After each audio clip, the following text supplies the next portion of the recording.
My name's Evan. I'm 32, and I've always been the responsible one in my family. It wasn't a role I chose, but it was one I grew into by necessity. While my brother Mark, 2 years older than me, drifted through jobs and leaned on excuses, I was the one who quietly picked up the pieces. Growing up, our parents treated him like he could do no wrong. He was the golden child, the one with potential. Meanwhile, I was the steady one, the dependable one, the one expected to be there when his potential crashed into yet another brick wall. By the time I hit my 30s, I had carved out a stable life for myself. I worked long hours, managed my finances carefully, and built a small but solid business. Nothing flashy, but enough to pay my mortgage, keep a decent car in the driveway, and feel secure about the future. Mark, on the other hand, was drowning. He had a wife, 2 kids, and a pile of bad decisions trailing behind him. When he called me late one evening, his voice tight and desperate, I didn't even need to hear the details. I knew what was coming. "Evan, I'm in trouble," he started. "The credit cards, the loan, it's all catching up to me. They're threatening to take the car, the house, the kids can't." His voice broke. I don't know what to do." That knot of responsibility tightened in my stomach, the same one I'd felt since we were teenagers. I should have said no. I should have told him that he had to face the consequences of his choices. But the thought of his kids, my niece and nephew, losing their home gnawed at me. So I wired him the money. $15,000. Not a loan, not with interest, not even with conditions. Just a brother helping a brother. For a moment, it felt like the right thing to do. He called me afterward, voice shaky with gratitude. His wife sent me a long text thanking me for saving their family. I went to bed that night thinking maybe, finally, this would be the moment Mark turned things around. But that fragile hope didn't last long. A week later, at a family cookout, I overheard him talking to a couple of our cousins near the grill. He was laughing, actually laughing, as he told them, "Yeah, Evan helped out a little. 15 grand. I mean, it's nice, but you know how cheap he is. He could have done way more if he really wanted to. Guy's always holding back." I froze where I stood, a plate in my hand going cold. My ears burned as I listened to him paint me as some kind of miser, like I'd tossed him pocket change instead of bailing him out of a mess that could have ruined his family. The cousins chuckled uncomfortably, probably unsure how to respond. Mark clapped one of them on the shoulder and added, "That's just Evan though. Always acting like a big shot, but when it comes to family, stingy." I didn't confront him right there. I couldn't. My chest felt too tight, my jaw locked too hard. I just set the plate down and walked away, my mind spiraling. $15,000. That was more than half my savings. Money I'd been setting aside for a down payment on expanding my business. And he dared to call me cheap? That night, lying awake in bed, I replayed his words over and over. The gratitude I'd felt, the relief of thinking I'd done something meaningful, it all curdled into anger. I thought about the way he'd leaned on me my whole life, how he never once had to face the fallout of his own decisions because someone, usually me, was always there to soften the blow. And now he was mocking me for it? No. This time, something had to change. It wasn't about the money anymore. It was about respect, about boundaries, about finally teaching Mark a lesson he couldn't laugh his way out of. And that's when the idea started forming, one I knew he'd never see coming. In the days after that cookout, I tried to let it go. I told myself maybe I misheard him. Maybe he was joking and I took it too seriously. But the truth is, once someone plants a seed like that in your head, you start noticing every little thing they do. And with Mark, there was plenty to notice. The first sign came a few days later when my mom called. Her tone was soft, that careful voice she only used when she was trying to coax me into something. "Evan, honey, I just wanted to say thank you for helping your brother. You've always been so reliable." I could have stopped her there, but I waited. Then she added, "But you know, 15,000 doesn't really go very far with the kind of debt they had. He's still under so much pressure. Maybe you could do just a little more." I gripped the phone so tightly my knuckles turned white. Not only had Mark painted me as cheap, but now he had dragged our parents into it. It was the same pattern from when we were kids. Mark makes a mess, I fix it, and then somehow he convinces everyone that what I did wasn't enough. I didn't commit to anything on that call. I just muttered something about needing to think and hung up, but the bitterness in my chest was already boiling. A few days later, I stopped by our parents' house to drop something off. Mark happened to be there, lounging on the couch like he owned the place. His wife was in the kitchen with Mom, and I overheard her say, "Honestly, if Evan really cared, he'd make sure the kids never have to worry again. What's 15,000 to someone like him?" My jaw clenched so tight it hurt. Someone like him. What did that even mean? I wasn't rich. I wasn't sitting on millions. I worked 60 hours a week to build what I had, and somehow, in their eyes, I was hoarding it. Mark must have seen me standing there, because he grinned and said, "Hey, don't look so serious, little brother. We're just saying, it wouldn't kill you to spread the wealth a bit more. Family first, right?" Something snapped in me right then. The way he said it wasn't a plea. It was an expectation, almost a demand, like I was some kind of walking bank account that owed him and his family whatever he asked for. The following weekend, we had another family gathering, this time at my parents' house for Dad's birthday. I brought a thoughtful gift, something Dad had mentioned wanting months ago, and I felt good about it. But when I handed it to him, Mark smirked and said loud enough for the whole table to hear, "Wow, Evan, you sure you don't want to just write a check instead? That's what you're best at." Laughter rippled around the table, even though most of it was nervous. My dad gave me a look, like he wanted to tell Mark to cut it out, but he didn't. He never did. Mark had always been allowed to poke, to jab, to humiliate. And now, at 34, he was still getting away with it. Later that night, when everyone was cleaning up, Mark cornered me in the hallway. His tone was lower now, almost conspiratorial. "Listen, Evan, the 15 grand helped, but it didn't really scratch the surface. I was thinking, maybe you could float me another 20. You know, just until things settle. It's not like you can't afford it." That last sentence stung more than anything. Not like I couldn't afford it. Did he have any idea how hard I worked? How many nights I came home exhausted just to fall asleep on the couch before dragging myself up to do it all over again? I stared at him for a long time before answering. "Mark, I'm not giving you another cent." He blinked, then laughed like I'd told the funniest joke of the night. "Sure you are. You'll come around. You always do." And that was the moment I realized just how deep his entitlement ran. He didn't just expect my help. He believed it was his right. The next few weeks only made it worse.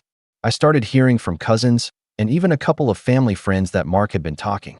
He was telling anyone who would listen that I was hoarding money, that I only gave him a fraction of what I really had, that I was letting his kids suffer while I lived comfortably. Each rumor cut deeper than the last, not just because they weren't true, but because they were reshaping how my own family saw me. The dependable one, the responsible one, the one who always helped. Now, I was being painted as selfish. And the more I stewed on it, the more one thing became clear. If I didn't stop this cycle now, it would never end. Mark had always needed saving. But this time, I was done playing the savior. This time, he was going to learn what it felt like when the safety net was pulled away. I wish I could say things cooled down after that, but in truth, they only escalated. The whispers from relatives became louder, the sideways glances at family gatherings sharper. I noticed the way people's tones shifted when they spoke to me, half polite, half judgmental, as though they had all quietly agreed that I was hoarding my blessings instead of sharing them. It all came to a head one Saturday afternoon when my parents invited me over for what they called a family lunch. I walked in expecting a casual meal, but the moment I stepped through the door, the air felt heavy. Everyone was already seated, my parents, Mark and his wife, even a couple of aunts and uncles. My gut told me something was wrong before a word was spoken. Mom cleared her throat nervously. "Evan, we need to talk about Mark's situation." I sat down slowly, eyeing my brother, who leaned back in his chair with a smug sort of calm. It was the posture of someone who knew he had backup. Dad jumped in. "He's still struggling, son. The 15,000 helped, but there's more to pay. And, well, Mark's been telling us you've been doing very well for yourself. We think it's only fair you step up again." My chest tightened. Fair? I already gave him more than I should have. That was my savings, Dad. I don't have unlimited funds. Mark rolled his eyes. "Come on, Evan. Don't play the victim. You've got a nice house, a business that's thriving, a new car. What's another 20 or 30 grand to you? You'll make it back." I stared at him, disbelief mixing with rage. "Do you even hear yourself? You're asking me to drain myself for your mistakes, again. Do you know how hard I worked for that money? Do you have any idea what I had to sacrifice to save it?" His wife spoke up, her voice laced with venom. "Oh, please, Evan. You don't have kids. You don't have mouths to feed. What good is all that money sitting in an account when your family is suffering? You're being selfish." That word again. Selfish. It hit me like a hammer each time. But what happened next took everything to a level I didn't think was possible. Mark reached into his pocket and pulled out a folded piece of paper. He slid it across the table toward me, and when I opened it, my stomach dropped. It was a loan application with my name typed neatly on it. My signature was forged at the bottom. I looked up in shock. "What is this?" Mark shrugged, as if it were nothing. "Relax. It's just paperwork. I figured you'd help eventually, so I went ahead and got things moving. It's only a $30,000 loan. You'll hardly notice." The room spun. My own brother had forged my name on a loan, put me on the hook for his debt without even asking. My hands shook as I crumpled the paper. "You forged my signature? Are you insane?" Mom gasped, but Dad just looked weary, like he was caught between us. "Mark, that's going too far." But Mark wasn't fazed. He leaned forward, his voice dripping with arrogance. "It's already done, Evan. You can either make a scene about it, or you can step up like a real brother and cover it. Either way, the bank's going to come knocking." That was the moment something inside me snapped. All those years of playing the dependable one, all the times I picked up after his failures, all the sacrifices I made to protect his image, it all collapsed under the weight of that single betrayal.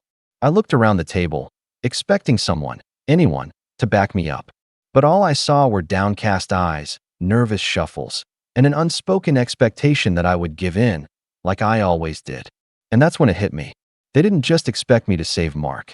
They had built their entire idea of family on the assumption that I always would. My voice came out cold, steady, sharper than I'd ever spoken before. "You think I'm cheap? You think I'm selfish? You think you can forge my name and I'll just roll over? You have no idea what you've just done." Mark smirked, still convinced I'd fold. "Sure, Evan. Keep talking." But what he didn't realize was that he'd finally crossed the one line I could never forgive. And in that moment, I knew exactly what had to be done. After that confrontation at the table, I walked out of my parents' house without another word. My hands were still shaking as I gripped the steering wheel, the forged loan application stuffed in my pocket like a burning coal. I remember sitting there in my car, staring out at the street, trying to process what had just happened. My own brother had committed fraud in my name. My parents had sat there, watching, almost as if they were waiting for me to accept it. And worst of all, no one stopped him. The days that followed felt like I was living under a heavy fog. Every time my phone buzzed, my heart jumped, afraid it was the bank calling to confirm the loan. At work, I found myself distracted, running through worst-case scenarios. What if this loan really went through? What if my credit got ruined? What if Mark defaulted and the collectors came after me? At night, I barely slept. I lay awake replaying his smug expression, his certainty that I would cave because I always had. The bitterness inside me churned until it became something darker, something heavier. I tried to talk to my parents, hoping maybe I had misunderstood their silence. I stopped by one evening after work and found them in the living room. Mom barely looked up from her knitting when I mentioned the forgery. "Mark didn't mean harm," she said softly, like it excused everything. "He's desperate. His kids need stability. And I don't." I snapped. "My life doesn't matter?" Dad sighed, rubbing his temples. "Evan, you're strong. You'll be fine. Your brother, he's not like you. He can't handle this alone." That sentence hit me harder than any punch. He can't handle this alone. So, what? I was supposed to carry him forever? I walked out that night feeling more isolated than I ever had before. It wasn't just Mark against me now. It felt like the whole family had decided I was the designated safety net, the one who could never say no. The breaking point came a week later when I got a call from my aunt. She'd heard from Mark that I was dragging my feet on helping him again. "Evan," she said gently, "we all know you're comfortable. It's just money. Why let your pride stand in the way of family?" I hung up on her mid-sentence. That was the moment I realized no one was going to defend me. No one was going to call out Mark for what he had done. As far as they were concerned, I was the selfish one for not sacrificing more. So I stopped trying to explain myself. I stopped defending my choices.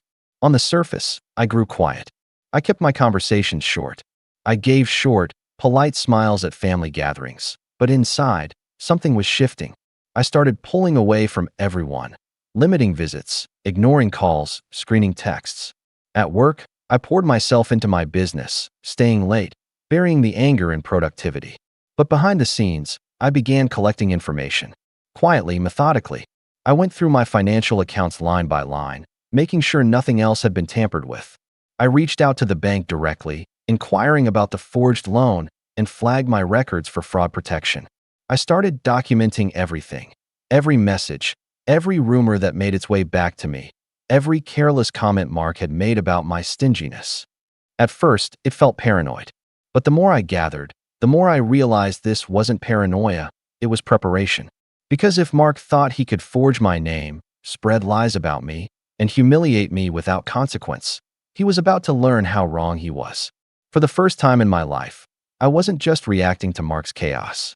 I was planning, patiently, quietly, and deep down, I knew the day was coming when I would pull the rug out from under him in a way he couldn't laugh off, couldn't talk his way out of, couldn't twist to make me the villain. The storm was already forming, and all I had to do was wait for the right moment to let it break. The weeks turned into months, and while my family still whispered about me being selfish, I found myself caring less and less. Distance gave me perspective. For the first time in my adult life, I wasn't rushing to clean up Mark's messes. I wasn't answering his calls at midnight.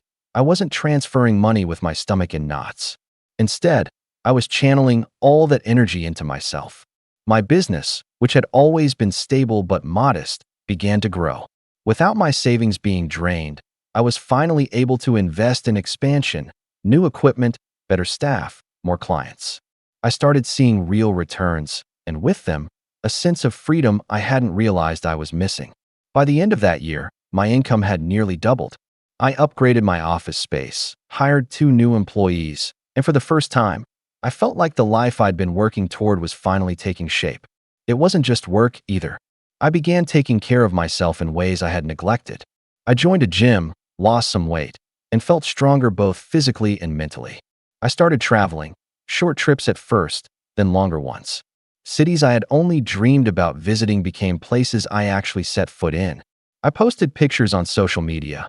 Me standing in front of the Eiffel Tower, me kayaking on a crystal blue lake in Croatia, me shaking hands with new business partners at a conference in Berlin. And that's when I noticed something interesting. The more my life flourished, the more desperate Mark seemed to become. I'd still get the occasional message from him, sometimes begging, sometimes mocking. "Nice trip," he once texted me after I shared a photo. "Shame you couldn't put that money toward helping family instead." Another time he wrote, "Don't forget who's really struggling here. Those pictures won't keep you warm when you're old and alone." I didn't respond. Silence had become my greatest weapon. But behind the scenes, I kept building. I strengthened my finances, diversified my income streams, and quietly made connections that boosted my reputation. I even started mentoring younger entrepreneurs, and one of them joked, "You're like the older brother I never had." That line stung in a bittersweet way because I realized I was giving more guidance to strangers than I had ever been able to give Mark. But unlike him, they actually listened. Family gatherings became rare for me, but when I did show up, the difference was obvious. I'd arrive in a sharp suit, driving a newer car, carrying myself with a confidence I never used to have. My relatives would murmur about how well I was doing, but there was always an undertone of suspicion, like success itself was selfish. Mark, on the other hand, looked worse each time. His clothes more worn, his temper shorter, his excuses growing thinner. Once, I caught him glancing at my watch, a gift I'd bought myself after hitting a big milestone, and I could practically see the envy burning in his eyes.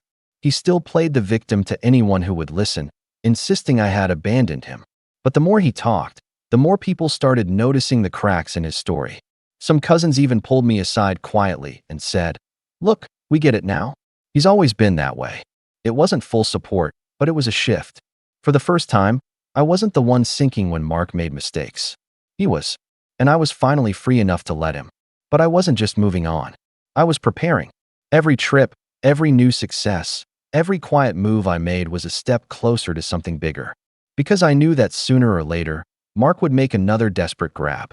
And when he did, I wanted to be in a position not just to defend myself, but to turn it back on him. The rise wasn't just about escaping his shadow.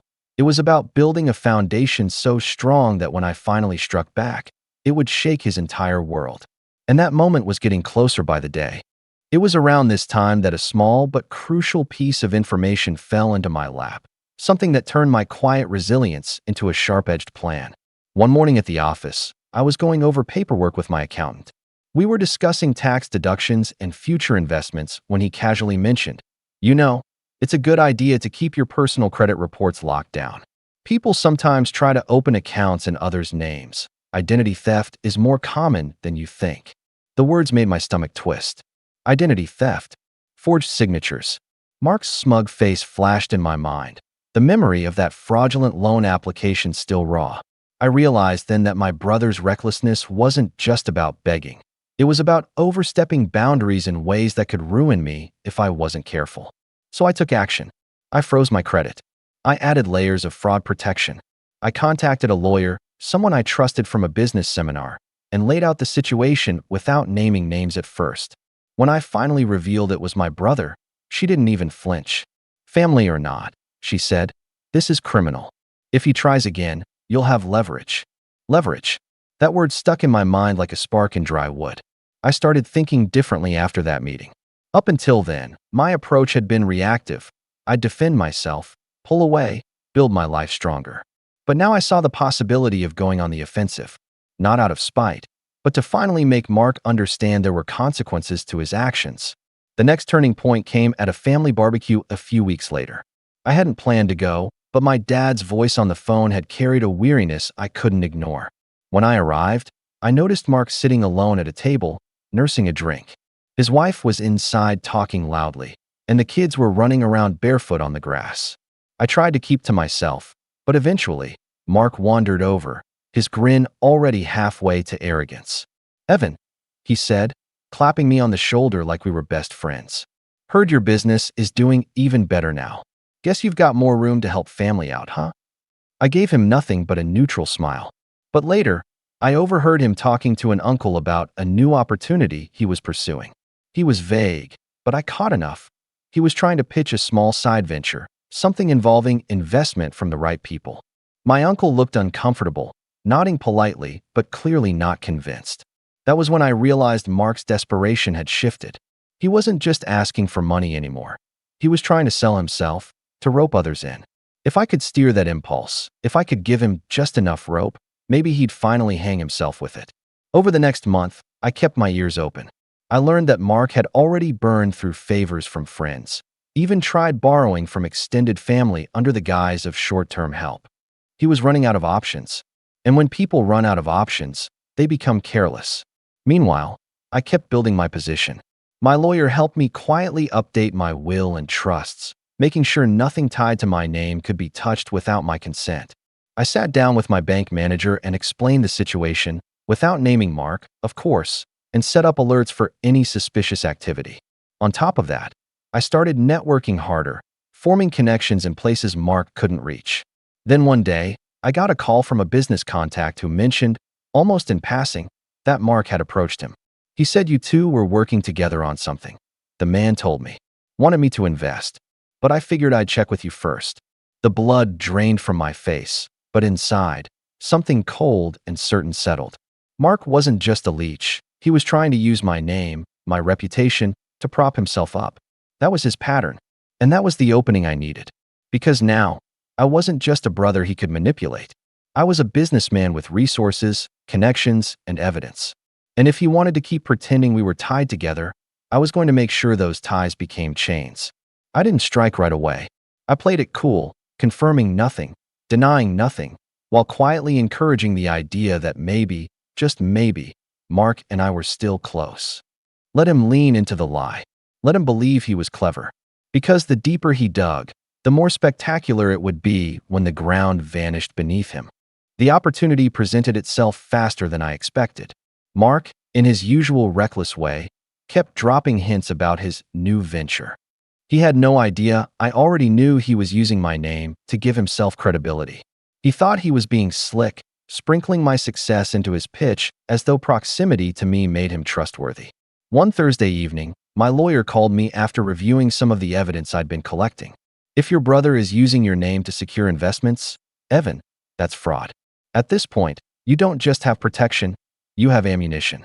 The key is to let him expose himself fully. Don't confront him too early. That advice stuck. So I waited, listening carefully, staying quiet. And then, at a cousin's birthday party, I overheard the exact slip I needed. Mark was in the corner, talking to two relatives who had done well for themselves. "Evan's already backing me on this," he boasted, his voice full of false confidence. "He just doesn't like to advertise it. But with him on board, you know it's solid." I didn't approach him. I didn't even let on that I had heard. Instead, I excused myself, stepped outside, and made a quick call to one of those relatives later that week. Calmly, politely, I set the record straight. "I'm not involved in anything Mark is pitching," I told them. "If he says otherwise, he's lying. And I'd advise against putting money into something that isn't documented properly." The relief in their voices told me everything. They had already been skeptical, but hadn't wanted to cause family drama. Now, with my quiet confirmation, they pulled out. Word spread quickly in those circles. But I wasn't finished. The next step was subtle. I had my lawyer draft a cease and desist letter, professionally worded, no emotion, just cold legal fact. It outlined the forgery attempt, the fraudulent use of my name, and the potential consequences if it continued. I didn't send it directly to Mark. Instead, I mailed it to him at his workplace, addressed in a way that his boss would almost certainly see.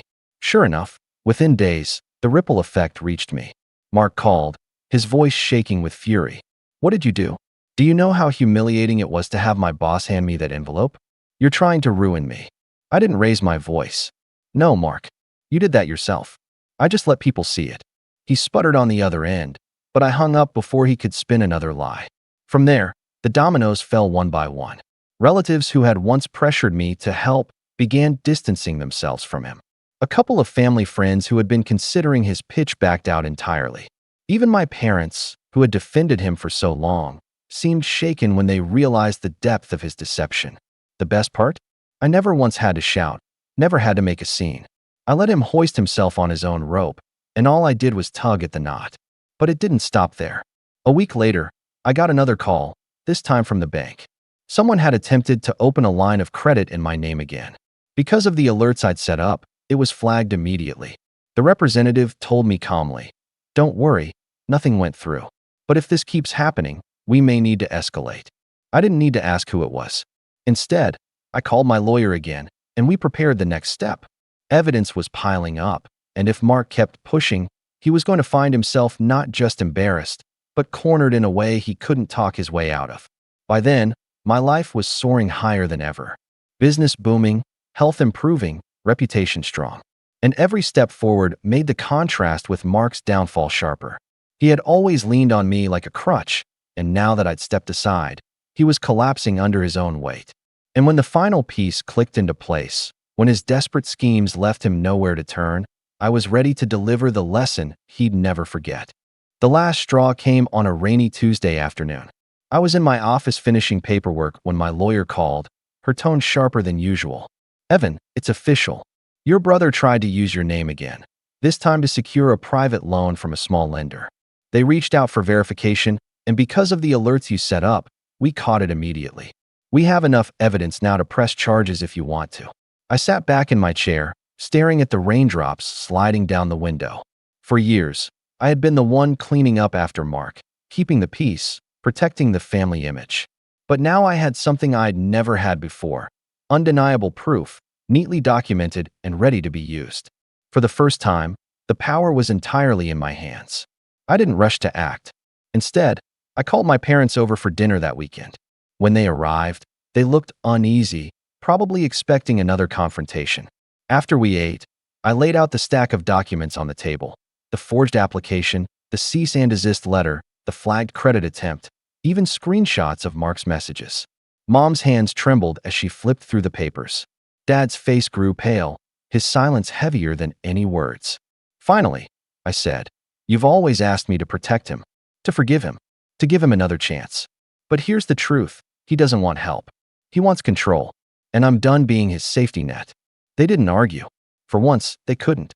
The next day, I filed a formal complaint with the authorities.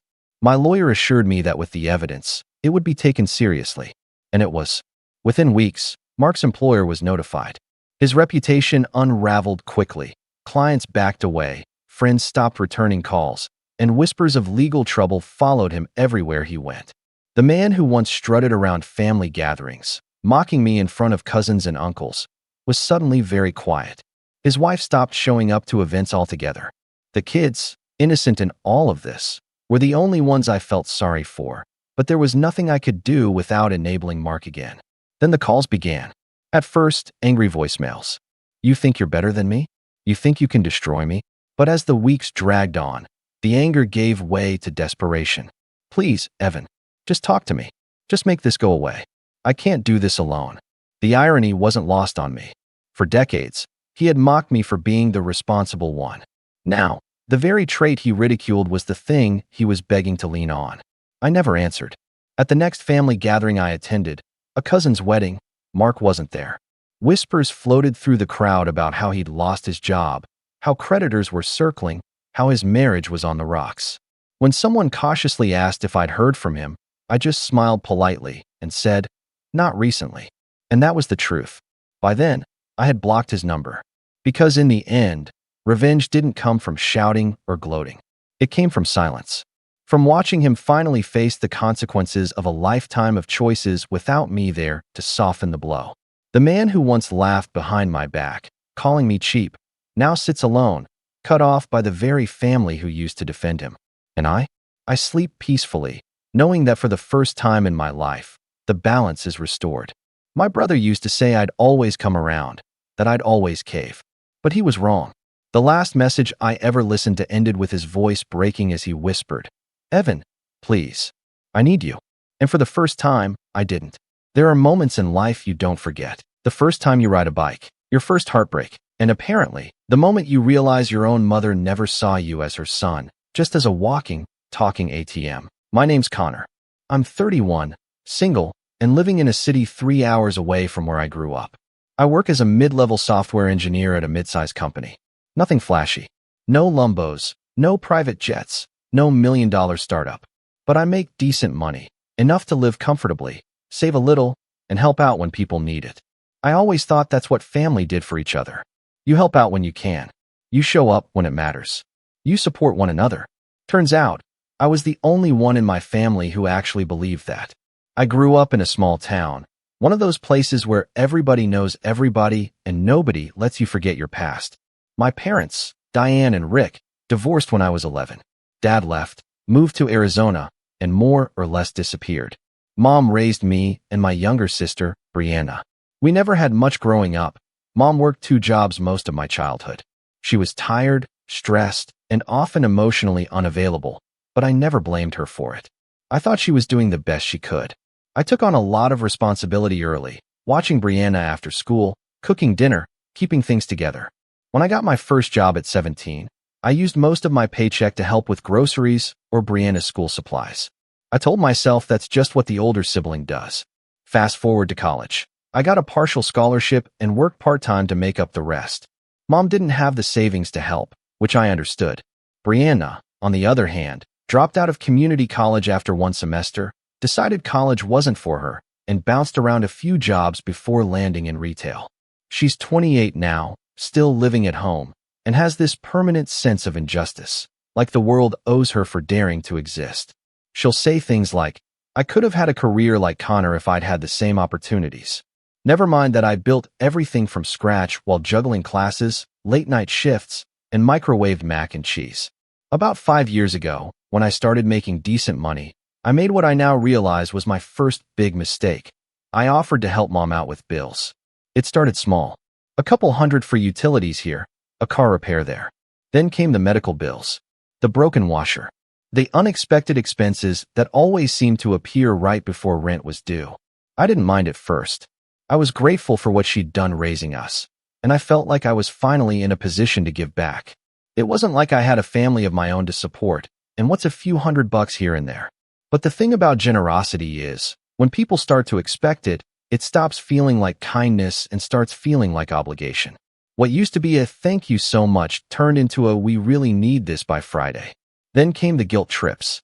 You don't know how hard it is being on a fixed income. Brianna can't catch a break. I just need a little help this month. Only, this month was every month. And Brianna? She wasn't even trying. She'd flake out of shifts, complain about her manager, then text me asking for $200 to cover her phone bill like it was nothing. I started to feel like a backup plan they never intended to stop using. Still, I didn't say anything. I told myself I was keeping the peace. That family comes with baggage. That it was easier to send the money than to argue. But slowly, I started pulling back. Not dramatically, just little things. I stopped offering. If they asked, I'd help if I could, but I stopped checking in weekly or sending surprise transfers when they were short. And I noticed the tone in Mom's voice shift. There was a coldness there. Not outright hostile, but clipped. She started calling less. Brianna barely texted unless she needed something. I chalked it up to distance. I figured, maybe they just didn't know how to ask for help anymore without feeling embarrassed. Then came the day everything shifted. A few weeks ago, I was driving home from work, Bluetooth connected, music playing low. Mom had called earlier, and I must have forgotten to hang up. I'm not even sure how long the call had been running before I noticed. Maybe 5-10 minutes? I only realized it when the music paused, and I heard muffled voices. I turned the volume up, confused. That's when I heard them. Mom, Brianna, and someone else, I think one of Brianna's friends. Laughing. Talking. My name came up. Brianna said, I swear, Connor acts like he's doing us a favor. Like, bro, you make 6 figures, and you're sending us crumbs. Then Mom chimed in. He's just trying to feel superior. Always has. Even when he was a kid, he wanted a gold star for doing the dishes. He thinks he's better than us just cause he moved to the city. The other voice, some girl I didn't recognize, snorted. At least he's useful. Human cash machine. To which my mother replied, and I will never forget this line as long as I live. Yeah. Well, pathetic or not, he pays the bills. That's what matters. I sat in my car, engine running, completely still. Like if I didn't move, the words wouldn't be real. I ended the call, my hands shaking, and just stared at the dashboard. Pathetic. Human cash machine. That's what I was to them. Not a son. Not a brother. Just a resource to exploit. And the worst part? I wasn't even surprised. Not really. Deep down, I think I'd always known. But hearing their voices so casual, so smug, it broke something in me. I didn't confront them. Not right away. For a few days, I just went numb. I replayed that call over and over in my head, trying to make sense of it, trying to give them the benefit of the doubt. Maybe it was a joke. Maybe they were venting. But it wasn't a joke. It was how they really saw me. The more I sat with it, the more I realized this wasn't some one-off comment. This was the truth peeking through the cracks. They didn't love me. They loved what I could give them. A week later, I got a text from Brianna. Can you send $300? My car battery died, and I can't get to work. No, hi. No, how are you? Just the usual request, like nothing had changed. I stared at the message for a long time. And that was the moment I finally snapped. I didn't reply to Brianna's text. I just stared at it. Can you send $300? My car battery died, and I can't get to work. No, please. No, I'm sorry to ask again. Just the assumption that I would, because I always had. Like clockwork. Like I was hardwired to fix things the moment they broke. Bills, emotions, relationships, her life. I set my phone down and walked to the window of my apartment. It was raining lightly, just enough to blur the city lights and turn them into watercolor streaks. People walked beneath umbrellas, cars hissed down the wet streets, and everything felt distant. I pressed my forehead to the glass and tried to feel something.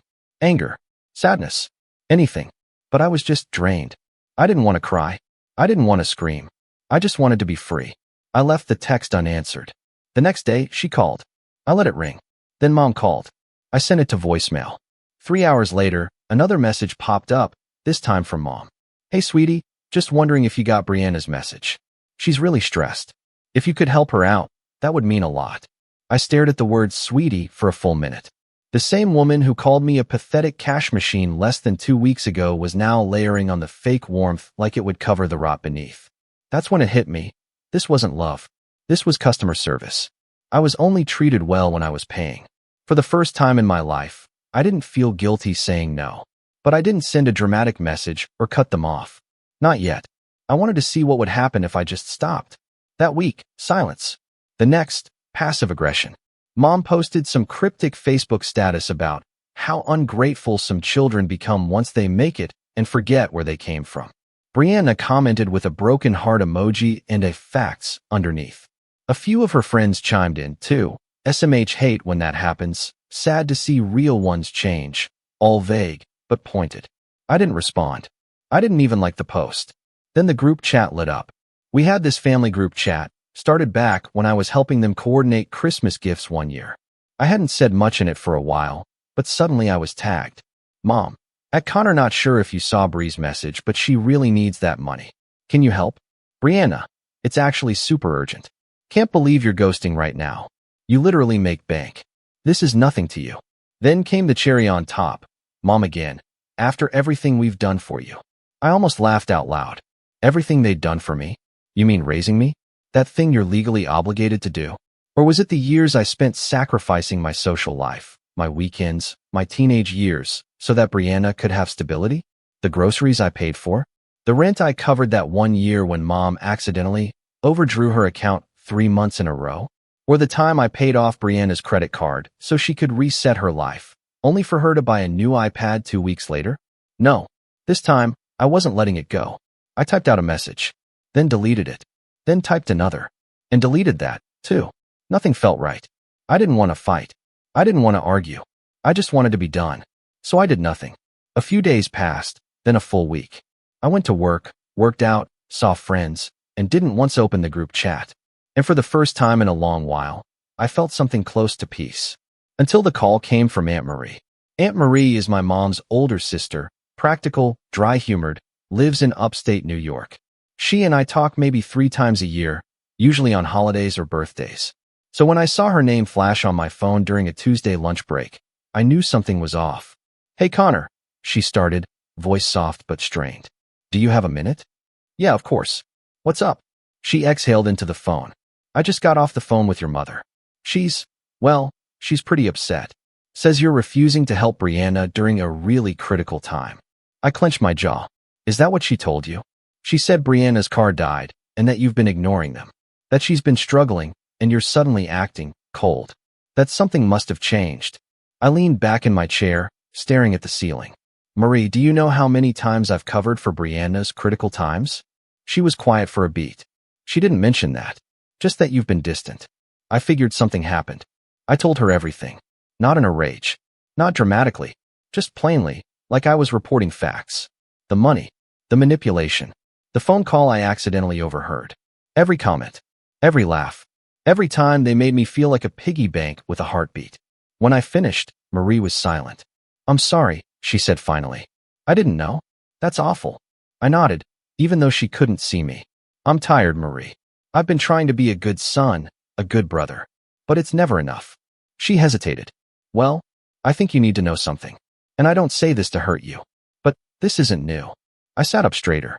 What do you mean? I mean this dynamic. The way Diane treats you. It started a long time ago. She's always leaned on you more than she should have. Even when you were a teenager.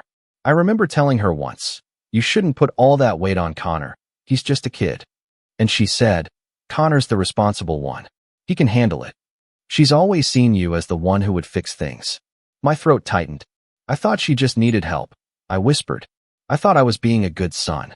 You were, she said. But being a good son doesn't mean letting yourself be used. After that call, I sat in silence for a long time. I felt like my entire life had been rewritten in real time. Like I'd just been handed a new lens to look through, and suddenly all the things that never quite made sense were sharp and undeniable. That weekend, I didn't answer any calls. Instead, I drove back to my hometown. Not to visit. To see things clearly. I parked across the street from the house I grew up in. It looked smaller than I remembered. The porch paint was chipped, the yard overgrown. Brianna's old Honda sat crooked in the driveway. I watched as the front door opened and Mom stepped out, cigarette in one hand, phone in the other. She didn't notice me. I watched her pace and talk and laugh like she didn't have a care in the world. Probably telling someone about her lazy son, who wouldn't cough up $300. I didn't get out of the car. I just watched. I left after 10 minutes. On the way back, I stopped at a diner on the edge of town. The same one I used to work at in college. As I drank my coffee, I scrolled through old texts, old bank transfers. Years of proof that I'd been the emergency plan, the fallback, the fixer. And the more I saw, the more I realized I hadn't just been used. I had been conditioned. Conditioned to believe that love had to be earned through service. That my value was tied to my usefulness. That saying no made me selfish. And then I saw it. A new text from Brianna. This one didn't even ask. It demanded. I told Mom you'd send it by Friday. Don't make her stress about this. That was it. No please. No thanks. No context. Just entitlement. I felt something hot rise in my chest. Not rage. Not grief. Resolve. I typed something out. Paused. Deleted it. And then I decided. This wasn't going to be a simple no. This was going to be the end of it. But not on their terms. Not with a fight. Not with screaming. I was going to show them exactly who I was. And who I wasn't. And they'd never see it coming. After I read Brianna's text, that cold, entitled message, something shifted inside me. Like a cord had finally snapped. Not violently. Not all at once. But like a tired, fraying rope that had been pulled too tight for too long. I didn't reply. I didn't even screenshot it. I just stared at the words until they blurred, then locked my phone and set it face down on the kitchen table. It was a Saturday. Overcast. I remember the light barely coming through the window, everything feeling gray. I hadn't eaten. I hadn't slept well in days. I kept cycling through everything I'd overheard on that call. Pathetic, cash machine. He thinks he's better than us. Like a broken record. And now Brianna just expected me to pay up? Like this was a subscription and she was the customer demanding service? The silence in my apartment felt different that day. Heavier. For years, I tried to keep it warm. Plants on the windowsill, photos of the three of us framed on the sideboard. A home is where you make it sign near the front door that I picked up from some tourist shop in Asheville. But now it all looked fake. Set dressing. Props for a life I thought I had, but didn't. I felt hollow. Used. And deeply, deeply alone.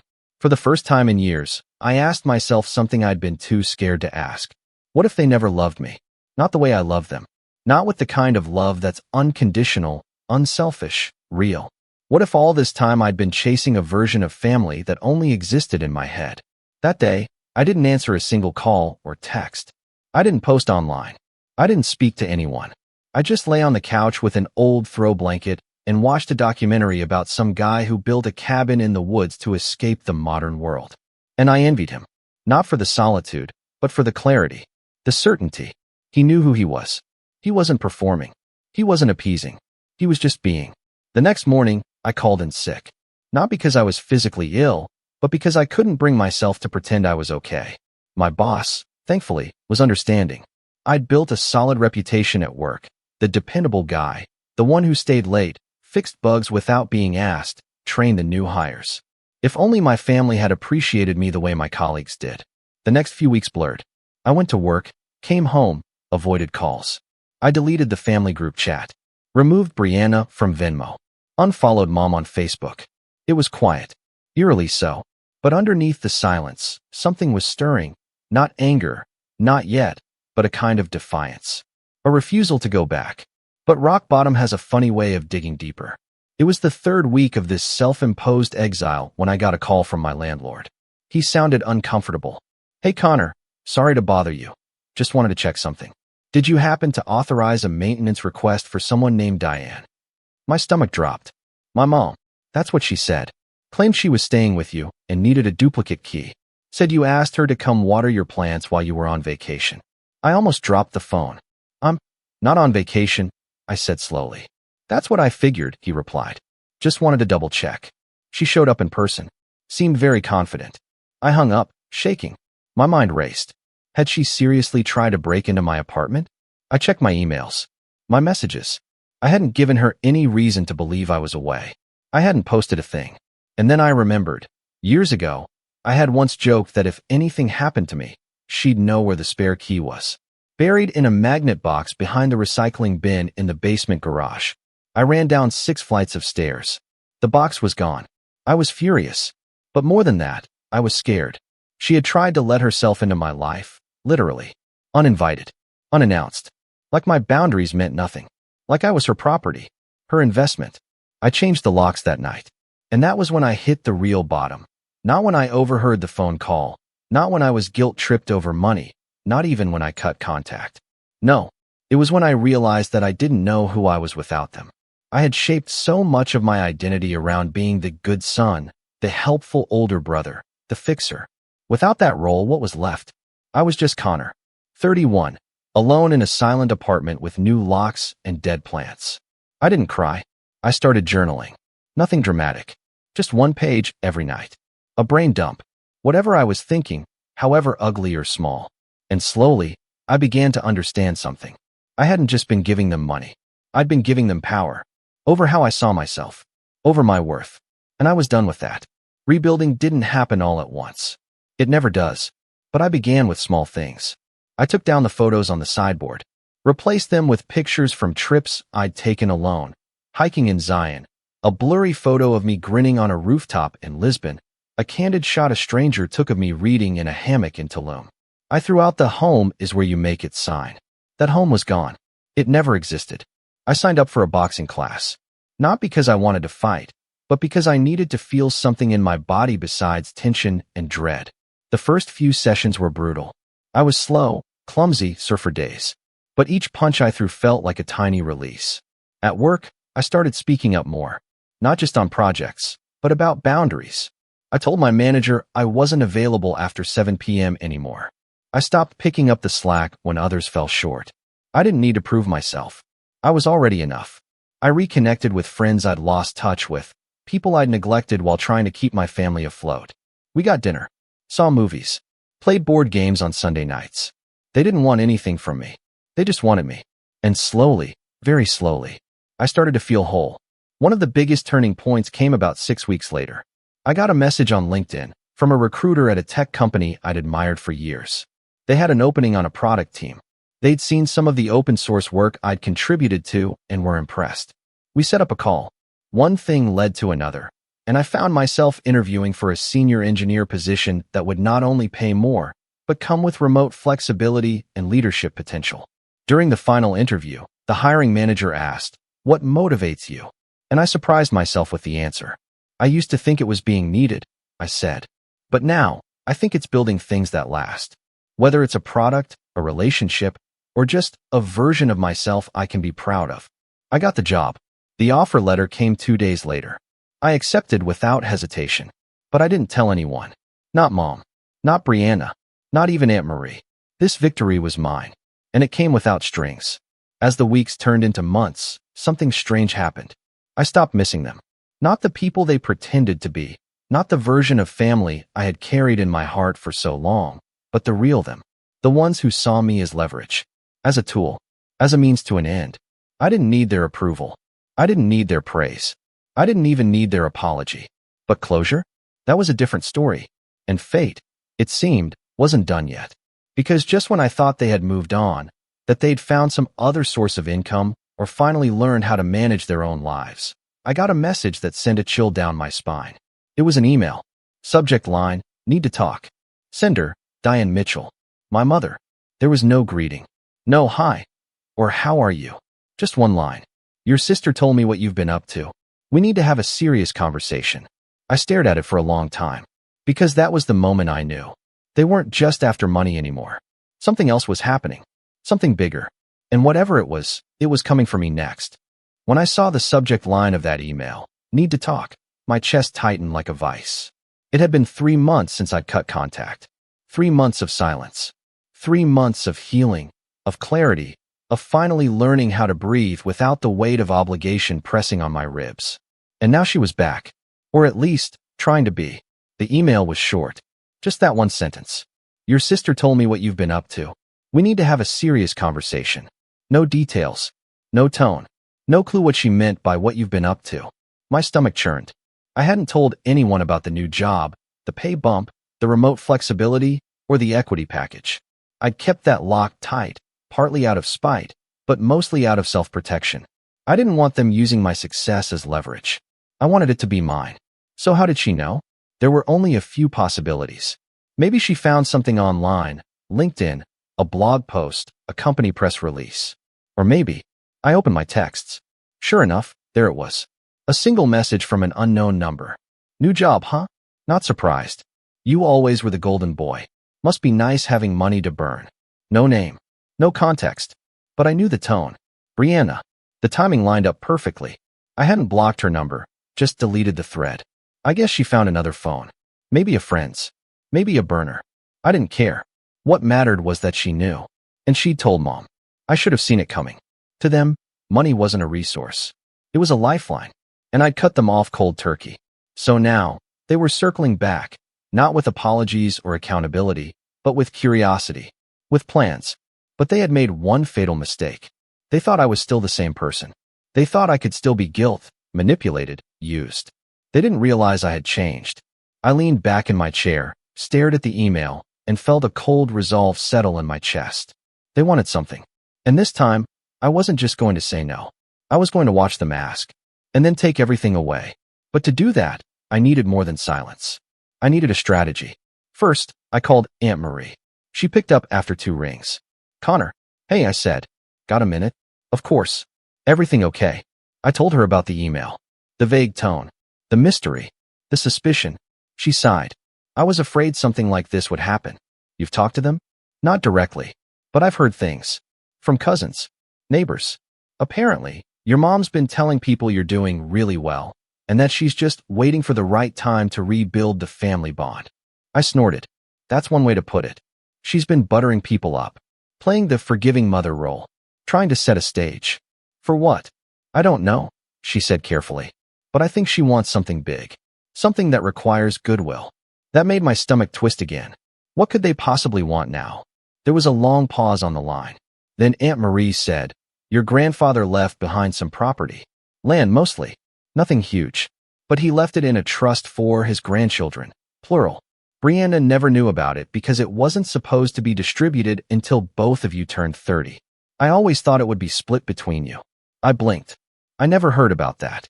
"Because your mom didn't want you to." "And how do you know?" "I'm the secondary trustee."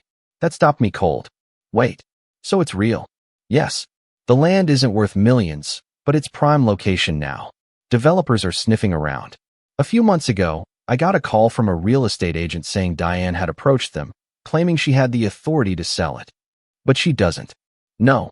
You and Brianna do. Together. And there it was. The plan. They weren't just trying to cozy back up to me. They were trying to prep me for something. A deal. A favor. A family opportunity. I felt sick. So what happens if I refuse? Marie exhaled. Then nothing gets sold. The trust requires both signatures. That's why they need you. But they don't want to earn your cooperation. They want to force it. I nodded slowly, even though she couldn't see. "Thank you for telling me."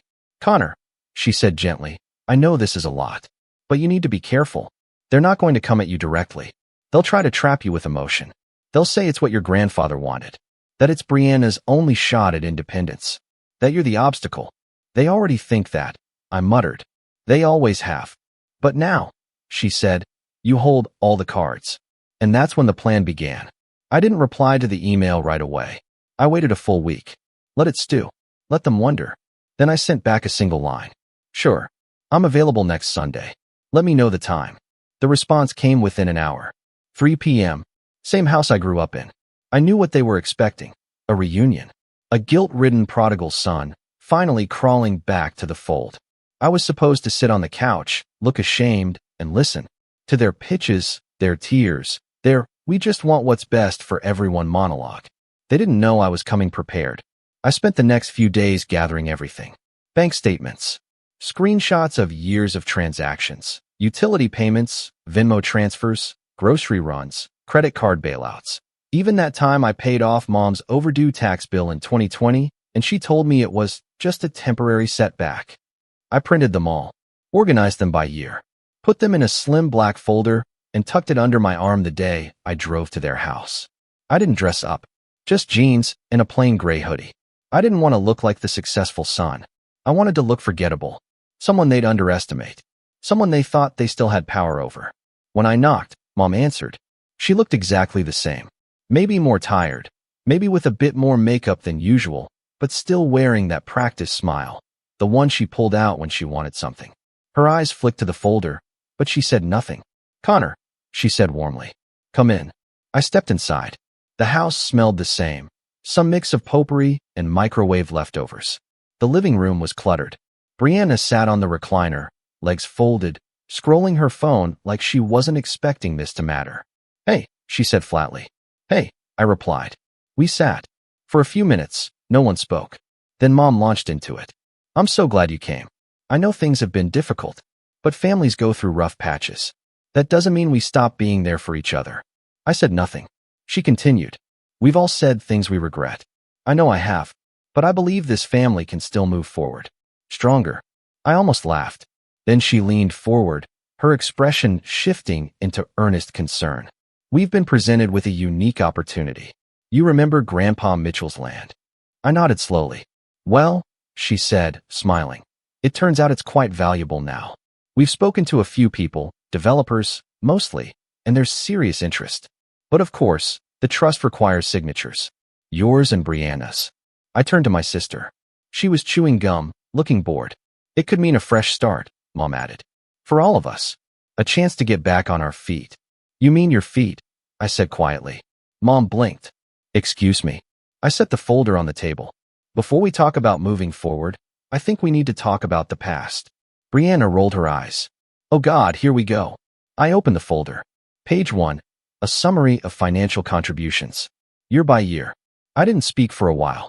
Just let them flip through it. Mom's face shifted first. Confusion, then defensiveness, then something unreadable. This is, she began. Connor, this isn't fair. No, I said. What wasn't fair was being called a pathetic cash machine after covering your bills for nearly a decade. Mom's mouth opened, but no words came. You think I didn't hear the call? I continued. You think I don't know what you say behind my back? You thought I'd never stop playing the role you cast me in, the fixer, the provider, the obedient son. Brianna scoffed. It's not that deep. We were venting. I turned to her. You're 28, Bri. I was already managing 2 part-time jobs at your age.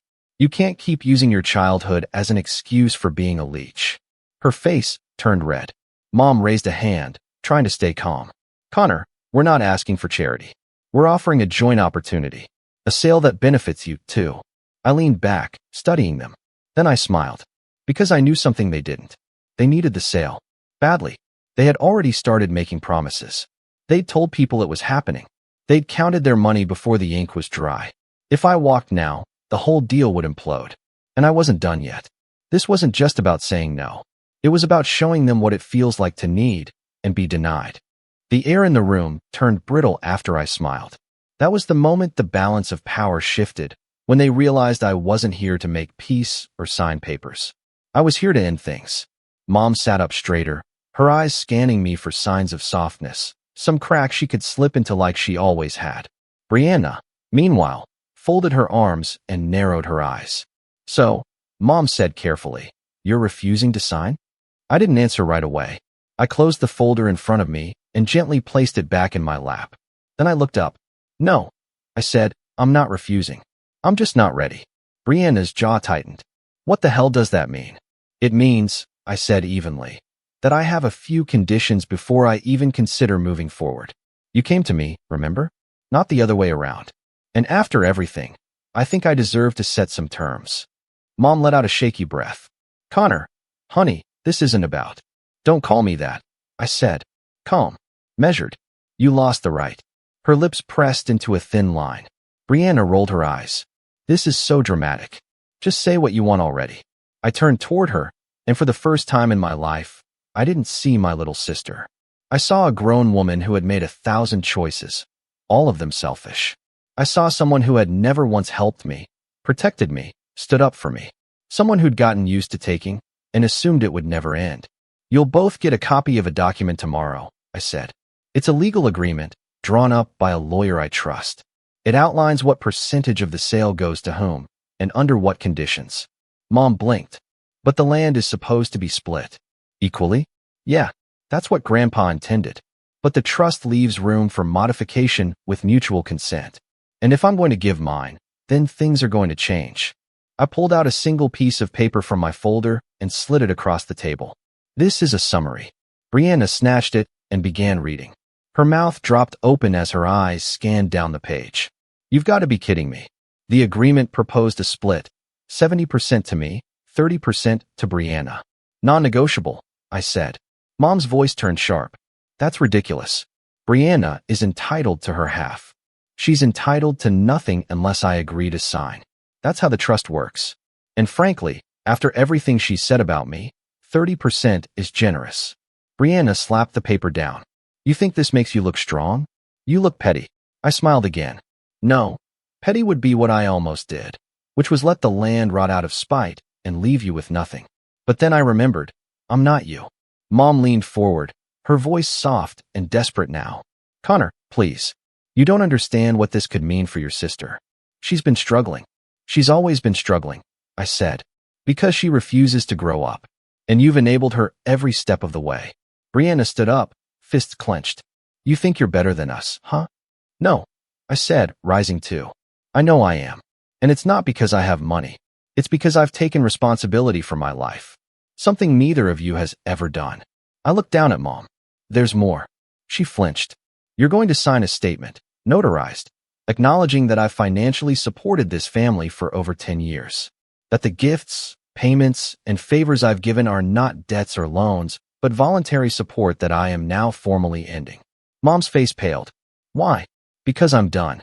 I'm not going to wake up in 5 years and find out Brianna tried to sue me for back pay. I'm not going to let either of you spin some story to relatives about how I abandoned you. I want it in writing. A clean break. Brianna scoffed. Good luck getting us to sign anything. Then good luck ever selling that land, I said, picking up the folder. And by the way, I've already talked to a few developers myself.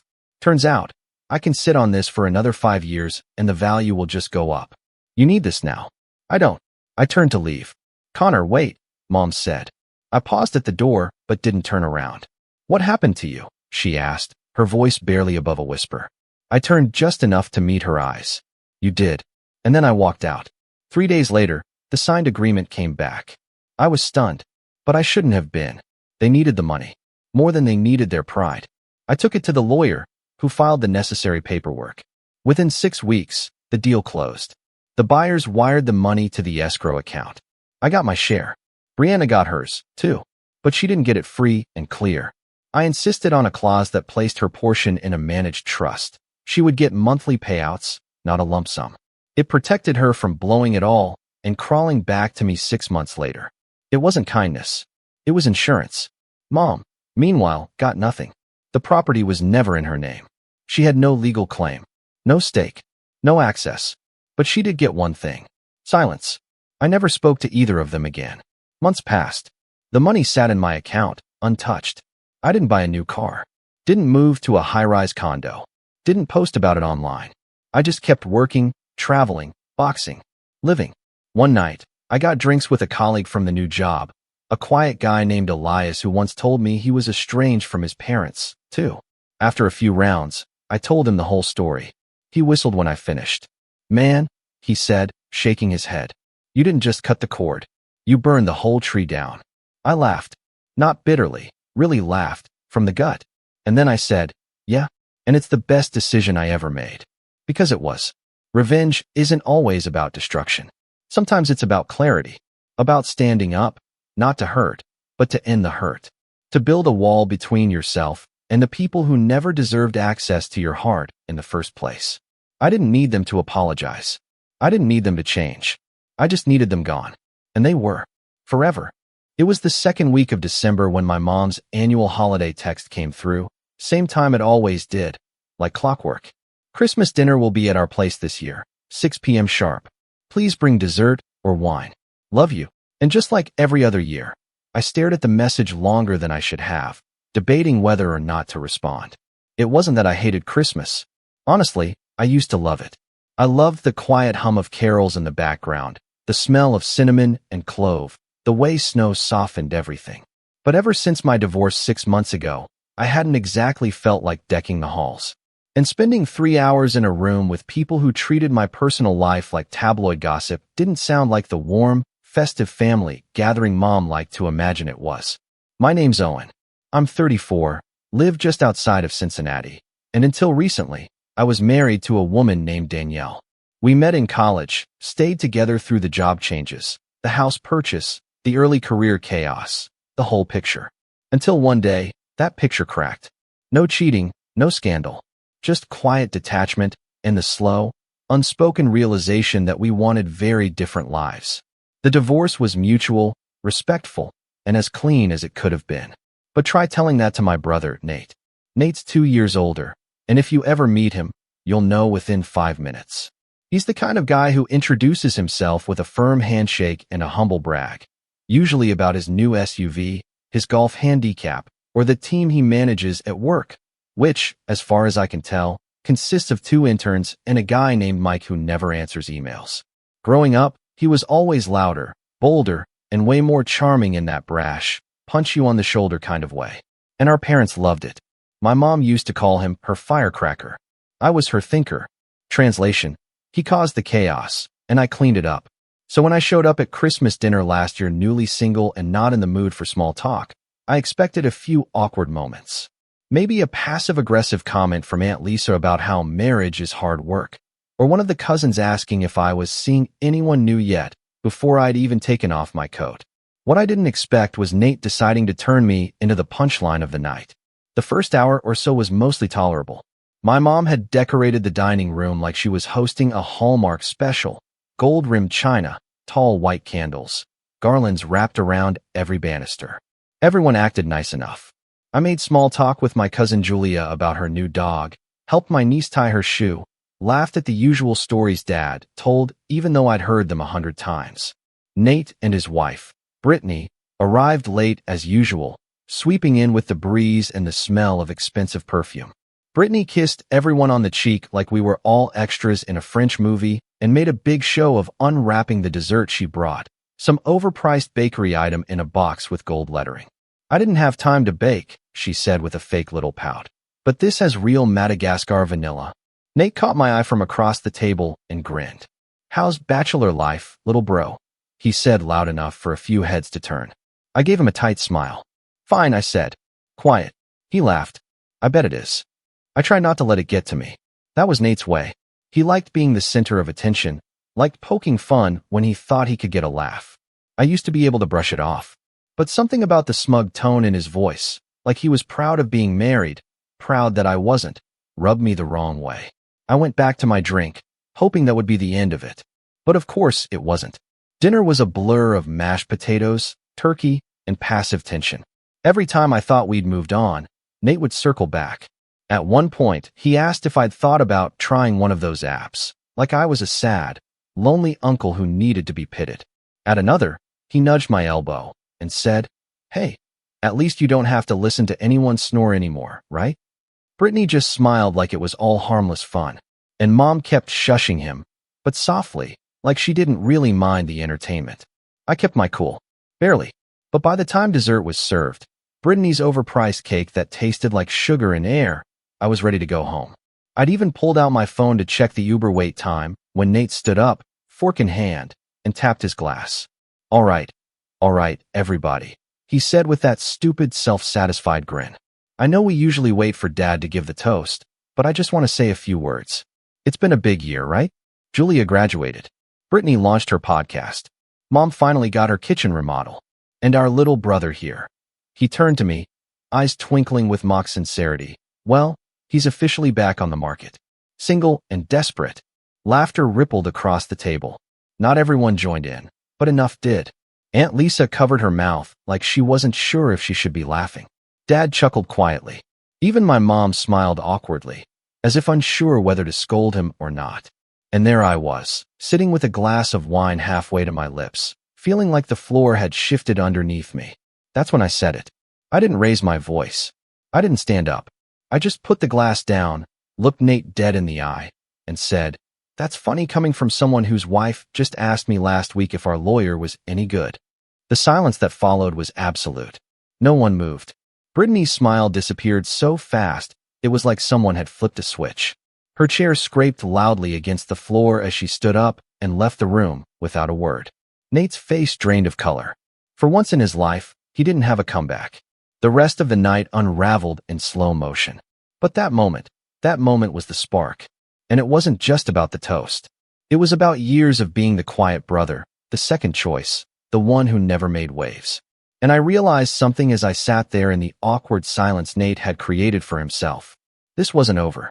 Not by a long shot. The drive home that night was quiet, but my thoughts were anything but. Snowflakes scattered across my windshield like static, and my fingers tightened around the steering wheel every time I replayed Nate's smug voice in my head. Single and desperate. I could still see the flicker of discomfort on Brittany's face just before she stormed out, the stunned silence that followed. The way Nate's hand had trembled slightly as he sat back down and pretended to drink his wine. He hadn't said another word to me that night. Neither had Mom, not really. She'd offered me a polite drive safe by the door, her eyes darting past me like she was already regretting inviting us both. I wasn't even angry at that point, just numb. Like I'd been running on autopilot for so long that I'd forgotten what it felt like to be insulted to my face and actually feel it. And underneath the numbness, there was something else, something sharper. Not just resentment, not just embarrassment, but a very specific kind of clarity. Because in that moment, as I drove through the dark roads back to my half-empty apartment, I knew something had shifted. And I wouldn't, go back to pretending everything was okay. For the next few weeks, I kept my distance. No texts, no calls. I busied myself with work, spent weekends hiking, bought a few plants I had no idea how to care for. I thought maybe the silence would cool things down. Maybe Nate would apologize. Maybe Mom would check in. But the family group chat stayed quiet, except for the occasional forwarded meme or reminder that Dad's birthday was coming up in mid-January.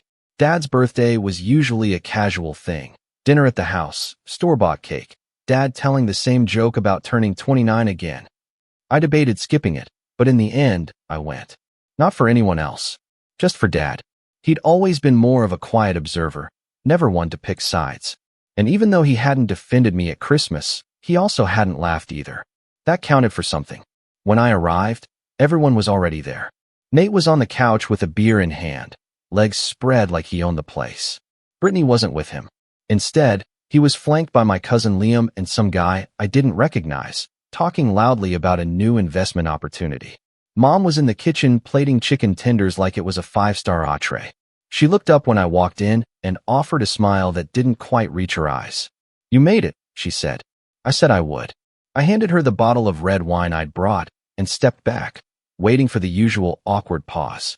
She took it without comment, then turned to the oven, mumbling something about the rolls burning. Dinner was tense, but not in the obvious way. It was the kind of tension that sits under your skin, where every smile feels a little too forced and every question sounds like a test. Nate barely looked at me the whole time, but he made a point to bring up Brittany's absence. "She's out of town," he said when someone asked. "Needed a break." Liam snorted. "From what, your ego?" Everyone laughed, except Nate. His smile faltered for a second, and his eyes flicked toward me like he thought I'd orchestrated the jab. I didn't respond. I just kept eating my chicken tenders and pretending I wasn't watching him unravel. After dinner, we gathered in the living room for cake and gifts. Dad opened a new sweater, a book he'd already read, a box of golf balls. Then Nate stood up and handed him a large, gift-wrapped envelope. "This," he said with dramatic flair, "is something special." Dad opened it slowly, and inside was a glossy brochure, a printout of a vacation rental in the Smoky Mountains. Nate grinned. "I rented a cabin for you and Mom for a week in February. Full spa access. King suite. Mountain view." Mom gasped. "Oh, Nate." Dad looked touched, genuinely. I even felt a pang of warmth for a second, until I saw Nate glance at me out of the corner of his eye, just long enough to see if I noticed. And that's when it hit me. This wasn't about Dad. It never was. This was about control. About performance. About reminding everyone who the real success in the family was. He didn't just want to be the golden child. He wanted me to know it. To sit in silence while everyone clapped and cooed over his generosity. Later, as everyone was saying goodbye, Mom pulled me aside in the hallway. Her voice was low, conspiratorial. "I know your brother can be impulsive," she said, as if Nate was a toddler who threw Legos when he got upset. "But you kind of ambushed him on Christmas. That wasn't fair." I blinked. "Ambushed?" She lowered her voice further. "That comment about Brittany, that was over the line. You embarrassed him." I let out a bitter laugh. "He called me single and desperate in front of the entire family. But I'm the one who embarrassed him." She gave me that look, the one I'd gotten 100 times as a kid when Nate broke something and I got blamed for escalating. That soft, tired expression that said, "Why can't you just let it go?" "I'm just saying," she whispered. "He's going through a lot. Brittany's been distant. It's been hard on him." I stepped back. "So instead of dealing with his marriage, he mocks mine for entertainment?" She didn't answer. And just like that, something cracked. I left without saying goodbye to Nate. Or Mom. Or anyone else. The drive home was colder this time. Emptier. because now I knew, really knew, where I stood. Over the next month, things only got worse. Word got back to me through my cousin Julia that Nate had been telling people I was spiraling after the divorce, that I lashed out because I couldn't handle being alone, that I'd made up the thing about Brittany just to stir drama. It was like he'd built an entire redemption arc for himself, the loyal husband who'd been publicly humiliated by his bitter, unstable little brother. But what really pushed me over the edge wasn't what he said. It was what he did. It happened at my apartment one Saturday in late February. I'd just gotten back from the grocery store when I found a white envelope slipped under my door. No stamp, no return address. Just my name, Owen, written in thick black marker. Inside was a wedding invitation.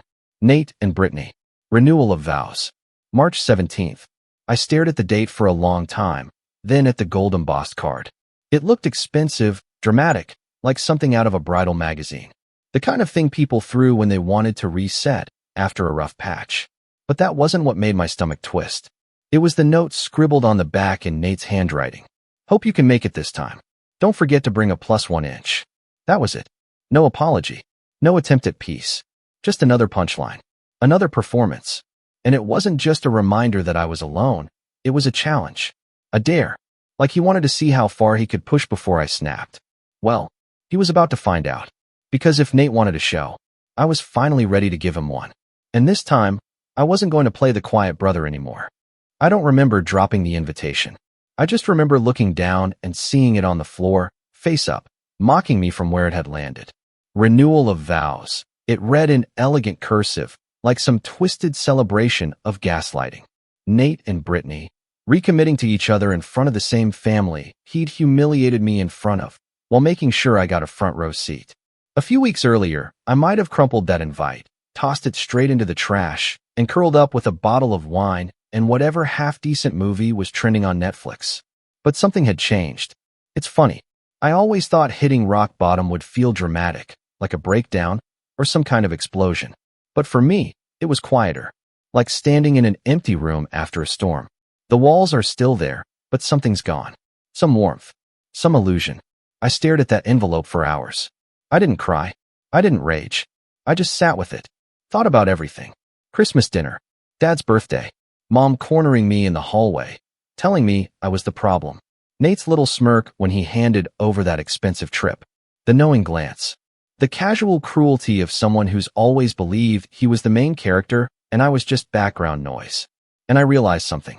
I'd spent my whole life trying to be the bigger person, the one who didn't cause a scene, the one who swallowed hurt and called it maturity. And where had that gotten me? Alone. So no. I wasn't going to throw the invite away. I was going to keep it. Tape it to the fridge if I had to. A reminder. A deadline. And from that moment on, I quietly started building myself back up. First, I stopped checking the family group chat. Not just ignoring it. I left it. I didn't announce it, didn't make a scene. Just disappeared. Let them wonder. Then I got serious about my apartment. It had always felt temporary, like I was squatting in a space I didn't earn. Danielle and I had decorated our old place together, picked out furniture, argued over rugs. But this had been mine for almost half a year, and I'd treated it like a layover. So I painted the walls, got rid of the couch that sagged in the middle, ordered bookshelves, filled them with novels I'd always meant to read, hung up prints. Nothing fancy, just little things that made it feel like me. And for the first time since the divorce, I stopped walking through my door and feeling like I was waiting for something to end. Work was next. I was a UX designer for a mid-sized software company. Nothing glamorous, but solid. For months after the split, I'd been coasting. Doing the bare minimum. Turning off my camera during Zoom meetings, letting my coworkers carry the energy. But in March, I volunteered to lead a pitch for a new client. It wasn't assigned to me. I wasn't expected to take it. But I did. And it felt good. Like stretching a muscle I'd forgotten I had. The project was for a mental health app, and I found myself caring more than I expected to. I spent late nights tweaking layouts, researching accessibility features, rewriting content until it didn't just sound friendly, it sounded real. When we presented it, the client asked to meet me personally to thank me for getting it. And that moment, that quiet recognition, it meant more to me than any holiday toast or forced compliment ever had. And then, there was April.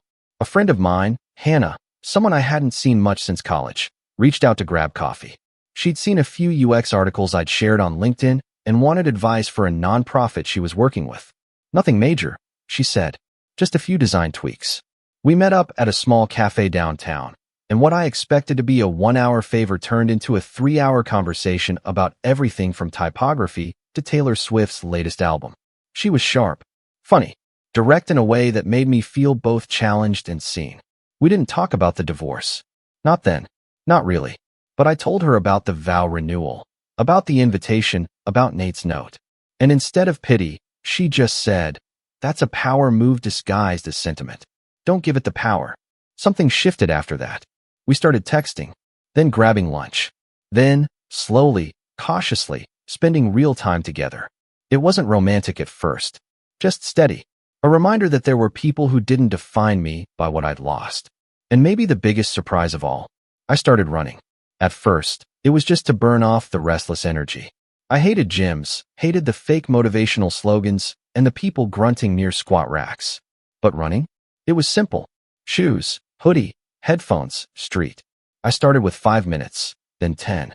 By April's end, I was jogging for 30 minutes without stopping. The weight I'd put on post-divorce started to melt off. My head felt clearer, sharper. I wasn't magically healed. I still had bad days. Days I'd stare at the wedding invite and feel that old ache, that punch-in-the-gut reminder that my family didn't see me. Not really. Days where I'd hear Nate's voice in my head and want to scream. But more and more, those days were outnumbered by better ones. Quieter victories. The kind no one toasted to. Mom reached out a few times in March. A check-in call. A forwarded joke. A random, "Do you need anything?" text. I didn't ignore her, but I didn't volunteer much either. I gave polite answers. Short responses. Enough to show I was alive, not enough to invite more. Then came the inevitable. 1 week before the vow renewal, she called. "I really hope you're coming," she said. It would mean a lot to the family. I wanted to ask why. What about this performance was supposed to mean anything to me? But I already knew the answer. To her, showing up was more important than being respected. Nate had embarrassed me, slandered me, and all she wanted was a photo of the whole family smiling in coordinated outfits. Because that's what mattered. Appearances. "I haven't decided," I said. She paused. "Owen, don't make this about the past." I almost laughed. That was rich, coming from someone who treated every family gathering like a rerun of the same broken script. "I'll think about it," I said, and hung up before she could keep going. That night, I stared at the invite again. Only this time, I wasn't filled with dread. I was planning. Because while I'd been rebuilding in silence, I'd learned a few things. Like how Nate's marriage wasn't quite as picture-perfect as he claimed. Brittany had reached out once, shortly after Christmas. A single message, vague and apologetic. She said she felt stuck, that she was reevaluating everything, and that she was sorry if her silence had made things worse. I hadn't replied, but I didn't delete it either. And then there was Liam, my cousin, the same one who joked about Nate's ego at Dad's birthday. He and I had reconnected quietly over drinks a few times since. Turns out, he wasn't a huge fan of Nate either. Had his own stories, his own grievances, and a deep sense of loyalty to people who didn't throw others under the bus for attention. "You showing up to that circus?" he asked me one night. "Thinking about it," I said. He grinned. "Good. Wouldn't miss it for the world." By the time the week of the vow renewal arrived, I had a suit dry cleaned, my beard trimmed, and an unexpected sense of control I hadn't felt in years. I didn't know exactly what was going to happen at that event, but for once, I wasn't walking in blind. I wasn't walking in alone, and I definitely wasn't walking in quietly, because Nate had spent his whole life writing the family narrative, the loud one, the golden boy, the self-declared alpha. But what he didn't realize was that sometimes the quiet one is just waiting for the right moment to speak. And my moment? It was coming fast. The day before the vow renewal, the sky over Cincinnati looked like a movie set, clouded, heavy with the promise of rain, but holding back just enough to keep the air tense. I remember standing by my window that morning, coffee in hand, watching the wind toss the branches outside like they were agitated with secrets. I felt calm. Too calm, maybe. But there was a strange steadiness in me, like my body finally caught up to something my mind had already decided weeks ago. I'd spent nearly 3 months rebuilding, physically, emotionally, mentally, and in that time, the idea of revenge had evolved. It wasn't about humiliating Nate anymore. Not directly, at least. It was about disrupting the story he had written for himself. The one where I was just the sad little brother in the background, alone and overlooked. The one where he played the leading man in every family narrative.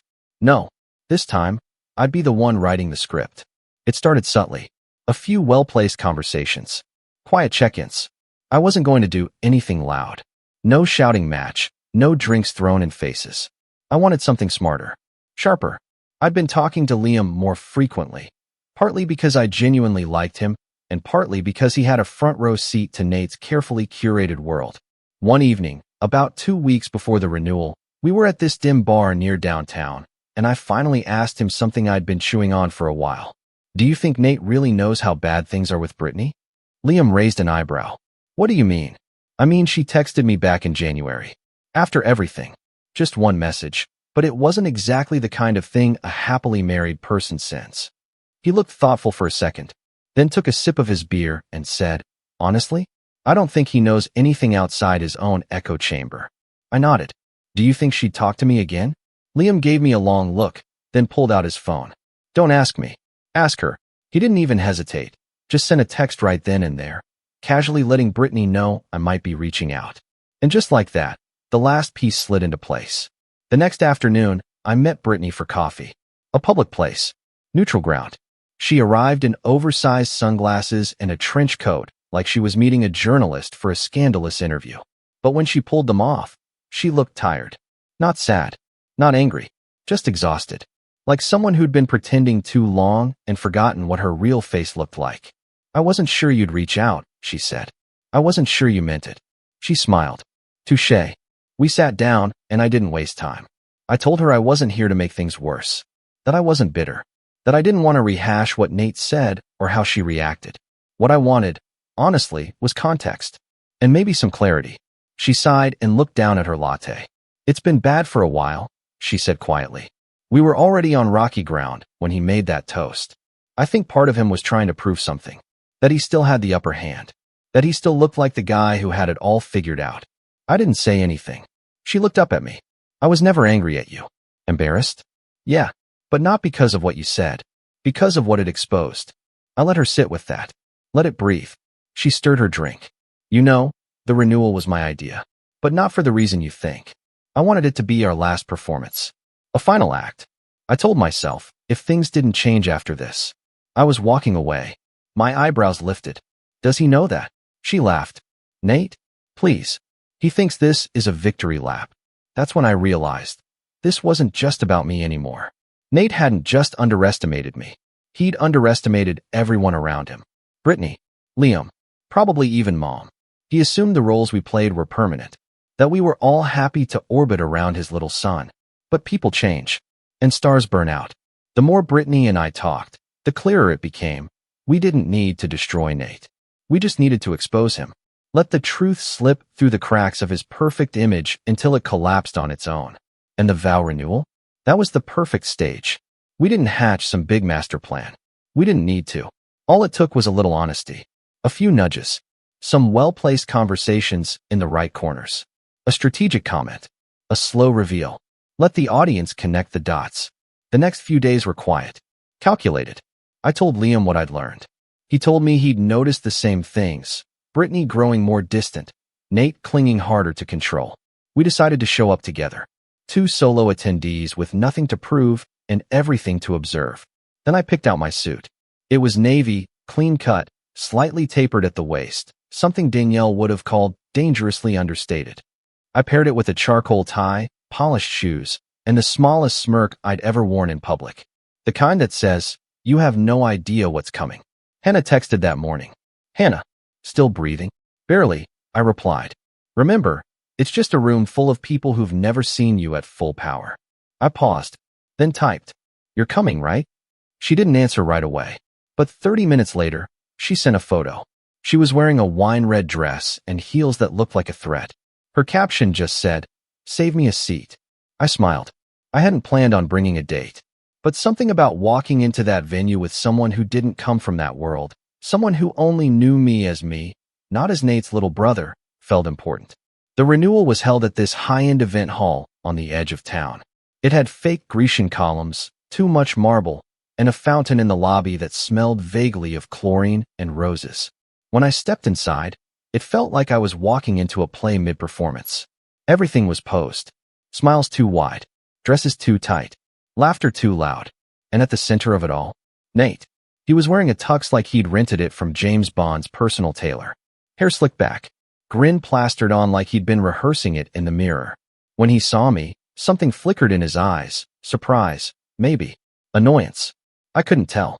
But his smile didn't waver. "Look who decided to crawl out of exile," he said, clapping a hand on my shoulder. I matched his tone. "Wouldn't miss your big act." He chuckled like I was joking, then noticed Hannah beside me. "Oh, and you brought."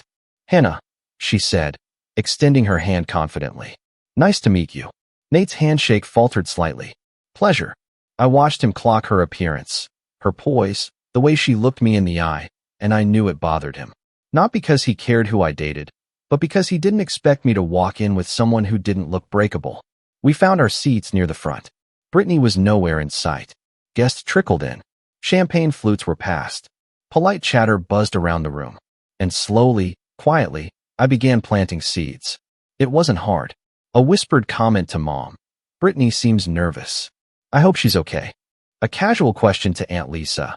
"Did Nate ever tell you what happened the night after Christmas?" A side-eye glance during Nate's speech that made Liam snort loud enough to draw a few heads. Nothing major.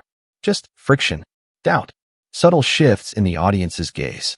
By the time Brittany walked down the aisle in a sleek, minimalist dress, not bridal white, but a soft silver that shimmered under the lights, the room was buzzing with unspoken questions. And then, just before the ceremony began, Brittany did something no one expected. She stepped up to the podium and asked to speak. Not Nate. Not the officiant. Her. She looked radiant. Not like a woman in love, but like someone reclaiming her voice after a long silence. And when she started talking, well, let's just say the air in the room changed completely. The room fell into a kind of silence that didn't feel like respect. It felt like uncertainty. The kind of hush that happens when something's gone off script, but no one's sure yet whether it's intentional. Brittany stood at the podium, eyes scanning the crowd like she was searching for an anchor. She wasn't nervous. She wasn't shaken. She looked ready. And that's what scared Nate. He had one arm lazily hooked around the back of his chair, his champagne flute resting against his leg, but his smile? It was tight. Too many teeth. His jaw twitched when Brittany cleared her throat, adjusted the mic, and said, "I wasn't supposed to speak. At least, not until the vows. But I've been thinking about what a renewal actually means. And I realized, maybe it's not just about repeating words. Maybe it's about reevaluating what those words even meant the first time." A few polite chuckles, mostly from the back of the room. But I caught the glance she shot toward Nate, a quick, razor-sharp flick of the eyes. "I was 25 when Nate and I first got married," she continued, voice steady. "I thought love meant putting someone else's needs before your own. I thought it meant protecting their image, even when it came at the cost of your own voice. I believed that the more you forgave, the more worthy you became." She paused. Nate's fingers tightened on his glass. "But what I've learned," Brittany said, "is that love, real love, doesn't ask for silence. It doesn't demand that you laugh when you're humiliated or nod when you're hurt. It doesn't show up late, drunk on praise, ready to make a spectacle of someone else's pain just to feel important." People shifted in their seats. Brittany smiled gently, not at Nate, at the room. "And it definitely doesn't give a speech at Christmas dinner mocking someone's divorce, then spend months gaslighting everyone into thinking he was the victim." And just like that, the air snapped. Nate's face paled, not visibly at first, but in the subtle way that only someone who knows him well would recognize. The way his lips thinned and his legs stopped bouncing. He leaned forward, half rising from his seat like he might rush the mic, but Brittany held up a single hand. "I'm not here to humiliate you, Nate. That's your game. I'm here to end it." She turned back to the audience. "This renewal is not happening today, because I will not tie myself to a man who turns his own brother's pain into a punchline. A man who values admiration over intimacy, control over compassion, and performance over partnership. Gasps this time. Real ones." Aunt Lisa clutched her pearls. Actually clutched them, which felt almost cartoonish if it hadn't been so perfectly timed. My mom looked like someone had slapped her with a wet napkin. Liam let out a low whistle beside me. Hannah leaned forward slightly, hands folded, eyes gleaming. Brittany looked straight at Nate, then lowered her voice so the room had to lean in. You've spent your whole life writing the narrative, Nate. Making yourself the hero, the winner, the showman. But here's the thing about narratives. She stepped down from the podium and walked over to her chair, her voice still calm, but resonant. They only work if the audience believes them. And today, I think you just lost them. She picked up her clutch, adjusted her silver dress, and turned toward the door.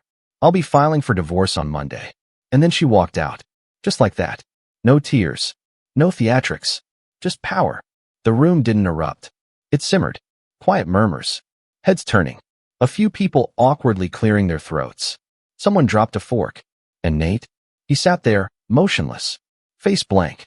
Until finally, slowly, he stood up. He didn't say a word. Just walked to the podium and stared into the mic like it might offer him a lifeline. Then he muttered something about technical difficulties, turned on his heel, and stormed off through the staff exit near the bar. It was glorious. I didn't move right away. I wanted to feel it. Let it soak into my skin like sunlight. My whole life, Nate had been the one in control of the narrative. He set the tone, decided who got attention and who got sidelined. And now, here he was, exposed, abandoned, humiliated in the one place he'd built as a monument to himself. And I hadn't laid a hand on him. I hadn't even raised my voice. That's what made it perfect. Over the next 20 minutes, the room began to empty out. There was no announcement, no real end, just clusters of confused guests muttering excuses and grabbing their coats. Some tried to salvage the open bar. A few relatives tried to make it about themselves. Aunt Lisa cornered me to ask if I'd known about any of this, as if I'd been hiding state secrets. I'm as surprised as you are, I lied, sipping my champagne. But I'm proud of her. Mom didn't come near me. She looked like she wanted to, like she had a speech ready. But the weight of the moment held her back. She just watched me across the room as if seeing me clearly for the first time in years. Eventually, Hannah slipped her hand into mine. Ready to go? More than ready. We walked out without looking back.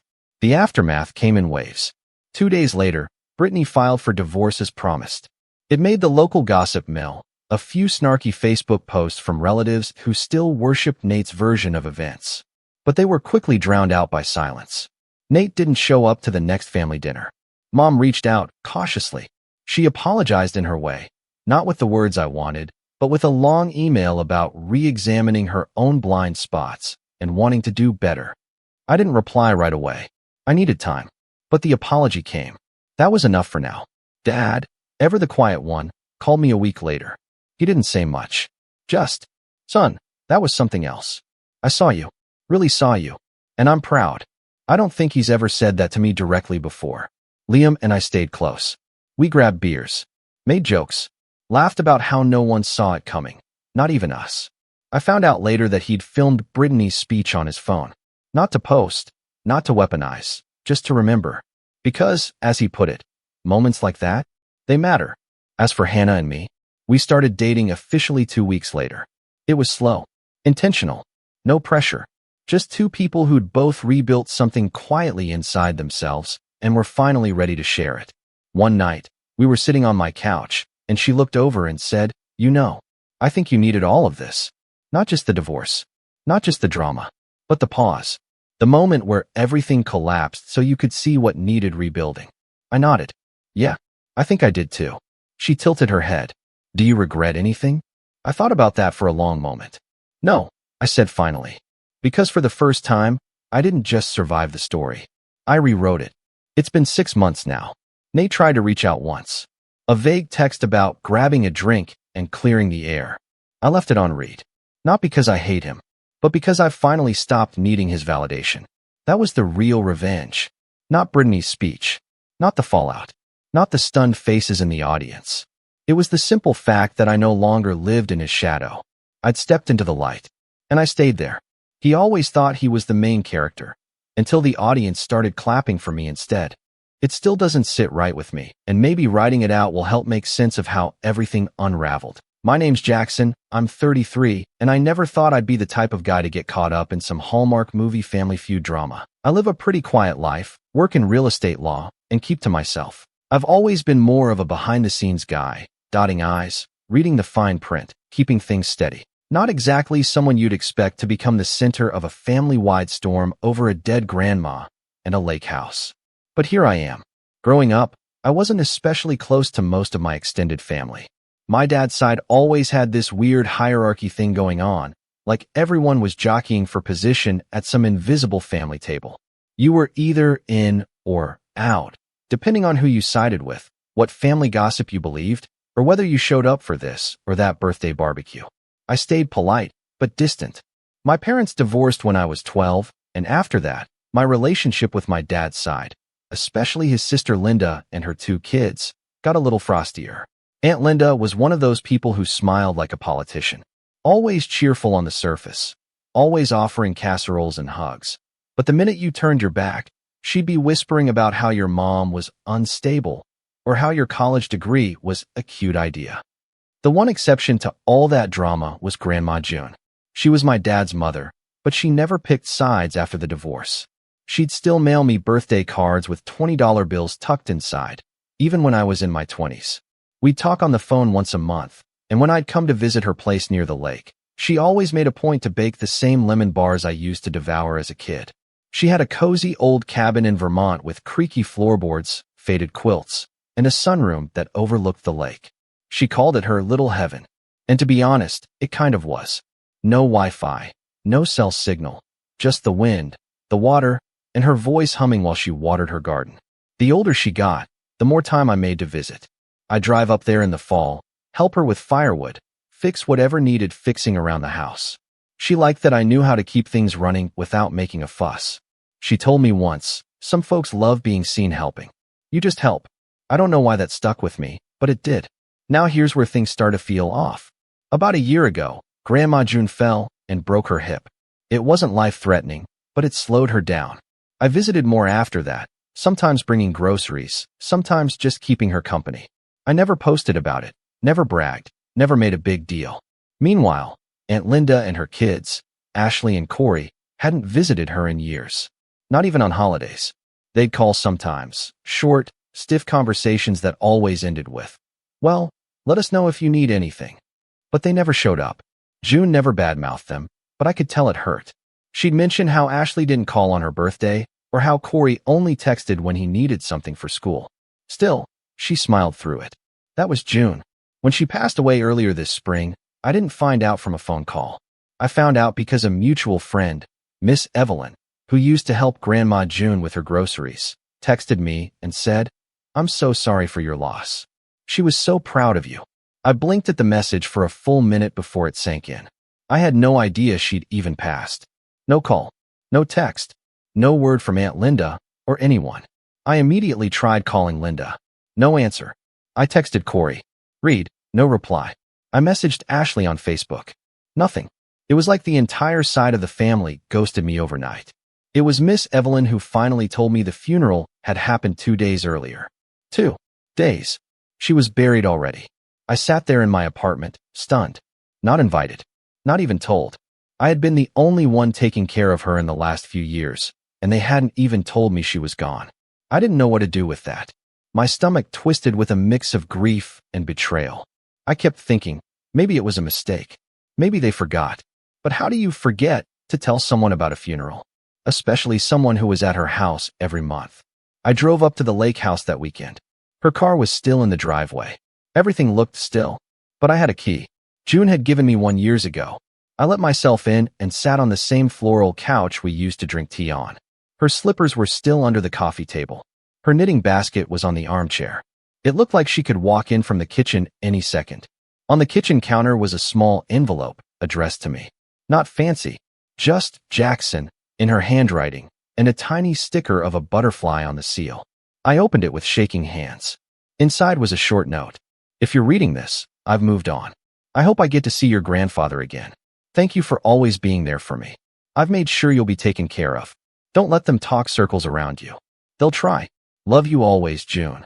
I don't cry easily, but I sat at that table for a long time, just staring at that note, feeling like my chest had cracked open. Then I remembered something. About a year ago, June had asked me to help her update some of her estate documents. I hadn't thought much of it at the time. I'm a real estate attorney, so she figured I'd know what to look for. I helped her get in touch with a colleague of mine who specialized in estate law, and I'd sat in on one of the Zoom calls. She'd been clear about a few things. She wanted the lake house to stay in the family. She didn't trust Linda to manage it. She wanted me to have it. She said I was the only one who truly appreciated it, not just for the property value, but for what it meant. I hadn't seen the final version of the documents, but I knew she'd followed through. And when I went up to the attic that same day, I found the folder where she kept her important papers: birth certificate, social security card, and her will. Signed, witnessed, notarized. I also found the deed to the property, with a transfer on death clause naming me. I didn't know what I'd need them for at the time. I just brought them home with me. I didn't expect to have to prove anything. I was grieving. But 2 weeks later, everything exploded. It started with a knock at the door of the lake house. I had driven up again to begin going through June's things, slowly, carefully, the way she would have wanted. I was sorting books in the living room when I heard tires crunching outside. I figured it was Evelyn or one of the neighbors. Instead, it was a man in a navy suit and a woman in heels stepping out of a silver SUV. She had a clipboard. He had a blazer. And trailing behind them was Ashley. Ashley waved like she owned the place. The woman in heels looked annoyed to be there. The man looked confused. "Jackson," Ashley said, tilting her head like I was the one who didn't belong. "Yeah." I stepped onto the porch, already tense. "We're just doing a quick walkthrough for the listing," she said, gesturing at the house. "Listing?" I frowned. "What listing?" Ashley blinked, then smiled like I was a 5-year-old who didn't understand how crayons worked. "The house. Grandma promised it to Corey, remember? We're getting it ready to sell." There was a beat of silence where I genuinely thought I'd misheard her. Then I looked past her at the realtor. He gave me a tight smile. "Sorry, are you the tenant?" I laughed once. A sharp, confused sound. "No, I'm her grandson, and the house isn't for sale." Ashley's smile started to twitch. "Jackson, come on. Grandma told us years ago that Corey would get the house. We're just following through." She walked toward the door. I stepped in front of it. "No," I said. She stopped. The two professionals exchanged a glance. The woman with the clipboard started typing something on her phone. Ashley's voice dropped. "Don't make this difficult. You weren't even at the funeral." I felt something hot crawl up my neck. "I wasn't invited," I said slowly. "No one told me. I found out from Evelyn." Ashley crossed her arms. "Well, I'm sorry if there was a mix-up, but this isn't about that. Corey already told people he's getting the house. It was understood. And now we have a buyer who's really interested." "That's going to be a problem," I said, stepping back inside for a moment. When I returned, I had the will in one hand, the deed in the other. Ashley's face changed. And when I said, "This house was left to me, by name, in writing, and I'm not selling it," her jaw clenched so hard I thought she might crack a tooth. That's when she said it. "Well, we'll see what the judge says." She really didn't know who she was talking to. I gave her the longest, slowest look I could manage. Then I smiled. "I've got one on speed dial." And that was when the games really began. That night, I barely slept. I kept replaying the whole confrontation in my head. Ashley's smug expression, the realtor's clipboard, the way they spoke to me like I was a squatter in my own grandmother's house. The audacity of it all. It wasn't just about the property anymore. It was about the erasure. Like I'd never mattered. Like the years I spent stacking firewood in the cold, driving up after work to fix leaky pipes, sitting with June when her hands trembled too much to hold her teacup. That had all been invisible to them. Disposable. They wanted her memory, but only the parts they could cash in on. I stayed at the lake house that night, double-checking the locks even though I knew Ashley wouldn't try anything yet. I pulled out June's will again and stared at it under the lamplight, running my thumb over her signature. It was all there. The house, the contents, everything, willed to me. No vague language. No room for misunderstanding. Still, my gut told me this wasn't over. Not by a long shot. Sure enough, the next morning, I woke up to 3 missed calls from Aunt Linda. And a text. "Jackson, we need to talk. Call me." No greeting. No apology. Not even a "sorry for your loss." I took a deep breath and called her. She answered on the first ring. "Well, good morning, stranger." Her voice was sickly sweet, the kind of syrupy tone you use with a customer you secretly hate. "I was wondering when you were going to crawl out of your little hidey hole and join the family conversation." I ignored the jab. I heard Ashley tried to show the house. She laughed like I told a funny joke. Yes. Well, there's been some confusion, clearly. You see, June told us multiple times, in person, that she wanted Corey to have the house. It's what she always said. Everyone knew it. You must have misunderstood. I stared at the wood grain of the dining room table, trying to keep my voice level. There's a signed will, Aunt Linda, and a notarized deed. I didn't misunderstand anything. A beat of silence. Then her tone hardened. That old cabin was supposed to stay in the family. Your grandma wanted it to go to someone who would keep it as a legacy. And she trusted me to do that. Another pause. Then, suddenly, a low chuckle. You think you're special, don't you? Just because you played handyman a few times a year and buttered her up with tea and visits. I felt my chest tighten. I was there when no one else was.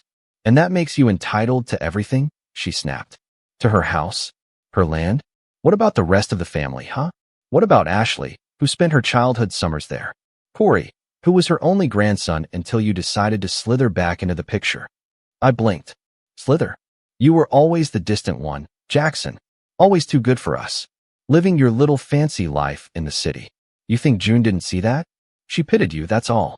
That line, she pitied you, hit something I didn't know was still raw. I ended the call. I didn't yell. I didn't argue. I just hung up and stared out the window at the lake, which was still and glassy in the morning light. June used to sit there and watch the ducks drift by. I imagined her voice. Don't let them talk circles around you. They were trying. Hard. Over the next few days, the pressure started ramping up. It started small. Weird cars parked on the gravel road near the property. Flyers for realtors left on the porch. One morning, I came out to find a stranger snapping photos of the house. When I asked him what he was doing, he said, "Oh, I was told this was going up for sale." Told? By who exactly? I spent the next week working remotely from the lake house, just to keep an eye on things. I didn't post anything online. I didn't respond to family group texts that suddenly included me again, as if nothing had happened. Ashley sent me a, "Hey, hope we can talk this out" message like we were old high school friends who'd had a falling out over prom drama. I ignored it. Then came the bombshell. The betrayal that flipped the switch. One rainy Thursday, I got a call from Evelyn. Miss Evelyn, the sweet old neighbor who used to help June with groceries and gardening. She sounded shaken. "Jackson. Honey, I didn't know if I should call you, but I think you need to come over. Right now." I grabbed my coat and ran to her house. She handed me a manila envelope. "This came to my mailbox by mistake," she said quietly. "I don't want to stir anything up, but..." I opened it thinking it was a tax letter. And, well, you should read it. Inside was a printed email thread. Dozens of messages. Between Ashley, Aunt Linda, and a lawyer. Not June's lawyer. Not the one I'd helped her hire. But their lawyer. The emails were weeks old, dated right after June's passing. They'd already been consulting about the house. They were discussing potential loopholes in the will. Whether June had been of sound mind. Whether my involvement in drafting the documents might be considered a conflict of interest. They were building a case to challenge the will. But that wasn't even the worst part. There was a section where Ashley mentioned leverage. Specifically, how they might force me to sell by making life difficult. She mentioned people with cash offers ready to move. She wrote, and I quote, "If Jackson thinks he can play lawyer, he's in for a wake-up call. Once he realizes the legal fees and family fallout, he'll fold. He always folds. We just need to keep the pressure on." I felt like I'd been punched in the gut. It wasn't just some petty family drama. They were actively plotting to wear me down, to gaslight me, to bury me in enough stress that I'd hand over the house just to make it stop. I didn't sleep that night. I didn't even turn the lights off. I just sat in June's sunroom, with the rain tapping against the windows, holding the envelope in my lap like it was radioactive. Everything clicked into place. The fake politeness. The sudden interest in talking it out. The cars. The realtor. The text from Aunt Linda, pretending to be the voice of reason. They weren't just testing the waters. They were preparing for war. And the kicker? They didn't think I'd fight back. The next morning, I finally responded to Ashley's message. Just one line. "Nice emails. Tell your lawyer I'll be in touch." I didn't get a reply, but the silence spoke volumes. Within 24 hours, I received a formal letter from their attorney, alleging concerns over the will's validity. They requested that I cease all actions regarding the property until a formal review can be conducted. They even hinted at possible undue influence. It was a bad bluff. Because they didn't know that I had copies of everything. The estate paperwork, the witness signatures, the Zoom recordings, the logs, the emails. They didn't know I'd already spoken to June's estate attorney, who was more than happy to testify that June had been lucid, determined, and very clear about her intentions. They didn't know that I wasn't scared. But that wasn't the part that broke me. The part that really shattered something in me was when I drove into town for groceries the next day and ran into my cousin Corey outside the gas station. He was laughing with some of his friends, all of them leaning against a truck, sipping sodas. When he saw me, he smirked. "Hey, Jackson, heard you're squatting at Grandma's." I froze. "Excuse me." His buddies chuckled. Corey just shrugged. "Come on, man. We all know it was supposed to go to me. You're just delaying the inevitable. Mom's got this handled." I stared at him. My chest felt like it was filled with broken glass. "Is that what this is to you?" I asked. "A prize." He popped the cap off another soda. "It's just business." I didn't say another word. I got back in my car, hands trembling, and drove straight to the courthouse. Not to argue, not to shout, but to prepare. Because this wasn't just about June's house anymore. This was about every snide comment, every family gathering where I was treated like the outsider. Every year they let her sit alone while they posted vacation pics and pretended they cared. It was about the legacy of a woman who meant more to me than all their scheming combined. And I wasn't going to let them take her memory or what she left behind without a fight. So I made one call. And that's when the judge answered on the second ring. I wish I could say that one phone call to the judge fixed everything. That justice swooped in, family drama dissolved, and everyone got what they deserved. But real life doesn't work like that. Not when you're dealing with people who know how to twist the truth, especially when they've spent years pretending their lies are the truth. The call didn't magically solve anything. It just got things rolling. Judge Marlone was someone I knew professionally. We weren't best friends or anything, but we'd worked on a housing dispute case together 2 years earlier, and I'd left a good impression. He wasn't the kind of guy who took sides, but he was the kind of guy who hated bullies. He listened carefully as I laid everything out. The will, the deed, the shady emails, the funeral I was never told about. He didn't interrupt once. When I finally stopped talking, he just sighed and said, "This isn't just about a house, is it?" "No," I said quietly. "It's not." He offered to refer me to a colleague who specialized in contested estates. I thanked him and took the number down, but when I hung up, the weight of everything still pressed hard against my chest. It didn't matter that I had the law on my side. It didn't matter that June's wishes were clearly documented. What mattered was that my own family had turned me into the enemy, and they weren't going to stop just because I had paperwork. They were going to keep pushing, keep undermining, keep lying, because they weren't just trying to take the house. They were trying to take the narrative.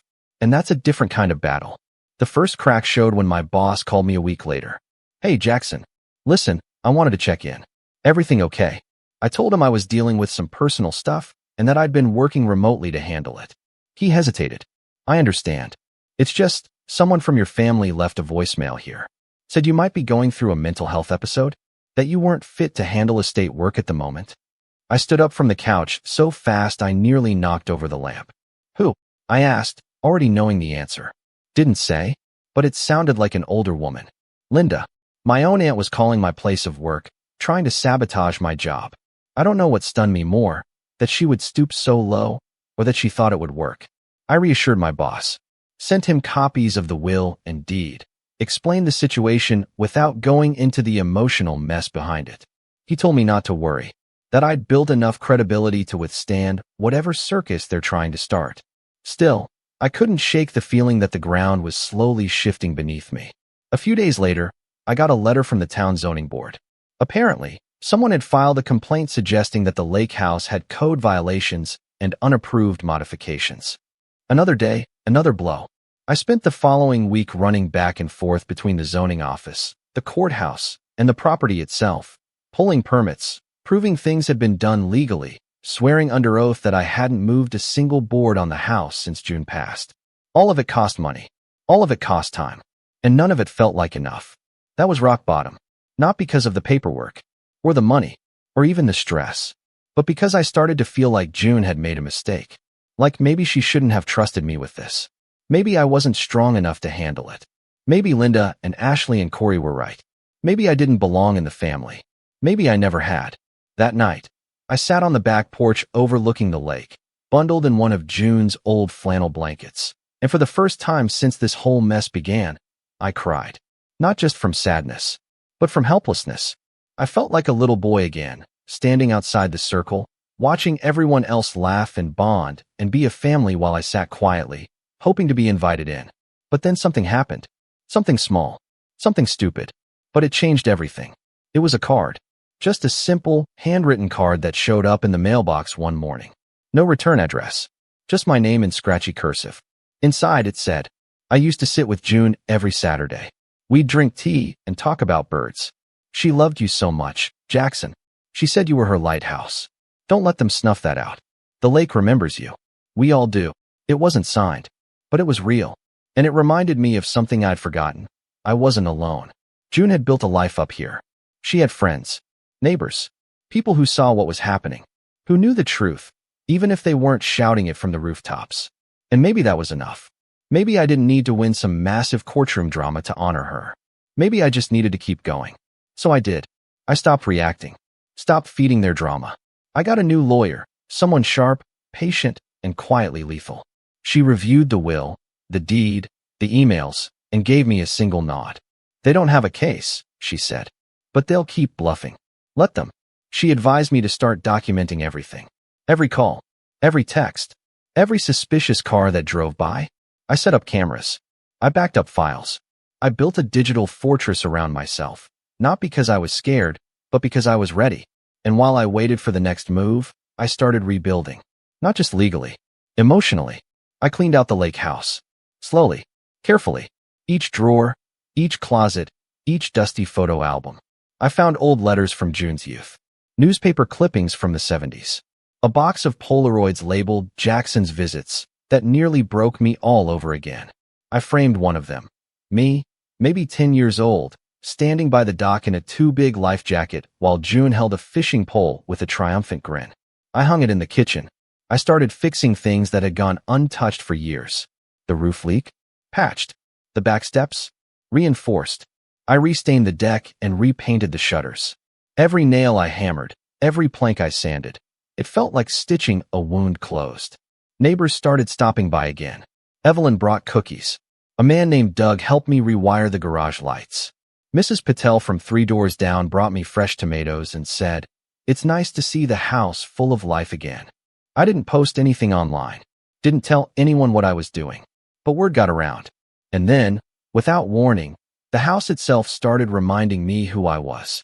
There was one night, late summer, when I left the windows open and heard the loons calling across the lake. Just like they did when I was a kid, curled up on the pull-out couch in the living room with June humming softly from the next room. The sound hit me like a wave. It wasn't grief anymore. It was comfort. I was home, not just in the house, but in myself. I wasn't the outsider anymore. I was the keeper, the one June had trusted, the one who stayed. And slowly, I stopped second-guessing that. The calls from Linda grew less frequent. The threats more desperate. One email actually said, "You're tearing this family apart." As if I was the one who ghosted a funeral and tried to backdoor a property sale. I didn't respond. I didn't need to, because I had something better than retaliation. I had roots, and they were deeper than anything they could see. But I still hadn't told them about what I'd found in the attic. About the other envelope tucked inside the same folder as the will. The one marked, "If they try anything." I hadn't opened it yet, but I would soon, because a storm was coming. And June had left me one final weapon. I waited until nightfall to open the envelope. The one labeled, "If they try anything."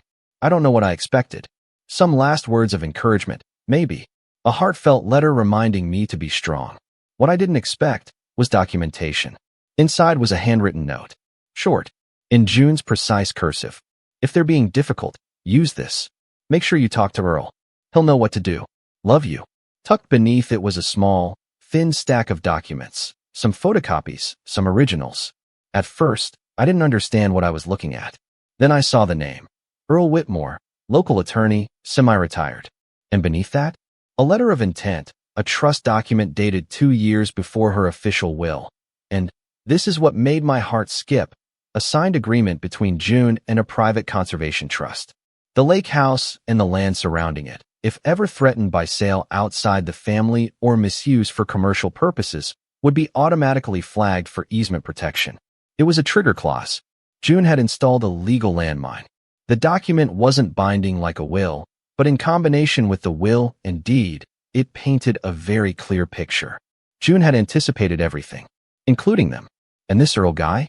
Apparently, he was the one who'd helped her set all of it up. I found his number scrawled on the back of the envelope. The next morning, I called. The phone rang 5 times before a low, gravelly voice answered. Earl Whitmore. Hi, Mr. Whitmore. My name is Jackson. I'm June Alder's grandson. Silence. Then a soft chuckle. Well, I'll be. I wondered when you'd call. She left me your number in case. They tried to take the house, he finished. Yeah, she figured they would. We had long talks about it. He invited me to meet at his office the next morning. It was a modest place, tucked between a diner and a hardware store, with peeling window decals and a front desk that looked like it hadn't been dusted since Y2K. But inside, Earl was sharp, clear-eyed, old school, the kind of man who called you son, even if you weren't related, but didn't tolerate nonsense from anyone.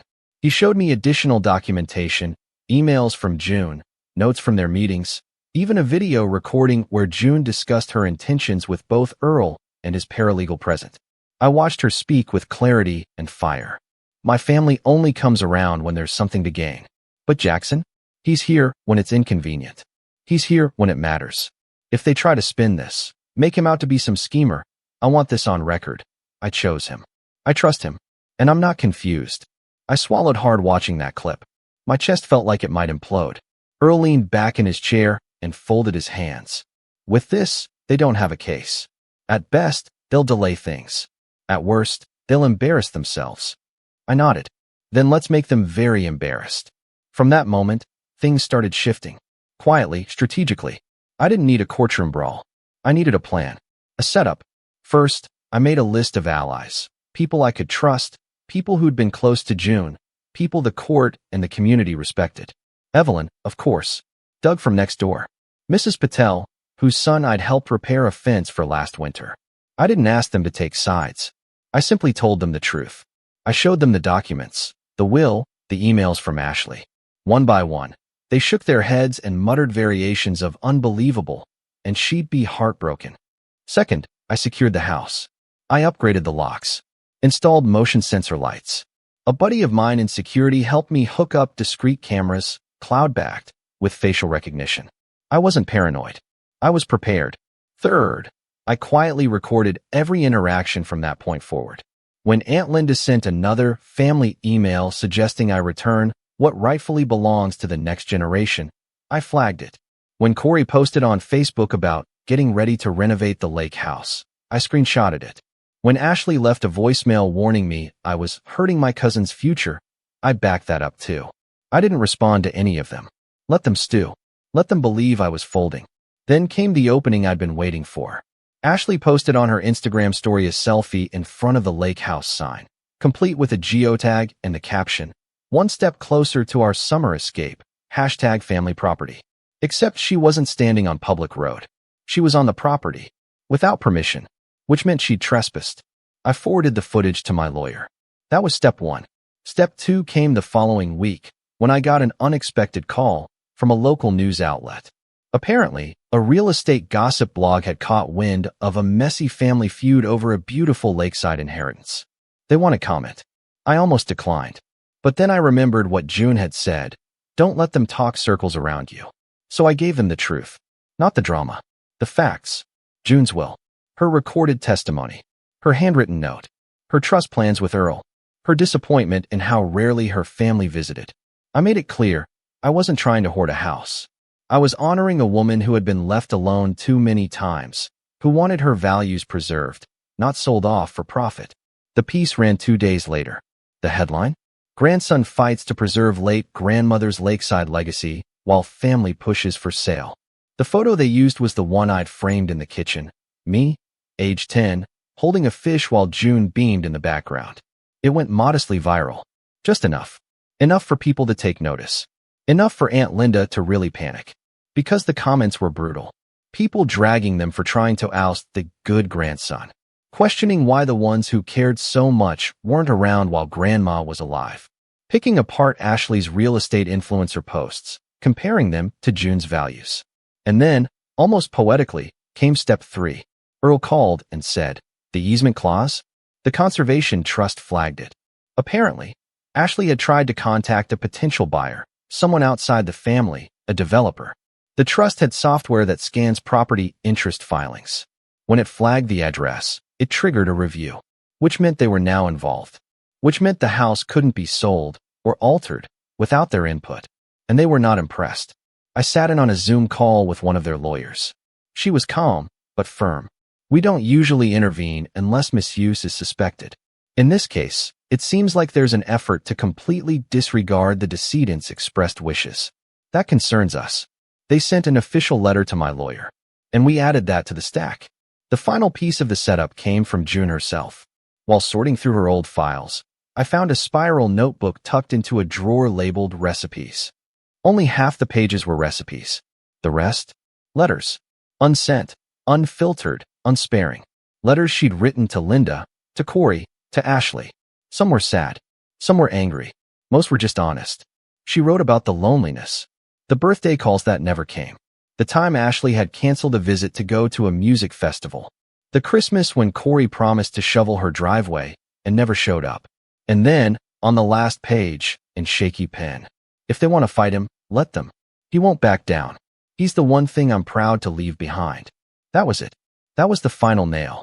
I scanned the letters, saved them, and quietly, I began drafting a speech. Because court was coming. And this time, they weren't going to catch me off guard. This time, I wasn't just defending a house. I was defending her. Court was held on a Monday. It was drizzling that morning, a cold gray mist hanging over the courthouse steps like something out of a noir film. I arrived early, dressed in a dark blue suit, freshly shined shoes, and June's old pocket watch in my coat pocket.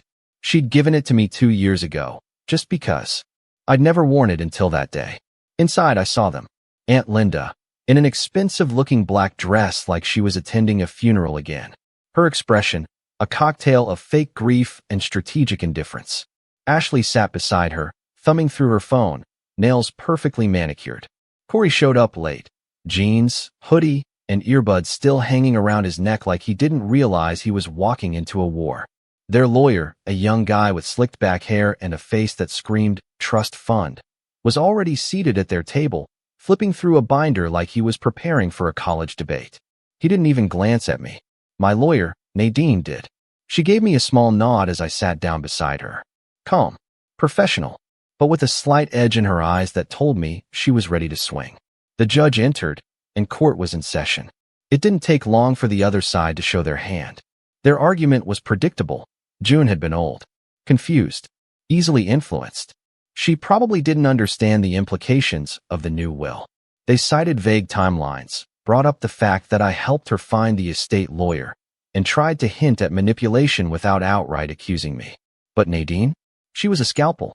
"Your Honor," she said, flipping to a tab in her binder, "we have a notarized video of Ms. Alder expressing her wishes with full mental clarity.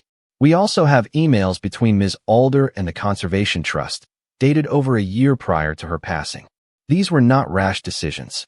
They were long considered, well-documented, and deliberate." She played the clip. The courtroom fell silent as June's voice filled the room. "My family doesn't see me unless there's money involved. But Jackson? Jackson sees me. He always has. That house belongs to him. Not just legally. Spiritually. He's its heart. They'll hate that. Let them." Linda's face lost all color. Ashley shifted uncomfortably. Corey actually looked embarrassed for once. Then came the exhibits. The will, the deed, the trust documents, and finally, photos, texts, voicemails. Ashley's Instagram post. Corey's Facebook brag.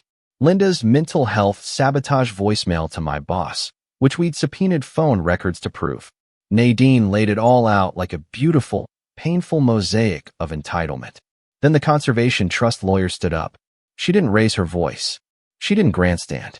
She simply read a letter from her board, stating that due to the legally binding trigger clause June had enacted, any attempt to sell the property outside of its original terms would activate a permanent protection order. The house would be rendered unmarketable, unsellable. A conservation artifact. Translation: even if they won the house, they couldn't do a single thing with it. The judge leaned back, tapping his pen on the bench. Is there any documentation from the plaintiffs indicating a history of caretaking or financial support to Ms. Alder prior to her death? Their lawyer hesitated. Not directly, no. Any evidence of familial involvement, aside from Mr. Jackson, in the upkeep or maintenance of the property? No, Your Honor. Then Nadine stood. We do, Your Honor. Receipts, bank transfers, photos of repairs, testimonials from neighbors, all indicating that Mr. Jackson was not only the sole caretaker of Ms. Alder in her final years, but the only family member who visited consistently, even during medical hardship. She paused. And we also have a series of emails, which I'll read into the record now. She started reading aloud the correspondence between Linda and Ashley, the parts where they admitted to strategizing ways to pressure me, to gaslight me, to spin public perception. The line that really landed? He always folds. The courtroom was so quiet you could hear the wall clock ticking. I didn't move. I just looked at them. And for once, they looked back and didn't know where to look next. The judge recessed for 45 minutes. When he returned, he didn't waste time. He upheld the will and deed as valid and binding. He ruled that the attempts to interfere with the estate were malicious and disingenuous, and he authorized me to seek damages for legal expenses should I choose to pursue them. Then he looked directly at Linda. I find it deeply troubling, he said, that someone so absent in the life of their mother would become so vocally invested after her passing. That's not grief. That's greed. And it doesn't belong in this courtroom. With one final bang of the gavel, it was over. I didn't speak to them as they left. They shuffled out like funeral guests who realized they'd shown up to the wrong service. Corey lingered at the door for a moment, like he might say something. He didn't. Ashley blocked me on every platform that afternoon. Linda never spoke to me again. Back at the lake house, the sun had finally come out. The clouds were clearing, the air smelled of pine and wet earth, and the water was still again. Evelyn stopped by that evening with a casserole. You handled yourself with grace, she said, setting it on the table. June would have been proud. I hope so, I said, my voice quieter than I expected. She looked around the house, then smiled softly. You gonna stay a while? I looked out at the lake. The dock. The old garden plot I'd started reviving. The hammock June used to nap in. Yeah, I said. I think I will. Later that night, I took a walk down to the edge of the water. The moon was bright. The stars clear. I pulled the pocket watch from my coat, opened it, and saw what I hadn't noticed before. Tiny, etched words inside the lid. To Jackson, my lighthouse. I smiled, because they never understood what the house really was. It wasn't a prize. It wasn't a transaction. It wasn't even about the land. It was about love, legacy, loyalty, and I protected all three. For her, for me, for the future. And I walked back up the hill, slowly, quietly. Home. My name's Martin, I'm 60 years old, and up until 2 months ago, I thought I'd done okay as a father. Not great. Not perfect. But okay. I worked hard, built my own business from the ground up, kept food on the table, put 2 daughters through college, paid for braces, ballet classes, first cars, and even that overpriced wedding in the hills where I was conveniently seated next to the caterer and not the family table. I swallowed the small slights over the years because I figured that's what you do when you're the dad. You show up. You pay. You stay in the background. My ex-wife, Diane, and I split when the girls were in middle school. It wasn't dramatic. No cheating, no yelling. Just 2 people who became strangers in the same house. I gave her the house. Took a smaller condo close by to stay involved. Never missed a school play, a dentist appointment, or a single weekend visitation. I even paid for her lawyer during the divorce because she said it would make things smoother for the girls. Maybe that should have been a red flag, but I didn't care. I wanted peace. Fast forward to my 60th birthday. My daughters, Emma and Lily, planned a surprise party. Emma called a month before and said, "You've done so much for us, Dad. We want this to be your day." I was touched. Genuinely. I even took the day off, which, if you know me, is a miracle. My assistant Dana had to pry my laptop out of my hands. The party was held at a vineyard, beautiful, upscale, just the kind of place Diane used to beg me to take her to when we were married, back when I couldn't afford more than one night away without stressing over payroll. Now, walking in, I saw white tablecloths, a live jazz trio, and a crowd of about 50 people, my old coworkers, some friends from church, a few distant cousins, and Diane, which was unexpected, but fine. We'd stayed on vaguely polite terms. Still, the way she smiled when she saw me walk and made something twist in my gut, like she knew something I didn't. Emma clinked her glass an hour in and announced there'd be a tribute video. Something to celebrate our amazing dad, she said, her voice shaking just slightly, like she was nervous. I smiled at her, heart warm. Thought back to the little girl who used to fall asleep in my armchair, drooling on my sleeves while I watched the news. The video started sweet enough. Baby pictures of me holding them in the hospital. One clip of me teaching them to ride bikes, running down the sidewalk in my worn-out sneakers. I felt myself start to tear up. And then, the tone shifted. It was subtle at first. The pictures slowed, replaced by video clips, some old home movies, others clearly recent recordings I hadn't seen before. Emma and Lily speaking directly into the camera, mock serious expressions. Growing up with Dad was interesting, Lily said, dramatically. He was always there, physically. Laughter. But emotionally? Cut to Diane, sitting on what looked like Emma's patio. He was never a real father, she said with a sip of wine. Just a wallet with Wi-Fi. More laughter. Some polite, some genuine. Another clip played. The girls at brunch, champagne in hand. Emma raised her glass. To cutting dead weight before it drags you down. Lily chimed in. And to finally having the courage to say what we really think. They laughed. So did some people in the room. My friend Pete, seated beside me, shifted uncomfortably. I stared at the screen. Felt the blood drain from my face. Not because of what they said, I'd heard worse from clients in bad moods, but because it was them. My girls. And this wasn't a joke. I could feel it. This was their way of telling me they were done pretending. That everything I'd done over the years was transactional to them.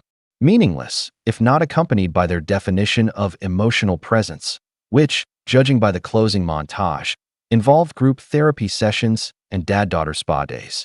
The last shot of the video was a split screen, a photo of me alone in my office, hunched over blueprints, beside one of them on a beach with Diane and her new husband. The caption? We chose peace. The lights came up. Everyone clapped.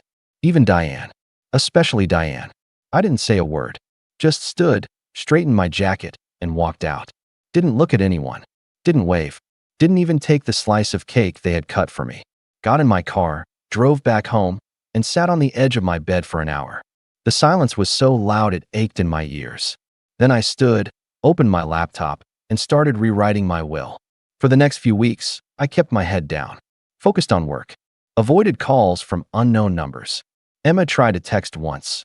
A simple, "Can we talk?" I deleted it. Lily emailed to say she was sorry if I took the roast the wrong way. That it was meant to be lighthearted. I didn't reply. Then this morning happened. I got to the office early, as usual. Dana met me at the door with coffee and a look on her face that made me pause. "They're here," she whispered. "Who?" She nodded toward the security camera monitor. And there they were. Emma and Lily, standing just outside the glass doors.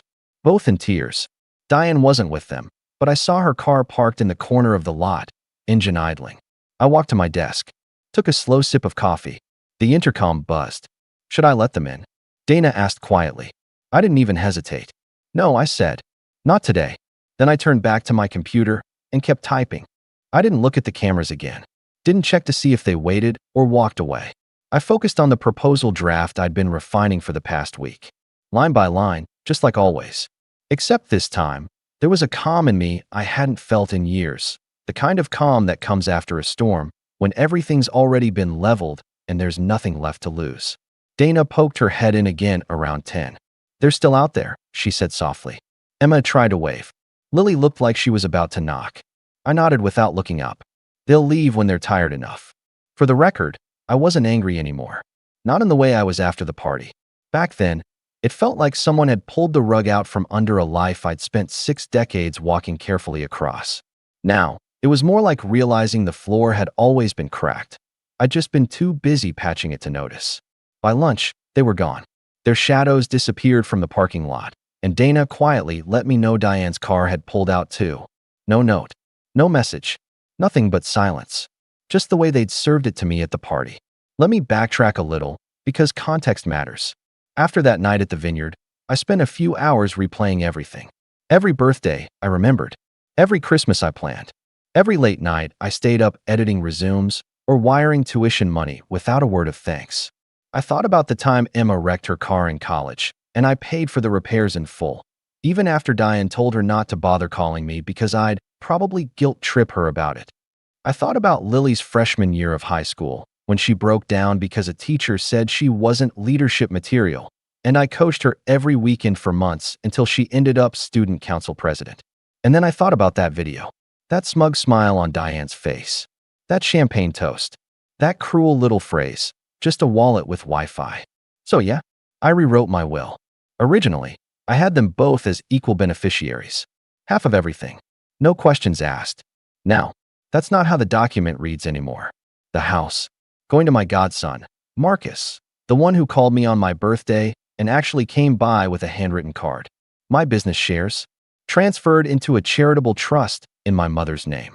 I've already spoken to a board to manage it long after I'm gone. It'll provide grants for single fathers raising kids on their own. My savings? Divided among a few causes I care about. Cancer research, veterans' mental health programs, the local scholarship fund for underprivileged kids who age out of foster care. You know, people who will never call someone a wallet with Wi-Fi. As for Emma and Lily, they're listed. Of course they are. They each get one item, a framed photo of the family trip to Yellowstone. The last vacation where I remember us all laughing for real. I was holding their hands. They were still young. Before resentment found its voice. Before Diane whispered just enough poison to let it sink into the cracks. I included a letter with each photo. Not out of pettiness, just clarity. Emma's reads, "You once told me I was your hero. I believed you. I hope one day you remember why you said it." Lily's reads, "All I ever wanted was for you to feel safe and loved. I wish I'd known how much pain you carried in silence." I won't lie. Writing those letters broke me in a way nothing else had. Because beneath all the anger and betrayal, I still love them. They're my daughters. But love isn't a hall pass. It doesn't excuse cruelty dressed as honesty. It doesn't forgive performative loyalty in public and gut punches in private. 3 days after the party, Diane tried to call. I let it ring out. She left a voicemail. "Martin, I didn't know they'd take it that far. I thought it would be funnier. You know how the girls are. They meant well. They just got carried away. I'm sorry. They're sorry. Please call me back." I didn't. Not because I wanted her to hurt, but because I finally understood something. Boundaries aren't walls you build to keep others out. They're fences you build to keep yourself in. Safe. Protected. Respected. I've spent 60 years building and rebuilding everyone else's expectations of me. Employee. Provider. Father. Peacemaker. Problem solver. But no one ever asked who I was when I wasn't being useful. Well, now they know. 2 weeks ago, I hired a new junior architect. Her name's Naomi. Brilliant. Fresh out of grad school. She reminds me of Emma in a way. Ambitious, sharp, speaks her mind. I found myself mentoring her without even thinking. Told her once, "Don't ever let someone define your worth by what you give them. If they can't see your value when you're quiet, they don't deserve your voice when you're loud." She wrote that down. Last Friday, Dana brought in a birthday cake. Just her and a few team members. Nothing big, but the candles were lit and the smiles were real. They sang, and for the first time in a long while, I let the song finish before blowing them out. I even made a wish, though I won't say what it was. Some things are better left between a man and the silence he's earned. This morning, as I watched Emma and Lily walk away from my office, their shoulders slumped, their makeup streaked, I felt still. Not vindicated, not triumphant, just done. Like a man who's finally laid down a burden he didn't realize he'd been carrying. And maybe, just maybe, I'll sleep better tonight than I have in years. But that's not where the story ends. Because tomorrow, they're coming back. I know they are. I saw it in the way Emma hesitated at the curb, in the way Lily kept turning back, biting her lip like she wanted to say something, but didn't know how. The next day started like clockwork. I arrived at the office at 7:42 a.m., coffee in hand, tie slightly crooked like always. A small rebellion I never corrected.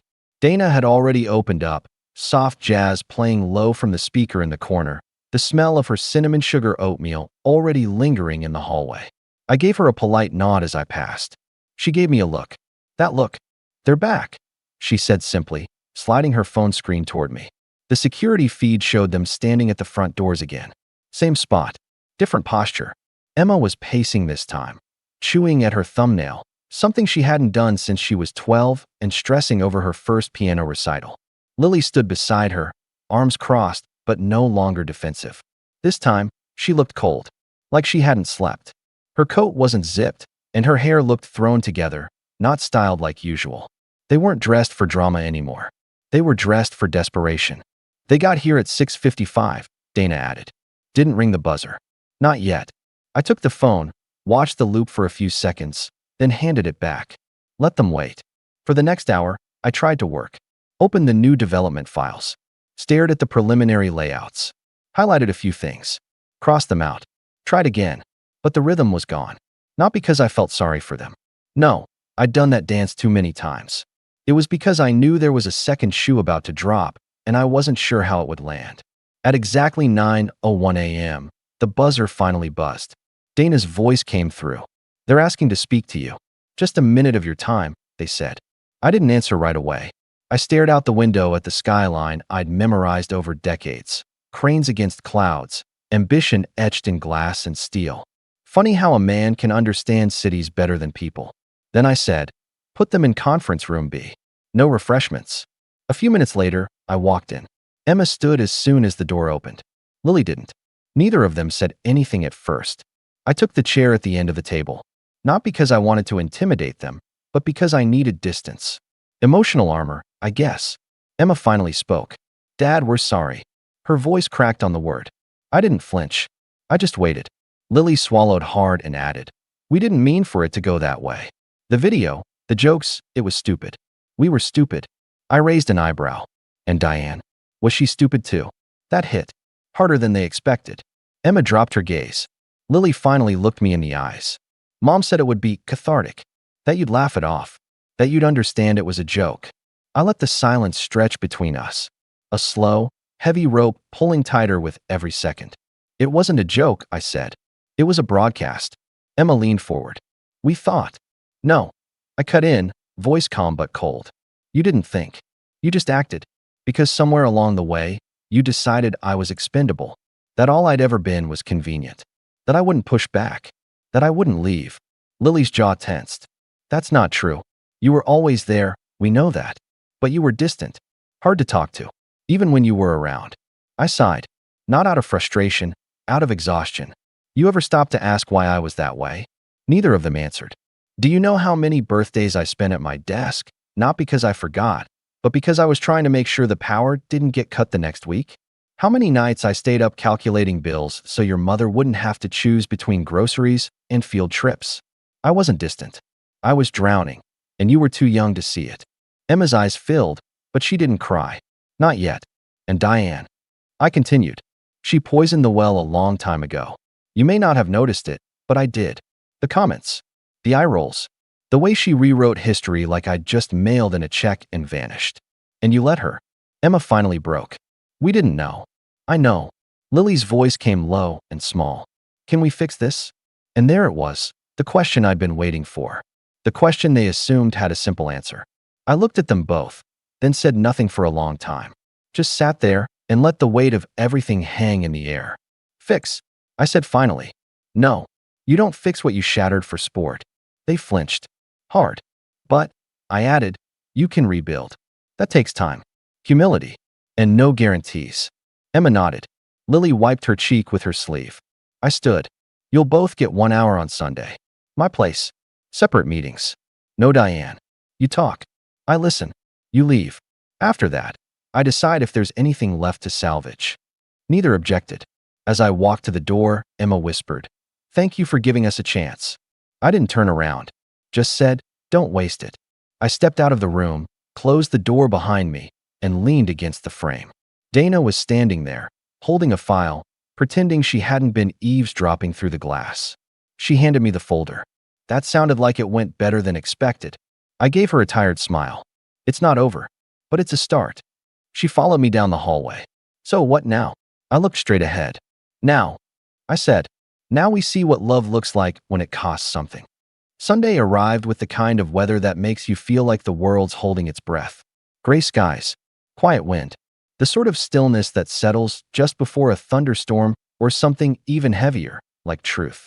I'd cleaned the house the day before, not because I expected guests, but because I wanted the space to reflect my own clarity. Every room was in order, every framed photo aligned, every trace of the past exactly where I'd left it. Not erased, just acknowledged. Emma was first. She arrived at 10:01 a.m., coffee in hand, wearing a sweatshirt from her college days and no makeup. She looked like she had rehearsed her lines but didn't know how to start the scene. I opened the door, gave her a nod, and stepped aside. No hug, no smile, just room to enter. She walked in and looked around like she hadn't been there in years, and maybe, in a way, she hadn't. Still smells like cedar and whatever that air freshener is you always used, she said, her voice awkward, light. You still use it? I do, I said, then pointed to the armchair. Have a seat. She sat. I stayed standing, arms crossed. Okay, she said, exhaling slowly. I'm just gonna say it all at once. No dodging. I nodded. I messed up. We messed up. The video. I thought it was edgy, not cruel. I thought you'd laugh, and if you didn't, that you'd at least understand we were just letting stuff out. What stuff? She paused. The distance. Growing up, you were present. Yeah, but it felt like we had to earn your attention. Like you were tired of us. I was tired, I replied calmly. Tired from working 2 jobs for the first decade of your life. Tired from keeping the lights on when the business almost failed. Tired from fighting your mother in court just to keep weekends. But I was never tired of you. Her eyes filled with tears instantly, like she'd been waiting years to hear those words. I know that now, she said, voice cracking. But we let Mom twist things. Slowly. Over time. She never told us to hate you. She just gave us versions of stories that made you seem smaller. And when we grew up, we filled in the blanks. I sat down across from her. And the video? Emma swallowed hard. That was my idea. I told Lily it would be cathartic. I thought if we could say everything out loud, even the things we didn't really believe, it would release something. I didn't realize how much it would hurt you. You didn't realize because you weren't trying to understand. You were trying to win. She nodded slowly. You're right. And I'm sorry. I really am. We sat in silence for a moment. Then I asked the question that had haunted me since that night. Do you actually think I was just a wallet with Wi-Fi? She flinched like I'd slapped her. No. God, no. That line was Mom's. I didn't know she said that until the night of the party. Lily and I were furious, but by then, people were already laughing, and we didn't want to make a scene. So we stayed quiet. Like cowards. You could have pulled the plug, I said flatly. Instead, you toasted it. She looked down. I know, and I'll regret that forever. Another silence. Finally, she reached into her pocket and pulled out a small velvet pouch. I want you to have this back. I opened it. The watch. My father's. I'd given it to her when she got her first promotion, told her it was passed down from one provider to another. She must have worn it once. Maybe twice. It looked pristine. I'm not worthy of it, she whispered. Not yet. I looked at it for a long time, then placed it gently on the side table. You can come to dinner next Sunday. If you want. She looked up, startled. Really? One dinner? No promises beyond that. Emma nodded slowly, tears silently falling. Thank you. She stood to leave, hesitated, then reached over and hugged me, the way she used to when she was 9 and scared of thunderstorms. For a moment, I let myself hug her back. Then she was gone. An hour later, Lily arrived.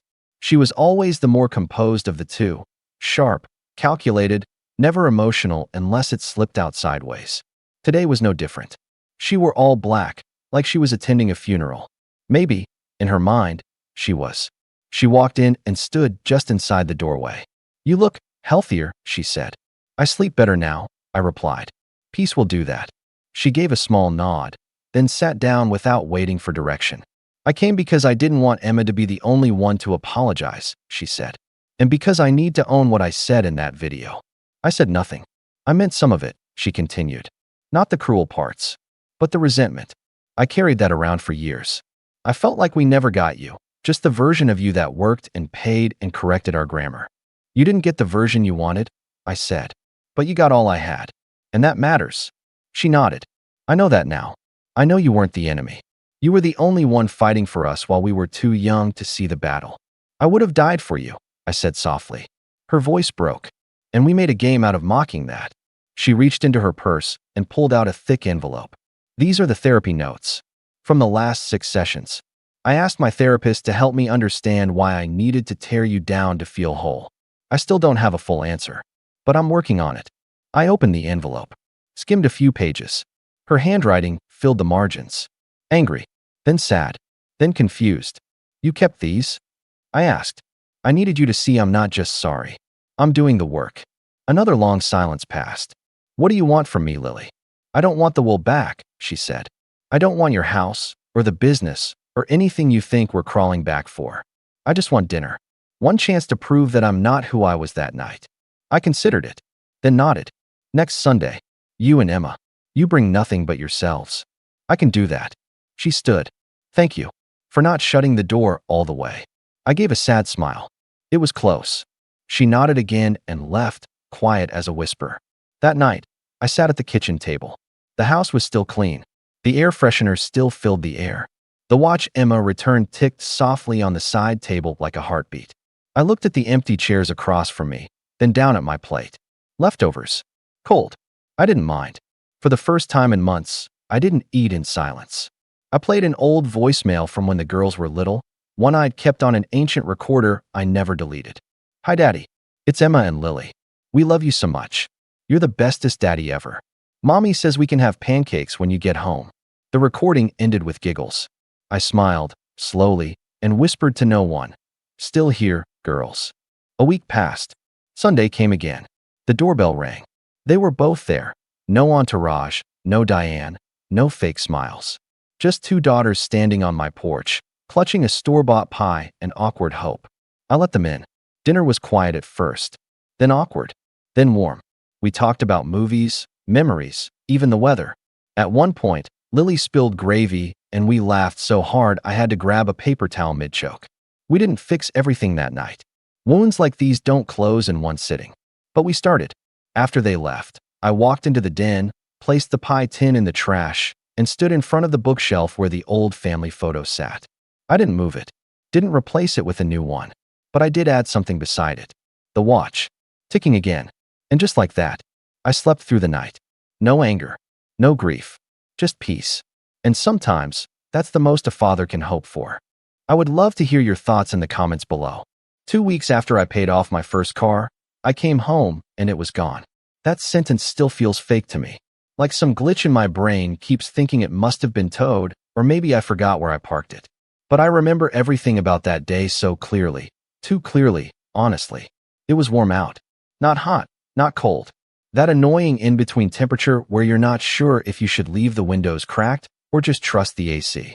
I had just finished a long shift, drove home in my dark blue Corolla, my pride and joy, parked in my usual spot by the curb in front of our house, and headed inside for a shower and a nap.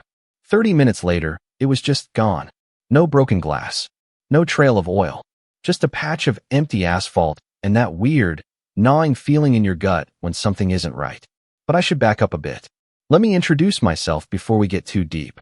My name's Luke, I'm 26, and I grew up in a family that could be best described as chaotic neutral. Not outright abusive or anything, but definitely the type where boundaries were more like suggestions and personal property was a vague concept, especially if someone thought they needed something more than you did. My parents always emphasized helping family, but somehow that always meant me helping them, not the other way around. I moved out 2 years ago, finally saved enough to get my own place. A tiny but clean rental just outside my hometown. The kind of neighborhood where people mow their lawns and smile at you if you make eye contact, but still lock their doors and pretend not to hear anything after 9 p.m. I've been working 2 jobs since I was 21, warehouse during the day and restaurant shifts on weekends, scraping every extra dollar to pay off my car loan early. I know, it's not a Ferrari or anything, but to me, that 2014 Corolla was a symbol. Freedom, stability, proof that I could take care of myself without relying on anyone, without asking for handouts, especially from them. By them, I mostly mean my extended family, my Aunt Renee and her son Kevin in particular. My mom's younger sister has always had this weird mix of entitlement and delusion, like she's constantly waiting for some reality show producer to knock on her door and say she's the long-lost heir to a mansion in the south of France. Kevin, her son, is, well, he's the type of guy who peaked in middle school. You know the type. Played JV football in high school, but thought he was going pro. Got a tattoo of a lion on his bicep after one semester of community college, dropped out, and now blames the system for every failure in his life. He's 28, lives with his mom, and every few months he's either starting a new business venture or taking time to reflect after quitting whatever job he just got fired from. The last time we'd spoken, he looked me dead in the eyes at a family barbecue and said, "Man, I still can't believe you're working 2 jobs just to afford a Toyota. You really think that's something to brag about?" I just laughed it off. But I remembered. I always remember.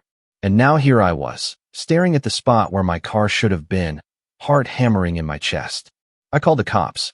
They showed up pretty quick, asked if I had any enemies or knew someone who'd want to mess with me. I told them no, not really, but something felt off. It didn't feel random. There was no broken glass, no signs of forced entry. Whoever took it had the keys or knew where I hid the spare. But only 2 people had ever seen me hide the spare in the magnetic box under the wheel well, my mom and Kevin. It didn't hit me until later that night. My phone buzzed while I was sitting on the couch, nervously sipping coffee and waiting for the officer to call back. The message was from an unknown number. No words, just a picture. It was my car, parked in a different driveway. Kevin standing next to it, shirtless, grinning, throwing up peace signs like it was some kind of victory lap. I stared at the image, disbelief morphing into fury. I didn't even have time to respond before my phone started ringing. It was my Aunt Renee. "Hey, sweetie," she chirped. Like nothing was wrong. "Listen, don't panic, okay? Kevin's just borrowing your car for a bit. He's going through a lot right now. Starting fresh, you know? He deserves a break. I mean, you've got your own place now, right? You can manage without it for a little while." I sat there in stunned silence, phone pressed against my ear, trying to process what I had just heard.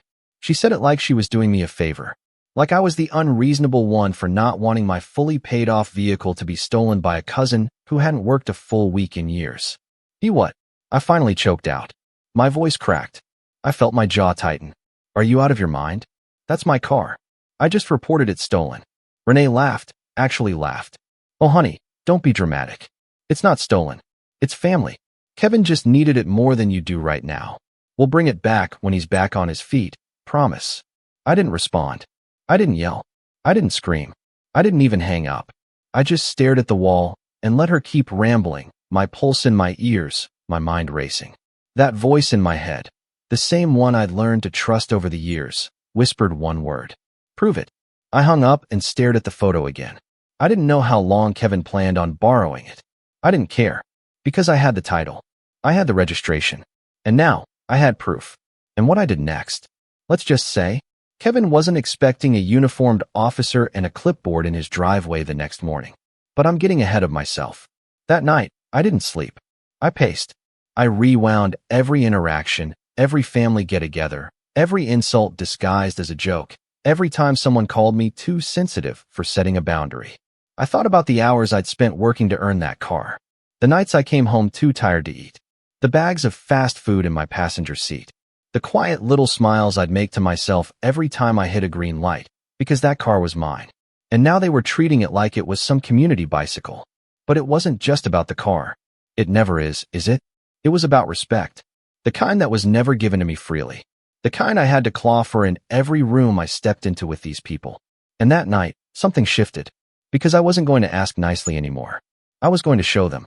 But before I could do that, I needed a plan and a name on the police report that would stick. And that meant visiting someone I hadn't seen in months, someone I'd deliberately avoided. My mother. Because if anyone knew exactly how deep this rabbit hole went, and how much my family thought they were entitled to, it was her. And what she said when I showed her the picture, it changed everything. I didn't want to go back. Not to that house. Not to the memories. Not to the old roles we all used to play like a script nobody bothered rewriting. But I needed answers. I needed to know just how far this went. If this was a one-time betrayal or something deeper, more deliberate. I wasn't naive enough to think Kevin acted alone. That smug photo, the way Renee talked down to me like I was some stubborn toddler throwing a tantrum, it all felt too rehearsed. So the next morning, I drove over to my mom's place. In my friend Matt's car, because mine was still at Kevin's. She lived about 20 minutes away from me in the house I grew up in, a modest two-story with faded yellow siding and a front porch that still had the same wind chimes from when I was 12. I used to like the sound of those chimes. Now they felt like a taunt, a reminder of how little things had changed here. Mom opened the door before I even knocked.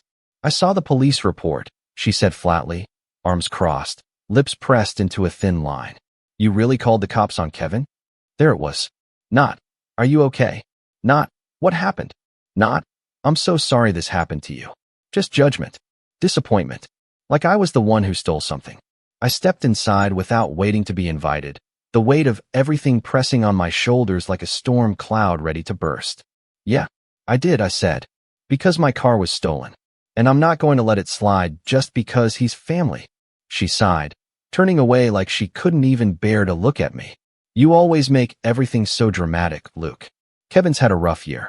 He lost his job, his girlfriend kicked him out. So that means he gets to steal my car?" "He didn't steal it, he borrowed it. Renee said she tried calling you before he took it." "That was a lie. I checked my call log. No missed calls. No voicemails. Nothing." "Did she also tell you he sent me a picture posing with it like it was some kind of trophy?" I asked, pulling out my phone and showing her the image again. "That doesn't scream borrowed. That screams theft." She didn't even look at the picture. She just sat down on the worn floral couch and stared at the floor. "You know how Kevin is." "Yeah, that's the problem." I was shaking, not out of rage, but from something deeper. Hurt. That gnawing, bitter kind of hurt that only comes when people you love look right past you like you're invisible. Like what matters to you doesn't even register. I'd seen it before, too many times. Every Christmas where Kevin got the new gaming console and I got socks. Every family cookout where he got the last burger, even if I hadn't eaten yet. Every snide remark that went unchecked. Every time I succeeded at something and got met with silence, or worse, resentment. It was always Kevin. Always.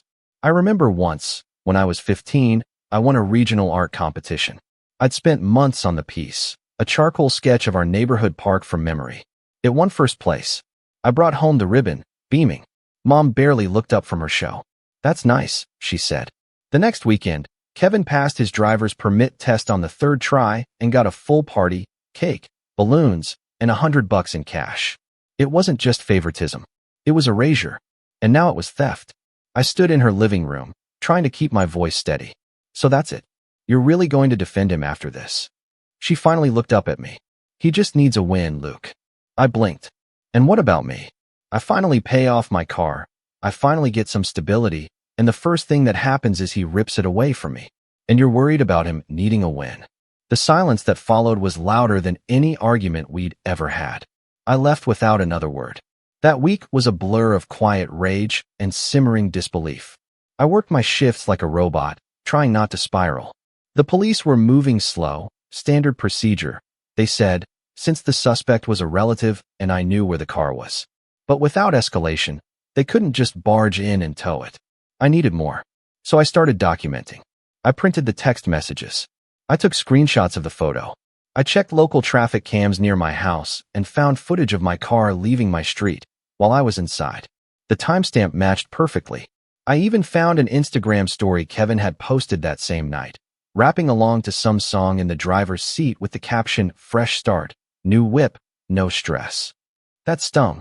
He was flaunting it like it was his. Like my hard work meant nothing. But the moment that broke me, that came a few days later when Renee called me again.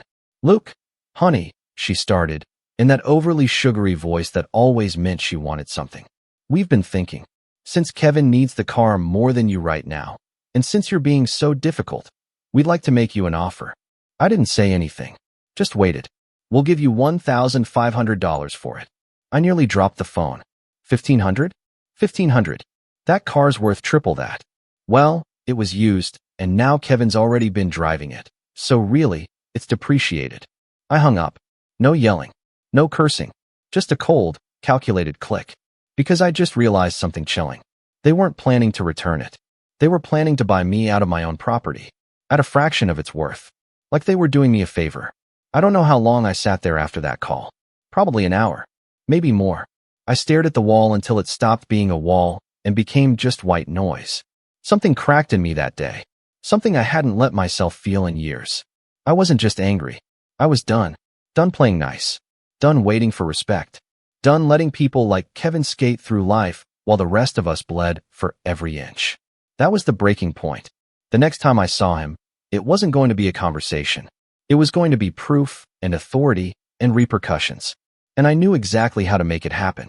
Because if they thought this story ended with a bribe and a brush off, they clearly hadn't met this version of me yet. I didn't answer the phone for 2 days. Not for work, not for friends, not for family, especially not for family. I needed quiet, stillness, some kind of emotional reset after that call with Renee.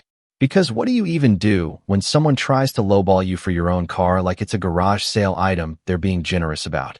The silence helped. A little. At least enough to keep me functional at work. But I wasn't really there. I'd stock shelves, scan inventory, take customer orders, whatever the shift needed, but my mind stayed locked on that photo of Kevin flashing peace signs in my car like it was some rapper's album cover. You know that moment when you realize you're not angry anymore, just hollow? That's where I was. Rock bottom isn't always dramatic.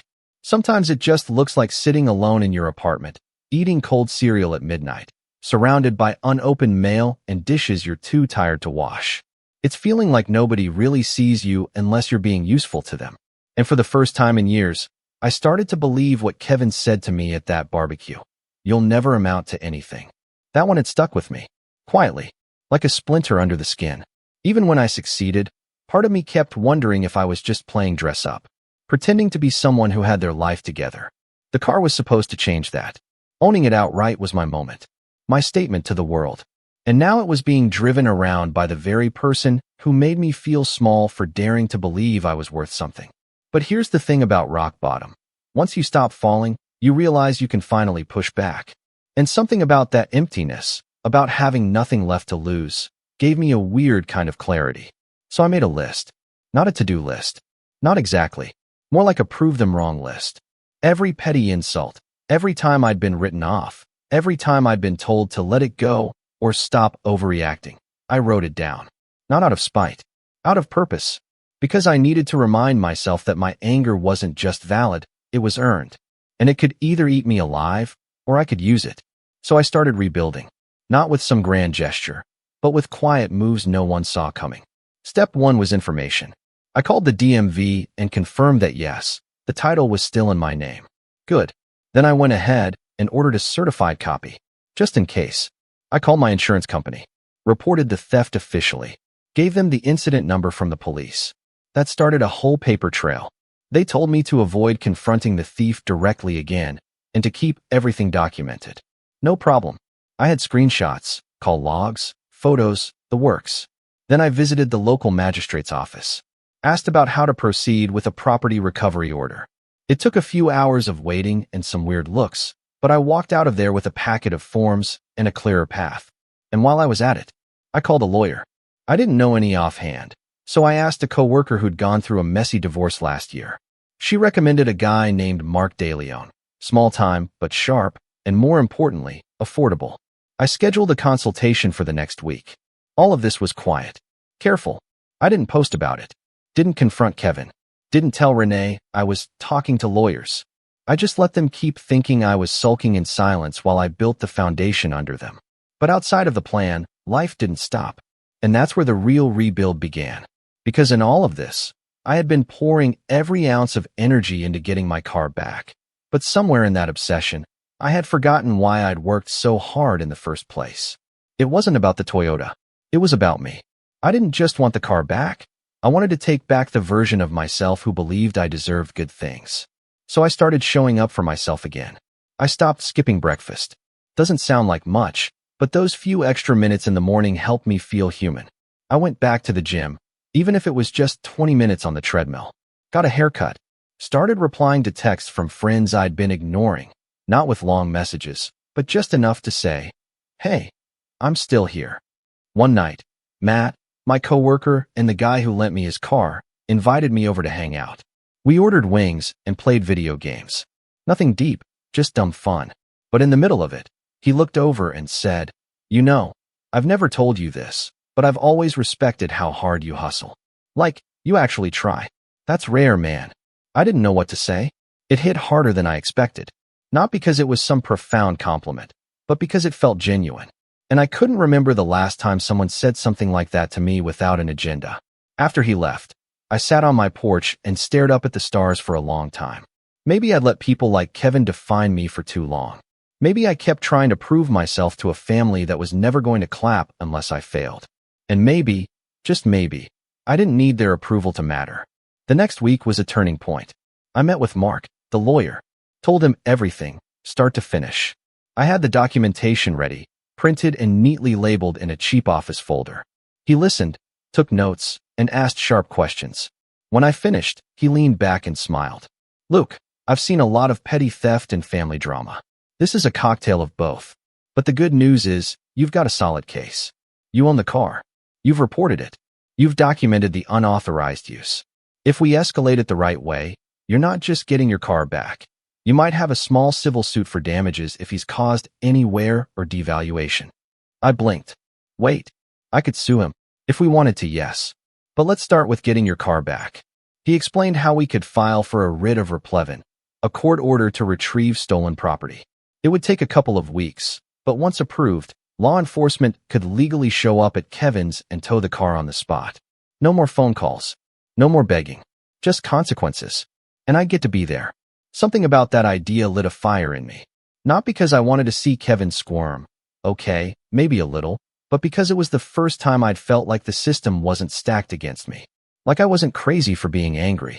Like the rules did apply, even to golden boys like him. Mark filed the paperwork, and we got a tentative hearing date. Until then, he told me to keep quiet, keep gathering proof, and avoid all contact. So I went back to work. Back to the gym. Back to me. And weirdly enough, I started to feel okay again. Even good. There's something powerful about having a plan. About waking up every day knowing you're not stuck, that you're doing something, that you're moving forward. I started sketching again in the evenings. Nothing fancy, just pencil on paper. Little scenes from memory, my street, the view from my old bedroom, a rusted swing set I used to play on. Art had always been my outlet, but I'd let it fade in the chaos. Now it was coming back, like a piece of myself I hadn't realized was missing. And here's the funny part. The less I focused on Kevin, the more power I took back from him. I wasn't chasing. I wasn't pleading. I wasn't explaining myself to people who had already made up their minds. I was just rebuilding. And for the first time in a long time, I started to believe I wasn't the broken one. They were. They were the ones who thought family meant control. That taking something and calling it love made it okay. That disrespect could be smoothed over with a laugh and a lowball offer. Not anymore. The day I got the call from Mark saying the court date was confirmed, I smiled so hard my cheeks hurt. It was set for a Friday.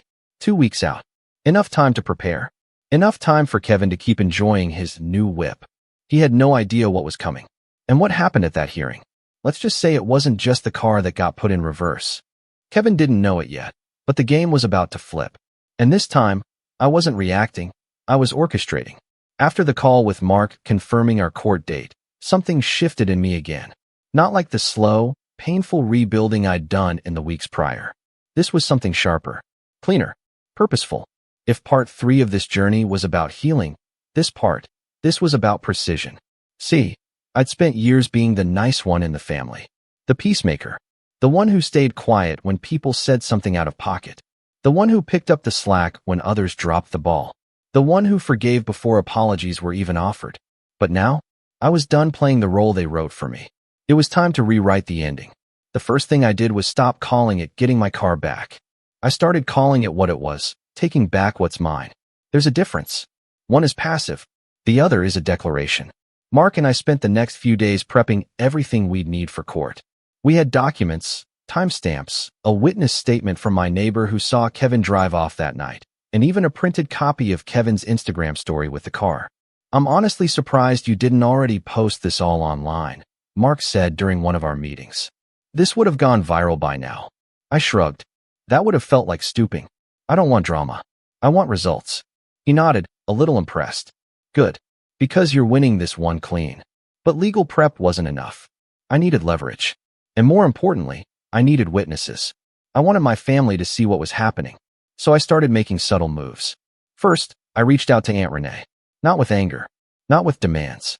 Just a carefully worded text that read, "Hey, just a heads up. I've got a legal hearing scheduled about the car. They'll be contacting Kevin soon. No hard feelings. Just letting the system handle it. No punctuation. No emojis. No haha. Just straight, factual, unsettling calm. Her reply came 4 minutes later. Luke, you're seriously still doing this? He's going to give it back. You just need to calm down. This is such an overreaction. I didn't reply. 12 minutes after that, Kevin texted me for the first time in weeks. Yo, what's this about court? Chill, dude, I said I was using it for a bit. We're family. I read it. Let it sit there with the scene mark. Then locked my phone.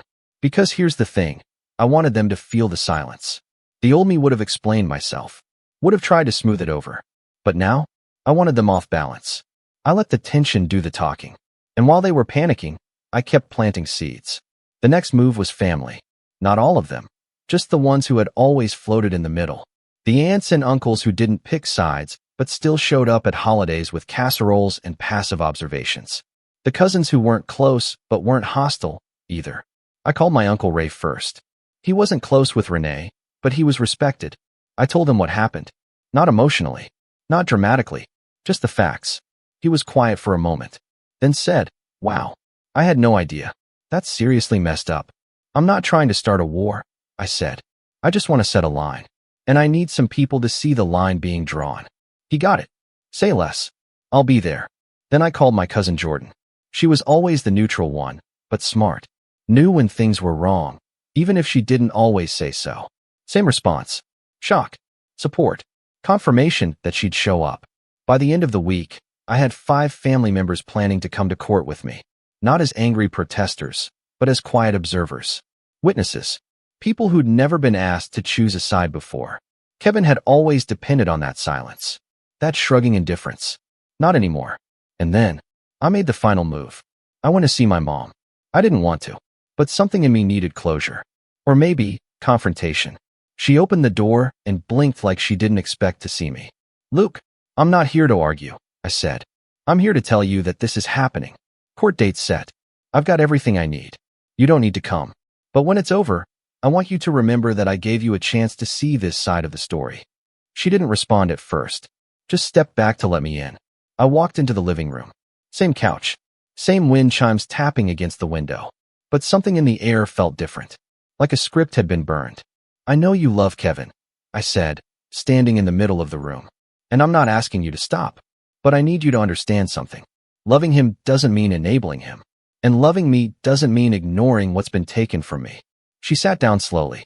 I didn't know it had gotten this far. That's because no one ever asks how far it's gotten for me, I said. They just assume I'll get over it. She looked up at me then. Really looked. And for the first time in a long time, I saw something behind her eyes that looked like guilt. Maybe regret. I'm sorry, she said quietly. I didn't mean to minimize what you're going through. I didn't say it's okay. Because it wasn't. But I nodded. That was enough. The days leading up to court passed slowly. Every morning, I checked my email for updates. Every night, I sat on my balcony and breathed in the cold air like it was fuel. Kevin, meanwhile, went radio silent. Probably realizing this wasn't just another family spat that would get smoothed over by potlucks and denial. I could only imagine how he was spinning the story in his head. Luke's overreacting. It's not like I stole it. He's just bitter I'm not working some dead-end job. But it didn't matter anymore. Because the day before court, I drove past his house, slowly, carefully, and saw my car still sitting in the driveway. Same dent in the passenger side door. Same air freshener hanging from the mirror. Still mine. And soon, it would be mine again. But this time, Kevin wouldn't just be losing a car. He'd be losing the illusion that there were no consequences for stepping on me. And the family? They were going to watch it happen. I parked around the corner, turned off the engine, and just stared at it. The silence inside my friend's borrowed car felt heavier than ever. Not sad. Not angry. Just calm. Because for the first time in years, I wasn't the underdog anymore. I was the reckoning. And tomorrow, the setup would pay off. Court was set for 10 a.m. on a Friday, but I was outside the courthouse by 9:15, coffee in hand, folder under my arm, and the clearest head I'd had in months. The courthouse wasn't flashy. Beige walls, squeaky linoleum floors, and fluorescent lights that buzzed faintly overhead. It smelled like paper and coffee and nerves. I wasn't dressed like I was trying to impress anyone. Just slacks, a button-down, and that quiet confidence that comes from knowing you're about to win. One by one, my witnesses showed up. Uncle Ray, with his no-nonsense stare and arms folded like he was ready to bench press the entire courtroom. Jordan, who gave me a soft hug and said nothing, but I could feel the support. My coworker Matt even swung by, just to wait outside with me. He told me, "This is going to be good," and handed me a protein bar like I was about to run a marathon. At 9:58, Kevin arrived. Late. Of course. He walked in wearing a zip-up hoodie, faded jeans, and that same smirk he always wore when he thought he had the upper hand. Right behind him was Aunt Renee, looking like she'd just come from yoga class, phone already in hand, probably live texting someone about how unfair the world was. They barely acknowledged me. Kevin flicked his eyes toward me once, rolled his shoulders like he was stretching before a pickup game, and leaned back against a wall like this was just some minor inconvenience. That wouldn't last. We were called into the small claims courtroom shortly after 10. The room was humble, plain wooden benches, a single flag behind the judge's chair, and a whiteboard that hadn't been used in probably a decade. Judge Henderson was presiding. A woman in her 60s with silver hair, sharp eyes, and the kind of no-nonsense presence that made people sit up straighter just by walking in. She began calmly, asking for both parties to introduce themselves. I stood. Luke Carter. Plaintiff. Kevin stood too. Kevin Daniels. Defendant. Renee raised her hand slightly, trying to speak. I'm his mother and legal. Are you the owner of the vehicle in question? The judge asked without even glancing up. Renee hesitated. Well, no, but... Then I'll ask you to remain silent unless you're called to testify. Boom. First win of the day. I didn't even have to say a word. The judge turned to me. Mr. Carter, please explain the situation from your perspective. I opened my folder, pulled out the title, the insurance documents, and the printed police report, and began speaking in the calmest, clearest tone I could manage. I bought a used 2014 Toyota Corolla 3 years ago. Paid it off completely earlier this month. On the evening of date, I returned home from work, parked the vehicle outside my home, and went inside. About 30 minutes later, the vehicle was no longer there. I reported it stolen. I handed the judge the documents, one by one. Each time, she looked them over with quiet approval. I later received a photo from an unknown number. It was my cousin Kevin, posing with the vehicle. I then received a phone call from his mother, Renee, stating Kevin had taken the car because he needed a fresh start, and that I should not panic. I pulled out the photo and the screenshots of the texts. The next day, I notified my insurance and continued cooperating with the police investigation. After consulting with legal counsel, I filed for a writ of replevin to legally reclaim my vehicle. The judge took the papers without a word, flipping through them slowly. Then she turned to Kevin. Mr. Daniels, do you have a response? Kevin shifted his weight, glancing at Renee. She gave him a slight nod, like she was coaching him silently. Well, Kevin said, putting on the fake humility he always wore when he needed to lie, I didn't steal it. I borrowed it. We're family. I was going to give it back. I just needed it for a bit while I got back on my feet. Judge Henderson tilted her head slightly. Did you have permission to borrow the vehicle? Kevin hesitated. Well, no, not exactly, but my mom told me Luke wouldn't mind.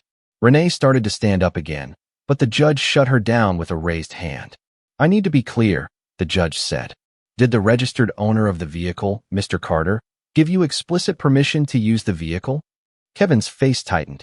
No, but then this is unauthorized use of private property. In many cases, this would qualify as theft.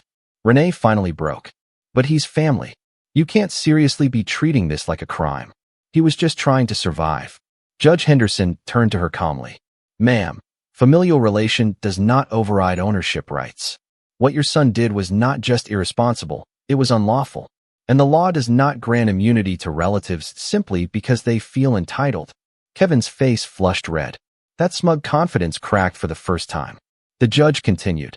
Mr. Carter, do you still wish to pursue the writ of replevin and reclaim the vehicle? Yes, Your Honor. Do you have any evidence the vehicle has been damaged, altered, or excessively driven since the date in question? I pulled out the final set of documents. Printouts of public Instagram stories, a log of mileage estimates from my last oil change, and statements from my neighbor confirming unusual driving patterns. The judge read through it, nodded once, then made her ruling. This court grants the writ of replevin to Mr. Carter. Law enforcement will be authorized to retrieve the vehicle immediately. Furthermore, any repairs or costs incurred due to unauthorized use may be pursued separately through a civil claim, should Mr. Carter choose to do so. Renee gasped. Kevin muttered something under his breath that I couldn't hear. But I just stood there, calm and quiet. The gavel came down with a soft bang. And just like that, it was done. Later that afternoon, I stood at the edge of Kevin's driveway next to a local deputy as a tow truck backed up toward my car. Kevin didn't come outside. He stood behind the curtain in the living room, a silhouette watching his empire collapse. Renee came out, flailing her arms like she could somehow undo the judgment. You're ruining his life over a car. I didn't even look at her. I handed the deputy my ID, signed the release papers, and nodded to the driver. The car rolled up onto the flatbed slowly, its tires groaning as they left the concrete. As it rose, I finally turned to Renee. No, I said. He ruined his life the moment he decided to take something that wasn't his. I'm just collecting what's mine.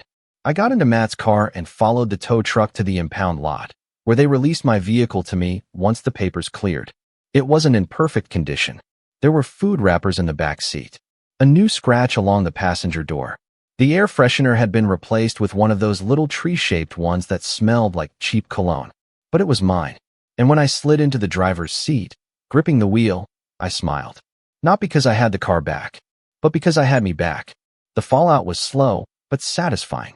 Word traveled through the family fast. For the first time, people started calling me instead of Kevin. Some were shocked. Some were impressed. A few apologized for not realizing how bad it had gotten. Uncle Ray sent me a bottle of bourbon with a note that said, "About time someone stood up to him." Jordan invited me over for dinner and said, "You've got the whole family rethinking their priorities." Even my mom, 2 weeks later, called and said, "I didn't handle things right, but I'm proud of you for standing up for yourself." I believed her. But the best part? Kevin didn't show up at the next family event. Neither did Renee. And no one asked where they were. Because for once, the silence wasn't mine to carry. It was theirs. A month later, I got a small check in the mail. Insurance covered some minor repairs from the damage Kevin caused. Nothing major. But tucked in the envelope was a hand-signed letter from the adjuster. In all my years working in claims, I've never seen someone handle family theft this cleanly. Kudos for doing it the right way. I taped that note inside the glove compartment, just as a reminder. Because for the first time in my life, I hadn't just survived the storm. I'd rewritten the forecast. They took from me thinking I'd stay quiet. They forgot I'd learned how to roar in silence. And now, I drive with the windows down, music up, wind in my face. And not once do I check the rearview mirror for them. They're not behind me. They're not anywhere near me. And that's exactly where they belong. My name's Daniel. I'm 29, and I guess I've always been the quiet one in the family. You know the type. The kid who doesn't raise his voice, who brings his own book to family barbecues, who says thank you and excuse me even when people barely notice he's there. I was never dramatic, never confrontational, which is probably why, over the years, my family got very comfortable treating me like I didn't matter. Not in the loud, abusive way you see in movies, but in the quiet, suffocating way that makes you question if you ever really belonged. I was always the afterthought, the kid who got invited last. The cousin who didn't get a slice of cake until someone remembered he was still sitting there. The nephew who got socks for Christmas when the others got iPads and cash. But I never said anything. I always told myself it wasn't worth it, that some people just aren't meant to fit in, even with their own blood. But the wedding, that changed everything. It was my cousin Emma's big day, the golden girl of the family. Straight A's, perfect smile, never missed a chance to remind you she was accepted into Columbia at 17. Everyone adored her. My parents always said, "Why can't you be more like Emma?" And I learned to smile and nod and pretend it didn't sting every single time. When the invitation came, or rather, when my mom forwarded me the group text with the details, I was honestly surprised. I thought maybe things were different now. I thought, maybe, someone finally remembered to include me. The venue was an elegant estate about 2 hours outside the city. I got there early, dressed in a suit I'd saved up for specifically for the event. Navy, tailored, nothing too flashy, but enough to feel like I belonged. The parking lot was already packed with luxury cars and laughter echoed from the gardens. I walked in, scanning for someone I knew. My mom spotted me first, standing with my Uncle Ray near the check-in table. I waved. She didn't wave back.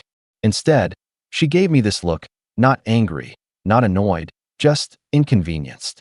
"Daniel," she said flatly, "you actually showed up." I blinked. "I mean, I was invited." "You were informed," she corrected, glancing around like she didn't want anyone to hear. "Let's not make a scene." That should have been my first warning. But I nodded like I always did and walked past them toward the reception area. The garden was beautiful, fairy lights, soft jazz playing, the smell of fresh roses in the air. The tables were set in a wide U shape around a small dance floor. Each table had neatly written name tags. I walked slowly, scanning for mine. Nothing. I went around the first table, mostly aunts and uncles. Then the second, cousins, Emma's college friends. I passed the table with the bridal party and paused. Still no Daniel. I checked a few chairs tucked at the end, just in case mine had fallen or been moved. Still nothing. I circled back to the entrance, where the coordinator was flipping through a clipboard. I cleared my throat. "Hey, sorry to bother you. I'm Daniel Hart. I think I might be missing my place card." She gave me a polite smile, flipped through her list, and frowned. "You're not on the seating chart," she said softly. I froze. "Are you sure?" "I'm positive. Maybe check with your family." So I did. I walked back toward the entrance and found my mom and Uncle Ray still standing there, sipping champagne like they owned the place. "Hey," I said carefully. "I think there's been a mix-up. My seat's missing." My mom didn't even blink. "It's not a mix-up." "What?" "We didn't assign you a seat," she said, like it was obvious. "Emma didn't know if you'd even come. And space was limited. You gave a +1 to Jared," I said, motioning toward my cousin's 19-year-old boyfriend, who had barely been dating her for 3 weeks and who had posted a half-nude mirror selfie the night before with the caption, "Catch me at the open bar." "But not a seat for me." My uncle snorted. "Don't make this about you, Daniel. You've always been the outsider. Just be glad you were invited." I stared at them, words caught in my throat. I didn't know whether to laugh or scream. I turned to my mom again. "There's not even a plate for me." "You're lucky we even let you come," she said coldly. That was it. That was the exact moment I stopped trying to belong. Because I had been invited, not to be included, but to watch from the sidelines. To fill a head count. To be quiet, unnoticed, and easily forgotten. Just like always. But what they didn't know, what they never bothered to ask, was that 2 weeks before the wedding, I'd gotten a call from Emma. It was a quick call, 2 minutes at most. She was panicking, something about her slideshow being corrupted and needing help rebuilding it from scratch. "I heard you do tech stuff," she said, like I was a customer service rep, not her cousin. "I spent 3 nights working on it. Re-edited all the photos, added transitions, even found her favorite song from a vacation we took as kids. I'd saved everything on a drive, plus a backup, because I know how family works. And now, standing in that garden, clutching the folded invite in my pocket like a crumpled receipt, I felt something inside me shift. I didn't argue. I didn't raise my voice. I just turned, walked calmly to my bag, and unzipped the side pocket. There it was, the backup USB drive, still neatly labeled with Emma's initials. I slipped it into my jacket and looked around. The DJ booth was just off the dance floor, tucked behind a white floral arch. The DJ was busy adjusting a mic, nodding along to some pre-wedding playlist. I walked toward him slowly, the music still playing. Soft piano, something classical. Guests were laughing, mingling. Emma was taking selfies near the fountain with her new in-laws. No one noticed me approaching. I reached the booth and waited. The DJ turned, surprised. "Hey, you need something?" I smiled politely. "Hi." Emma asked me to update the slideshow. Last-minute changes. Her phone died, and she said you'd help. He hesitated. I handed him the drive. "She'll freak if it doesn't get shown," I added, dropping Emma's exact phrasing from the voicemail she left me. "It's the backup." The DJ shrugged. "All right, man. I'll cue it after this track." I nodded. "Thanks." Then I stepped back, just far enough to see the room. 5 minutes later, the music stopped. And so did every conversation in the room. At first, no one noticed. The sudden pause in music just made a few people glance up from their cocktails. A couple of heads turned toward the DJ booth with mild confusion, expecting a mic check or an announcement from the officiant. A few seconds passed in silence. Then the screen flickered on. The projector, tucked just beside the wedding cake table, lit up against the white canvas behind the dance floor. Someone whispered, "Oh, it's the slideshow," and a wave of polite smiles passed through the crowd. Chairs shuffled as guests began to turn and watch.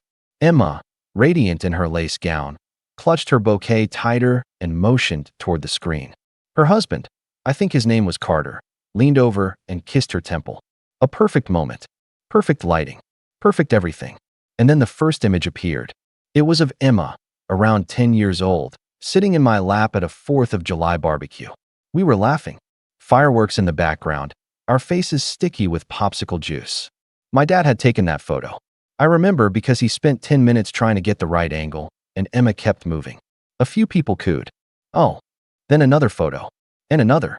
All of them featured Emma, yes, but more importantly, they all included me. There we were at Grandma's house, eating pie. There we were on a school trip to the aquarium. There we were in our Halloween costumes. I was a robot made of cardboard, and Emma was a glitter-covered princess dragging me around by a shoelace like I was her pet. Each one carefully chosen, gently faded, and captioned with the date and location. Some had subtle background music timed with the images, Emma's favorite song, slowed and echoing in the speakers. I saw her face start to shift, just a little. The polite smile cracked, because I hadn't just included the memories. I'd included context. Slide after slide, photo after photo. The crowd saw not only how close Emma and I had once been, but how much of her childhood was tied to mine, and how that closeness just vanished. Then the transitions began to change. From warm colors to cool ones. From sunlight to shadows. The next slide featured a group photo at our grandmother's 70th birthday. Everyone was smiling, except me. I was in the back, half cut out of the frame. The next one was of a family picnic. Everyone had a plate. I didn't. Then Emma's 18th birthday. Cake, candles, confetti, and me in the corner, blurry and out of focus, holding the camera that had taken the photo. Then came the captions. Small, white text at the bottom of each image. Guess who wasn't invited? I took this picture. They cropped me out. The room had gone silent. Not awkward speech silent. Funeral silent. I saw my Uncle Ray frown and lean forward. My mom stood rigid, arms crossed tight. Emma turned around to look at the DJ, then back to the screen, blinking rapidly like the images were stinging her. The photos continued. There was the infamous New Year's Eve party. Everyone with champagne flutes, sparkles in their hair. The caption? I was in the kitchen doing dishes. Then the wedding shower last month. I wasn't in a single photo. But one picture, Emma posing with her bridesmaids, had my reflection in a mirror behind them, carrying a folding table. The caption read, I set this up. They didn't thank me. It was subtle, not dramatic, not cruel, but it cut. I had laid out 15 years of quiet exclusion, invisible labor, and silent rejection, all wrapped in a slideshow they themselves had helped create. I didn't need to yell. They were watching the evidence with their own eyes. A ripple of murmurs began to spread through the tables. People were leaning in to whisper. A few guests, probably friends of the groom, looked confused. I heard someone say, wait, is this part of the speech? And another say, who's Daniel again? I just stood off to the side, hands in my pockets, watching it unfold. I didn't feel angry. I didn't feel smug. I felt seen. For the first time in my life, I felt like maybe, just maybe, they were seeing the version of me I'd carried alone for years. The quiet kid who got left out, laughed at, overlooked, but who remembered everything. And then the final slide hit the screen. It was a photo from last year. Christmas Eve. The whole family in matching pajamas. A cozy fire, a mountain of presents. Everyone beaming. Except me. Because I wasn't in it. Because I hadn't been invited. The caption, simple and stark, read. Not even a text. There was a long beat of silence after that. No music. No transition. Just the photo and the quiet echo of a family that finally had to look at what it had become.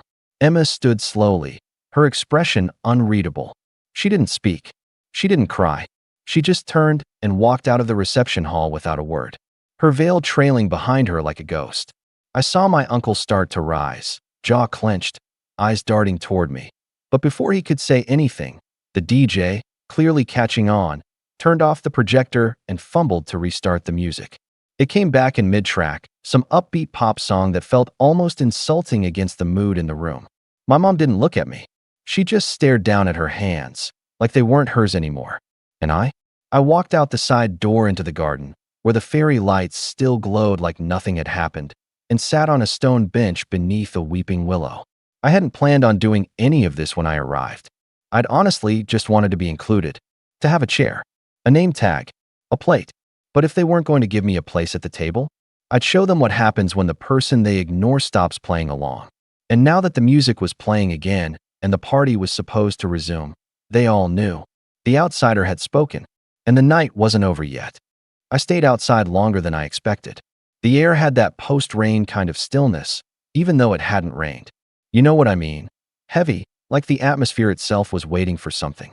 The murmurs from the reception drifted out through the open garden doors, low and nervous, like a classroom full of students after someone's just been sent to the principal's office.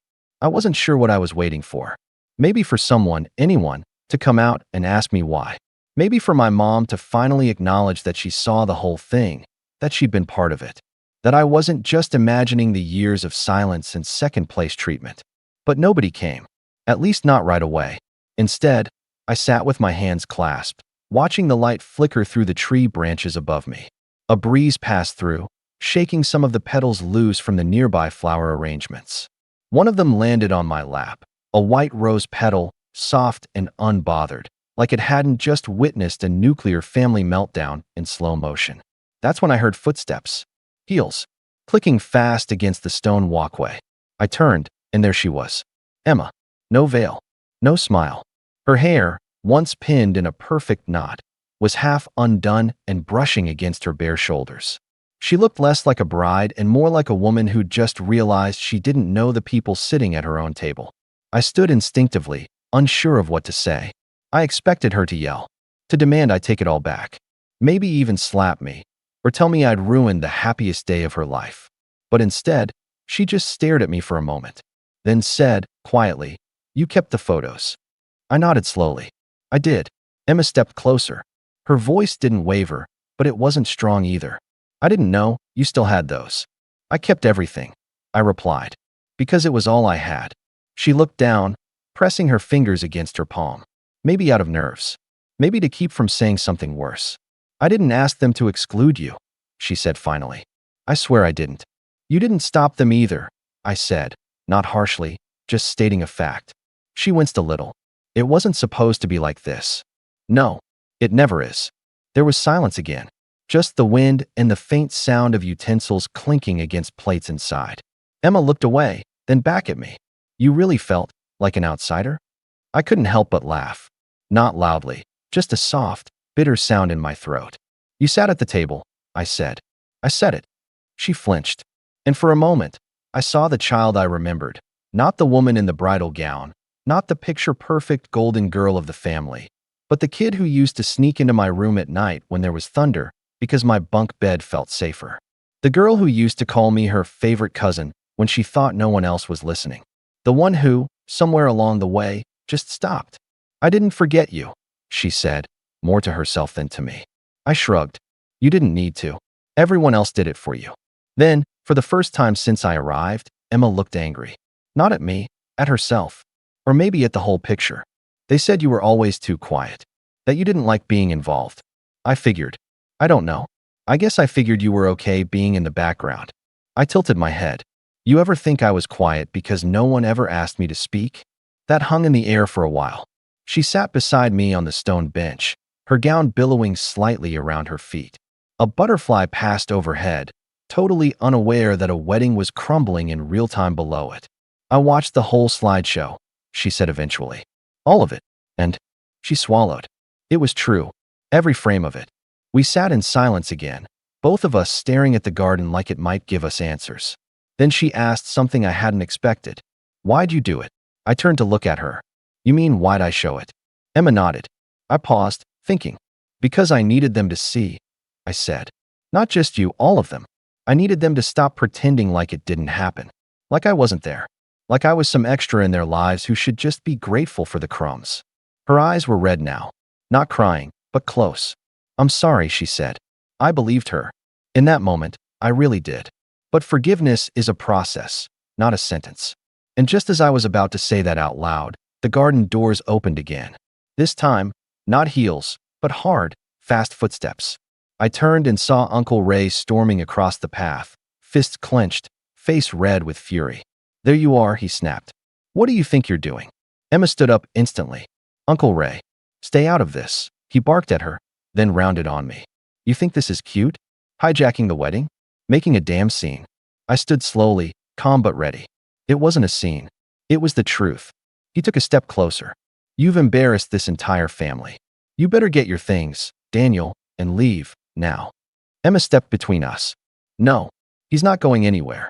"This isn't your call, sweetheart," he growled. "You're not the only one paying for this day." Her voice was sharp. "No, but he helped make it happen." Uncle Ray's jaw tensed. "Don't be naive. He's always been a problem. You think he did this for closure?" "No, he did this to ruin your moment." I exhaled. "You mean the moment where I was supposed to stand in the back and clap while no one remembered my name?" He took another step, and I saw the vein in his temple twitch. "You ungrateful little." But then another voice cut through. "You don't get to talk to him like that." It was my mom. She was standing at the edge of the garden now, arms folded tightly, face pale. Not defensive, not angry, guilty. Uncle Ray turned. "Oh, please, don't start." But she interrupted him. "He's right. We all saw it. We just didn't want to admit it." He scoffed. "Oh, so now you're defending him?" "No," she said quietly. "I'm owning it." And just like that, the momentum in the garden shifted.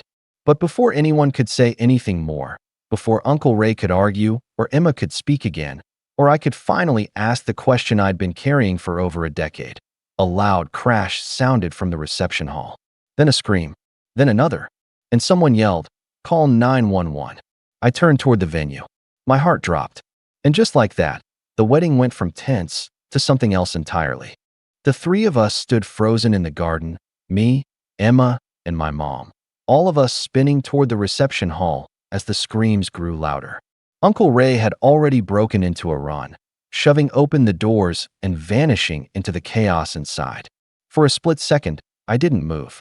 It felt like the moment when your ears go quiet after an explosion, when your body registers something has happened, but your mind hasn't caught up yet. Then Emma whispered, "What was that?" and took off running, her train dragging behind her like smoke. I followed without thinking. Inside, the reception hall had gone completely haywire. The floral arch had collapsed. Two of the tall centerpiece vases were shattered on the floor, petals and shards scattered across the tile like confetti. A table near the dance floor had been flipped, chairs pushed aside in the frenzy. Someone, I think it was Emma's college roommate, was sobbing into her hands while two guests crouched next to an elderly man on the floor. His face was pale, lips tinged with blue, and someone was performing chest compressions. "Carter's grandfather," Emma gasped, clutching her chest. I stood back, helpless, as paramedics rushed in through the main entrance. Someone must have called them the second he collapsed. The DJ had stopped the music entirely now, and the only sounds were panicked murmurs, the rustle of movement, and the rhythmic thump-thump of CPR. One of the servers guided Emma to the side, out of the way. She looked dazed, like her wedding had been torn in two in less than an hour, first emotionally, now physically. And then, like a switch had flipped in his head, Uncle Ray saw me standing in the corner. "You," he growled, storming across the room. A security guard instinctively stepped between us, hand on his chest. "Sir, not now." But Uncle Ray pushed past. "This is your fault. You cursed the day, you selfish little brat." I blinked. "What?" "This whole thing, the slideshow, the drama, the spectacle. You poisoned the room. You brought this energy in." I was stunned. "You think I caused a heart attack?" "Because I told the truth." "You turned this into a war zone," he spat, so loud that a few guests turned. What kind of pathetic loser ruins someone else's wedding just to feel important for 5 minutes? "Stop it," my mom's voice rang out from behind me. She moved fast, stepping between us, holding her hand up like a wall. "This is enough, Ray." He ignored her, eyes locked on me. "You think you're the victim? You always have. You're just bitter that no one ever gave you a trophy for breathing." I opened my mouth, not to defend myself, but to tell him something I hadn't even realized I needed to say until now. "You're right," I said. "I used to want the trophy. I used to want you to notice, to see me, to treat me like I mattered. But I don't need it anymore. I don't need your seat at the table, because I built my own, and you were never invited." His face twisted, but before he could speak, the paramedics stood up. One of them looked toward the DJ booth and shouted, "We got a pulse. He's breathing again." The tension in the room dropped like a stone. A few guests exhaled audibly. Emma covered her mouth and started crying. This time, tears of fragile relief. Transporting now, the lead EMT called out. Let's make space. Everyone parted as they rolled the stretcher through. Carter, pale and stunned, trailed behind his grandfather silently, holding a folded suit jacket in his hands. When he passed Emma, she reached out and touched his shoulder gently. No words, just understanding. Once the stretcher was gone, people slowly returned to their seats, but the atmosphere had shifted. The buzz of small talk didn't return. No one reached for the champagne anymore. The cake sat untouched. It was clear the celebration had ended, even if the timeline said otherwise. Back in the garden, Emma stood with me again, barefoot now, holding her heels in one hand. Her dress was stained at the hem, and her hair was nearly all the way down. I think that's it, she said quietly. The wedding's over. No, I said softly. The party's over. But the wedding? That's what you build after this. She gave a weak smile. Are you sure you're not the one who majored in philosophy? I chuckled. Just a guy who got used to thinking in silence. We sat again under the willow tree. The breeze had returned, cooler now, like the world was letting out a breath it had been holding for too long. My mom approached, slower than before. Her hands were clasped in front of her, like she was walking into a confessional. I should have said something years ago, she began. I didn't interrupt. She sat beside me. I knew. About the birthdays. The exclusion. All of it. I just thought if I ignored it, it wouldn't hurt as much. It still hurt, I said. I know, she whispered. I was weak. That caught me off guard. I spent so many years trying to please everyone. Ray, your father, the family. I thought if I kept my head down, things would balance out. But all I did was teach you to do the same. To stay quiet when people stepped on you. I looked at her. She looked older than I remembered. Smaller somehow. I never blamed you for being quiet, she said. But I do blame myself for never teaching you that your voice mattered. The silence between us wasn't awkward this time. It was healing. I'm not asking you to forgive me right away, she added. But I want to try, if you'll let me. I nodded. Slowly. And for the first time in a long, long while, I believed her. Emma gave us space and walked back toward the venue. A few remaining guests were still milling around, saying quiet goodbyes. I watched her hug Carter. He looked like he'd aged 5 years in one afternoon. But when they turned to walk toward the car together, hand in hand, it felt real. Like they weren't pretending anymore. Like everything had finally been stripped down to what actually mattered. Before I left, I walked past the DJ booth one last time. He looked up, hesitant. Wasn't expecting that kind of wedding drama, he muttered. Neither was I. He grinned, more out of disbelief than humor. You're lucky she didn't kill you. I guess, I said. Or maybe she finally saw me. I got in my car just as the sun started to set. The road home was long and quiet, winding through hills and fading light. I rolled the window down, let the wind hit my face, and didn't play any music. Just the sound of tires on asphalt and the occasional chirp of birds as the day ended. When I got home, I pulled out my phone. A new text had come in, from Emma.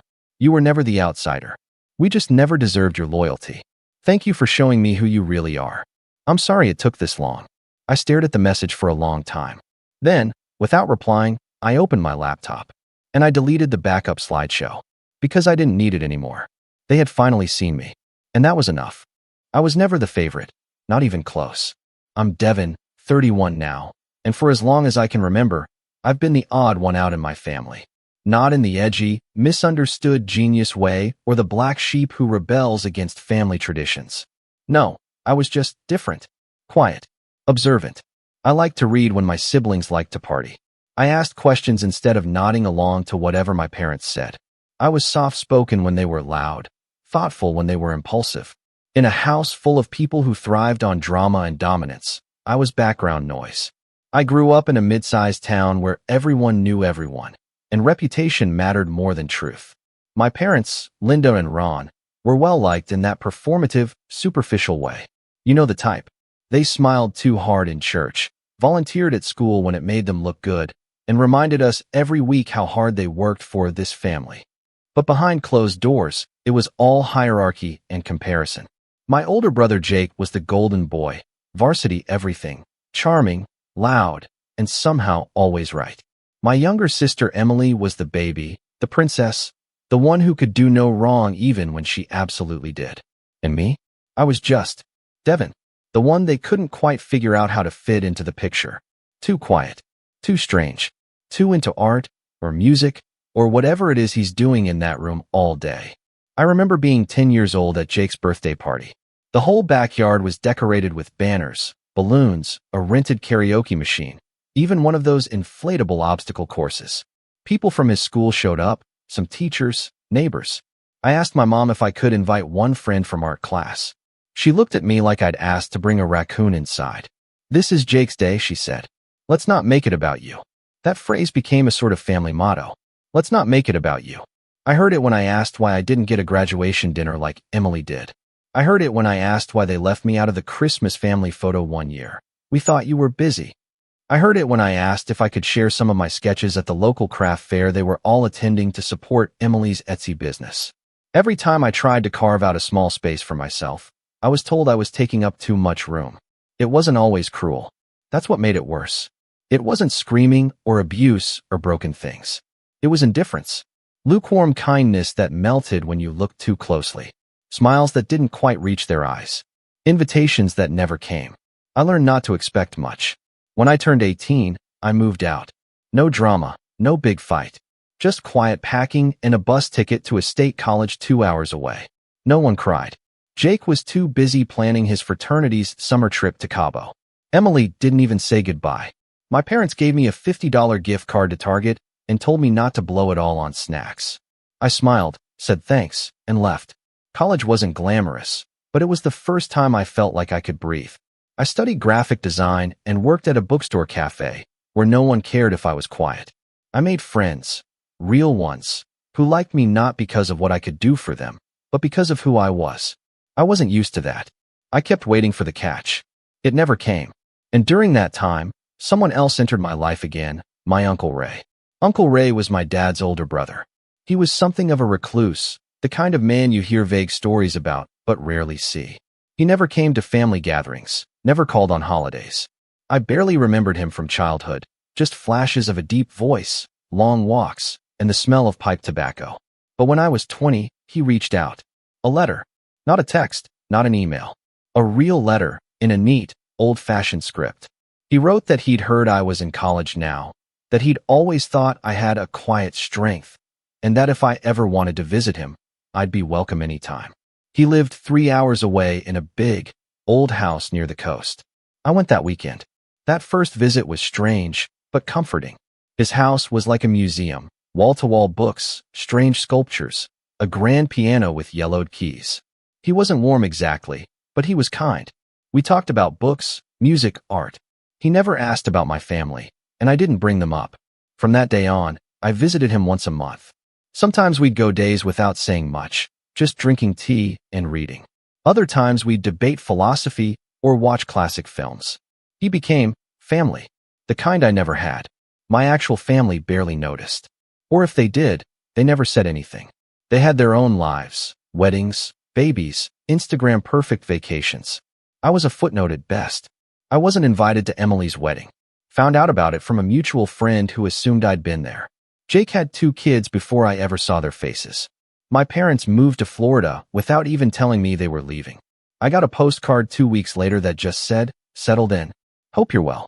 Still, a part of me kept hoping for something. A sign that I mattered. That I wasn't invisible. I sent birthday gifts. I commented on their posts. I answered when they did call, which wasn't often, and I kept my tone light, upbeat, like maybe that would make them like me more. Maybe I was the problem. Maybe if I just kept trying.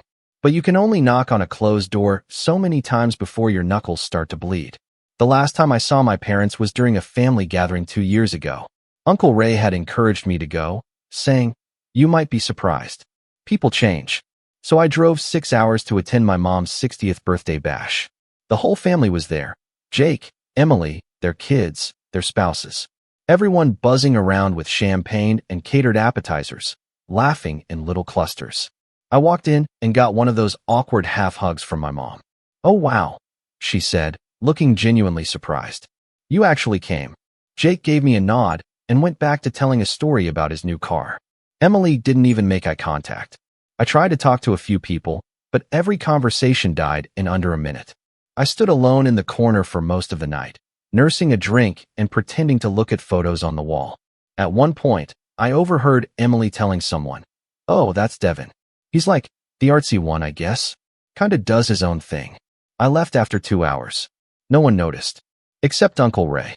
When I got back to his house, he was waiting on the porch with a mug of tea and his signature dry smile. "So," he said, "family reunion go well?" I just laughed, and for once, it wasn't bitter. He didn't say much else, just patted the chair beside him and handed me the tea. A year later, he was gone, and that's when everything started to change. But not in the way they expected, not even close. The news of Uncle Ray's passing didn't come from a phone call or a family group chat, because, of course, I wasn't on one. It came from a letter, just like the first time he reached out to me all those years ago. His lawyer, a man named Franklin Pierce, I swear, the most old-timey name I've ever heard, sent a handwritten note on thick stationery. It reads simply, "Devin, I am sorry to inform you that your uncle, Raymond Caldwell, passed away peacefully in his sleep 2 nights ago.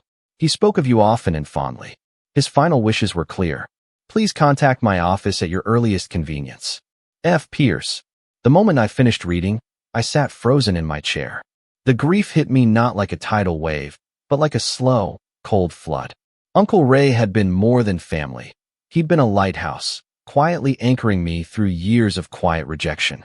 Losing him felt like losing the one person who had ever seen me fully and still wanted me around.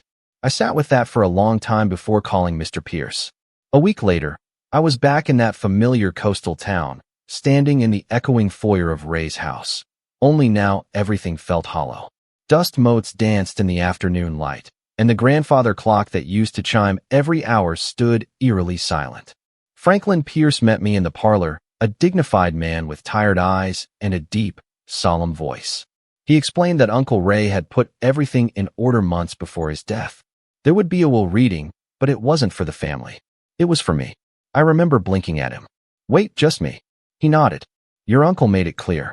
You were his only visitor, his only friend, and in the last few years, the only family that mattered." That moment still feels like something out of a dream, equal parts surreal and heartbreaking. What followed was even more unbelievable. Uncle Ray had left me everything. Not just the house. Not just the vintage car in the garage or the art collection hanging in his study. No, I inherited his entire estate. Multiple properties, an investment portfolio, rare book collections, and, most shocking of all, ownership of several apartment complexes and commercial buildings he'd quietly managed through a trust. The man had been sitting on a fortune north of $8 million. And now it was mine. Franklin explained it all carefully. I had to sign some papers, meet with a financial advisor, and agree to maintain the historical nature of the Caldwell estate. But aside from that, no strings attached. Ray had chosen me as his sole beneficiary. Not my dad. Not my siblings. Me. It didn't take long for the vultures to circle. The first message came from Jake. A casual, "Hey bro, heard about Uncle Ray. Crazy, huh? We should catch up soon." I didn't respond. Then Emily chimed in, texting me for the first time in over a year. "Hey Dev, really sorry to hear about Uncle Ray. He was such a cool guy. I remember visiting him as a kid. He gave me a toy horse once. Hope you're doing okay. Let's talk soon." I stared at that message for a long time. I knew for a fact she had never visited him. She once called him creepy at a Thanksgiving dinner I wasn't invited to. She was 13 at the time. I was 19. I only knew about the comment because Uncle Ray told me, amused, not hurt. But the real storm hit when my parents found out. It started with a phone call from a number I didn't recognize.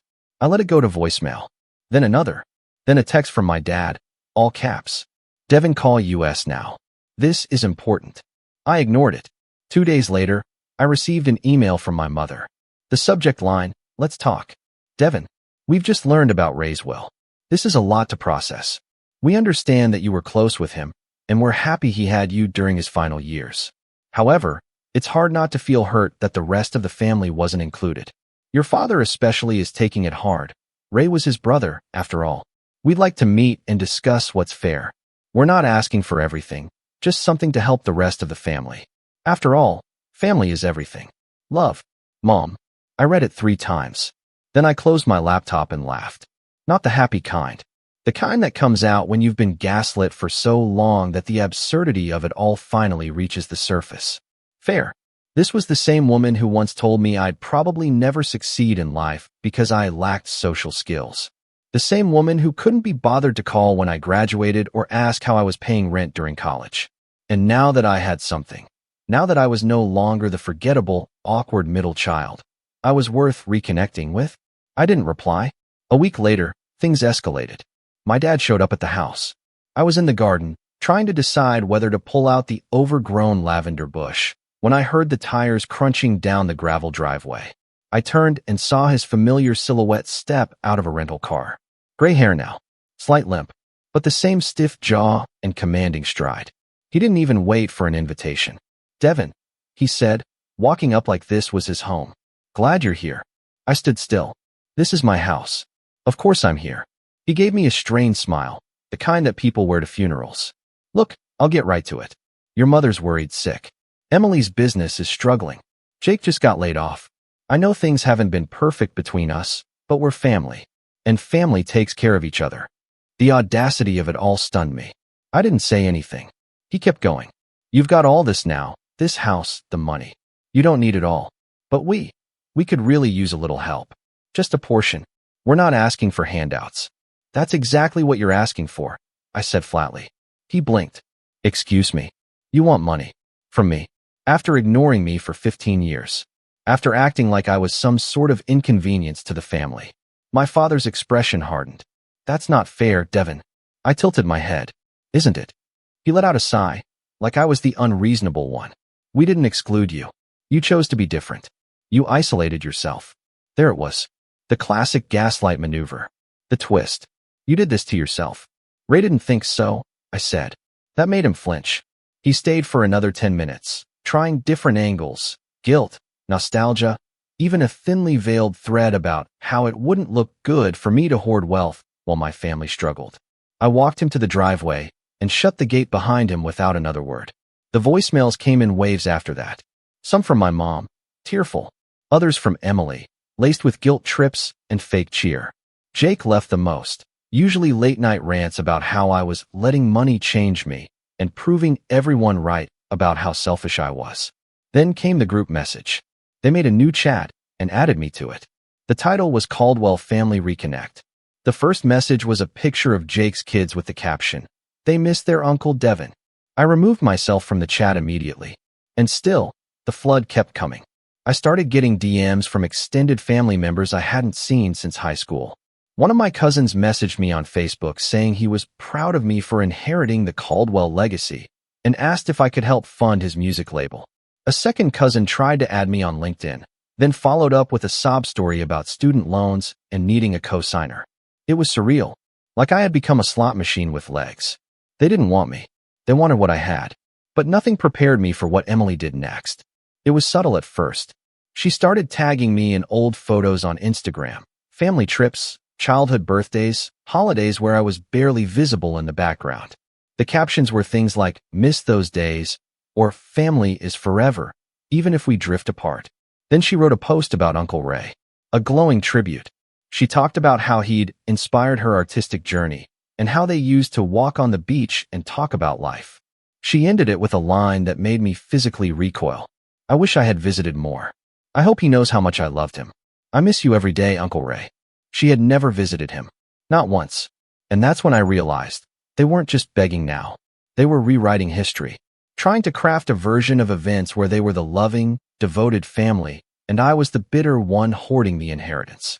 They were trying to take what wasn't theirs, again, not through legal means, but through emotional manipulation, public perception, and guilt. And for the first time in my life, I felt something different.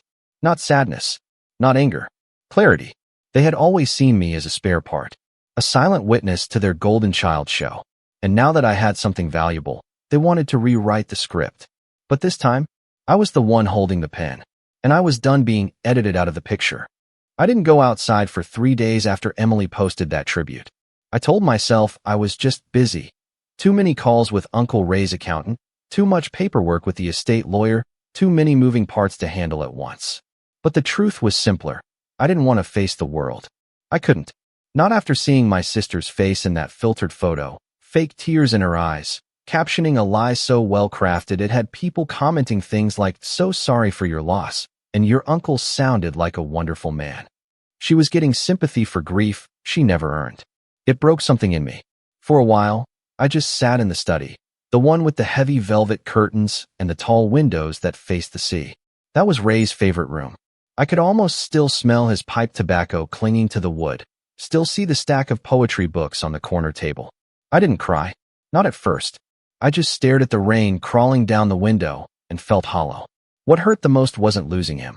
It wasn't even the sudden inheritance or the flood of fake affection that came after. It was the realization that I had been holding out hope this entire time. That somewhere deep inside me, I still believed they might change. That one day I'd walk into a room and be seen, not as a burden or a background character, but as Devin, as me. And now that hope was gone. And losing hope, that's a different kind of rock bottom. It doesn't scream. It whispers. It tells you maybe you were the problem. Maybe the cold shoulders and forgotten birthdays were your fault all along. Maybe you were selfish for keeping what Ray left you. Maybe family is everything, and you're just too broken to see it. For 3 days, I wrestled with those thoughts. I didn't eat much. I didn't answer texts. I let the house go quiet, like it had before I ever moved in. But rock bottom has a funny way of showing you what matters. On the 4th morning, I woke up to find the sun cutting across the floor in warm, golden lines. I brewed coffee, strong, black, and took it out to the porch. The sea looked alive again, not gray and cold but bright and chaotic, waves crashing against the rocks like they had something to prove. I sat in Ray's chair, the one with the squeaky armrest, and for the first time since the funeral, I let myself remember him fully. He was never a loud man, never pushed advice on me, but he saw things. One of the last things he ever said to me was during a quiet evening on the back porch, not long after my 29th birthday. "You spend too much time waiting for people to understand you," he said, sipping his tea. "But the ones who do, they won't need convincing." At the time, I thought he was just being philosophical. But now, I understood. He didn't just leave me money. He left me a choice. And I was done waiting. That week, I started making changes. First, I turned off the flood of notifications. I muted all family members on social media. I changed my number. Only gave the new one to 2 close friends and my lawyer. The silence that followed was deafening at first, but then it was peaceful. Like cleaning out a cluttered room you didn't realize was suffocating you. Then I walked through the Caldwell estate. Not like a guest, not like an imposter, but like an owner. I made a list of what needed repairs, what needed to go, and what I wanted to preserve. Ray's study stayed untouched, of course. But the rest? It was mine now. And I wanted to make it feel like me, not just a monument to his solitude. I hired a local contractor to help with renovations, small things at first. Fixing the kitchen, repainting the faded walls, replacing broken floor tiles in the upstairs bathroom. His name was Cole, and he was quiet like me. We'd work for hours without speaking, occasionally nodding at each other in agreement about some repair. It was the most comfortable silence I'd ever experienced. He introduced me to a few people in town, bookstore owners, artists, cafe regulars. Not big parties or anything like that. Just casual, warm connections. People who didn't know or care who my family was, or how much money I'd inherited. They just knew me as Devin, the guy fixing up the old Caldwell place. And for once, that was enough. The rebuilding wasn't just physical. I started drawing again. It had been years since I'd touched a sketchbook, college, maybe. But one night, after dinner, I pulled out an old pad from Ray's office. It was dusty, half-used, the cover curled at the edges. I didn't overthink it. I just started sketching the view from the back window, the ocean framed by pine trees, the garden below still wild with winter's leftovers. My hand was shaky at first, but the muscle memory returned. Line by line, the image took shape. And then I kept going. Every morning, every evening. Sketches turned into digital renderings. Digital turned into mock-ups. Soon I found myself building a small portfolio again. Not because I needed money, I didn't, but because it felt good to make something. One day, I visited the town's little art co-op, just to look around. I mentioned to the woman behind the counter that I'd been sketching again, and she asked to see. I hesitated, but something in her smile reminded me of Ray's quiet confidence. So I showed her. A week later, she offered me a spot in the summer showcase. That night, I sat on the porch with a glass of wine, watching the sky shift from orange to purple, and I realized something. I wasn't lonely. I missed Ray, yes, deeply, but I wasn't alone. Not anymore. I had carved out a life here. One built not on obligation or guilt, but on choice, on peace. And that's when I understood the true value of what Ray had left me. Not the money, the freedom, but as my life was blooming in the quiet corners of this coastal town, something else was stirring in the background, like a shadow just out of view. It started with a voicemail from my old college friend, Marissa. Hey, Dev, you doing okay? I saw something weird. Emily posted a GoFundMe. Says your parents are at risk of losing their house. That you won't help them? It's intense. Just wanted to check on you. My stomach twisted. I hadn't been online in weeks. I opened my laptop and searched her name. Sure enough, there it was. A full-blown public campaign.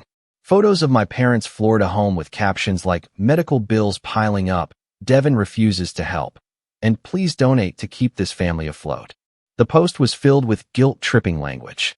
After everything we've done for him, our son has turned his back on us in our hour of need. We're not asking for luxury, just a chance to keep the lights on.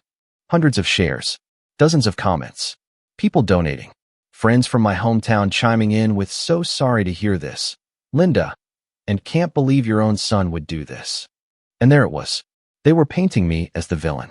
No, not just the villain. The ungrateful son who abandoned his sick parents. And something in me snapped. Not in an angry way, in a clear way. They had spent my entire life pretending I didn't exist. When I finally had something, they came running, not with kindness, but with expectation.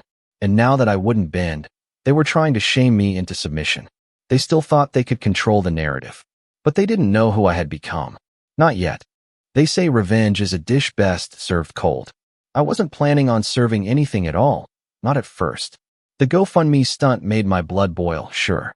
But I wasn't interested in sinking to their level. I'd spent years avoiding drama, keeping my head down, and trying to be the bigger person. That was the version of me they were familiar with. The one who didn't fight back. The one who'd just disappear when things got tense. But this time something had shifted. This wasn't just a cry for help or a misguided guilt trip. This was character assassination. Public. Deliberate. They weren't just knocking on my door anymore. They were trying to drag my name through the mud because I refused to give them what they thought they were entitled to. So, for the first time in my life, I decided to stop playing defense. It was time to build something of my own, not just a quiet life, not just a home. A plan. And the best part? I didn't need to fabricate anything. I had truth on my side. It started with a document I found in Ray's old office while I was looking for some old property keys. Tucked between the pages of a 1950s first edition of The Old Man and the Sea was a manila folder. Nothing fancy. No label. Just old papers and some curled-up photographs. But inside was gold. Medical reports. Bills. Letters. All documenting every time Uncle Ray had reached out to my father over the past 15 years. And every time he was ignored. One letter in particular stood out. A handwritten note from Ray to my dad, dated 7 years ago, shortly after Ray had been diagnosed with the early stages of heart disease. It read, "Ron, I don't need money or attention. Just company.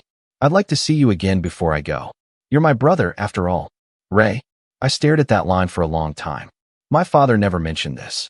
He never visited. Never called. And yet, they were now acting as if Ray's estate had been cruelly snatched from them by a greedy nephew. It was all the fuel I needed. So I started making copies. Everything. The letters, the emails, the financial reports showing Ray paying my father's debts years ago, debts never repaid. Photos of me visiting him over the years, birthdays we'd spent together, drawings I gifted him that still hung on his walls. But I didn't post them. Not yet. I was going to be precise. That same week, I met with Mr. Franklin Pierce again, Ray's lawyer. I told him about the GoFundMe and the slander. His reaction was immediate. "That's defamation," he said calmly, fingers steepled. "Especially if it implies you were responsible for financial neglect that never occurred. And especially given you have evidence to the contrary. Can we do anything?" I asked. "We can do better," he replied, sliding a packet across the table. "I think it's time we talk about what your uncle actually left you." I thought I'd already heard it all. The estate, the properties, the money. But Ray had been meticulous. Turns out, The apartment complexes he owned weren't just rental properties. They were managed under a nonprofit housing organization Ray had founded quietly a decade ago, one that provided reduced rent to veterans, artists, and the elderly. It was his way of giving back without drawing attention to himself. And now I was the chairman. There was an upcoming board meeting, the first since his death, and my signature was needed to continue funding several community programs, including art scholarships and a coastal preservation project. Suddenly, I had more than just a fortune. I had a platform, influence, and a reputation to protect, not just for me, but for the people Ray cared about. That's when it clicked. They had tried to tear me down in public? Fine, let's play in public. I reached out to the local newspaper, just a small one, the kind that still ran physical copies and had a column for community leaders. I didn't pitch them a scandal. I pitched them a tribute. New owner of Caldwell Estate continues legacy of quiet philanthropy. The piece ran with a photo of me in Ray's study, surrounded by his books. I talked about the nonprofit, the importance of preserving the house, and honoring my uncle's memory by giving back to the town that gave him peace. No drama, no bitterness, just dignity. But I wasn't done. I created a personal website, simple, clean, featuring Ray's legacy projects, the nonprofit's initiatives, and a few stories from my time with him. I included photos of us together, some of his handwritten notes, even a short video of him playing piano while I sketched. I called it Ray's Light. It started gaining traction quickly, especially after the newspaper piece linked to it. And then, finally, I addressed the GoFundMe. Not by name, not by direct reference, but in a blog post titled, "When Family Doesn't Feel Like Family." I wrote about growing up as an afterthought, about what it's like to be ignored for decades, only to be remembered when you inherit something of value. I talked about Ray, not just the money, but the man, how he listened, how he saw me, how he taught me that family isn't always blood, it's choice. I didn't mention Jake or Emily. I didn't need to. Anyone who knew me, or them, could read between the lines. The post went viral within the community. Then it spread further. Artists I'd connected with shared it. Veterans who lived in Ray's buildings commented with their own memories. Strangers emailed to say it made them feel less alone. And here's where things got poetic. Because while I was quietly building a new life, one based on respect, memory, and truth, my family was unraveling. Emily's Etsy business? She had started using the GoFundMe funds to prop it up. A few people who donated began asking questions. When one woman commented, "Isn't this the sister who never visited her uncle?" Emily deleted her entire comment history. Jake? He tried starting a podcast called Family First, a cringe fest about reconnecting with loved ones and forgiving old wounds. But clips of him ranting surfaced, contradicting his message, and the whole thing crashed within a month. My parents? They tried to sue. Not for the estate. They had no grounds. But for emotional distress caused by my refusal to share inheritance funds. Their lawyer sent a demand letter to Franklin. Franklin responded by forwarding a 12-page packet of documentation showing years of neglect, financial abuse, and Ray's very clear intentions in the will. They dropped it 2 weeks later. The final nail in the coffin came when I received an invitation to speak at the local university about legacy, art, and quiet impact. It wasn't a TED Talk or anything, just a small panel. But it mattered, because on that stage, I said something I'd never had the courage to say before. My uncle didn't leave me his estate because I was lucky. He left it to me because I showed up. Over and over, with no expectation of reward. Love isn't a transaction. Neither is family. And afterward, an older man in the crowd came up to me, eyes misty. "Ray helped me get back on my feet after I lost my job," he said. "He always said you were his real son. I can see why." I went home that night and stood on the porch again, just like Ray used to. I could still hear the ocean. The wind was colder now, but I didn't mind. I'd spent a lifetime waiting to be chosen. Now, I'd chosen myself. But the story isn't over yet, because I haven't told you what I did with the estate. And I haven't told you what happened when the family tried one last time, one final, desperate move, to take it from me. That's where things get messy. By the time they tried their final move, I had already laid the foundation. For months, they'd attempted everything: emotional manipulation, social pressure, even legal threats. And when all that failed, they turned to the one thing they thought they still had: public sympathy. Emily uploaded a video. It started as a shaky shot of her in her kitchen, no makeup, soft lighting, sad music in the background. She looked into the camera with that same rehearsed vulnerability she used in every Instagram story about her journey as a small business owner. She called it, "When Family Hurts You the Most." "I didn't want to make this," she said, sighing heavily. "But I feel like I have to speak my truth. My brother Devin, he's changed. After inheriting our uncle's estate, he cut us off. All of us. No calls. No help. And now our parents are losing their home, and he's refusing to lift a finger. It's like he's punishing us. And I just can't stay silent anymore." The video was laced with teary half-truths and outright lies. She painted herself and our parents as victims. She even brought up my childhood, saying she tried to connect with me, but that I always pushed everyone away.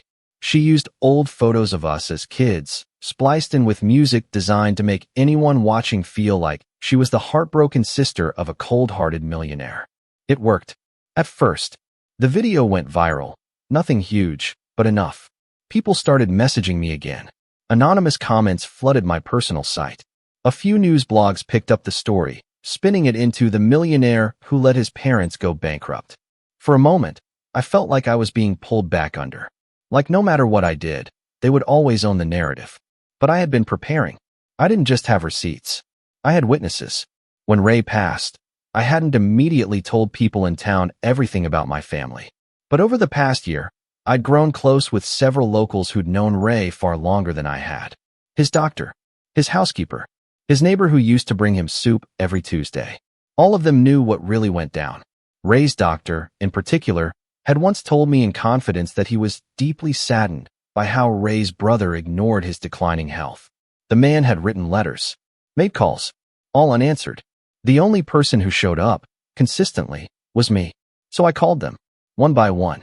I explained what was happening. I didn't ask for anything dramatic, just the truth. And they delivered. The housekeeper wrote a post about how, in the 10 years she worked for Ray, Devin was the only family member I ever saw at the house.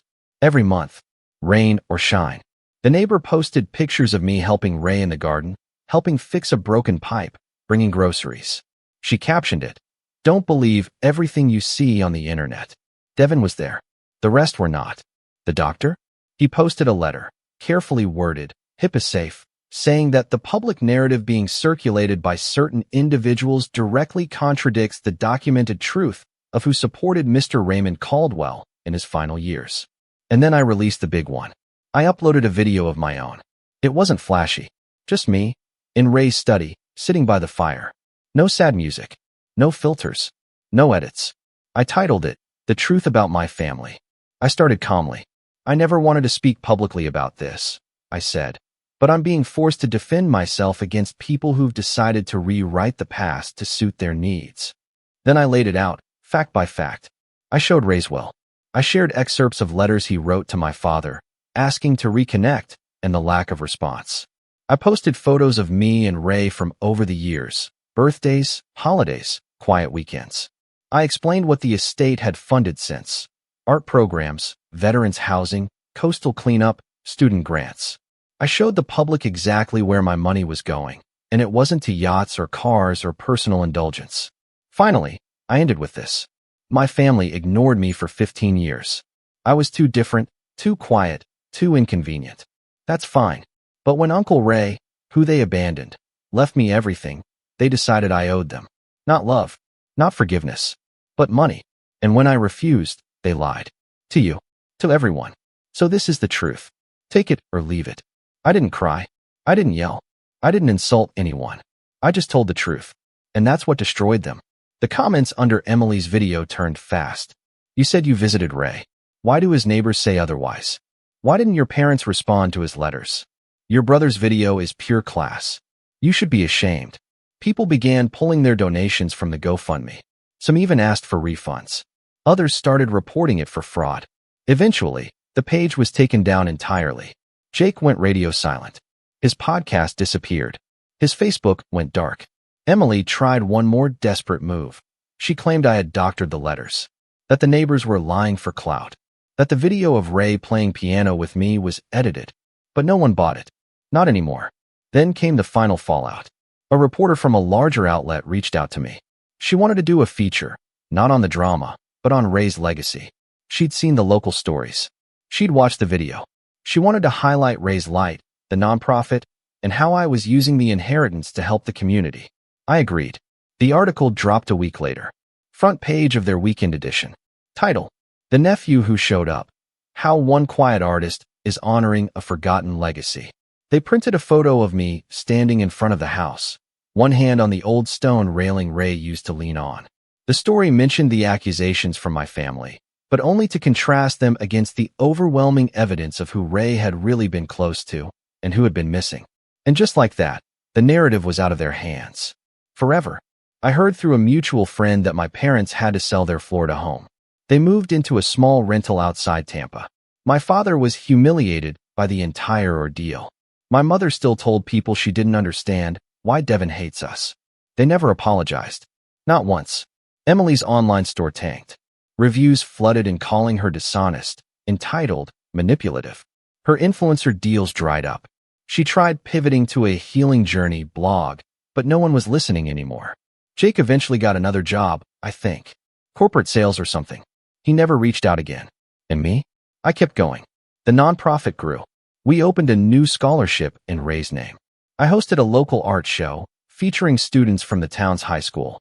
I spoke at another university. I started sketching again, full-time, even published a collection of drawings called Quiet Rooms, inspired by moments in the house with Ray. I met someone too, a librarian named Nora. Smart. Calm. She read the article and wrote me an email that started with, "Your uncle would be proud. Also, your handwriting in that blog post is surprisingly neat." We had coffee, then more coffee. Now she helps run Ray's Light with me. But more than anything, I finally feel at peace. I walk through this house, and it's not filled with ghosts or guilt anymore. It's filled with purpose, with legacy, with quiet strength, the kind Ray always saw in me. And when I sit on the porch at night, glass of wine in hand, watching the sun set over the sea, I sometimes imagine Ray beside me. No words, just that knowing look. We did it right. We did it our way. They erased me from the family for 15 years. Now I've erased them from the story entirely. If you'd asked me 5 years ago what my relationship with my mom was like, I probably would have said complicated, but not in a bitter way. More like in that vague, sitcom mom kind of way. You know, the kind of mom who guilt trips you into visiting more often, who critiques your posture, your job, your haircut, your partner, and then hugs you so tight you forget she was ever being passive-aggressive. Back then, I still believed she meant well. I'm 29 now, and my name's Evan. I work in IT, nothing glamorous, just your average remote support guy with a desk in the corner of a 2-bedroom apartment and a knack for setting up streaming devices in 5 minutes flat. I've always been the reliable one in the family, which basically means anytime something breaks, someone forgets a password, or a bill is due and nobody understands how autopay works, I'm the one who gets the call. For the past 3 years, my mom's been riding the benefit train of that dependability. It started small, her asking if I could just help set up the Wi-Fi at her place when she moved into a smaller house after the divorce. I showed up with a router, hooked it up, and realized she didn't have any service provider yet. Next thing I knew, I was adding her address to my existing internet plan temporarily while she got back on her feet. That was 3 years ago. Then came the phone plan. She needed a cheaper line and didn't want to lose her number. Family plan was cheaper with multiple lines, she said. Made sense. She even said she'd Venmo me monthly. That happened twice. Don't even get me started on Netflix, Hulu, Prime, Spotify, the whole streaming buffet. It was easier to just give her access than listen to her rant about how hard everything was now that she was alone. But here's the part one never saw coming. The favor she asked last month that set everything in motion. She called me late on a Tuesday night, voice frantic, pacing fast like she was walking in circles. She told me she had to go to court over a minor misunderstanding with her landlord. According to her, he was being petty about damage to the property she swore was pre-existing. Then, casually, like she was asking me to water her plants, she said, "I need you to testify that the hole in the wall was already there when you helped me move in. Just say you saw it." I blinked at my phone for a solid 10 seconds. "Wait, what hole?" She sighed like I was being difficult. "Evan, it's just a small thing." He's exaggerating. The guy's a snake. You know how these landlords are. I told her, Point blank. I'm not lying under oath for you. Silence. Then, you're unbelievable. After everything I've done for you. That phrase hit like a punch. Everything she's done for me. I stayed calm, told her I loved her, but I wasn't going to commit perjury to help her with a legal issue. I even offered to help her find a lawyer or pay for one if she couldn't afford it. She hung up on me mid-sentence. I figured we'd cool off. Maybe not talk for a few days. That's how our arguments always went. But the next morning, I woke up to a single text. Long, cold, and final. You are no longer welcome in this family. Don't bother showing your face at Thanksgiving. I just sat there, reading it over and over. My chest felt hollow. And then, almost as if life wanted to twist the knife a little deeper, I got a notification. Your Spotify family plan just added a new device. Hers, of course. It felt ridiculous, almost surreal. Here was a woman who told me I was dead to her, still jamming to playlists on a service I was paying for. That was the moment something snapped, not in an angry, explosive way. It was colder than that. Quieter. Like a light switch flipped. For years I'd let this pattern go unchecked.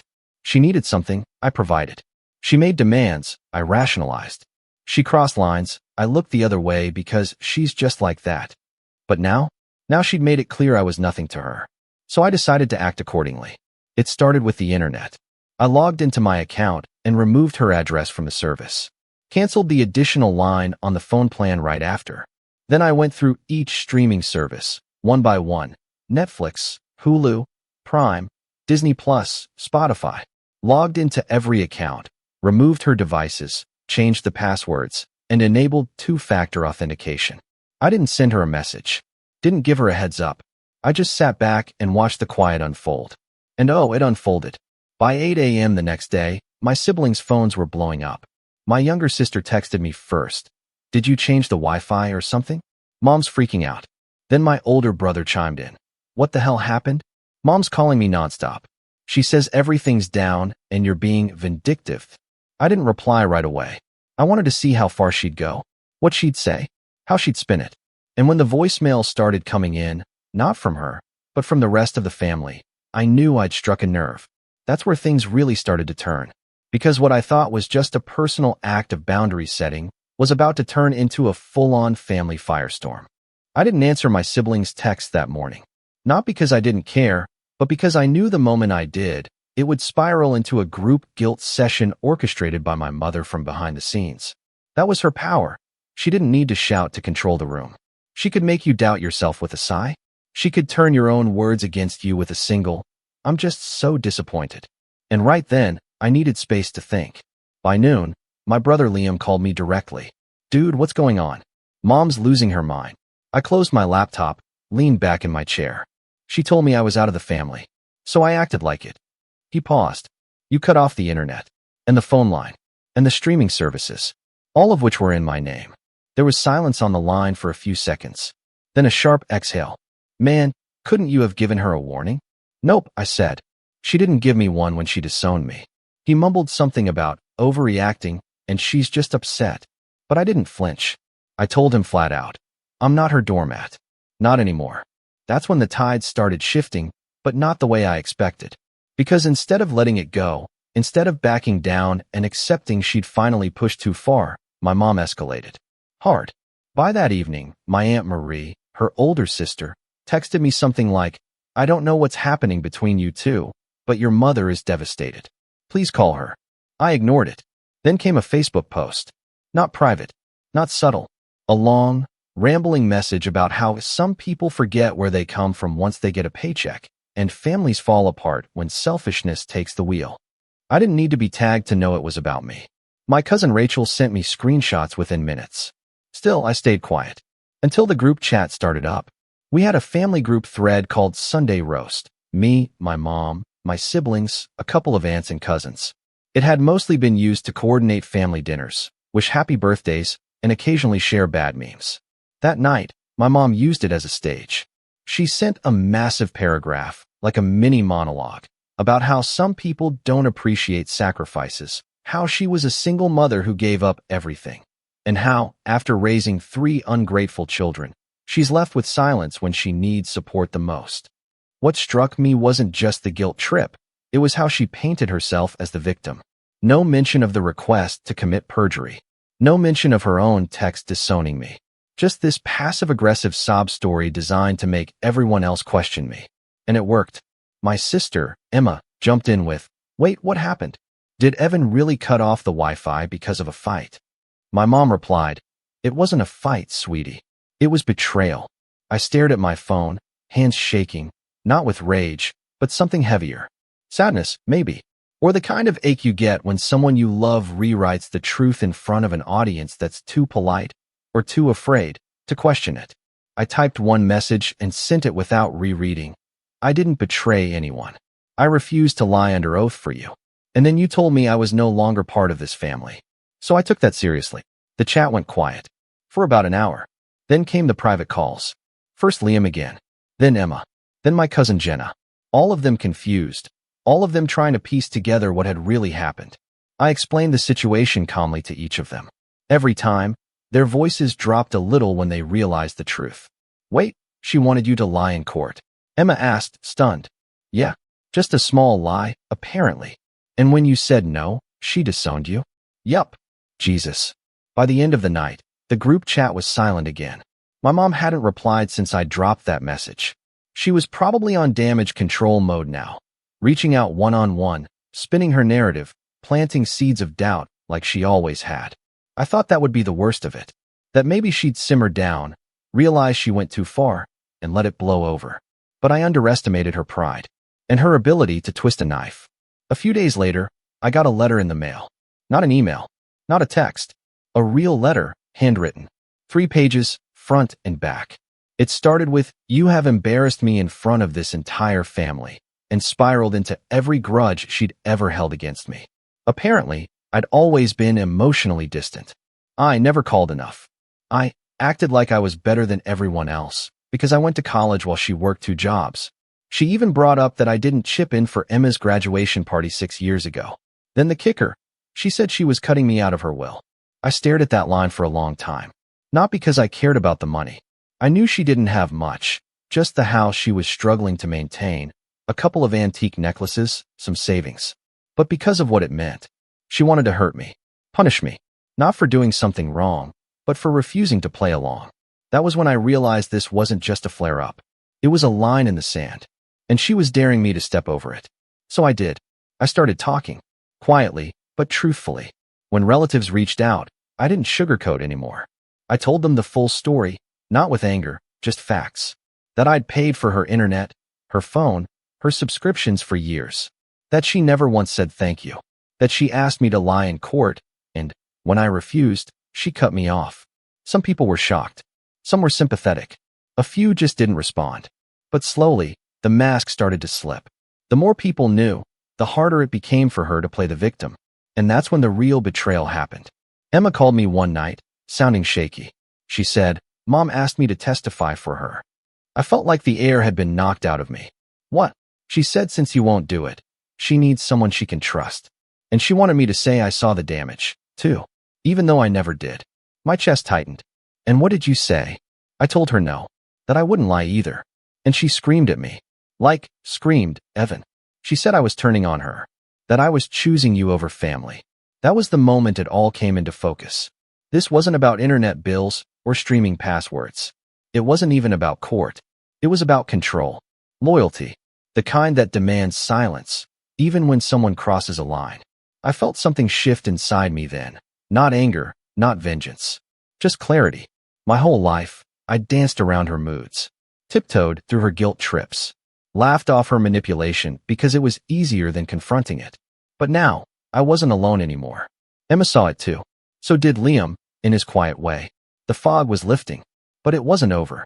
Because a week later, my mom did something that made everything worse and finally pushed things beyond the point of repair. She filed a police report, accusing me of theft. It started with a knock. Not the frantic kind. Just firm. Unfamiliar. I opened the door expecting a delivery. Maybe my neighbor needing help with Wi-Fi again.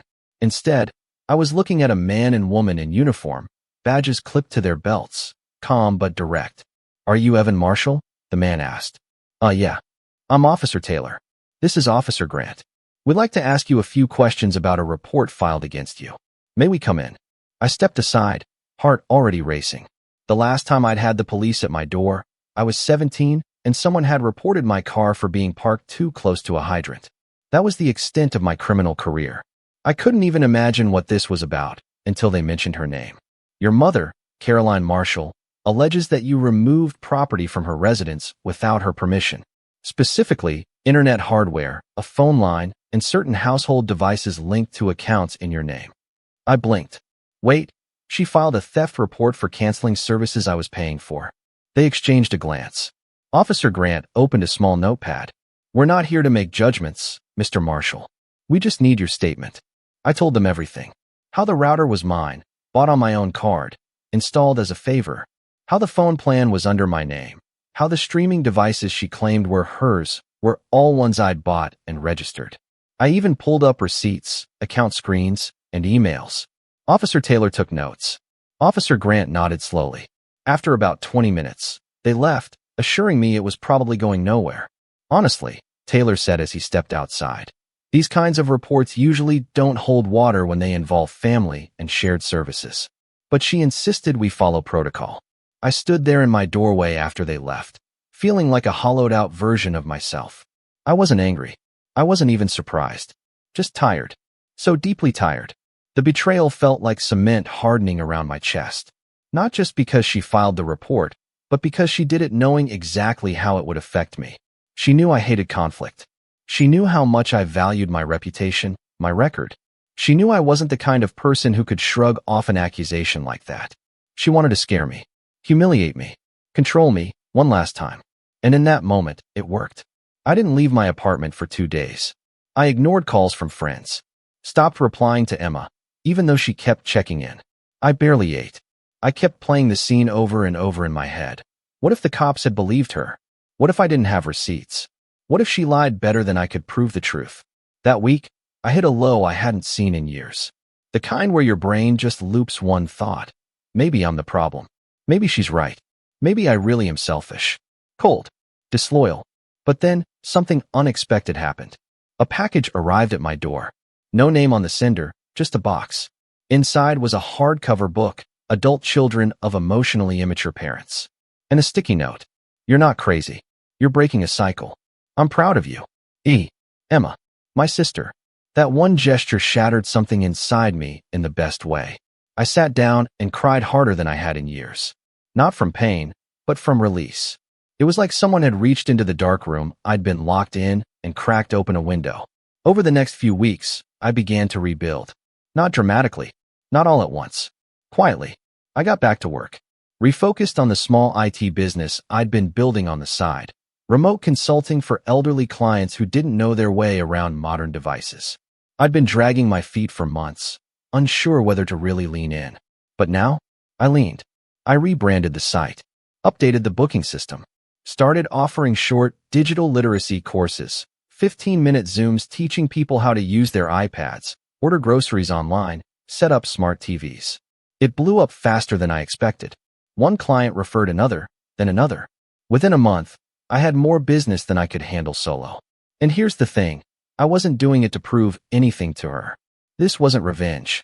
It wasn't some cinematic rise from the ashes montage where I bought a mansion and slammed the door in her face. It was just healing. I started therapy. Not the free kind from apps. Real, weekly sessions. For the first time, I talked openly about growing up with her. The manipulation. The way love always came with strings. The constant need to earn my place in the family. My therapist said something that stuck. You're not grieving a mother. You're grieving the idea of one. The one you hoped she'd become. That sentence became a compass. I began reconnecting with people I'd drifted from. Friends who I'd blown off because family always came first. Coworkers I'd avoided because I was too emotionally fried to make small talk. Even Liam started coming around again, quietly, awkwardly, but genuinely. He never apologized on Mom's behalf. Just started showing up. We'd grab lunch, talk shop, share silence without pressure. Emma, meanwhile, became my anchor. We started doing Sunday dinners together, just the two of us.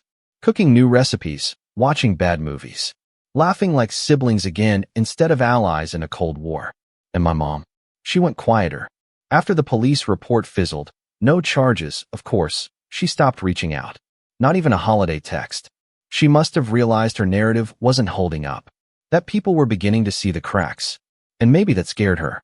Or maybe she just couldn't face the idea that she'd lost control of me for good. But I still thought about her. Late at night. In quiet moments. Not out of longing, but out of curiosity. Did she regret it? Did she believe her own version of events? Did she think she was the victim? The hero? Or did she know exactly what she was doing the whole time? It didn't matter anymore. Because slowly, gently, I was learning to let go of needing an answer. And that, more than anything else, was the beginning of real peace. But the past has a funny way of knocking again just when you stop waiting for it. Because one Thursday morning, I got a voicemail from Emma. Her voice was tight, conflicted. Hey, weird news. Mom asked to meet. Says she has something to make right. I don't know what it is, but I think you should hear it too. I listened to Emma's voicemail 3 times before I called her back. The idea of my mom wanting to make something right felt more like a trap than a truce, but the tone in my sister's voice, cautious, almost nervous, was what caught my attention. Emma wasn't naive. If she was spooked, there was a reason. We met that night at our usual spot, her apartment, over pasta and boxed wine. She played the voicemail for me. This time, it was Mom's voice, low and oddly formal. Emma, I'd like to talk. No fighting, no drama. There are things I want to explain. If Evan is willing to come too, that would be best. I've made mistakes. I see that now. It was the kind of message that sounds like an apology if you don't listen too closely. But I knew her too well. My mom didn't do apologies. She did rebranding. She did optics. That message wasn't a white flag. It was a chess move. Still, I said I'd go. Not because I believed her, but because it was the first time she had extended an invitation since she kicked me out of the family by text. And when someone like her reaches out after months of silence, it means they want something. And I wanted to know what. We agreed to meet that Saturday. Neutral ground, Emma's apartment. I didn't want her in my space, and Emma refused to go to hers. She showed up on time, hair done, makeup perfect, wearing the kind of forced smile expression she reserved for church and parent-teacher conferences. Evan, she said like we were acquaintances at a wedding. You look well. I nodded. You look composed. She set her purse down on the counter, took a long breath, and got right into it. I've been doing a lot of reflecting. Therapy, journaling, talking to my pastor. I realized I may have acted rashly. Rashly, not wrongly. Classic. I was hurt, she continued, and I said things I didn't mean. You were always the logical one. Always so black and white. I think I needed more grace than you were willing to give. There it was. The subtle shift. Her mistake was really mine, you see, because I didn't give enough grace. I kept my face still. Let her keep talking. I want to put it all behind us. Family is family. And I've been thinking about what happens, you know, long term. Health stuff. Estate stuff. Oh, there it was. She pulled out a folder. Actual papers. Not metaphorical. Legal looking. I'm updating my will, she said. I want to make sure things are clear.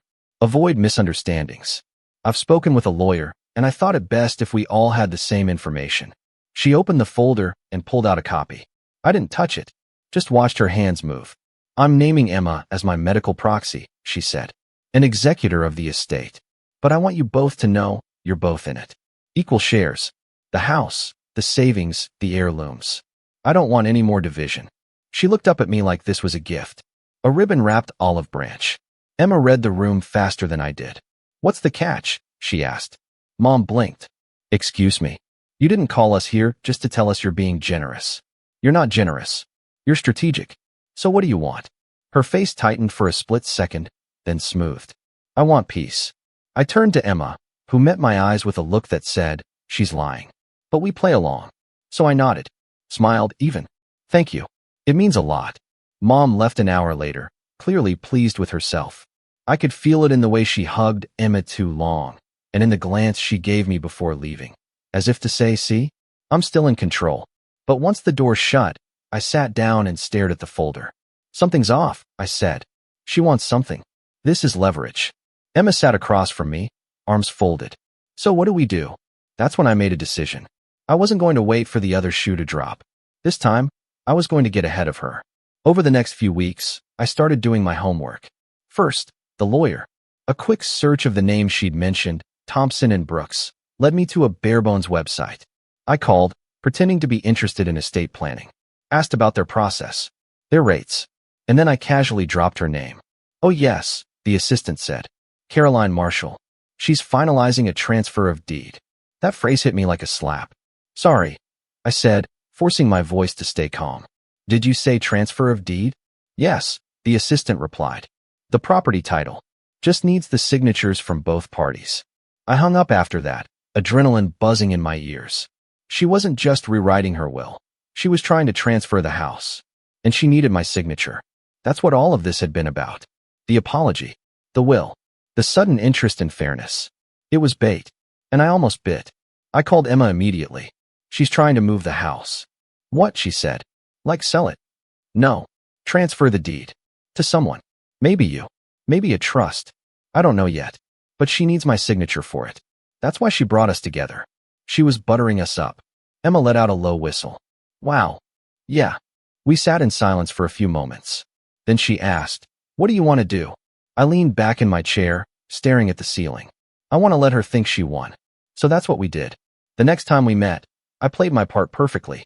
I asked polite questions about the estate. I signed a couple of copies she said were just for verification, non-binding, of course, just for clarity. But I took pictures of every document before I signed. Sent them to a lawyer friend I trusted. He looked them over and confirmed what I suspected. "They're not binding," he said. "But she's setting up a paper trail, trying to create the appearance of agreement in case you fight her later." I nodded. Good. Let her build her illusion. Because the more she committed to her con, the more evidence I had when it crumbled. Meanwhile, I dug deeper. Through a connection at the county recorder's office, an old college friend, I confirmed she had filed preliminary paperwork to transfer the house into a trust. Not to Emma. Not to me. To a church. Specifically, the one her new boyfriend pastored. That's when the full picture clicked. She wanted to leave us the illusion of inheritance, get us to sign off on it, and then donate the house to the church quietly, probably under some legacy gift language that couldn't be contested if we had already signed consent forms. And you know what? I wasn't even angry. I was impressed. It was bold, ruthless, textbook her. But this time, I had her mapped out. And I had receipts. So we set the stage. Emma invited her to dinner again, casually. We chatted, played dumb. She dropped more hints about final paperwork. I agreed to meet with her lawyer one more time, just to wrap things up. She was thrilled. The night before that meeting, I filed a formal complaint with the state bar using my lawyer friend's help, outlining the shady tactics, the misleading forms, and attaching all the documents I'd photographed. Then I called the church, and I told them, politely and professionally, that the house donation they were about to receive might be contested in court due to ongoing fraud. They were very interested in avoiding legal drama. And suddenly, so was she. But she didn't know yet that her little scheme had already collapsed. Because I was saving that for the perfect moment. The moment I'd tell her, calmly, with a smile, that I knew everything. That I'd already spoken to her lawyer. That the church was backing off. That she had no deal, no leverage, and no more illusions left to peddle. And when I dropped that final card, I'd make sure the whole family was watching. I picked the day carefully. A Sunday afternoon, neutral, harmless, unassuming. The kind of day that gave the illusion of peace. It also happened to be the day of the monthly family lunch, a tradition Mom had tried to reinstate ever since she launched her faux apology campaign. She'd invited me and Emma to join, with the usual message. Let's move forward as a family. Life's too short. Emma had hesitated. You sure you want to do this? I nodded. Yeah. I'm done dancing around her games. Let's finish this. We arrived at her house a little early. She opened the door with her usual performance smile, tight and rehearsed. Evan, Emma, come in. I made that lasagna you love. I smiled politely. Smells great. She'd even set the table nicely. Candles, folded napkins. The good dishes she only pulled out for holidays or guilt tripping. Liam was already there, along with a few cousins and Aunt Marie. Everyone was acting like the last few months hadn't happened. Like the woman who'd called the police on me was just a sweet matriarch serving garlic bread. I waited until we were halfway through lunch. That's when I set my fork down. I want to talk about the house, I said calmly, wiping my mouth with a napkin. The table paused. Even the kids looked up. Mom blinked. I don't know what you mean. You tried to transfer it into a trust, I said. One tied to a church. without telling us. Her face went pale, then flushed. That's not true. Emma quietly pulled out a folder from her bag and laid it on the table. We have copies of the paperwork, Mom. Silence. Liam looked confused. Wait, what? I turned to him. She said she was updating her will. In reality, she filed a quitclaim deed to transfer the house to a religious trust. The church was going to accept it quietly, but they backed out once I showed them the documents. Mom's lips parted, but no words came out. And the lawyer? I added. The one helping her do this? I've already filed a complaint with the state bar. He was walking a legal tightrope, pushing paperwork that required family agreement without disclosing the real intent. The bar's investigating him now. Aunt Marie coughed into her napkin. Emma just stared at Mom with a look I'd never seen on her face before. Pure disappointment. You were going to give away the only family asset we had, I said, voice calm. And you needed me to agree without realizing what I was agreeing to. That's why the apology. The will. The peace offering. It was all just a smokescreen. Mom tried to speak, but I raised a hand. Not angry, just final. I'm not here to argue. I'm here to inform. This stops now. Liam finally spoke, slowly. Wait, you were going to donate the house and not tell us. She stammered. It was mine to give. I raised you all in it. But it wasn't about giving, Emma said, her voice sharp now. It was about control. You didn't want us to have something if we weren't under your thumb. Mom turned to her. That's not true. I was trying to honor something bigger than us. It's called legacy. Emma let out a cold laugh. You were trying to punish Evan. Again. I stood. We're done letting you rewrite the narrative. I handed her a final document, this one drafted by my lawyer. A formal declaration, signed and notarized, revoking any implied consent I'd previously given to property transfers or estate adjustments. It made her little paper trail useless. Even if she tried to backdoor a transfer again, she wouldn't be able to get a title company to cooperate. She stared at it like it was a snake. You think you've won, she said. No, I said.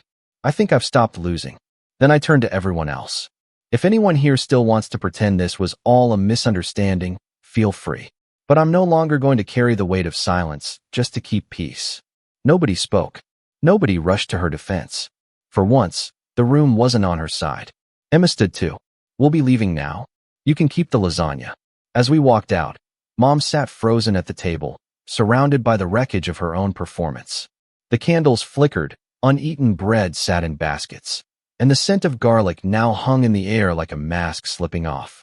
Later that week, I got an email from the church board.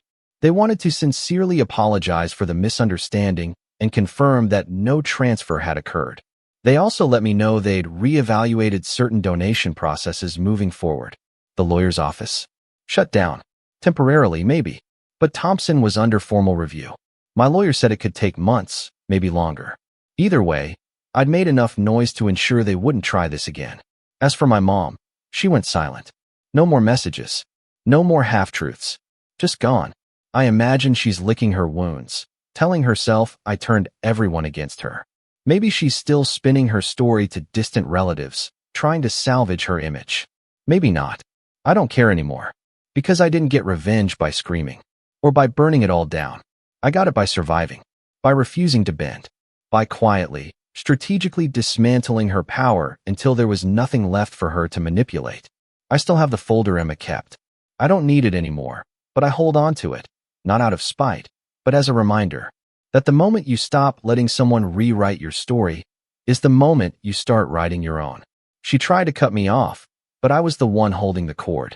My name's Adrian, and I'm 28. I work in IT and have been doing remote contract jobs for the last few years. Nothing flashy, but enough to keep me comfortable. I don't party. I don't post vacation pics with fake captions about living my best life.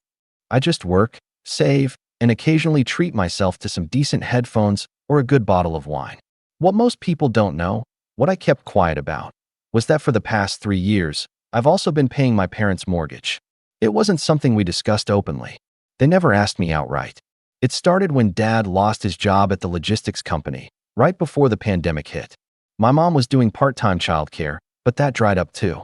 I overheard them one night arguing in the kitchen, voices low but stressed. Mom saying the bank had called again, Dad muttering about deferring another payment. I was still living at home at the time, saving for a place of my own. I told them I'd help, just until things stabilized. Dad had nodded like it was painful to accept, and Mom just squeezed my hand and whispered, "You're a good son." And for a while, it wasn't a big deal. I automated the payments and forgot about it. I stayed in my small upstairs room, bought my own groceries, even handled the electric and internet bills. I never asked for thanks. I figured that was just what you do when you can and your parents need it. But slowly, the atmosphere in the house began to shift. At first, it was subtle. My younger brother, Milo, who was 24 and still living at home too, started making snide comments. He was in and out of jobs, mostly blaming the world for his problems. "Must be nice working in pajamas while the rest of us suffer," he'd mutter as he passed my room. Or, "Hey, did you pay for the Wi-Fi this month, King Adrian?" I laughed it off at first. He was probably just frustrated, I told myself. But then my mom started chiming in too. She'd get irritated if I stayed in my room too long.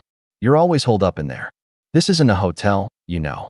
If I worked late and didn't come down for dinner, she'd scowl and leave my plate in the sink.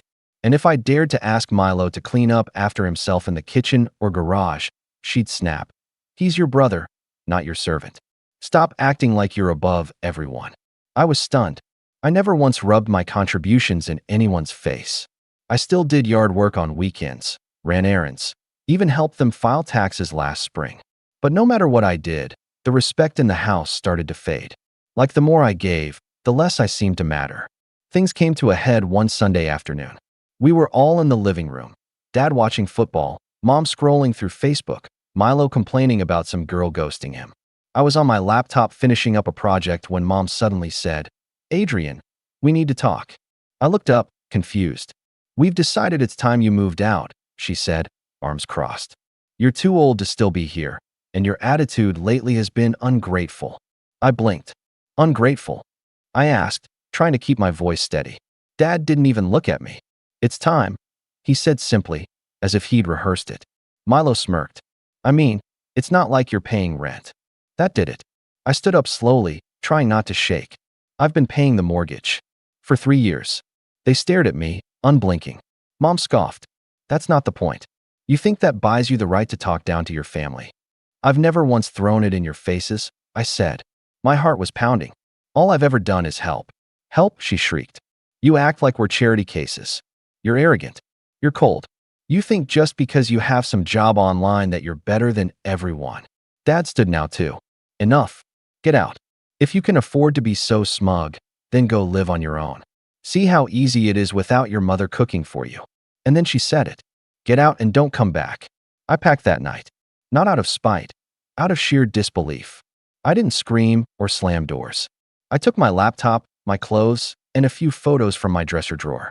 I booked a short-term rental apartment just outside of town, quiet and clean, with good Wi-Fi and no drama. I didn't say goodbye. For the first few days, I tried not to think about it. I poured myself into work, went for long walks, cooked my own meals. It was peaceful. Painful, yes, but peaceful.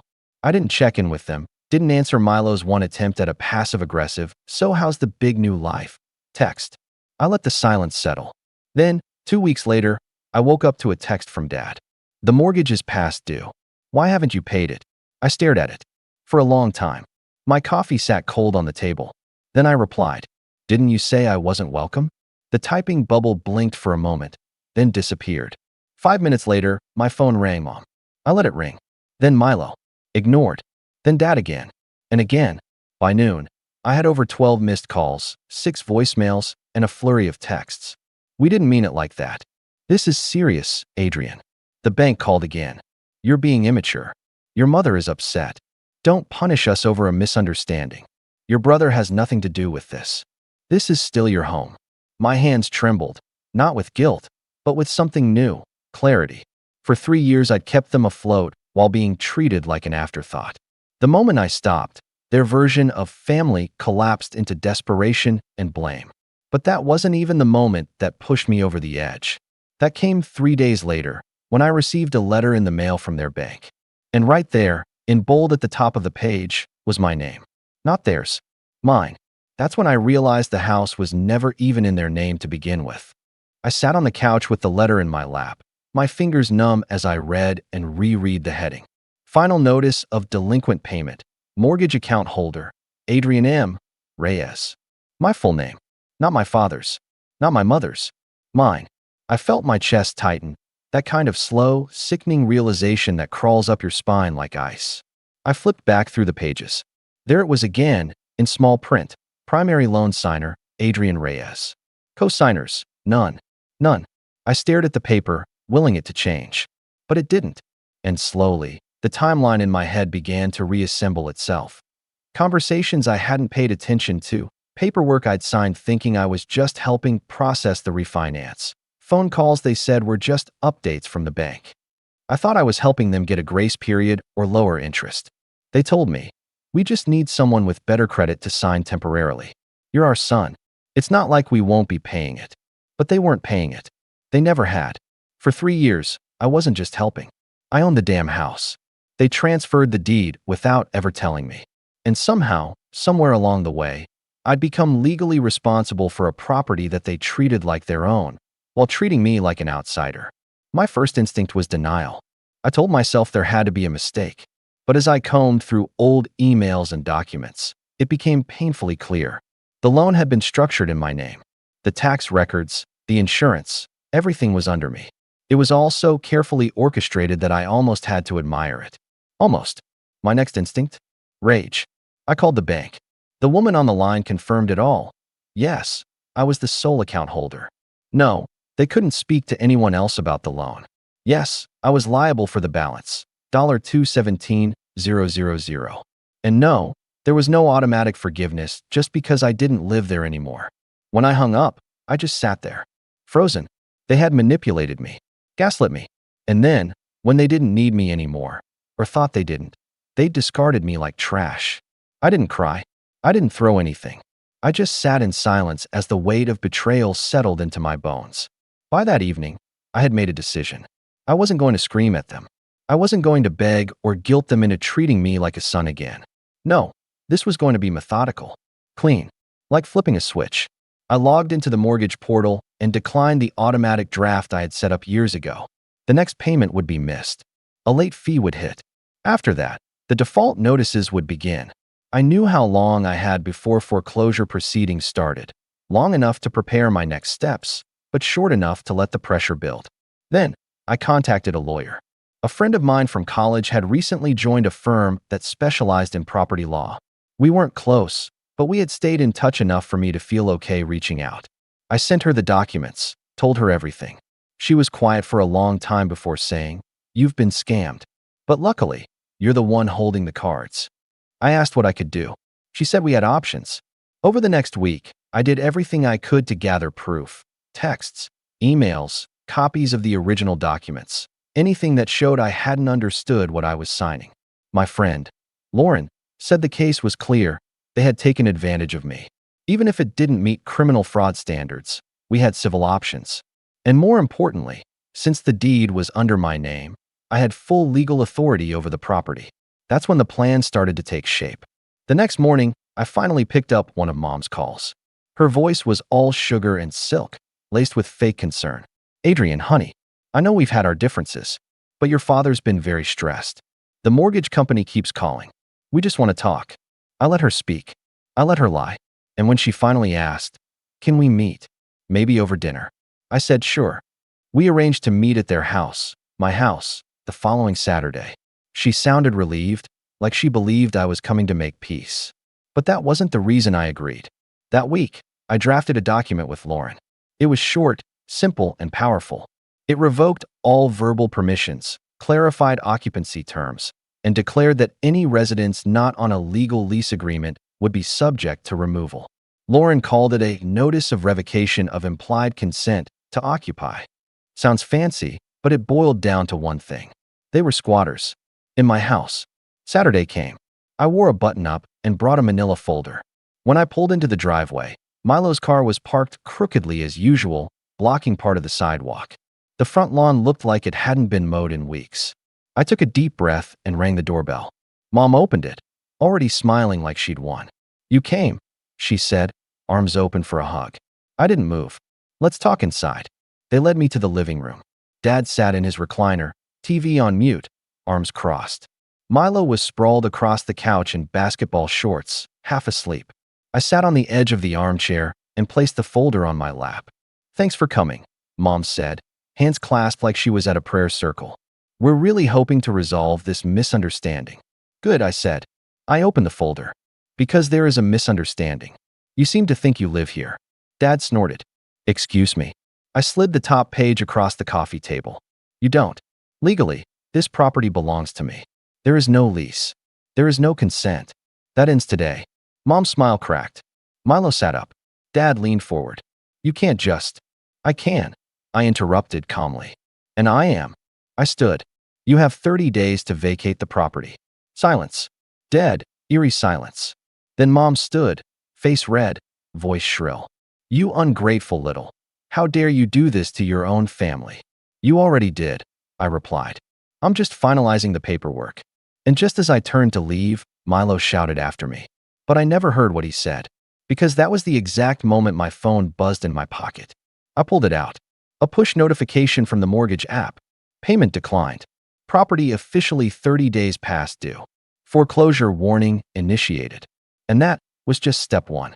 I didn't look back. As the front door closed behind me, I heard Mom's voice rise into a full shriek and something, maybe a glass, shatter against the wall. Milo was yelling, and Dad's voice boomed above them both, trying to restore some imaginary authority he thought he still had. I didn't flinch. I just walked to my car, got in, and sat in silence with the phone still in my hand, the notification glowing like a quiet little fuse. Foreclosure warning initiated. That line looped in my head the entire drive home. Not because I was afraid of it. No, far from that. It was the confirmation I'd been waiting for. The fuse was lit. Now I just had to wait for the boom. Back at my apartment, I sent the finalized documents to Lauren. Notice of occupancy termination, formal eviction notice, set to be filed in 30 days, and a request to initiate ownership restructuring once the foreclosure process fully began. But I also gave her one more document to look into, a transfer authorization from 4 years ago, one that I had signed under the assumption it was temporary.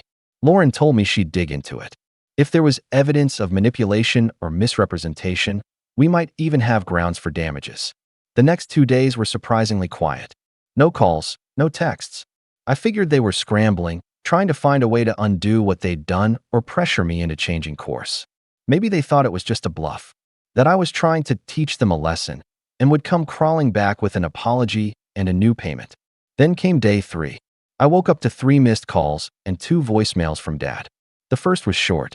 "Adrian, we need to talk. It's urgent." The second was longer, angrier. "This isn't right, son. You're going to ruin your mother's health over some grudge. You need to grow up. You made a commitment. If you keep this up, well, we'll call a lawyer." I didn't respond. Instead, I checked my email. Sure enough, there it was, a message from their newly retained legal counsel. Except it wasn't a real lawyer. It was an old family friend named Mr. Caldwell, a retired civil clerk who probably hadn't seen a courtroom in 20 years. The email was filled with vague threats and guilt-tripping language. "Your actions are deeply hurtful to your family. If this matter is not resolved amicably, further action may be considered. Remember who raised you." I smiled.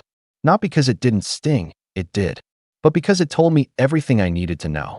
They had no real plan, no legal standing. They were just scared. And this was the part where they tried to manipulate me into feeling sorry for them. That same afternoon, I finally broke the silence. I texted my mom.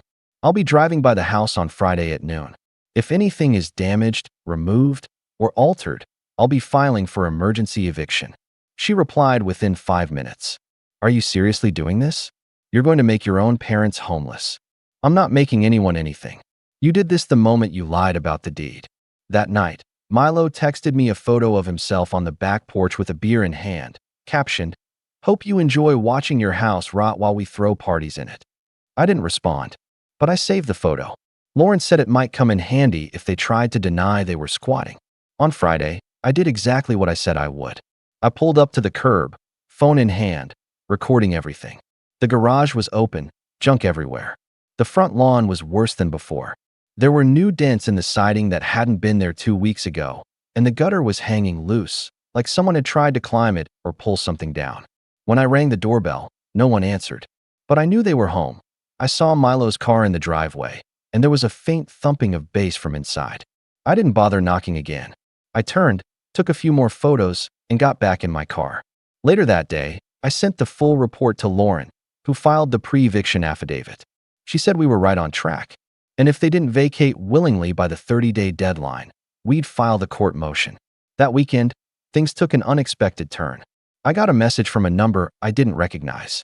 No name, just one sentence. You don't know everything that happened 4 years ago. Then another. They didn't just lie to you. They lied to everyone. I stared at my phone, trying to place the number. It wasn't from any of the family members I knew. Not Milo, not my parents, not even distant cousins. Another message came in. Check the county clerk's archive. Look at the notary on the deed transfer. Look real close. I froze. My heart thudded against my ribs. I didn't sleep that night. Instead, I spent hours searching the public database, digging through files, old PDFs, signatures scanned into bad photocopies. And then, there it was. The deed transfer I signed. And the notary public listed on it wasn't registered in the state. Not then. Not now. The name didn't even come up on any licensing databases. The stamp had expired 2 years before the document was filed. It was fraudulent. The document that made me the legal owner of the house had been notarized by someone who didn't exist. And suddenly, this wasn't just a family betrayal. This was something else. Something criminal. And someone else was involved. I leaned back in my chair, mind racing. Questions burned through me. Who had done it? Why fake a notary instead of asking me to sign it properly? Had my parents known? Or had someone set them up, too? I didn't know the answer. Not yet. But I was going to find out.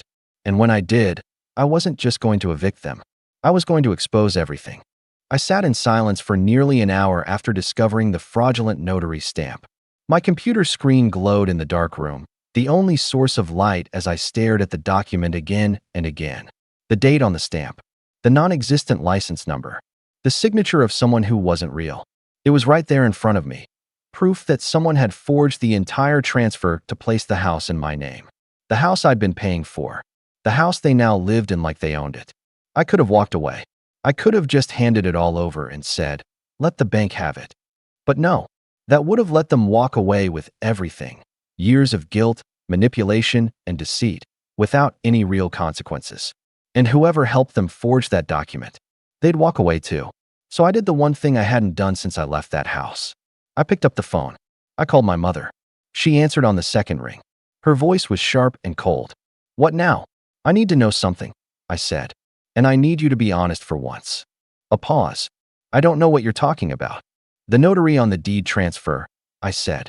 It's fake. The stamp expired before the document was signed. The name isn't registered in the state. There is no licensed notary by that name. So I'll ask again, who signed it? Silence.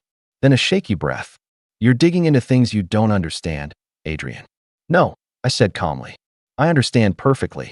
Someone forged a legal document and transferred the title of the house to me, so I would unknowingly assume the debt. That's fraud, which means someone committed a felony. And I'm guessing it wasn't a stranger. Still nothing. So I dropped the final blow. I've already sent the document to the county clerk and a property fraud investigator. If you don't tell me the truth now, they'll come knocking, and they won't ask nicely. She sighed, long defeated. It was your father. I felt something twist in my gut. He forged a legal stamp? No, she said quickly, almost defensively. He didn't forge it himself. He knew a guy, someone he worked with, back before he got laid off. Said the guy had connections and could help us move the deed without going through all the red tape. We were desperate, Adrian. We thought it was the only way. The only way to what? I snapped. To trick your son into paying for your house.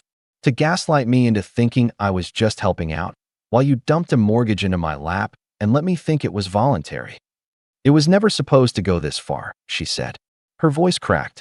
We thought we'd pay you back once things got better. I laughed bitterly. You never even tried. You just treated me like a servant and threw me out when you got tired of pretending to be grateful.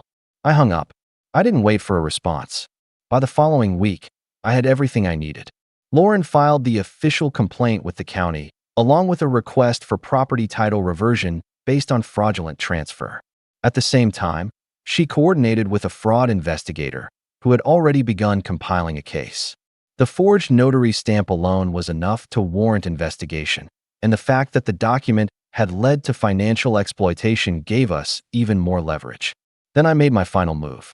I filed for an emergency court injunction to reclaim possession of the property. The hearing was fast-tracked. Apparently, judges don't take kindly to fraudulent real estate transfers, especially ones involving forged notaries and unpaid mortgages. On the day of the hearing, my parents didn't even show. Their lawyer, the so-called Mr. Caldwell, submitted a written statement claiming the family had acted under misunderstood consent and that no harm was intended. The judge, a tired-looking woman with steel gray hair and reading glasses, read through the documents with a scowl. "Let me be clear," she said, tapping the file with her pen. "This is a clear case of fraudulent conveyance, combined with financial exploitation of a family member. The fact that the defendants failed to appear only worsens the perception of intent.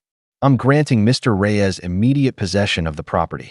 Any parties currently residing at that address must vacate within 15 calendar days or face forcible removal by law enforcement." Bang! Gavel down. Just like that. When I left the courtroom, I didn't feel joy. I didn't feel victorious. I felt relief, like something had been lifted off my shoulders after 3 long years. That night, I sent a copy of the court order to my parents, along with a brief message. "You have 15 days to leave the house. I suggest you use the time wisely." I expected another barrage of calls, of guilt-tripping, of desperate bargaining. Instead, there was silence. Cold, eerie silence. 12 days later, I drove to the house again, this time with a locksmith and 2 sheriff's deputies. The front yard was empty. Milo's car was gone. The porch was swept clean, the windows closed. The front door opened easily with the key the locksmith handed me. The house was bare. Not completely, but most of the furniture was gone. The TV, the couch, the kitchen stools. Their belongings had been stripped down to essentials. There were still nail holes in the walls where family photos used to hang. The living room echoed slightly when I stepped inside.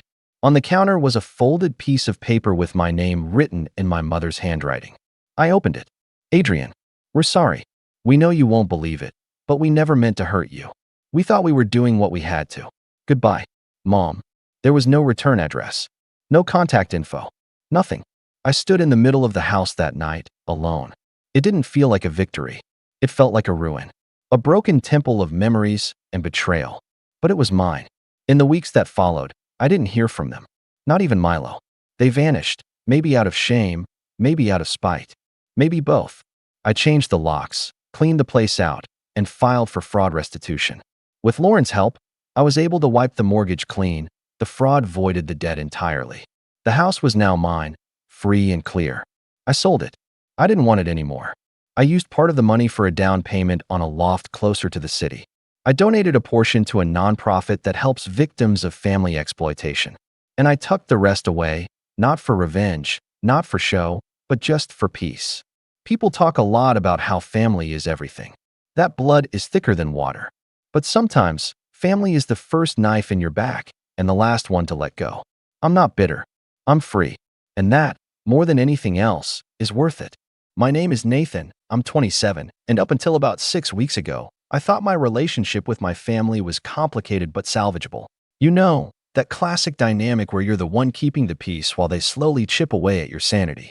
I never really had a normal family growing up. My mom played favorites, my dad checked out before I hit high school, and my younger sister, Melanie, somehow convinced the whole world she was a delicate princess when really, she's more like a full-time manipulator with a sparkly Instagram filter. But despite everything, I stayed close. I mean, close enough. I helped when I could. I showed up for birthdays, sent gifts on holidays, took their late-night phone calls even when I had work early the next day. I even stepped up in 2021 when Mom started panicking about possibly losing the house.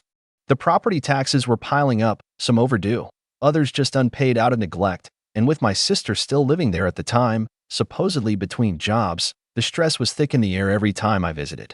So I paid. Quietly. Without lecturing, without demanding anything in return. I just set up an auto pay to cover the property taxes so they wouldn't lose the house Mom always claimed meant everything to her. At the time, I figured it was the responsible thing to do. It wasn't even about the money, it was about stability.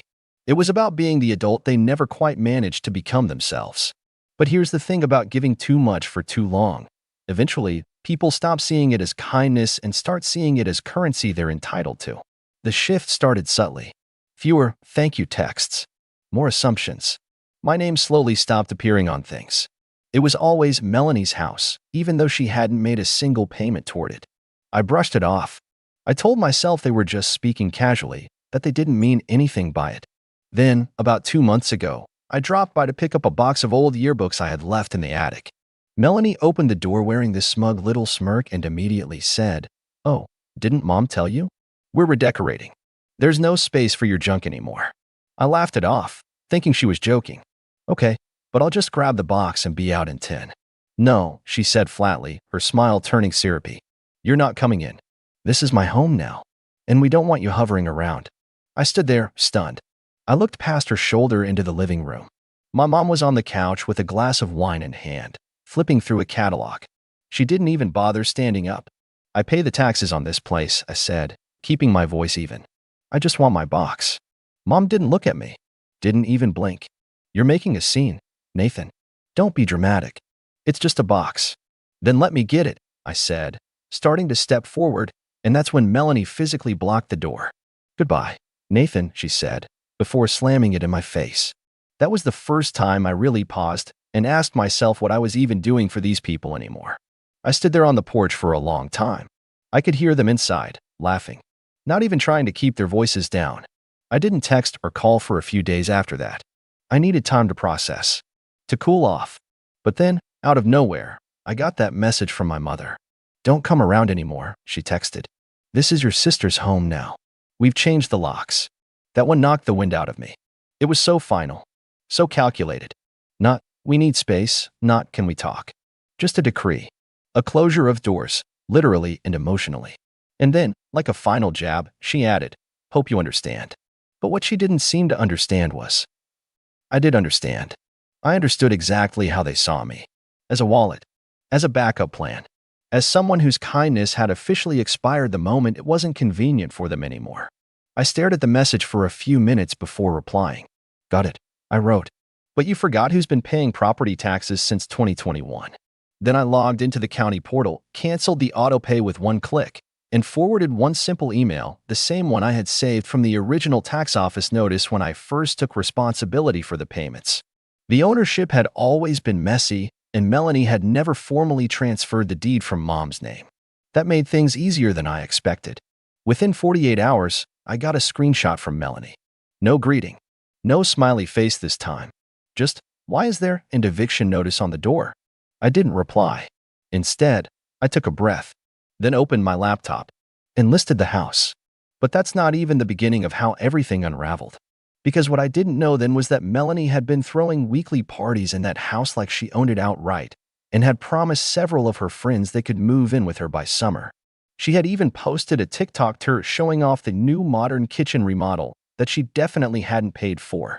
Meanwhile, Mom had been telling her church group that Melanie was settling down and that I had graciously signed the house over out of love. So when that for sale sign hit the lawn, everything began to fall apart. Melanie didn't call. She screamed, through voicemails, through texts, through mutual friends. By the time the real estate listing had been live for 24 hours, I had over a dozen messages from her that swung wildly between pleading, threatening, and pathetic.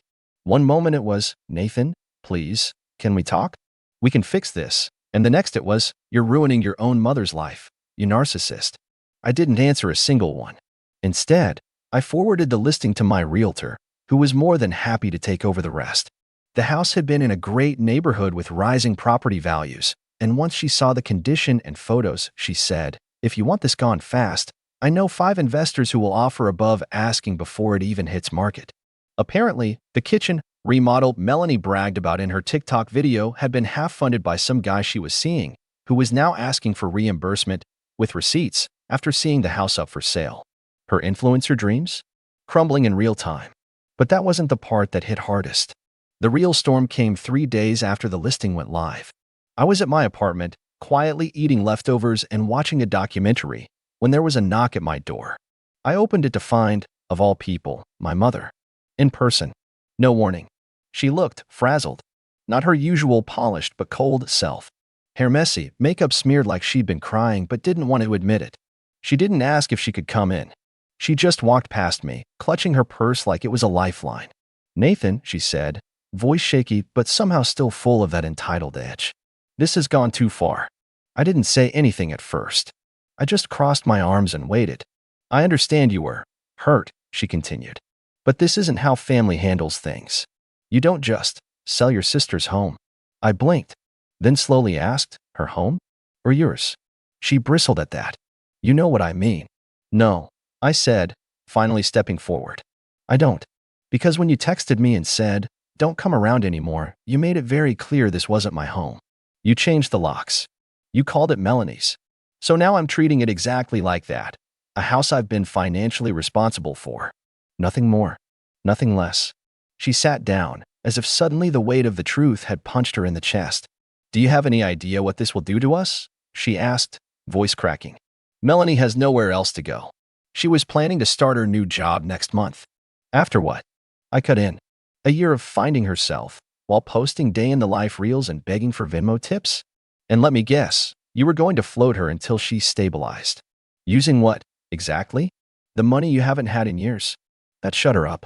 "Mom," I said, calmer now, "I covered that house for 3 years. I paid the taxes so you wouldn't lose it. Not because I owed it to you, but because I thought you deserved to keep it. Then you handed it over to someone who's never worked a day in her life and told me that I wasn't welcome. What did you think would happen?" She looked up at me with wide, glassy eyes. For a second, she didn't look like the woman who used to remind me at every family dinner that Melanie was the artistic one, and I was the reliable one. She looked like someone who had finally realized the safety net wasn't actually stitched to the floor. "I didn't think you'd go this far," she whispered. "Yeah," I said. "Neither did I." She tried bargaining after that. Said she'd talk to Melanie. That maybe they'd agree to sign the house over in exchange for just a few more months to figure things out. I listened. I nodded. And then I told her I'd think about it. But I already knew I wasn't changing a thing. Because what she didn't know was that Melanie had already called the real estate office, pretending to be me, and tried to cancel the listing. When they asked for ID verification, she started screaming and hung up. They flagged the attempt and reported it back to me. And it got worse. I found out through my realtor that the property had been trashed the day after the notice was posted. Broken cabinet doors, holes in the drywall, even graffiti on the garage wall that read, "Enjoy your empty victory." I filed a police report. My name was still tied to the tax records, which meant I could claim damages. My realtor took photos. It only made my case stronger. The kicker? They still thought I might back down. That maybe, if they begged just right or spun the sob story hard enough, I'd turn around and say, "Okay, let's pretend none of this happened." But they underestimated one very simple fact. You don't get to exile someone, tell them they're no longer family, change the locks on them, and then act surprised when they stop protecting you. Especially when they're the only reason you still had a roof over your head to begin with. So when Melanie texted again the next morning, just a single screenshot of the eviction notice, followed by the words, "This is your fault. I hope you're happy." I didn't respond. Because by then, it was already under contract. The contract moved quickly, faster than I expected, honestly. Within 4 days, I had 3 solid offers, all above asking. One investor even offered to close in under 2 weeks, no contingencies. It was surreal, watching it happen from my laptop while sipping coffee like it was any other Wednesday. This house, their home, as they'd branded it, was now little more than a checkbox in a real estate transaction. A transaction I controlled. I hadn't said a word to either of them since Mom's visit. Melanie kept sending texts, each more frantic than the last. First it was guilt. "You're kicking your own mother onto the street." Then gaslighting. "You always twist things to make us look bad. You've been like this since we were kids." And finally, flat-out desperation. She even sent me a photo of her standing outside the front door, arms crossed, trying to look tough, but barely holding it together. The caption read, "You're destroying this family over a few $1,000s. Grow up." I didn't reply, because it wasn't about the money. Not anymore.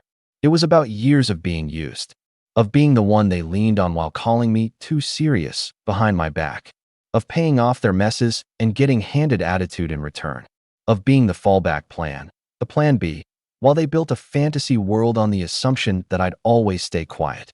This wasn't revenge for one bad text or one slammed door. It was years of build-up, and now, it was finally shifting in my favor. But just when I thought the worst was over, the real twist came. Not from Melanie or my mom, but from the buyer. It was late afternoon when I got the call from my realtor, Brianna. "Hey, Nathan," she said, cheerful as ever. "So, funny thing, the buyer who submitted the best offer? Turns out she's a landlord who specializes in renting out student housing. She's planning to turn the property into a 3-unit rental." I blinked. "Wait, student housing?" "Yup," she said, chuckling. "They're gutting it and doing a full conversion. I saw her architectural plans. It's going to look completely different. She's not interested in keeping anything from the original layout." I couldn't help it. I laughed. Like, full-on laugh for the first time in weeks. Melanie had always been obsessed with aesthetics. Every piece of furniture, every throw pillow, every backsplash tile had to be Instagram-worthy. She used to rant about wanting to start an Airbnb or launch some home aesthetic blog. And now, her sacred space was about to be sliced up into 3 little dorm-style apartments with IKEA bunk beds and mini fridges. Brianna continued. "There's more. She asked if you'd be okay with them beginning prep work early. Technically, they can't take possession until closing, but she's hoping you'll sign a waiver so they can at least do the inspection and get measurements this week." "Sure," I said, not even hesitating. "Let her in." And that's when the next message came. Not from Melanie. From our old neighbor, Mrs. Collier. A sweet woman in her 70s who still baked banana bread and always waved at the mailman. Her text simply read, "Nathan, I thought you should know. I saw some contractors walking through the front yard today." Melanie came outside in a robe and started yelling. Something about people violating her space. Apparently, no one had told her about the sale, or the renovation, or the fact that she didn't own anything, which was when I realized. She still thought I'd back down, that I was bluffing. I stared at the message for a long time, then pulled up the contractor's contact info that Brianna had forwarded me. I sent a quick text. "You may want to bring security, just in case." And sure enough, 2 days later, I got the confirmation. Melanie had tried to block the inspectors from entering. She'd parked her car sideways across the driveway, stood in front of the porch, and started live streaming on Instagram about how corporate landlords were invading her safe space. The contractor called the sheriff. She was escorted off the property. That night, Mom finally cracked. She called from a number I didn't recognize and left a voicemail. Her voice was hollow, less angry now, more tired. "Broken. You win," she said. "Is that what you wanted? To watch us fall apart? To see your sister humiliated? I hope it was worth it." And for the first time in my life, I didn't feel guilty. Because I hadn't destroyed anything. I just stopped saving them. I stared at the ceiling that night, wondering if they were finally getting it. That this wasn't a tantrum. That I wasn't acting out of spite. I had just stopped playing the part they wrote for me. The dependable son. The wallet. The fixer. But even as the closing date drew near, even as the contractors marked walls and measured beams, I had a feeling they weren't done yet. That there was one last act of desperation waiting in the wings. Something messy. Something bold. And I was right. Because just 3 days before closing, I got an email from the title company. Subject line, "Urgent, claim of ownership filed." They had tried one last trick. "Dear Mr. Halden, please be advised that we've received notice of a formal claim of ownership on the property currently under contract, filed by Ms. Melanie Halden. Due to the nature of the claim, the sale will need to be paused until the claim is reviewed and resolved. We will be contacting the county clerk and the buyer to inform them of the delay. A response from you or your legal representative is requested within 48 hours. I just stared at the screen. Melanie had filed a fraudulent ownership claim. It shouldn't have shocked me. It really shouldn't have. But somehow, she still managed to find new ways to scrape the bottom of the entitlement barrel and then dig deeper. I called Brianna right away, and she answered on the second ring. "Yeah," she sighed. "I just saw it. I've never had this happen before." "She doesn't even own the house," I said, pacing across my living room. "Her name isn't on the deed. It's still under my mom's name. And I've been paying the taxes on it for 3 years. She's literally just a squatter with good lighting." "I know," Brianna said calmly. "But these things follow process. The claim has to be addressed, even if it's baseless. And how long is that going to take? A few weeks. Maybe longer if she pushes." My jaw clenched. Melanie wasn't trying to win. She was trying to stall. Cause chaos. Blow up the deal. Get just enough time to rally sympathy or twist the story into something usable. Maybe another viral TikTok about being evicted by her evil brother. I'd seen that one coming too. Luckily, I wasn't the only one who'd had enough. That night, I called my mom. Not out of guilt. Not to beg. I called because I knew the one person Melanie would listen to, if only out of desperation, was the woman who used to control her with one sentence and a raised eyebrow. She didn't pick up. So I left a message. You can fix this. Or you can go down with her. But you don't get to block me and expect me to stay silent. Melanie has until Friday to withdraw the claim, or I will file for legal damages. And I will win. I hung up. No yelling. No drama. Just facts. The next morning, I had an email from the title company again. Subject, claim withdrawn, sale resumes. I didn't even need to ask what happened behind the scenes. I could picture it clearly. Mom storming into Melanie's room, tearing the phone out of her hand, finally realizing that protecting her golden child might leave her homeless too. That she couldn't charm or gild her way out of this anymore. That she'd backed the wrong horse. The closing date was pushed back by a week due to the paperwork delay, but the buyer didn't pull out. In fact, she upped her deposit and told Brianna she was more committed than ever. Apparently, she'd seen the video of Melanie trying to block the inspectors and found it hilarious. Said it would make a great before and after story for her rental website. And then, it was done. Just like that. Signed, sealed, funded. $437,000 wired to my account. The house was gone. I sat in my apartment that night staring at the confirmation email. No music. No lights. Just me, the screen, and a cold soda I hadn't even finished. I thought I'd feel vindicated. Triumphant. Victorious. What I felt, mostly, was quiet. Like I'd finally put down a weight I didn't realize I'd been carrying since I was a teenager. It wasn't just the house. It was all of it. The manipulation. The guilt. The unspoken contract that said, you'll clean up our messes because that's what good sons do. The endless emotional tab I'd been footing since I learned how to drive. Gone. I expected there to be fallout. Screaming. Doorstep drama. But there wasn't. Melanie unfollowed me on everything. Posted one last reel about how the system fails women every day and then went radio silent. Mom sent me a single text a week later. You made your choice. I hope it keeps you warm at night.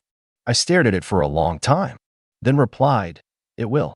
Central heating works great in my new place. Because yes, I used part of the money to buy a condo. Nothing flashy. Just a quiet, modern one-bedroom in a good neighborhood. No roommates. No noise. No unpaid debts hiding in the walls. The rest of the money went into a high-yield savings account and a college fund for my goddaughter, my best friend's kid, who once drew me a picture and said I was her favorite uncle because I listened. It hit me then. That was it. That's all I ever wanted. Not to win. Not to gloat. Just to be seen. Heard. Respected. Even if only by the people who actually deserve to have me in their lives. A few months later, I ran into Mrs. Collier outside a coffee shop. She hugged me tight and said, I hope you don't feel bad for what you did. That girl needed a wake-up call. I told her I didn't. And I meant it. Because sometimes, the most painful part of growing up isn't letting go of the people who hurt you. It's realizing they were never holding on to you in the first place. They just like the convenience of your grip. And once you let go, you're free. For real this time. Not waiting on their approval. Not waiting for them to change. Just finally free.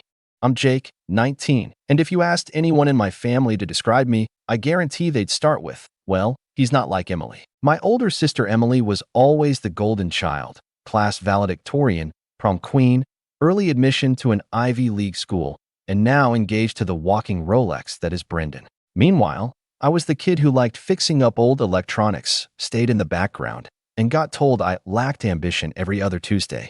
Our mom, a fiercely controlling woman who treated Emily like a prized investment and me like a draft she never bothered editing, never even tried to hide the favoritism. She's going places, she'd sigh dreamily while watching Emily practice wedding poses in the living room. And you, Jake? Well, maybe you'll find your niche someday. Translation: don't embarrass us. Growing up in that house was like being an extra in someone else's spotlight. I didn't complain, though. I focused on school, worked part-time jobs, saved what I could, and quietly looked forward to leaving. My one lifeline was the college fund, a modest savings account my grandfather had started for me before he passed away. I nurtured that account like it was sacred. I researched scholarships, considered cheaper universities, and even thought about community college just to make it stretch further. My mom always said it was untouchable. Grandpa's dying wish had been that each grandkid had a shot at higher education, no strings attached. Then came the engagement. The announcement was, of course, a full-blown gala. Emily wore a pearl-white dress that looked like it required its own zip code, and Brendan gave a speech so rehearsed it might have been written by a PR team. Everyone clapped like they were in a studio audience. I just sipped my soda and smiled. I knew what was coming. I just didn't expect it to come so fast. The next weekend, Mom called a family meeting, which basically meant me, her, and Emily sitting at the dining table while she talked and Emily pretended to listen. The gist of it? They needed money. A lot of it. Apparently, Brendan's family had unexpected issues with their side of the budget. A venue cancellation, an overbooked florist, something about monogrammed ice sculptures, it all sounded absurd. They were $20,000 short. It's just a bump, Mom said, trying to sound casual while stirring her tea. And you're not even using your college fund yet. I blinked. I'm sorry. What? Emily leaned in, eyes wide with that fake sympathy she used whenever she was about to say something truly awful. Jake, think about it. This wedding is important for all of us. It's family. You'll still go to college, just maybe community first? Maybe later? It's not like you're in a rush. My jaw clenched, but I stayed quiet. I turned to Mom. She didn't look ashamed. She looked expectant. Like this was the part where I'd agree, prove I was the good son, the team player, the silent background character. Then she said it. The line that would stick with me forever. It's not like you'll ever amount to anything. I don't remember standing up.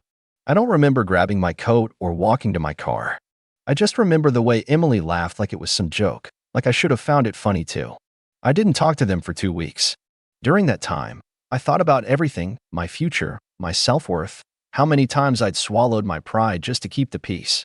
But more than anything, I thought about Grandpa, about how he'd shown up to every school science fair, even when I didn't place, about the way he used to ruffle my hair and say, "You've got more going on up there than the rest of them combined." They'll see. I could still hear his voice when I stared at the transfer screen on my bank's app. So I transferred every last dollar, every cent of my college fund. I waited for the email confirmation, then smiled. But I didn't transfer it to Emily or to my mom. I sent it to someone else entirely. I didn't RSVP to the wedding. I didn't even return their texts, and they were plenty. First polite, then irritated, then openly furious. Mom tried to call me 3 times the night before the ceremony. I let it ring out. Emily left a voicemail that started with "seriously" and ended with "this is so typical of you." I didn't bother replying, but I did show up. The church was packed. Satin ribbons everywhere. Brendan stood at the altar looking like he'd walked out of a catalog. Emily wore a dress so blinding it shimmered under the chandeliers like it was photoshopped in real life. I didn't sneak in quietly. I made sure they saw me. I walked straight down the aisle, ignoring the gasps and whispers. In my hand was a single envelope. Emily's smile faltered the moment she saw me. Mom, sitting front row, went pale. Brendan glanced at me, then at Emily, like he'd just been handed a live grenade and wasn't sure which end would explode first. I stopped 5 feet from them. The envelope in my hand held something they'd never expect, and something that could burn the entire facade to the ground. For a moment, no one moved. No one breathed. It was like the entire church, the rows of overly perfumed guests, the pastel-draped bridesmaids, the fidgeting flower girl who just wanted to go home, was frozen in place, waiting for the next line in a badly written play. I didn't speak. I just looked at my mother. She stood slowly, clutching her purse like it was a shield. "Jake," she said, tight-lipped, the kind of tone she used when she wanted to sound calm but was ready to explode. "We talked about this. You weren't even invited." I turned to Emily. She raised her eyebrows like I was some inconvenience that showed up to ruin her perfect photos. "If this is about the money," she said, not even trying to whisper, "it's already been spent." "Too late." I nodded once. "I know."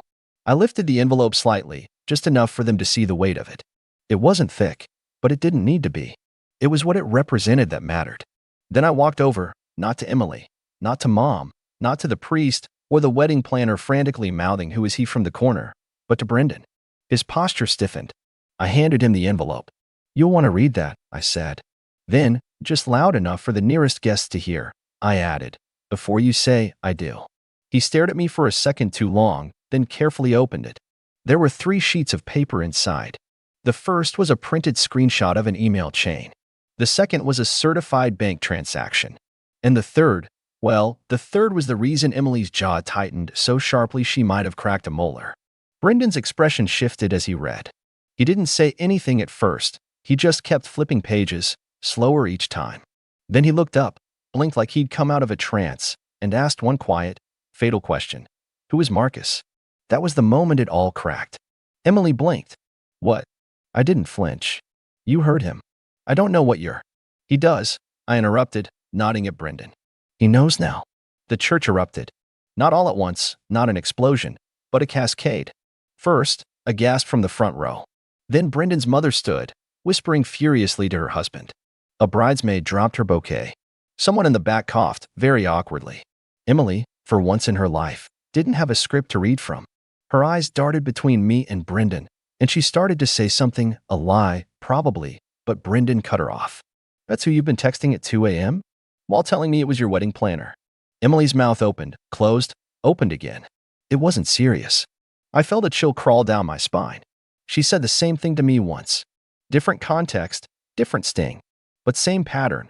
Deny, minimize, blame. Brendan didn't explode. He didn't yell or throw the envelope. That would have made it easier for her. Instead, he handed it to his best man like it was radioactive and stepped back from the altar. No, he said simply, and turned to walk down the aisle. Emily went after him, grabbing the edge of her $1,000 dress with one hand and reaching for him with the other. Wait, Brendan, please. I can explain. Jake's lying. He's jealous. That was when I laughed. Quietly. Not cruelly, more like someone watching a magician fumble their final trick and drop the cards all over the stage. Brendan didn't turn back. And then my mom. Oh, my mom. She stood like she'd just been slapped in front of royalty, eyes flicking between me, the guests, and the unraveling chaos. Her voice trembled. How could you do this to your sister? I faced her fully. You did this. When you decided I didn't matter. When you made me believe I'd never amount to anything. I just handed Emily the spotlight she always wanted. I just made sure everyone saw her clearly. Her expression darkened. You ruined everything. I nodded again. No. She did. I just stopped covering for her. That was the last thing I said before turning around and walking out. I didn't wait for applause. I didn't look back. I didn't need to. Outside, the sun was bright. Not in a poetic, symbolic way, just real. I took a breath. It was the first one in years that didn't taste like silence. And just when I reached my car, my phone vibrated. 6 missed calls from Emily. 2 from Mom. 1 new voicemail. Then another. I turned off the phone, tossed it into the passenger seat, and started the engine. I had already submitted my application to a college across the country a few days earlier. I'd used the money from my fund, not to pay for their wedding, but to pay a retainer for a private investigator. Marcus had just been the start. I had the full thread, every message, every secret. Enough to stop the wedding, and enough to make Brendan rethink who he was about to marry. And that wasn't even the best part. The drive home was quiet. Not just in sound, but in weight. That heavy pressure I'd always felt after family events, the knot in my stomach, the voice whispering you're not enough, it wasn't there anymore. It was like walking out of a burning building and realizing, for the first time, that the fire had always been around you, not in you. By the time I reached my apartment, I had 14 missed calls. 10 from Emily, 4 from my mom. There were a few texts too, most of them frantic, some angry, a few with the desperate tone of someone realizing the dominoes are already midfall. I didn't open them. I didn't need to. I knew exactly what they'd say. But I did check the email confirmation again. Enrollment complete. Fall semester. I stared at those words for a while. I hadn't planned to send in the paperwork that night.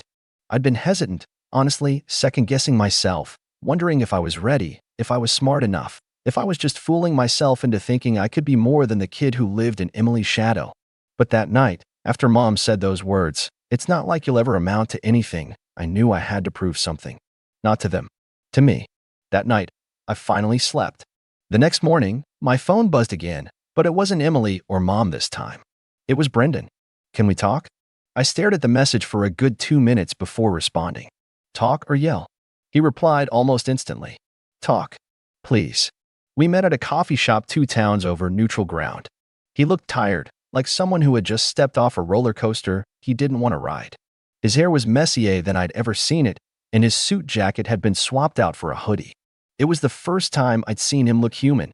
I didn't believe it at first, he said, once we sat down. I thought maybe you were trying to sabotage her. But then I confronted Marcus. I raised an eyebrow. You found him? He nodded. It wasn't hard. Your papers had screenshots with timestamps. I called the number. He thought I was you. Started ranting about how she ghosted him last week, promised to make it work after the wedding, and then blocked him when he asked if she was really going through with it. I sipped my coffee. Sounds about right. He paused. She lied to me. Repeatedly. Told me you were unstable. That you were angry because she got everything, and you couldn't stand her happiness. She wasn't wrong about that part, I admitted. I was angry, but not about her happiness. I was angry that the one thing I had, my future, was disposable to her. And to my mom. He looked at me for a long moment. She's always been like that, hasn't she? I nodded slowly. She just had enough people covering for her that she never had to change. Brendan leaned back in his seat, eyes distant. I can't believe I almost married her. I didn't say anything. I didn't need to. He pulled something out of his coat pocket, a check. I know it won't fix everything, he said, but I want you to have this. For your college. Or whatever you want. You kept me from making the biggest mistake of my life. That's worth more than a thank you. I stared at the check. $25,000. More than what I'd even saved. I didn't touch it right away. I didn't do this for you, I said quietly. He smiled. I know. That's why it meant something. I took the check. By the time I got home, Emily had called 5 more times. Her last voicemail was just her crying. Not words. Just sobbing. The kind of ugly, hiccuping cry that didn't sound like her at all. I listened to it once, deleted it, and blocked her number. Then I did the same with Mom's. For the first time in my life, I didn't feel guilty. But here's where it gets interesting. 3 days later, I got a letter in the mail. Handwritten, no return address. I almost tossed it, thinking it was some passive-aggressive guilt trip from Mom. But the handwriting didn't match. And inside wasn't a letter, it was a photograph. An old one. Of me and Grandpa, standing in front of his garage, both of us grinning with grease-covered hands from working on a broken lawnmower. On the back was a note. You always saw things for what they were. Don't forget who you are. Love, G. I stared at the photo for a long time. Then I looked up, around my small apartment, the stack of old tech I'd been meaning to fix, the acceptance letter tacked onto the fridge. Someone had sent that on purpose. Someone who knew what it would mean. But I hadn't told anyone I was going to college again. Not even Brendan. And that's when I started to wonder, was someone else watching this whole thing unfold? Was someone still pulling strings, just in the background? That's when I found the second envelope, tucked under my door, sealed with wax. And that is when everything really started to change. The wax seal was deep red, almost burgundy, and pressed with a crest I didn't recognize, just an ornate G inside a circle, like something out of an old novel. For a second, I thought maybe it was a prank. Maybe Brendan had gotten creative. But something about the envelope felt old, intentional, like whoever sent it had thought about this moment for a long time. I took it inside, sat down at my small kitchen table, and opened it with the kind of care usually reserved for ancient documents or defusing bombs. Inside was a single letter, written in familiar handwriting. Neat, slightly slanted, faded in a way that made my chest tighten before I even read a word. Jake, if you're reading this, it means the worst parts of the family finally reached you, like I always feared they would. I hoped, truly hoped, that somehow you'd be spared the ugly parts. The manipulation. The favoritism. The feeling like you were never enough. But I know you. And I know you probably didn't just sit back and take it. If you're anything like I remember, you handled it your way. Quietly. Precisely. And probably with a screwdriver in one hand. I couldn't help but smile. My eyes were already burning, but I kept reading. I left something for you. Not just the college fund. That was the easy part. I left you the rest of what I had, too. The house. The tools. The account they don't know about. Your mom didn't want me to. She said you wouldn't appreciate it. That Emily needed it more. But I saw how she treated you even when you were a kid. I saw the way she twisted you into someone quiet, someone small. And I made a decision. So I put it all in a trust. Not just in your name, but with conditions only you could fulfill. And if you're holding this letter, it means those conditions were met. You stood up for yourself. You protected something sacred. You didn't let them win. Now go live the life they said you couldn't. Love always, Grandpa. Below that was a set of instructions. A key code. A bank name. A list of assets. My hands were trembling as I flipped through the last page. There it was, a portfolio summary. Investments, savings, bonds. He had quietly grown the money over the years. And it wasn't just enough for tuition anymore. It was enough to pay for an entire degree, housing, living expenses, and still have a cushion left over for a future. There was also a deed for his house. He left it all to me. Every last thing they assumed would fall into Emily's hands. Every tool I used to work on old radios as a kid. Every wooden shelf lined with coffee cans full of screws sorted by size. Every corner that smelled like oil, sawdust, and something warm I hadn't felt since the last time I hugged him. I sat at that table for hours. It wasn't the money that made me cry. It was the fact that someone, once, saw me, believed in me, had faith in the person I hadn't even become yet. And he'd fought quietly, even after death, to make sure I had a chance. Later that week, I drove out to his house. The same small place on the edge of town that had always felt more like home than anywhere I'd lived with my mother. The key code worked. The locks hadn't changed. It looked exactly like I remembered. A little older, a little dustier, but untouched. Safe. There were photos still on the mantel, one of me and him fishing, one of him and Grandma before she passed. And in the corner of the garage was the old bench I used to sit on while he worked, my legs swinging too short to reach the ground. I stayed the night there. Not because I had to, but because I wanted to. I pulled the faded quilt from the linen closet, made a cup of tea the way he used to, 2 sugars, no milk, and sat in his chair, watching the moonlight fall across the living room floor. The next morning, I started packing. Not to leave, to move in.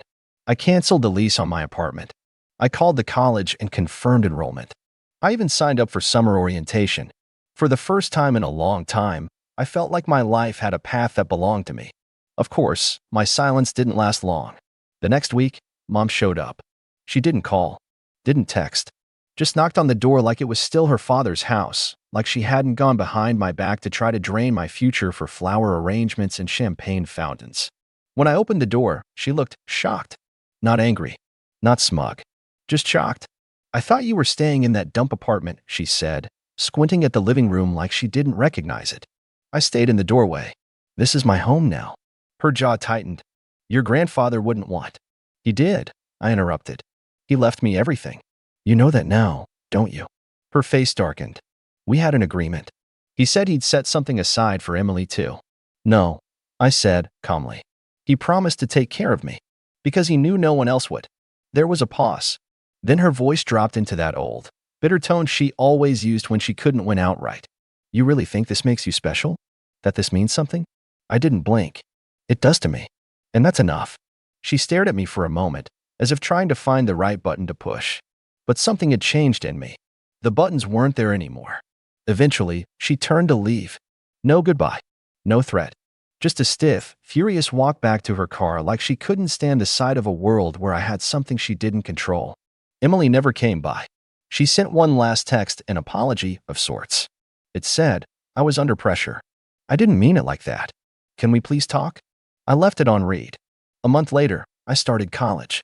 Walked into my first class wearing a beat-up hoodie, carrying a refurbished laptop I'd rebuilt myself, and sat in the front row. The professor handed out a syllabus. I took notes. I listened. And for the first time in my life, I didn't feel like the kid in the background. I felt like someone with a future. Someone who didn't need permission to exist. I fixed up Grandpa's house over the next year. Nothing dramatic, just cleaning, repairing, painting. I kept everything that mattered exactly where it was. The house didn't need to be changed. It just needed someone to love it again. And as for Brendan, he ended up writing me a letter too. Handwritten. Thanked me again. Said he started therapy. He'd been with Emily for years and said the longer he looked back, the more cracks he saw in the foundation. I believed him. He also said he might pursue law school after all, now that he wasn't funding someone else's illusion of a perfect life. The check he gave me? I didn't cash it. I framed it. A reminder. Not of revenge. Of freedom. Because sometimes, the best revenge isn't ruining their life. It's reclaiming your own. And I did. Every single inch of it.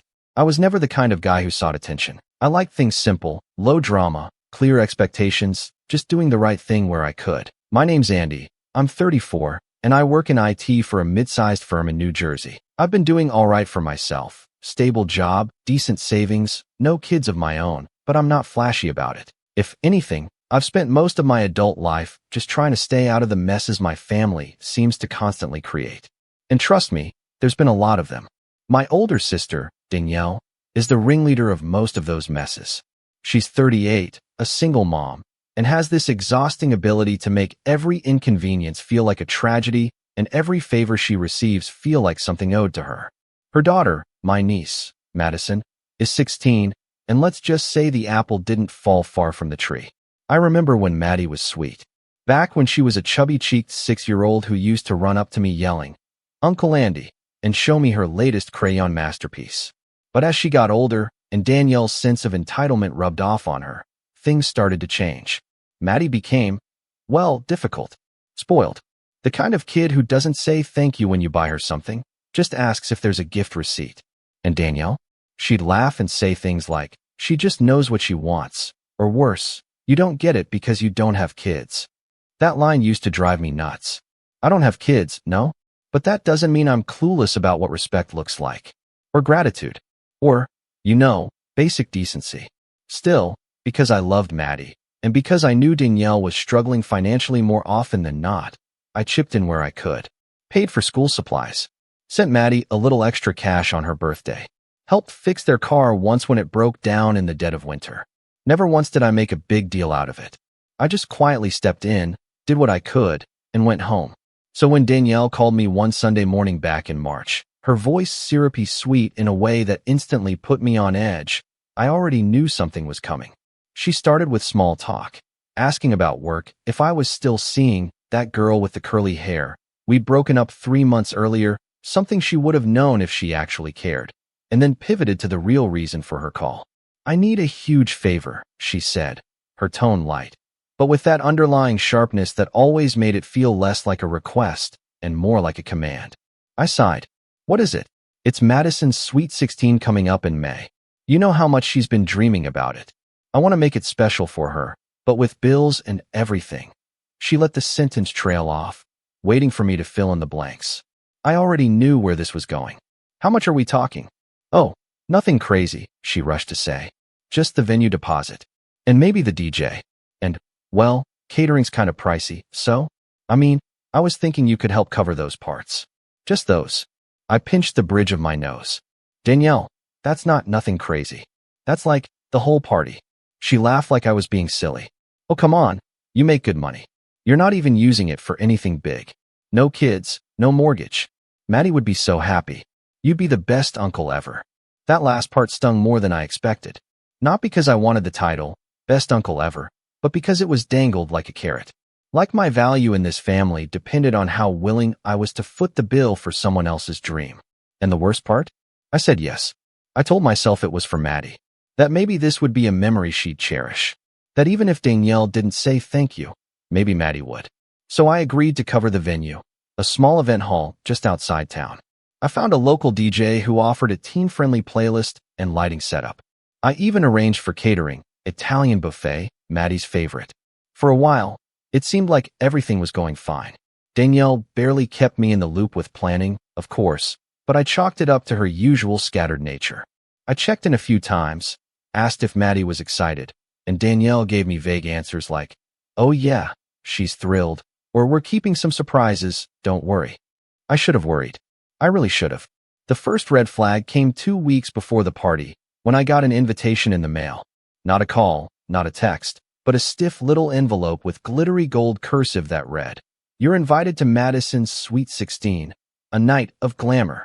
Inside, there was a list of dress code rules, hashtag suggestions for posting on Instagram, and a little note at the bottom that made my jaw tighten. It read, "Hosted by Danielle Walker." No mention of me. No mention of all the things I'd paid for. Not even a generously funded by. Just Danielle. I tried to brush it off. It's not like I needed credit, right? But something about it rubbed me the wrong way. I called Danielle later that day. "Hey," I said. "Got the invite. Looks nice." "Thanks," she chirped. I noticed my name wasn't on there. Just wondering why. There was a pause. Then a laugh. "Oh, come on, Andy. That would have been weird. You're her uncle, not her dad." That hit harder than I thought it would. "Still," I said carefully, "I did pay for pretty much everything." Another pause. Longer this time. "Are you saying you regret helping?" "No," I replied quickly, but my voice was tight. "I just thought." "Never mind." She chuckled again, dismissively. "You're overthinking it." Maybe I was. Maybe I wanted something I shouldn't have. Recognition, gratitude, something. But I let it go. Or tried to. The second red flag came the night before the party. I swung by the venue to check in with the manager, just to make sure everything was good to go. While I was there, I overheard Danielle talking to the decorator she'd hired, someone I hadn't even known existed. "No, it's all covered," she was saying. "My brother? Total pushover. He doesn't even ask questions, just hands over the credit card." I froze. My stomach dropped. And in that moment, I felt something shift. Something small, but sharp, like a hairline crack forming in a glass. I didn't confront her then. I walked away, sat in my car for a good 15 minutes, just staring at the steering wheel, replaying her voice in my head. Pushover. Doesn't ask questions. Just hands over the credit card. I wanted to believe she didn't mean it that way. That maybe she was just venting, embellishing for effect. But deep down, I knew better. I'd been the bankroller for too long. And Danielle? She didn't see it as kindness. She saw it as her due. Still, I showed up to the party the next evening. On time. Dressed up. Smiling. I told myself I'd get through the night, smile for the pictures, watch Maddie have her special moment, then quietly slip out. I didn't want to ruin anything. Not for her. But then came the moment that changed everything. That final straw. And when it happened, when Maddie turned to me in front of all her friends, rolled her eyes, and said the words that would echo in my mind for days, I knew something had to break. And I was done letting it be me. The ballroom looked like something straight off Pinterest. Gold streamers, soft purple lighting, those obnoxious, oversized balloons with glitter inside, and a massive 16 centerpiece made of faux roses that Danielle probably couldn't afford without me. People were still trickling in when I arrived, trying to juggle a smile and keep my tie from strangling me. I didn't want to be there, not really, but I figured if I could just blend in, clap when it was appropriate, and maybe grab a slice of cake before heading out, I'd survive the evening. I just stepped inside when Danielle spotted me across the room. She didn't wave, didn't smile. She marched over, wine glass in hand, already halfway empty. "Oh good," she said, brushing imaginary dust off my jacket like I was a 6-year-old in church. "You didn't wear sneakers." I was worried. "Hello to you too," I muttered, pulling back slightly. "Listen, can you keep an eye on the buffet for a bit? I told the caterer to delay the pasta trays until 7:30, and I need to go help Maddie with her makeup. She's freaking out about her eyeliner." Again, I blinked. The caterer? That's not really. She was already walking away. "No, thanks for everything." "No, how are you?" "Just orders." Like I was one of her hired staff. I sighed, made my way to the buffet table, and stood awkwardly next to a tower of mini quiches like a miscast extra in a soap opera. A few guests smiled politely, but most ignored me. They didn't know who I was. Why would they? Danielle hadn't introduced me to anyone. 10 minutes later, I spotted Maddie making her grand entrance. She came down the staircase in a pale pink satin dress that probably cost more than my monthly grocery bill, surrounded by a gaggle of friends and 2 teenage boys who looked like they were either hired as party motivators or just there to look pretty. Phones were out, flashes going wild. She posed. She twirled. She looked like a star. And she didn't even glance in my direction. I told myself that was fine. Maybe she was nervous. Overwhelmed. It was her night, after all. I stuck to the sidelines, sipped my soda, and tried to find a spot where I didn't feel like a ghost. The DJ started up with some top 40 track, and kids began dancing. The energy in the room lifted.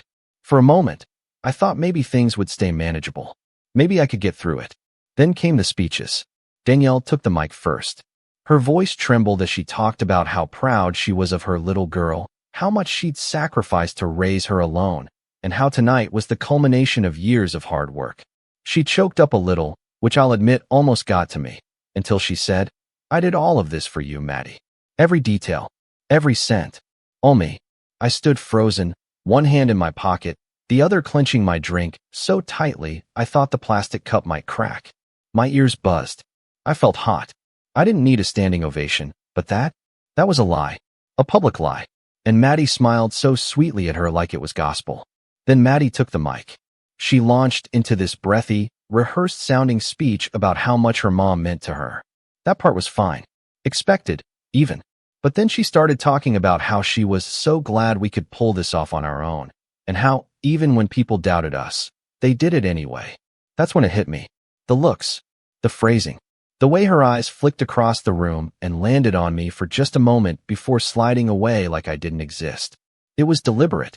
And Danielle was grinning behind her like the proud director of a Broadway production she didn't pay to produce. I walked outside. I didn't even think about it. I just needed air. I stood near the parking lot, breathing in the cool spring evening, trying to keep it together.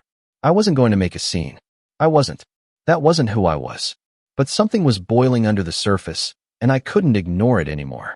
I had spent nearly $6,000 on this party. $6,000. From my savings. And not once had either of them said thank you. Not when the bookings were made. Not when the checks cleared. Not even when the lights came up and the music played. And now, I was being erased. I stared up at the sky, letting the chill seep into my skin. My phone buzzed in my pocket. A text from my cousin Kelly, who was somewhere inside the ballroom. Hey, Maddie just made a joke about your car. Something about how tacky it was for a grown man to drive a Honda to a sweet 16. That was the moment the boiling cracked the pot. I walked back inside.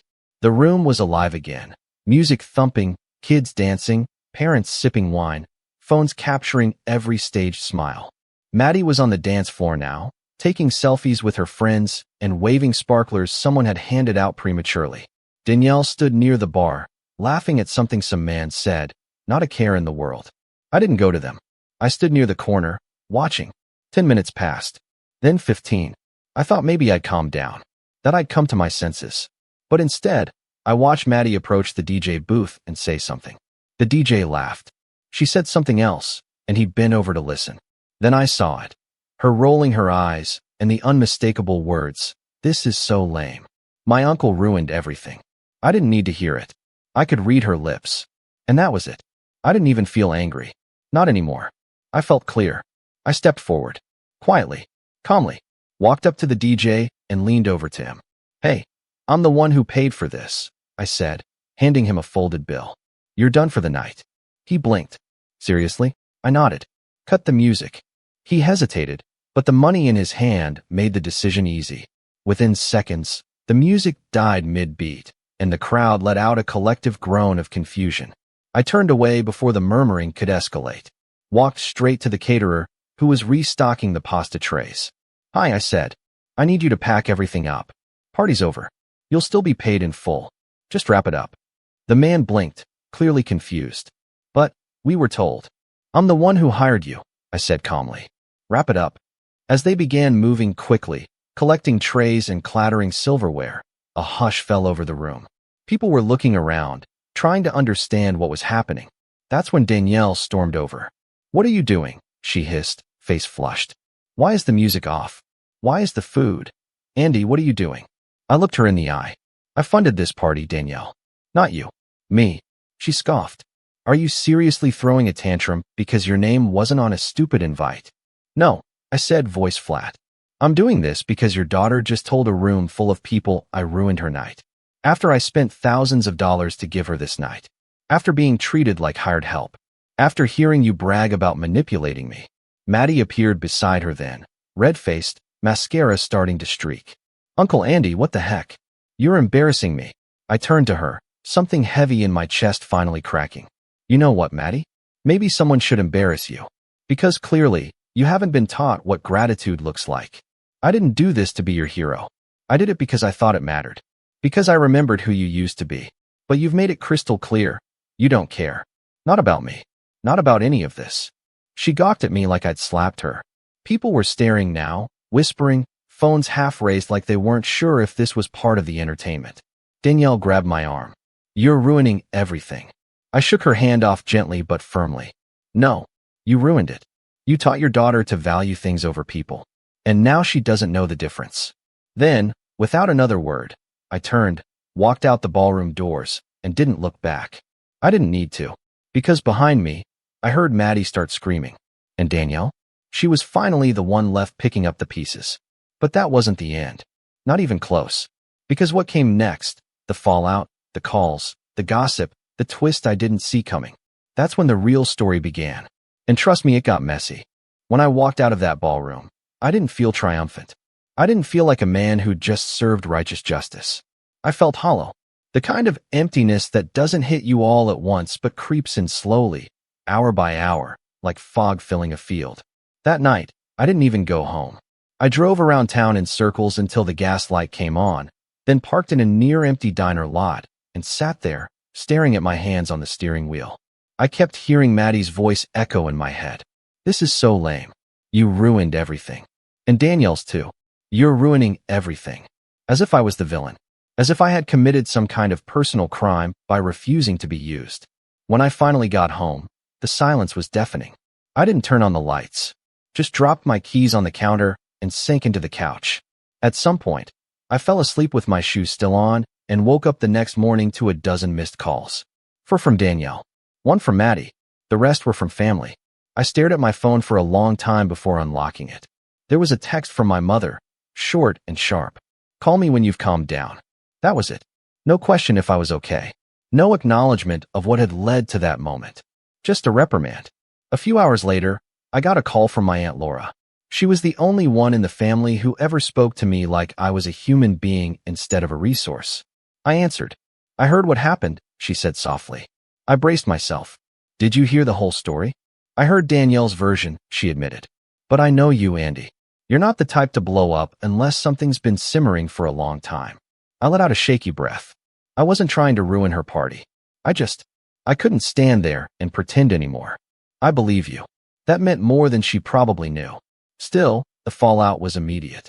Danielle unleashed a wave of passive-aggressive posts on Facebook, vague enough not to name me directly, but obvious enough for anyone who'd been at the party. "Imagine thinking you can buy love. Sad," she wrote in one. Another had a photo of Maddie looking miserable with the caption, "She deserved better. She always does." People started picking sides. My cousin Kelly messaged me, furious with Danielle. "She's rewriting the whole thing," she said, "telling everyone you planned it as a power play, that you embarrassed her on purpose." It was like high school drama wrapped in family dysfunction. I tried to stay silent. I didn't post anything. I didn't defend myself online. I didn't even answer Danielle's calls. What was there to say? I'd said my piece. But the silence only seemed to make them angrier. And slowly, I began to realize something painful. Most of the family wasn't mad that I'd been disrespected. They were mad that I'd stopped playing along. For years, I'd quietly picked up the tab, filled the gaps, smiled through the disrespect. And the moment I dared to set a boundary, I became the problem. It hurt more than I expected. One by one, family events started happening without me. I wasn't invited to my nephew's birthday. No one mentioned the family barbecue in July. Even Thanksgiving, my mother's house, the tradition for over a decade, I was accidentally left off the group text. When I confronted her, she said, "Well, I assumed you wouldn't want to come. After the drama." "Drama you never asked me about," I said. She didn't respond. By December, I was the ghost of the family. And honestly, it nearly broke me. I stopped going out, stopped calling anyone. Work became a blur. I did the bare minimum, logged off, and stared at the wall most evenings. The holidays were the worst. I spent Christmas alone, eating microwave lasagna and watching a sitcom rerun. I didn't laugh at once. I kept thinking, was I wrong? Did I go too far? Should I have just shut up and smiled like always? The self-doubt was loud and constant, until one night, I found myself scrolling through old pictures on my phone. Photos from Maddie's earlier birthdays, when I'd taken her to the zoo, or baked cupcakes with her in my tiny apartment kitchen.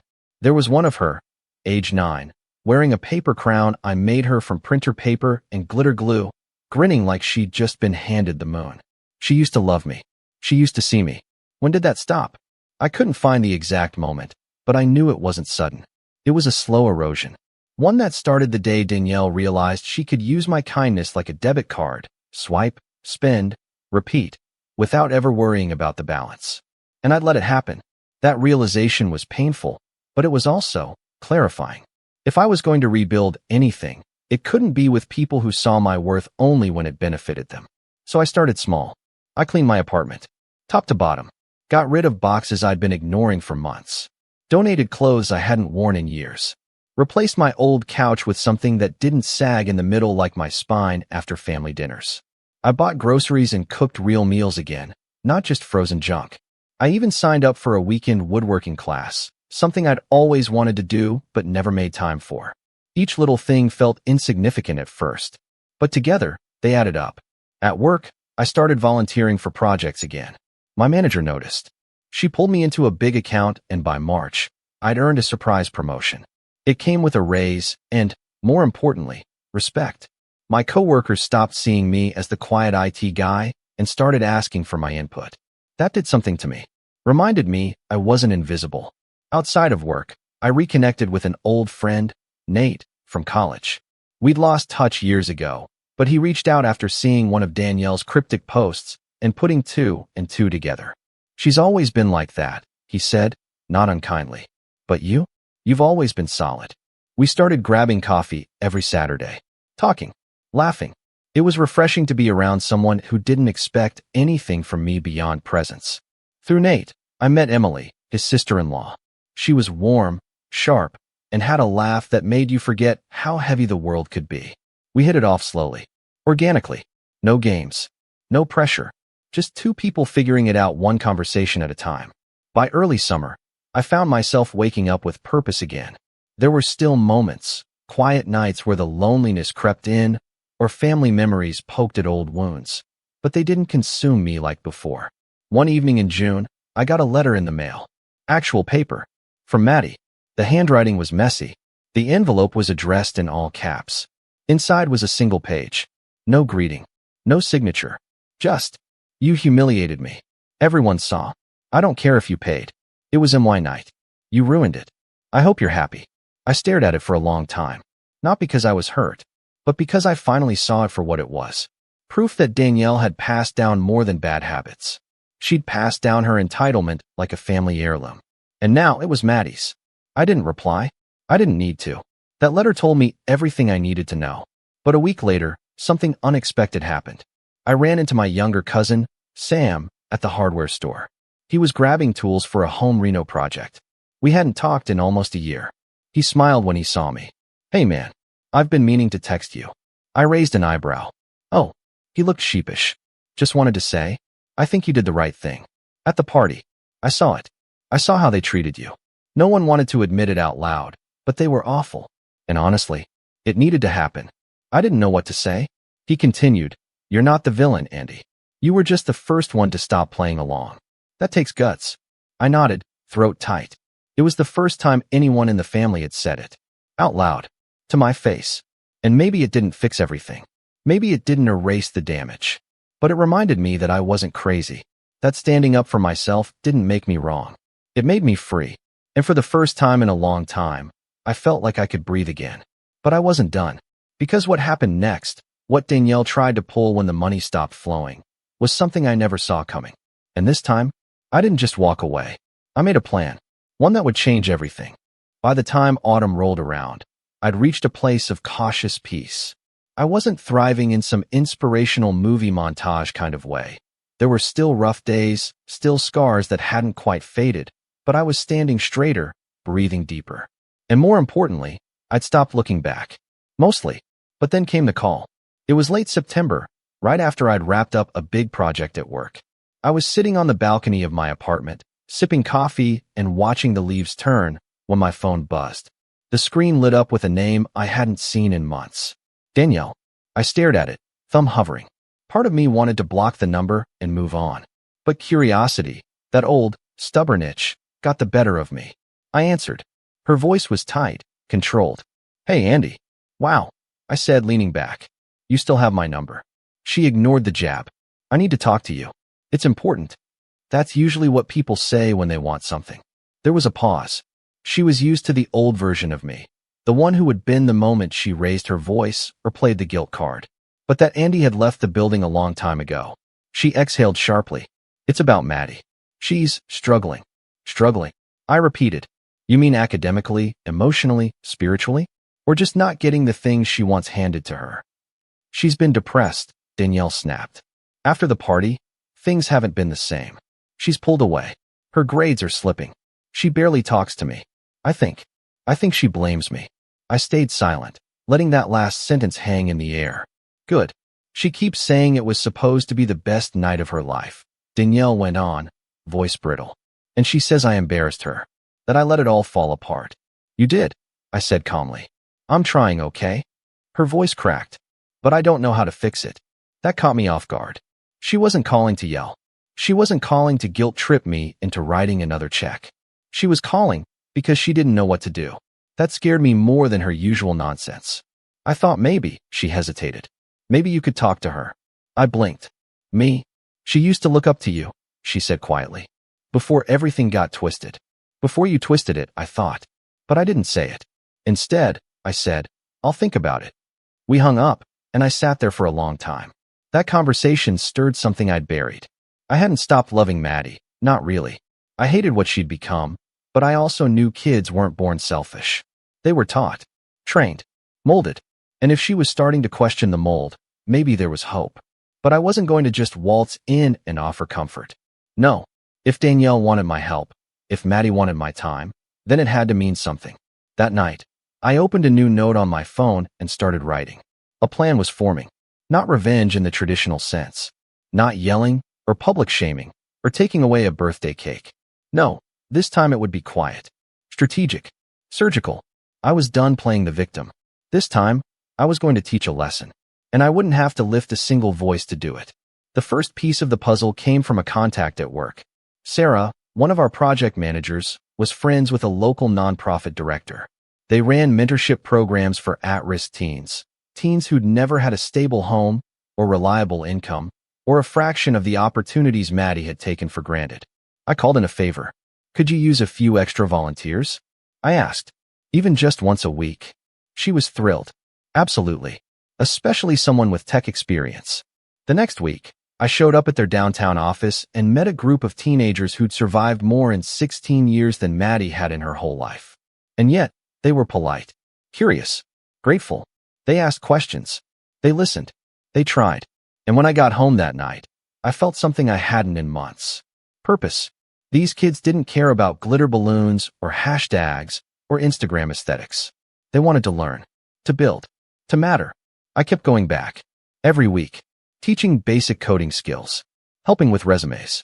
Showing them how to navigate job portals and build portfolios. I wasn't just helping them. I was sharpening my edge. Because the second piece of the puzzle came through those connections, specifically a girl named Layla.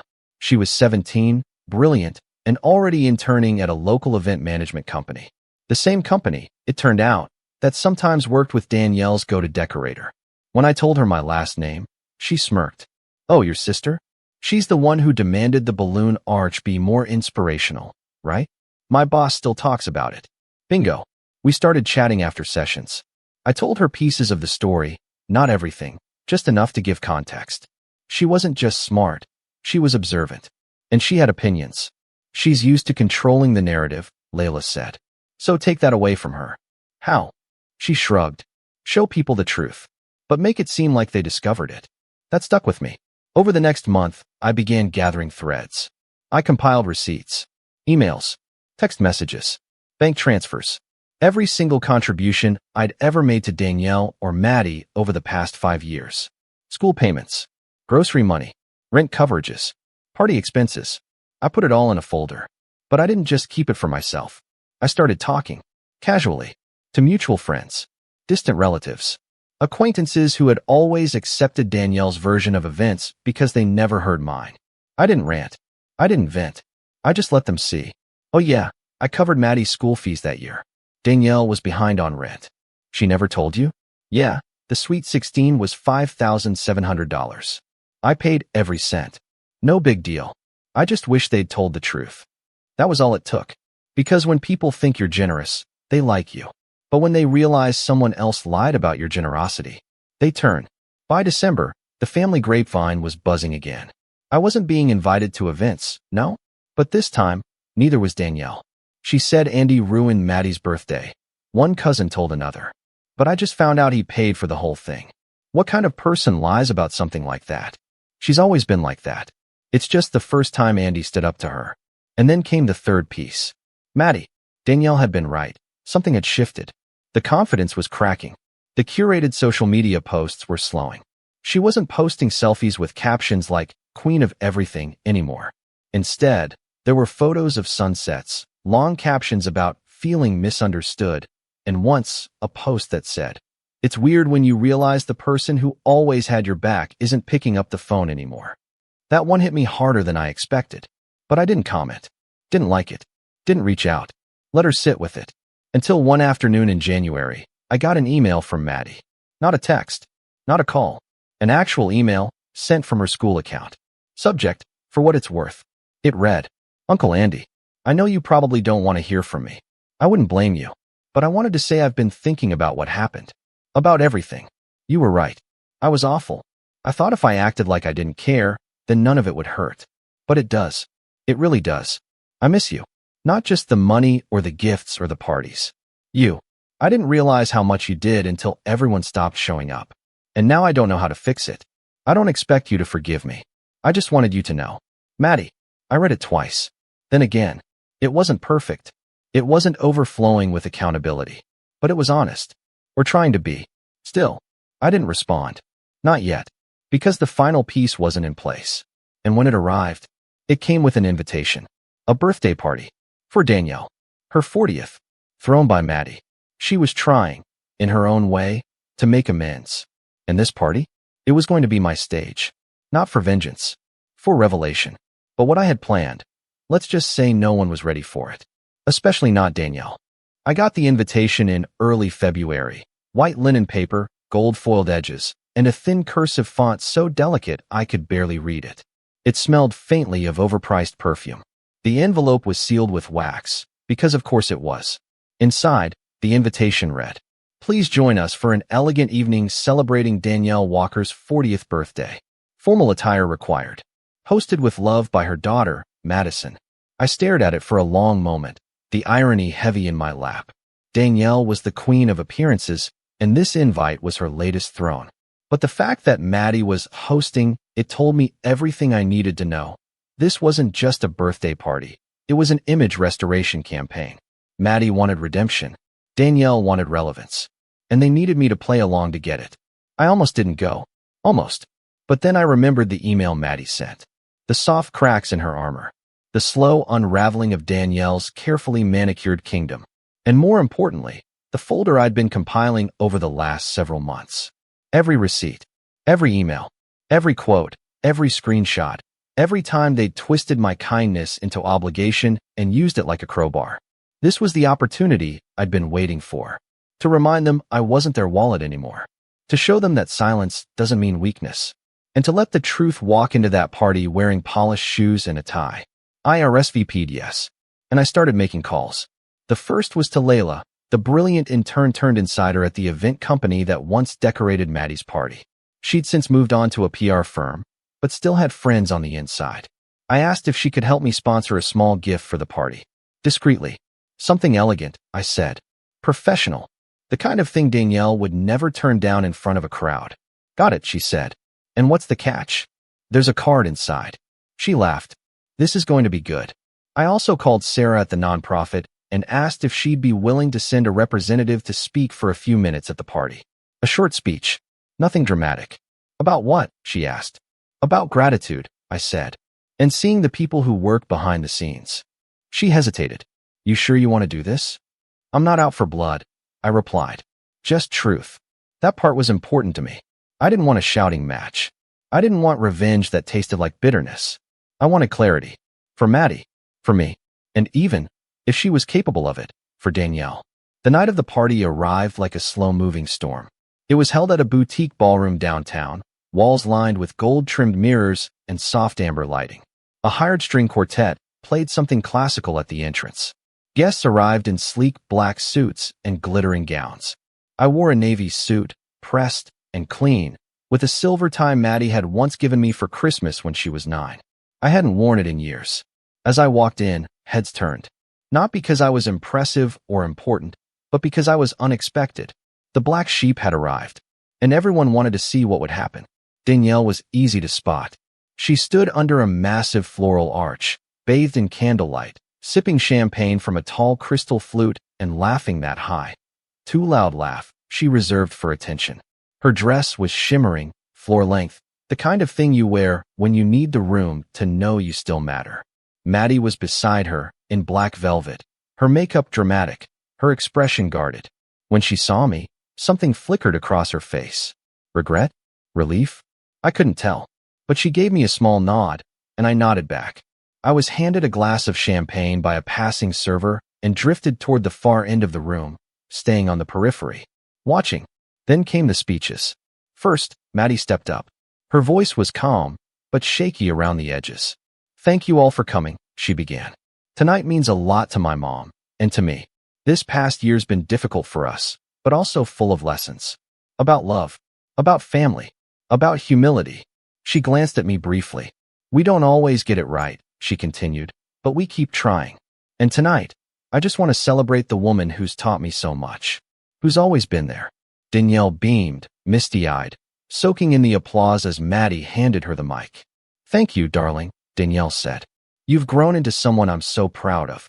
She turned to the crowd, that old polished charm returning like a well-worn jacket. "I've lived a lot in 40 years. Raised a daughter on my own. Fought through struggles. Found my strength. And tonight, I feel surrounded by love." She raised her glass. "To perseverance. And to knowing who your true people are." Everyone clapped. And that's when the MC stepped forward and said, "Before dinner is served, we'd like to welcome a very special guest who asked to say a few words tonight, on behalf of someone who's made a difference in the lives of many." Danielle blinked, confused. Then Sarah walked up to the mic. She was graceful, confident, and warm. And she didn't mention me by name once. She spoke about the volunteers who show up without fanfare. The people who give quietly, who don't ask for praise or spotlight. She talked about how life isn't always about who shouts the loudest, but who listens hardest. How some people build bridges while others pose for photos in front of them. There was a ripple of discomfort through the crowd. Some people looked around. Danielle stiffened. When Sarah finished, she nodded graciously and stepped down. And then the MC said, "And now, before we dine, a surprise gift, delivered earlier today by one of Danielle's longtime friends." A server wheeled out a wrapped box onto the stage. Elegant, tasteful, classy. Danielle, now visibly rattled but trying to maintain poise, approached the box and peeled away the wrapping. Inside was a shadow box. At first, it looked like a collage, but as she turned it toward the audience, you could see it clearly. Printouts of payment confirmations, emails of thanks left unsent, party receipts, and a large envelope in the center marked, "To the woman who always takes credit, and the girl who forgot what real love looks like." A gasp went through the crowd. Danielle turned pale. She yanked the envelope open and pulled out the final page, a letter I'd written weeks ago. I hadn't planned to read it aloud, but the MC handed me the mic anyway. I walked to the front of the room, slow and steady, like the silence was a red carpet. And I read. There's a version of this story where I remain the fool, the pushover, the uncle who paid, who smiled, who vanished. But that story ends tonight. I gave without asking for thanks. I supported without demanding credit. But somewhere along the way, kindness became currency. And I was bankrupting myself to buy acceptance I never truly received. Danielle, you taught Maddie to pose before she learned to thank, to expect before she learned to earn. And Maddie, somewhere between glitter filters and group chats, you lost the memory of a man who once built you paper crowns. But this isn't about guilt or shame. It's about clarity. It's about letting the silence speak louder than applause. I'm not asking for anything. I'm leaving this behind, not to hurt, but to release. And to remind you that some bridges aren't burned. They're walked away from. I closed the letter, placed it gently back into the box, and handed the mic to the MC. Then I walked off stage, through the stunned silence, through the stares and half-formed questions. Danielle stood frozen, lips parted, the letter trembling in her hands. Maddie was crying. Not loud sobs, just quiet, real tears that streaked black mascara down her cheeks. And I kept walking, out the ballroom doors, into the cool night. No one followed me. Not one person called my name. I drove home in silence. Windows down, the last echo of the string quartet fading into nothing. And for the first time in years, I felt weightless. Not because I won, but because I let go. They say revenge is best served cold. But sometimes, it's best served with a clean exit, a steady heart, and a locked wallet. On Father's Day, my family gave me a handmade trophy that said, "Most likely to hold everyone back." They all laughed like it was the funniest joke they'd ever heard. My wife laughed the loudest. I just smiled, said thanks, and quietly cleaned up the kitchen while they watched TV. That night, once the house went silent and the dishwasher beeped its final cycle, I sat alone in the dark with that stupid cardboard trophy in my hands, reading the words over and over. I didn't say anything, but I felt something crack deep inside me. something I had spent years holding together with patience, compromise, and a kind of love that always gave more than it received. That night, I didn't sleep. 2 weeks later, I was gone. And 2 weeks after that, my wife posted a desperate message on Facebook. I regret every word I said. Please just come home. My name is Luke. I'm 38. I work as a maintenance supervisor for a local hospital. Not exactly a glamorous job, but I've always been proud of it. I fix things. I keep the place running. Most days I come home with grease under my nails and a sore back, but I've always been the kind of man who finds dignity in showing up every day and doing the work nobody else wants to do. I married young. My wife, Rachel, was the first girl I ever truly loved. We met in college. She was bright and ambitious, full of energy and ideas. I was quieter, more grounded. She said I balanced her out. I believed her. We've got 2 kids, Liam, 14, and Bella, 11. I love them more than anything. I was the kind of dad who sat through every piano recital, helped with every science project, and built elaborate pillow forts just to hear them laugh. I wasn't flashy, and I didn't always say the right thing, but I was always there. Maybe that was the problem. Being always there slowly became something invisible. Expected, dismissed, and then resented. It wasn't always like that. Early in our marriage, Rachel and I were a team. We'd dream together, make plans, fight, make up, and push through tough months. But somewhere along the way, something shifted. She got a big promotion at her firm. Suddenly, she was bringing in twice what I made. I was proud of her, truly. I supported her through the late nights, the high-stress deadlines, the weekends spent networking. But the balance shifted in ways I didn't fully understand at the time. Slowly, subtly, I went from partner to background noise. I noticed the first change during one of her work parties. I was introduced as Luke. He works in maintenance.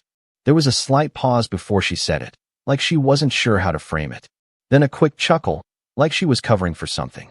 I smiled and nodded, shook hands, asked polite questions. But I saw it. The look. The way people's eyes shifted past me. I started hearing new jokes at home. Well, you're the king of duct tape, right? We should get Dad to fix the economy. He's got a wrench for everything. All said with a smile, always in front of the kids. Liam would laugh, then Bella. Rachel would ruffle my hair like I was a golden retriever who'd fetched a stick. I laughed too. What else could I do? But jokes have a way of turning sharp when they're repeated too many times. What once sounded playful started to sting, especially when the kids began echoing it. Liam would roll his eyes when I gave advice. Bella would tell me to ask Mom. She actually knows things. At first, I chalked it up to the usual teenage stuff. But it got worse. More pointed. Rachel never corrected them. If anything, she seemed to encourage it. Then came the calendar. Rachel is big on planning. She keeps a color-coded family calendar on the fridge. One day I noticed something scribbled in red next to Father's Day. Barbecue plus gag gift. I asked her about it, and she just smirked. It's a joke, relax. The kids thought it would be funny. I didn't press it. I should have. But after years of being told I read too much into things, I'd learned to stay quiet. Father's Day came. I grilled burgers in the backyard while Rachel lounged in a chair, scrolling through her phone. The kids ran around with water balloons, shouting and laughing. When it came time for presents, they handed me a box wrapped in newspaper. Inside was that handmade trophy, just a paper cup glued to a plastic base, with the words, "most likely to hold everyone back," scribbled in marker.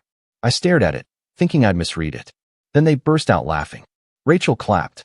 "It's a joke, babe. Don't be so sensitive." Liam added, "Well, you are kind of the reason we never go anywhere fun." Bella chimed in. "Yeah, Mom always says we can't travel because Dad's job won't give him time off." That hit me in the gut. I looked at Rachel, hoping she'd step in. Defend me. Say something. She just shrugged. "They're not wrong." Then she laughed again, louder than before, like the sound of my humiliation was music to her ears. I didn't say a word, just smiled, nodded, and muttered, "Thanks, guys." After dinner, I cleared the plates, wiped down the table, loaded the dishwasher, and swept the deck. Rachel went inside to watch TV with the kids. No one offered to help. No one said thank you. That night, once everyone was asleep, I sat in the garage for a long time. I held the trophy in my hands and thought about what it meant. What they thought of me. I wasn't angry. I was hollow. I realized I'd become the family joke. The man who held everyone back. The man who kept his head down, paid the bills, fixed the broken doorknobs, and got mocked for it. The next morning, I woke up early and went to work like usual. I didn't mention the trophy. I didn't bring it up again. But inside, something had shifted. I started paying attention in ways I hadn't before. Watching how Rachel spoke to me, how the kids mirrored her. I noticed how often I was talked over, dismissed, forgotten. I started making notes, little things, but they added up. Like when Rachel spent $200 on throw pillows but complained when I asked to buy new boots for work. Or when she canceled a weekend trip because Luke can't get time off, even though I'd never been asked. 2 weeks later, on a random Tuesday, I took a personal day. I didn't tell anyone. I spent the morning at the bank, then the storage unit, then a lawyer's office. I wasn't planning anything dramatic, at least, not yet. I just wanted to understand what I had, what I'd built, what I was owed, and most importantly, what they would miss if I disappeared. I didn't leave a note. I didn't make a scene. I just packed a single duffel bag, took the truck, and drove away. When I didn't come home that night, Rachel texted me once. "Where are you?" "No, are you okay?" "No, we're worried." Just, "Where are you?" I didn't reply. That weekend, she posted a smiling photo of the kids with the caption, "Just us three this time." Like I'd never existed. But I knew something she didn't. That silence has a weight. And mine was about to hit like a freight train. The first few days after I left were strangely peaceful. I stayed in a small cabin about an hour out from the city. A buddy of mine from work, Craig, had inherited the place from his uncle and barely used it. When I texted him asking if I could crash somewhere for a while, he just replied, "Keys are under the rock next to the woodpile. Stay as long as you need, man." The cabin was old and quiet, surrounded by pine trees and the low hum of crickets at night. No Wi-Fi, spotty signal. The kind of place where you had to chop wood for heat and make your own coffee on a rusted percolator. It was exactly what I needed. The first morning, I sat on the front steps with a cup of bitter coffee and just breathed. No alarms, no cold shoulders, no being spoken over at the breakfast table. Just the wind in the trees and the sound of my own thoughts. I didn't cry. I thought I would, but I didn't. I just felt drained. That first week, Rachel didn't call once. She texted me a couple of times. "You can't just leave like this. The kids are asking where you are." "Fine. Take your space. But we need to talk soon." There was no apology, no self-reflection, just control dressed up as concern. I didn't answer. By the second week, her tone shifted. I guess the silence started getting to her.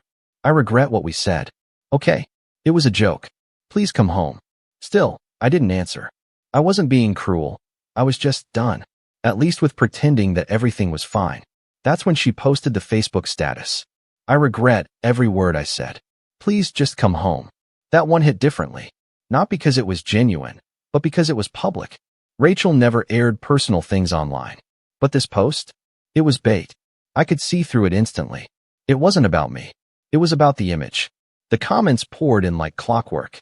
"You guys are the strongest couple I know. You'll get through this. Luke probably just needs some time. He's such a great dad. Let us know if you need anything. Hugs." I could practically hear her milking every "you poor thing" like it was gospel. That post wasn't an apology. It was damage control. But something else in the comments caught my eye. One of her coworkers, Jenna, had commented something that didn't sit right. "You were just venting. We've all said worse. You're still the same amazing woman who carried your whole family." Carried? It stuck in my head for days. Carried your family. I couldn't shake the feeling that something was off. Something bigger than jokes and throw pillows. Something I had missed. So I made a plan. I drove back into town late at night, parked 2 blocks away from the house, and just watched. Lights were off. Porch was empty. My house, but it didn't feel like mine anymore. I didn't go in. I just sat there in the dark, thinking. The next morning, I stopped by my sister's house. Megan was 5 years younger than me, married with twin toddlers and a biting sense of humor. We hadn't talked much in the last couple of years. Rachel always said Megan was too intense and didn't want her around the kids too often. I had let that distance grow without realizing it. But when she opened the door and saw me, her face changed. "Holy crap, Luke. You look like a ghost." "Thanks," I muttered. "That good, huh?" She pulled me in and made coffee. It took about 20 minutes before I finally asked her, "Did Rachel ever say anything to you? About me? Like stuff I don't know?" Megan hesitated, stirred her coffee slowly, then sighed. "Luke, I didn't want to get in the middle of anything. But yeah, she said stuff. Like what? Like, you were dragging her down. That you never had ambition. That she had to pick up your slack for everything. I always thought it was just venting, but she made you sound like some dead weight she was carrying out of obligation. I clenched my jaw. She said that to you? And more. She told Mom once that if she'd known what kind of life you'd settle into, she never would have stayed. That you were this safe choice she made before she really knew herself. I stared at the table. My stomach turned. She said I was the safe choice? Megan nodded. I didn't believe her. I still don't. But yeah, that's the kind of stuff she's been saying for years. It felt like someone had punched me in the chest. All the little slights, the sarcastic comments, the dismissals, they weren't random. They were seeds, planted and nurtured behind my back for years. And now I was finally seeing the full garden. But I wasn't prepared for what came next. Megan poured another cup of coffee and hesitated. There's something else. I wasn't going to say anything, but now I think you should know. She picked up her phone and tapped a few times, then slid it across the table. It was a screenshot. A Facebook post from Jenna, the same coworker who had commented about Rachel carrying the family. It had been posted a few weeks ago, then quickly deleted. Girls trip with the best team ever. Sun, wine, and no dead weight to carry. Hashtag living our best lives. There was a picture. 5 women in a vineyard, holding glasses of wine. Rachel was front and center, arms slung around Jenna, both of them mid-laugh. Dead weight, I repeated. Megan nodded. I think she was talking about you. I left shortly after, but my head was spinning. I drove aimlessly for hours, trying to wrap my mind around what I'd learned. The image I had in my head, of Rachel, of our marriage, of the life I thought we'd built, was crumbling. And then came the betrayal I never saw coming. The next day, I finally called Liam. It went straight to voicemail. I left a message. Short, calm, just saying I missed him and hoped he was doing okay. No reply. I tried again the day after. Still nothing. On the 3rd day, Bella picked up. Dad, she whispered. Hey, sweetheart. I've been trying to reach you guys. Is everything okay? There was a pause. Mom said, we're not supposed to talk to you right now. What? What? She said you're being dramatic. That you're punishing us to make her look bad. I felt my throat tighten. That's not true. I just needed some space. I know, Bella whispered. I miss you. But she gets mad when we bring you up. My hands shook. Bella, listen to me. You didn't do anything wrong. I love you. Okay. I love you too, she said. I have to go. The line went dead. That night, I sat on the cabin floor surrounded by old photographs I'd taken from a box in storage. Birthday parties, camping trips, Liam's first soccer game, Bella's toothless grin when she lost her front teeth. I'd been there for all of it. Every scraped knee, every school play, every late-night fever. And now my own children were being told I abandoned them. That was the breaking point. This wasn't just about me anymore.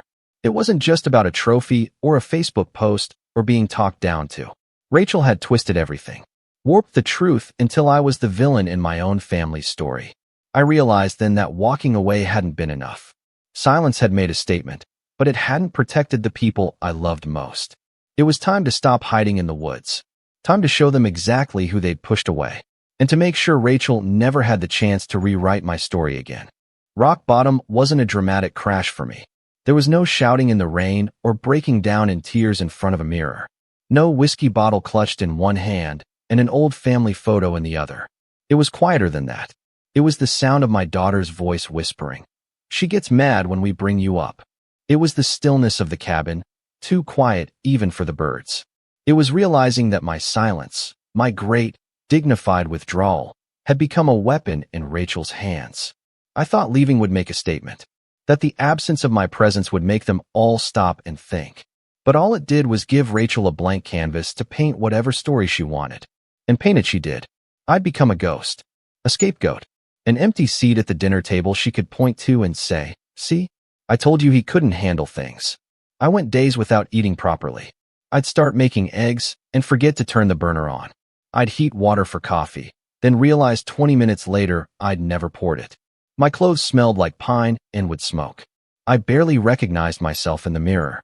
It wasn't just that I looked tired.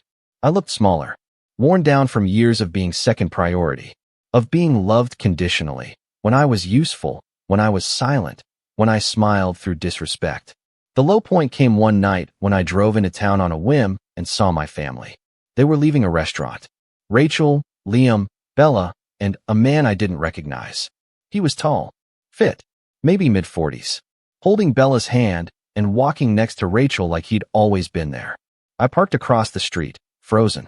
Liam said something, and the man laughed. Rachel looked up at him with a smile I hadn't seen in years. Bella didn't even look around like she used to, scanning every face for mine. I didn't know what hurt more, seeing someone step into my place, or realizing how easily they'd made room for him. I drove away before they could see me. I pulled over 3 blocks down, killed the engine, and just sat there. My hands were clenched around the steering wheel so hard my knuckles turned white. I wasn't angry at them. Not really. I was angry at myself. For letting it get this far. For accepting scraps and calling it love. For fading into the background until even my kids stopped noticing when I wasn't there. I stayed in that car for almost an hour. Then, something in me shifted. I don't know what triggered it. Maybe it was the way Rachel looked at that stranger. Maybe it was the sudden realization that I didn't have to keep shrinking to make other people feel bigger. Or maybe it was just, finally enough. That night, I made a list. It wasn't long. 3 things. Rebuild. Reclaim. Remember who I am. That list became my North Star. The next morning, I cleaned the entire cabin. Top to bottom. Washed every dish. Swept every floor. Washed my clothes in the old sink. Hung them on a line. And let the wind do the rest. I took a long, hot shower and shaved for the first time in days. When I looked in the mirror this time, I saw something else. A man who'd been through hell and was finally walking out. Then I got to work. I called an old friend, Ray, from back in trade school. He owned a small contracting business now, did custom renovations and home repairs in the city. "Hey," I said when he picked up. "You still looking for hands?" "Always," he replied. "But I thought you were working full-time at the hospital?" I said. "Not anymore." There was a pause. "Everything okay?" "Not really," I said. "But it will be." Ray gave me some side work the next week. Fixing up a couple of rental properties for a property management company he contracted with. It was long, exhausting work, but it felt good. I was building something again. My hands were covered in sawdust and paint, not resentment. I worked in silence, let my thoughts settle. And at the end of each day, I felt tired, but not empty. A month later, I started picking up more jobs. Word got around that I was dependable, affordable, and didn't cut corners. A landlord asked if I'd ever thought about going out on my own. I hadn't, but maybe I should. I registered a small business. Hudson Handyman Services. Just a simple name, a cheap logo I made online, and a phone number. I didn't expect it to take off, but it did. By the end of the 2nd month, I had a wait list. People liked that I showed up on time, explained things clearly, and didn't treat them like they were stupid. I fixed things they'd been told were unfixable by bigger companies. I started getting referrals. Small businesses, elderly clients, people who just wanted someone honest. And the money? It wasn't hospital money, but it wasn't bad either. More than enough to live on. More than enough to grow. But the biggest win wasn't the cash. It was the feeling that I wasn't just repairing sinks or patching drywall. I was repairing me. Every job was a brick in a new foundation. Every thank you, every satisfied client, every moment of self-reliance reminded me I had value. I had skills. I had worth that didn't depend on anyone's permission to exist. I kept my distance from Rachel. I didn't respond to her messages, though she sent them every few days. Liam's grades are slipping. He needs you. Bella won't stop asking where you are. This is ridiculous. You're punishing us all. Are you seriously starting a handyman business? That's your big plan. I didn't answer any of them. Not because I didn't care, but because I finally understood that caring didn't mean sacrificing myself. Then, something unexpected happened. I got a message from my old boss at the hospital, Mr. Chun. He asked if I could meet him for lunch. We met at a diner near the hospital. He shook my hand like he hadn't seen me in years, even though it had only been a couple of months. "I just wanted to say," he began after the waitress poured our coffee, "the place hasn't been the same without you." I shrugged. "I'm sure they'll manage." He shook his head. "Luke, I mean it. You kept that place running. And I'm not just talking about the pipes. You were dependable. Solid. People trusted you." I looked at him, skeptical. "Didn't feel like that most days." He nodded slowly. "Sometimes the quiet ones get overlooked. Doesn't mean they're not essential." Then he leaned forward. "Listen, I know you're doing your own thing now, But if you ever want to come back, under better conditions, we'd make room for you. A leadership role, training the new techs, better pay. I smiled. It was a good offer, but I already knew my answer. Thanks, Mr. Chun. Really, but I think I'm right where I need to be. He nodded. Then let me give you something anyway. He slid a letter across the table. A reference, he said, in case you ever need to show someone what you're worth. That night, I framed it. Not because I needed it, but because it reminded me of something I'd forgotten. What I brought to the table had never been the problem. The problem was who I gave the table to. By the third month, I moved out of the cabin. Found a small rental on the edge of town. Nothing fancy, a one-bedroom with creaky floors and a view of a used car lot. But it was mine. I bought a second-hand toolbox and a white van with rust around the wheel wells. Slapped my logo on the side with magnets. I ordered online. I kept my head down, worked hard, paid my bills, and waited. Because I knew, eventually, Rachel would cross a line she couldn't walk back from. And when she did, I wouldn't just be ready. I'd be rebuilt. The first time I truly felt powerful again wasn't when I landed my biggest job yet, or when I finally hit my savings goal. It was when Bella called me from a friend's phone. She was whispering again, like she was afraid of being heard. Dad, I need to talk to you. Mom doesn't know I'm calling. I was driving back from a job, just finished patching up an old couple's kitchen ceiling that had nearly caved in after a slow leak rotted the joists. I pulled over instantly, heart thudding. Are you okay? I asked. There was a pause. I'm fine. But Liam's not. She hesitated. And Mom's different now. Worse. I kept my voice calm. What do you mean? She doesn't talk to us like she used to. She's always on her phone, or out. She's mad a lot. And that guy, the one who comes over, he's mean. Not to her, but to us. Liam got in trouble at school, and she told him he was turning into you. My grip on the wheel tightened. She said that. Bella sniffled. She said it like it was the worst thing ever. And Liam, he doesn't talk to her much anymore. Or me. He's always in his room. He misses you. I know he does. I swallowed the lump rising in my throat. Bella, sweetheart, thank you for telling me. I want you to know something, okay? Nothing that's happening is your fault. Or Liam's. I love you both. So much. And I'm working on something. Something important. What kind of something?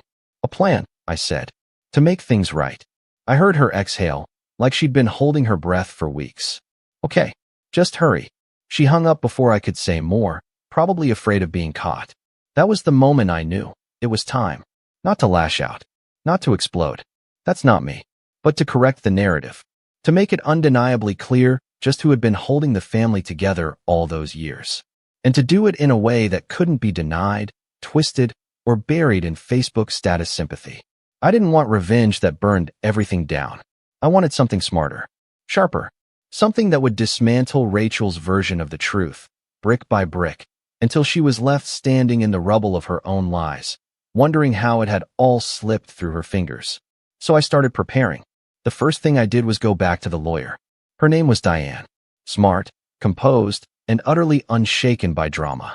The kind of woman who could end someone's career and then ask you if you'd like a mint. You're ready to proceed? She asked, peering over her glasses. I nodded.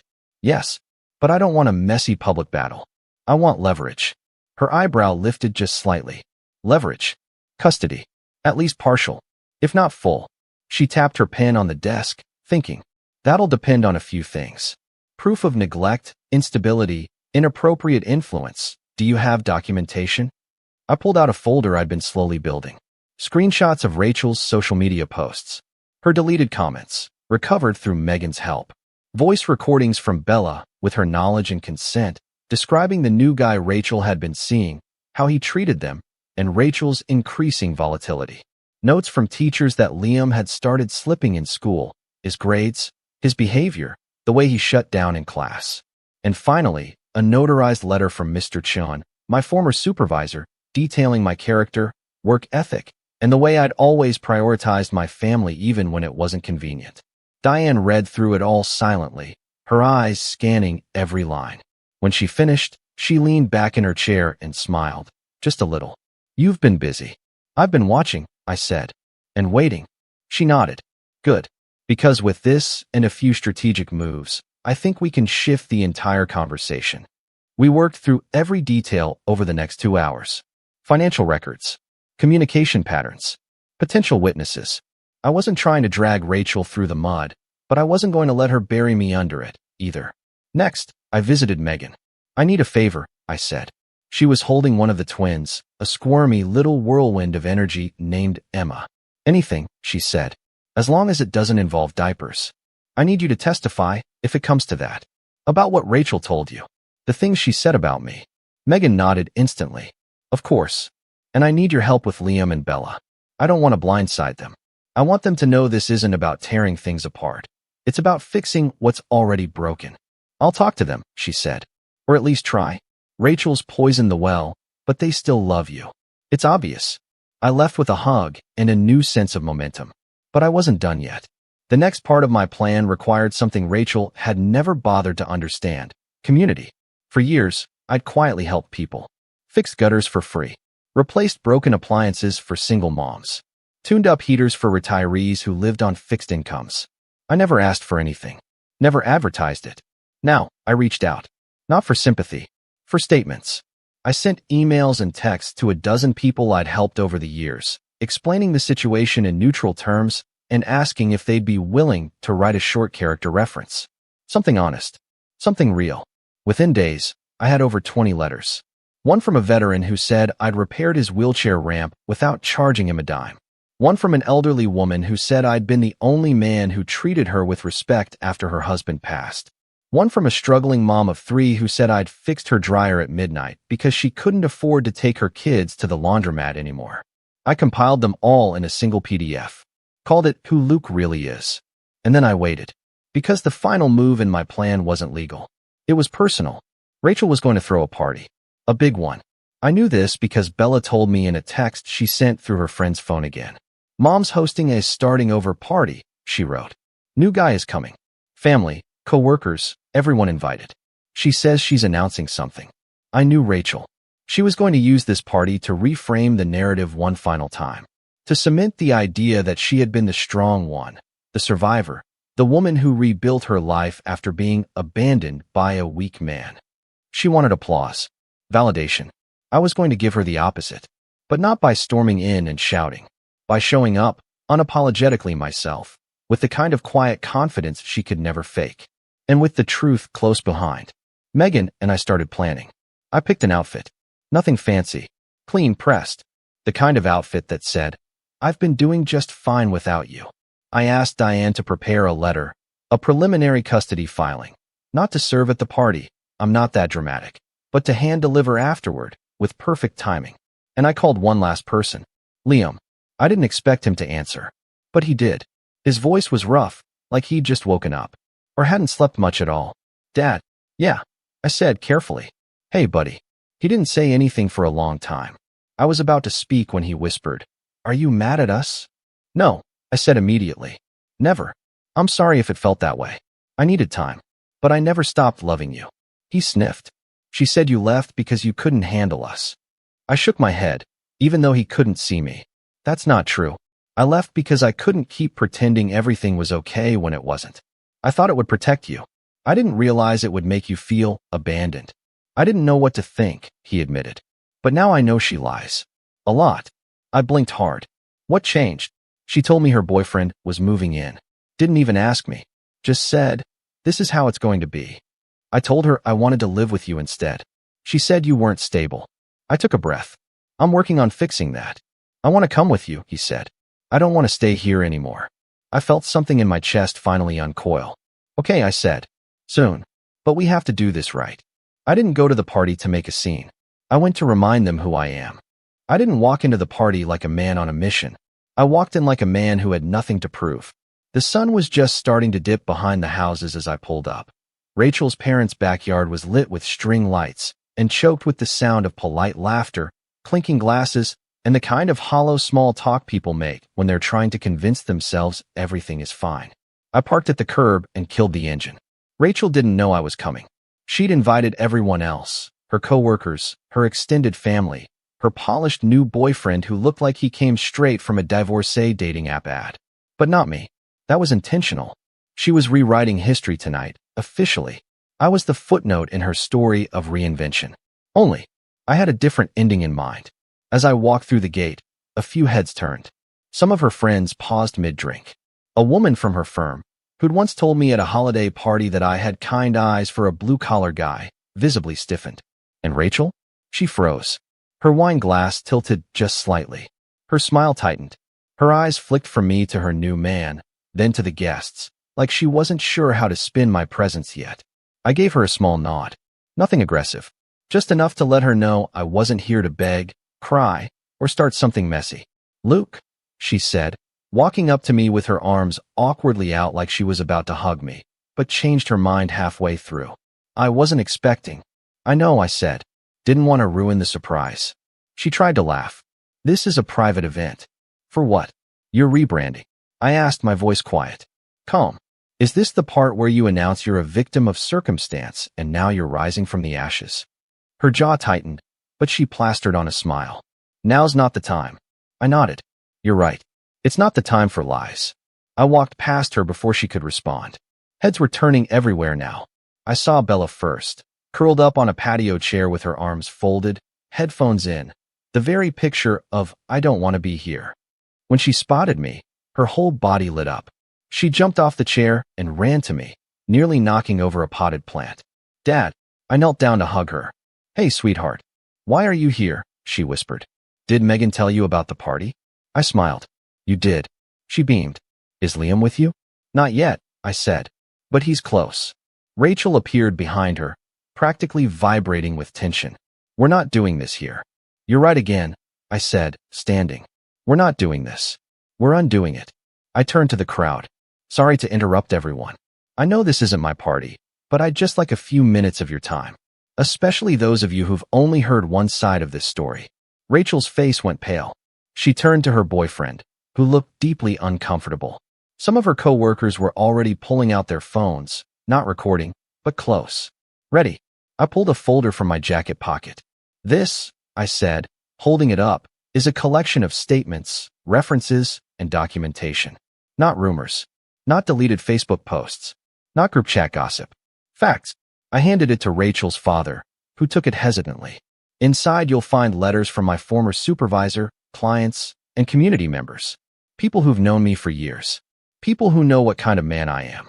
I turned to the crowd. "You've heard I abandoned my family. That I couldn't handle fatherhood. That I ran off because I couldn't deal with being second best." I looked Rachel square in the eye. "But the truth is, I left because I was erased. Because I was treated like a placeholder. Because the woman I once loved used my stability as a stepping stone, then mocked me for not becoming something flashier." A few people shifted awkwardly. Rachel tried to speak, but I held up a hand. "Not done yet." I nodded toward Bella. "My kids were told not to speak to me. That I didn't care. That I had nothing to offer." Meanwhile, the man Rachel brought into their lives, without warning or consent, talks down to them and treats them like baggage. The boyfriend opened his mouth, but one sharp look from me shut it fast. And while Rachel hosts parties to start over, my son, who didn't even want to come tonight, is at my sister's house, already packing. Because he's tired of the lies, the manipulation, the rewriting of reality. Now Rachel looked genuinely rattled. Her eyes darted toward the house, like she wanted to disappear. I took a deep breath. "I'm not here to fight. I'm not here to win applause. I'm here because my kids deserve better. And because the truth deserves a voice." I stepped forward and placed a sealed envelope on the table beside the charcuterie board.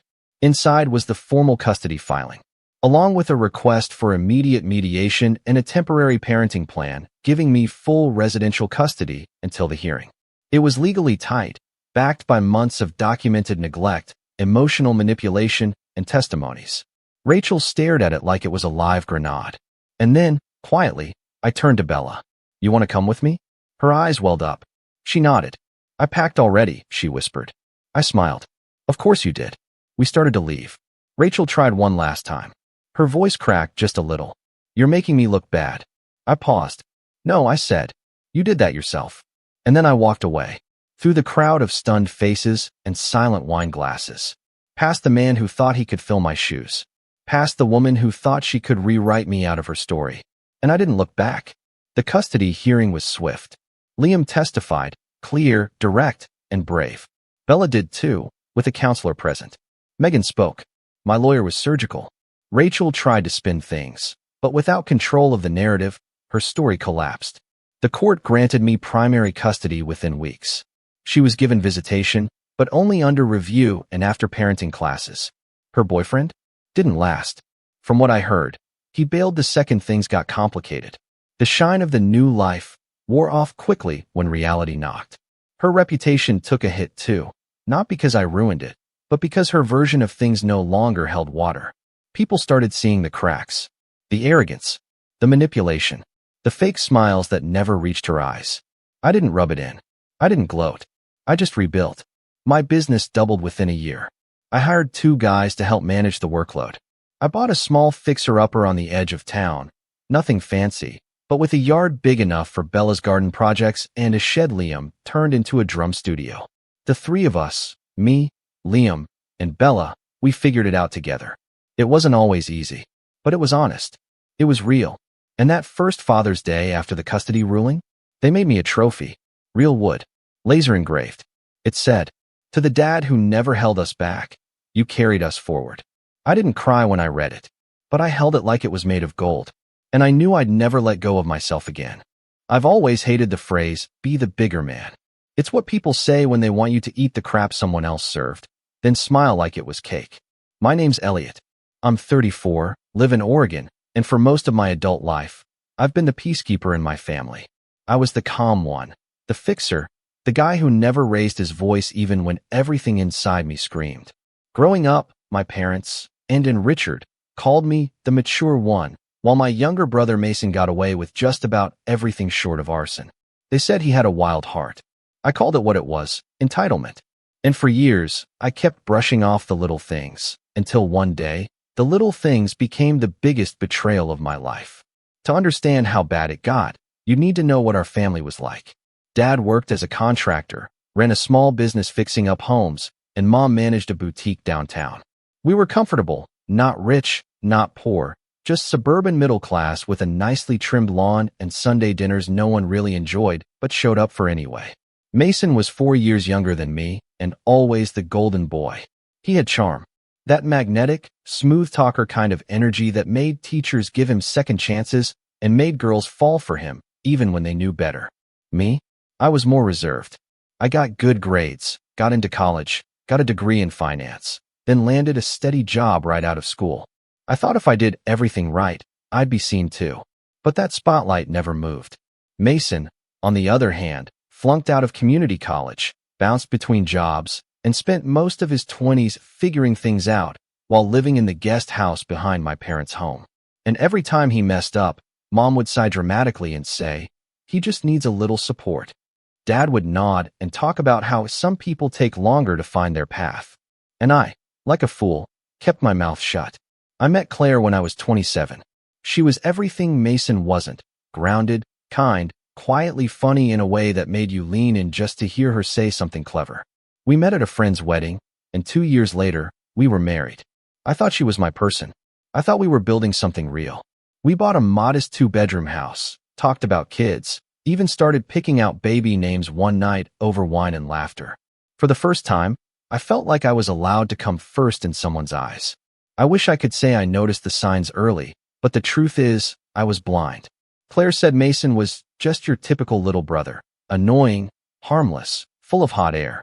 I remember the first time I saw them laughing together too long at a cookout. She swatted his arm. He leaned a little too close. It made my stomach twist for half a second, but I let it go. You don't want to be that guy, right? The paranoid, insecure husband who accuses people of things because of a look. So I swallowed it. Again and again. Things between me and Claire started to shift slowly. At first, it was the distance. Less eye contact. Fewer shared jokes. She'd say she was tired or had work stuff on her mind. Then came the arguments. Small ones at first, over laundry, over dinner plans, but they escalated quickly. She snapped easier, grew colder, and one night, after I asked her point blank what was going on, she told me she needed space. 2 weeks later, she was gone. I was devastated. I moved through those days and a days, going to work, pretending to function, crashing on the couch because the bed felt like a grave. My parents tried to console me in their weirdly distant way. Sometimes people just grow apart, my mom said. Don't take it personally. My dad, ever the emotionally stunted type, clapped my shoulder and mumbled something about how, at least you didn't have kids. Then came the real gut punch. 3 months after Claire left, I was sitting in my car outside a grocery store when I got a text from a friend. Just a screenshot. No message. No explanation. I stared at it for a full minute before my brain caught up. It was a Facebook post from Mason's profile, a black and white ultrasound image. Captioned, "Can't wait to meet you, little bean." A string of heart emojis followed. And Claire's profile was tagged. My heart didn't drop. It detonated. I didn't respond to the text. I didn't drive home. I just sat there, gripping the steering wheel until my knuckles turned white. My ex-wife. My little brother. A baby. Suddenly, everything made sense. The laughter. The distance. The timing of her leaving. I'd been played for a fool, by both of them. And the worst part? No one told me. No one had the decency to say a word. That night, I confronted my parents. I didn't scream. I didn't cry. I just asked, "Did you know?" And they didn't even try to deny it. My mom bit her lip and nodded. "We wanted to tell you, Elliot. But you were in such a fragile place." My dad, arms crossed, added, "What good would it have done to rub salt in the wound?" Salt in the wound? I stood there in their living room, every childhood memory collapsing like a house of cards. "You knew he got my wife pregnant. And you let me find out on Facebook?" Mom sighed. That tired, performative sigh she always gave when she wanted to make it about her. "You have to understand, it wasn't ideal. But they're young. They made a mistake. They're trying to do the right thing now. And we were hoping, maybe, you could find it in your heart to be the bigger man." The bigger man. That phrase again. I didn't say much after that. Just walked out, got in my car, and drove aimlessly for hours until I ended up at a cheap motel with flickering lights and paper-thin walls. I laid on the bed, fully clothed, staring at the ceiling. My mind was racing, not just with betrayal, but with something sharper, clarity. Mason and Claire didn't just betray me. My parents did too. They chose them. They always had. But this time, they didn't just overlook his recklessness. They covered it. And now they wanted me to clean up the mess? Be the mature one? The stable one? Again? 2 weeks passed. I didn't answer calls. Didn't respond to texts. Just existed, quietly unraveling and trying to stitch myself back together. Then, out of nowhere, I got a call from my mom. I almost let it go to voicemail, but something in me wanted to hear what she could possibly say now. "Elliot," she began, her voice syrupy, too sweet. "I hope you're feeling better. We've been talking, and, well, Claire and Mason are struggling a bit. It's hard getting ready for a baby when you're just starting out. They don't have the resources you do." I stayed silent. She continued, "Your father and I thought it might be a beautiful gesture if you help them. Maybe help them buy a house. Something small, nothing fancy. Just a way to show you've truly forgiven them." My breath caught in my throat. I stared at the phone in disbelief. "You want me to buy them a house?" "It would mean a lot to Mason," she said, as if this was some Hallmark special and not a Kafkaesque nightmare. "And to us, if you really want peace in this family." I didn't respond right away, but when I finally spoke, I kept my voice steady. "You're right," I said. "That sounds fair." Mom exhaled, relieved. "Oh, honey, I knew you'd come around." I hung up the phone and started planning what they never saw coming. I didn't sleep that night. Not because I was angry. I'd passed that stage. Anger was loud, chaotic. What I felt now was cold, quiet, calculated. A kind of stillness that only comes after something inside you dies. I sat on the edge of my motel bed, staring at a blank notepad, turning over their words in my head like stones in a stream. "If you really forgave him, you'd buy them a house." That sentence kept echoing. Not because it hurt anymore, but because it was so absurd it had to be real. I knew my parents were blind when it came to Mason, but this wasn't blindness. This was willful betrayal dressed up as family unity. And now, for the first time in my life, I stopped trying to fix it. I started documenting everything. I wrote down the dates, the conversations, the phone call, the ultrasound post, every little moment that had felt off over the years, like puzzle pieces that finally snapped into place. I wasn't sure what I was building yet, but I knew I needed all the pieces in front of me. Not because I wanted revenge yet, but because I needed proof. Not for them, for me. Proof that I wasn't crazy, that I didn't imagine the favoritism, the manipulation, the complete disregard for my dignity. 3 days after the call, my dad texted me a photo of a small house listing. A 3-bed, two-bath fixer-upper in a neighborhood not far from their place. Something like this would be perfect for them, he wrote, followed by a thumbs-up emoji. I didn't respond. 2 hours later, my mom followed up with a voice note, her voice chipper and upbeat. Mason and Claire loved the one we sent. It needs some love, but your father said you could probably handle the reno costs too, right? Oh, and you'll want to act fast. The market's moving quickly. No mention of asking me if I wanted to do this. No thank you. No apology. Just a casual assumption that I'd fork over tens of thousands of dollars so the people who shattered my life could play house. That's when I realized something. In their minds, I wasn't a person. I was a resource. Mason finally reached out a few days later. He texted me a selfie, him and Claire in front of a baby store, grinning like high schoolers. Caption, getting closer to the big day. Hope you're doing good, man. Let's catch up soon. I stared at it for a long time. I didn't reply, but I saved it. I didn't want to be around anyone. I stopped going into the office, worked from the motel or coffee shops nearby. My coworkers knew something was off, but I didn't say much. Just that I was dealing with family stuff. I could see it in their eyes, sympathy mixed with that awkwardness people feel when they want to help, but know better than to ask. Weeks passed, then a month, and slowly, my parents stopped trying to act like it was all okay. The tone changed. My dad called me one night while I was reviewing house prices online, not for Mason, but for something else. Something mine. You're making this harder than it needs to be, he said, his voice low and frustrated. Mason's starting a family. Claire's pregnant. What happened between you? It's ancient history. You need to grow up and move on. I remember gripping the phone and closing my eyes. He got my wife pregnant, I said, while we were still married. Dad was silent for a beat. Then, and you think you're the only one who's ever been hurt? You think Mason didn't struggle with guilt? You think Claire didn't cry herself to sleep over this? They're trying, Elliot. They're making it right. But you? You're just sitting in some motel, licking your wounds like a child. That was the first time I felt something new. Disgust. Not just at Mason, but at my father. At the man who used to tell me that hard work and loyalty meant something. At the man who said families should always stick together. What he really meant was, as long as it's convenient. I didn't answer him. I just hung up. That week, my parents invited me to dinner. I wasn't planning to go, but something in me shifted. I wanted to see them. See their faces when they talked about Mason and Claire. See how they danced around the betrayal like it didn't matter. So I showed up. I wore a clean shirt, combed my hair, even brought a bottle of wine. Mom greeted me like nothing had happened. You look great, honey, she beamed, pulling me into a hug. Dad gave me a firm handshake and nodded, like we were old business partners finally settling a deal. Dinner was surreal. Claire wasn't there, thankfully. Just the three of us. Roast chicken, potatoes, some salad that tasted like guilt. They talked about the weather, about renovations at the boutique, about how Mason was finally growing up. I sat there, sipping wine, nodding like a stranger who wandered into the wrong house. Then my mom brought out a folder. I know it's a bit soon, she said, sliding it across the table. But this is the paperwork for the house. We thought we could put it in your name at first, then transfer it to theirs later once they're stable. That way, it's more secure for the loan. Your father can help co-sign if needed. I stared at the folder, then looked up at her. You already applied for the loan? She gave a nervous smile. We pre-filled a few things, just to get the ball rolling.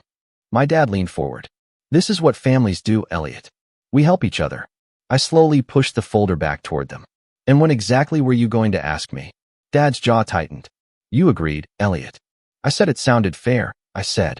That doesn't mean I was serious. The air went still. Mom's face fell. Dad clenched his fists. You said you'd do it, she said quietly. You promised. I said what you wanted to hear. I replied, my voice flat. Because I wanted to see how far you'd take this. Dad stood up, his chair scraping loudly. So this was all a joke to you? No, I said, rising to meet his eyes. This was a test. And you failed. I walked out without another word. That night, I got a message from Mason. Long, rambling, full of faux empathy. Hey man, I don't know what they said, but I never asked for any of this. Claire and I just want peace. I know we messed up. I'm sorry, all right. But the baby's coming, and we need to be a family now. I hope you can be part of that. I really do. Part of their family. I didn't respond. A week later, my boss called me into his office. I assumed it was about my drop in performance or my remote work status. But instead, He closed the door, folded his hands, and asked gently, "Are you okay, Elliot?" I hesitated, then shrugged. "Family stuff." He nodded. "You don't have to tell me everything. But whatever it is, it's bleeding into everything else. And I want you to know, you have options." That's when it clicked. I did have options. They thought they could corner me, that they could pressure me into paying for their perfect little family unit and call it closure. But what they didn't realize is, I'd been preparing for something else. Every condescending message, every passive-aggressive guilt trip, every moment of emotional blackmail, it was fuel. And now, I had a plan. A quiet, careful, patient plan. All I had to do was wait for the right moment. And when it came, they'd never see it coming. After I walked out of that dinner, the one where my parents casually handed me a real estate folder like it was a birthday card, I didn't go back to the motel. I didn't go home either. I drove. No destination. Just highways and empty roads. The hum of the engine and the blur of headlights became the only things that made sense. I needed distance. From them. From everything. I must have driven for 6 hours, crossing state lines before I even realized I'd done it. I pulled into a rest stop somewhere in Northern California just before sunrise. The parking lot was empty, the vending machines buzzing in that weird, fluorescent silence. I sat on a bench, sipping a stale cup of coffee from a machine that tasted like burnt pennies, and I felt it. Rock bottom. I wasn't just grieving Claire anymore, or Mason, or my parents. I was grieving the version of myself that thought doing the right thing meant everything would eventually work out. That if I was steady, kind, and loyal, people would treat me the same. That lie was gone now. And in its place, nothing. Just this hollow ache and a long, stretching silence. For the next 2 weeks, I barely spoke to anyone. I used some PTO, turned off notifications, and let the world forget about me. I rented a cheap Airbnb in a quiet town by the coast, a single-room cottage behind an older woman's house. Her name was Edith. She had a white cat named Franklin and a husband who played violin at night in the living room while she hummed. She didn't ask many questions, just told me the key was under the frog statue and left a loaf of banana bread on the table. That place saved me. Not all at once. At first, I just slept. 12, 13 hours at a time. Then I walked. Long walks along the cliffs and beaches. I deleted social media. I started writing. Not anything structured, just thoughts scattered like leaves on a page. Regret. Anger. Guilt. I wrote letters I never sent. One to Claire. One to Mason. One to my parents. They weren't for them. They were for me. I needed to get it out, to say what I'd swallowed for years. And then, slowly, I began to think about the future. What I wanted. Not what people needed from me. Not what I was supposed to do. What I actually wanted. The thought scared me. Because for so long, my identity had been wrapped in being the stable one. The fixer. The older brother who didn't complain. The son who said yes. But what if I said no? What if I built something just for me? One evening, as I sat on the porch watching Franklin stalk a moth with all the intensity of a lion, Edith came out and handed me a cup of tea. She sat beside me, both of us watching the cat. "You're not from around here," she said gently. "But you've got the look of someone who's been carrying other people's weight for too long." I gave a half smile. "That obvious?" She shrugged. "Only to people who've done it." I didn't tell her everything, but I told her enough. About the betrayal, the pressure, the absurdity of being asked to fund someone else's happy ending. She listened quietly. Then she said something that stayed with me. Sometimes, when people see you as reliable, they forget you're human. They turn you into a ladder. Something to climb. But ladders break, Elliot. And when they do, no one checks if they're okay. They just find a new one. That night, I decided I wouldn't be a ladder anymore. I spent the next few weeks reevaluating my entire life. Where I worked, where I lived, who I gave energy to. I knew I couldn't go back to Oregon as the same person. That guy, Elliot the fixer, was gone. I started looking into job options. Not because I hated my old job, but because I realized I'd stayed out of habit. Safe money. Predictable hours. But it didn't mean anything. I wanted something where I wasn't just crunching numbers for other people's gain. So I dusted off an idea I'd shelved years ago, a consulting firm, helping small businesses streamline operations, manage growth, and get financially stable without corporate BS. I knew the game. I'd played it long enough. Why not build my own? I reached out to old contacts. A former manager. 2 clients who liked working with me. I pitched the idea. They were intrigued. One even said, You should have done this years ago. By the end of the month, I had a business plan, a mock website, and 3 clients lined up for remote consulting. Small steps, but it felt like breathing again. I moved out of the motel and found a small apartment in Bend, 3 hours from my hometown. Far enough to breathe, close enough to be dangerous, in case I needed to be. It wasn't fancy. 1 bedroom, 2nd floor, creaky floors. But it was mine. I hung nothing on the walls. Kept it simple, clean, peaceful. Therapy helped too. I found someone local, a woman named Carla. She was blunt, didn't coddle, and asked hard questions. The kind that made you sit in silence for a minute too long. She asked me what forgiveness meant to me. I said I didn't know anymore. She said, then don't worry about forgiving them yet. Just stop letting them live in your head rent-free. That hit hard. So I started setting boundaries. When my mom called, I let it ring. When Mason texted a baby bump photo with excited to meet your future niece, I blocked his number. When Claire emailed asking for closure, I archived it. I didn't scream. I didn't reply. I just let the silence be my answer. And the more I didn't react, the more they did. My mom started leaving voicemails. At first calm, then guilt-laced, then angry. I don't understand how you can be so cold, Elliot. Family doesn't turn its back during hard times. If you can't support your own blood, who will you support? Each one was like a pebble hitting a window. Annoying, but not enough to break me. Then came the invitation. A cream-colored envelope, delivered to my new apartment. No return address, just elegant handwriting. You're invited to the baby shower of Claire and Mason. I stared at it for a long time. Not because I was hurt, but because it was proof. They still thought I could be guilt back into their fantasy. Inside, a note from my mom. We're hoping you'll make it. It would mean so much to Mason. We'll even set aside a special seat for you, away from Claire if that helps. Please consider it. I laughed out loud. A special seat. Like I was some bitter, distant relative, not the guy who got stabbed in the back. I didn't respond. But that invitation did something else. It made the timing clear. The baby was due soon, which meant pressure would start mounting. Money, housing, chaos. They thought I'd cave before the storm hit. They didn't know I'd already bought a house. Not for them, for me. Cash. Small, but perfectly located. I'd been watching one pop up on a foreclosure list for months. A place Mason had once joked about wanting to flip, back when he had delusions of becoming a real estate mogul. The seller had dropped the price after some zoning drama. I pounced, closed the deal silently, through a trust. No one knew it was me. Why? Because sometimes revenge isn't a knife. It's a chess move. I started fixing it up, quietly, methodically, not to live in, but to use. Paint, flooring, new wiring. A few old contacts from my dad's construction days owed me favors. I cashed them in. And all the while, I waited. Because sometimes, rising isn't loud. It's silent. By the time summer rolled around, I had everything I needed. Cash in the bank, my business gaining traction, and silence. That was the most important part. Silence. I'd stopped defending myself.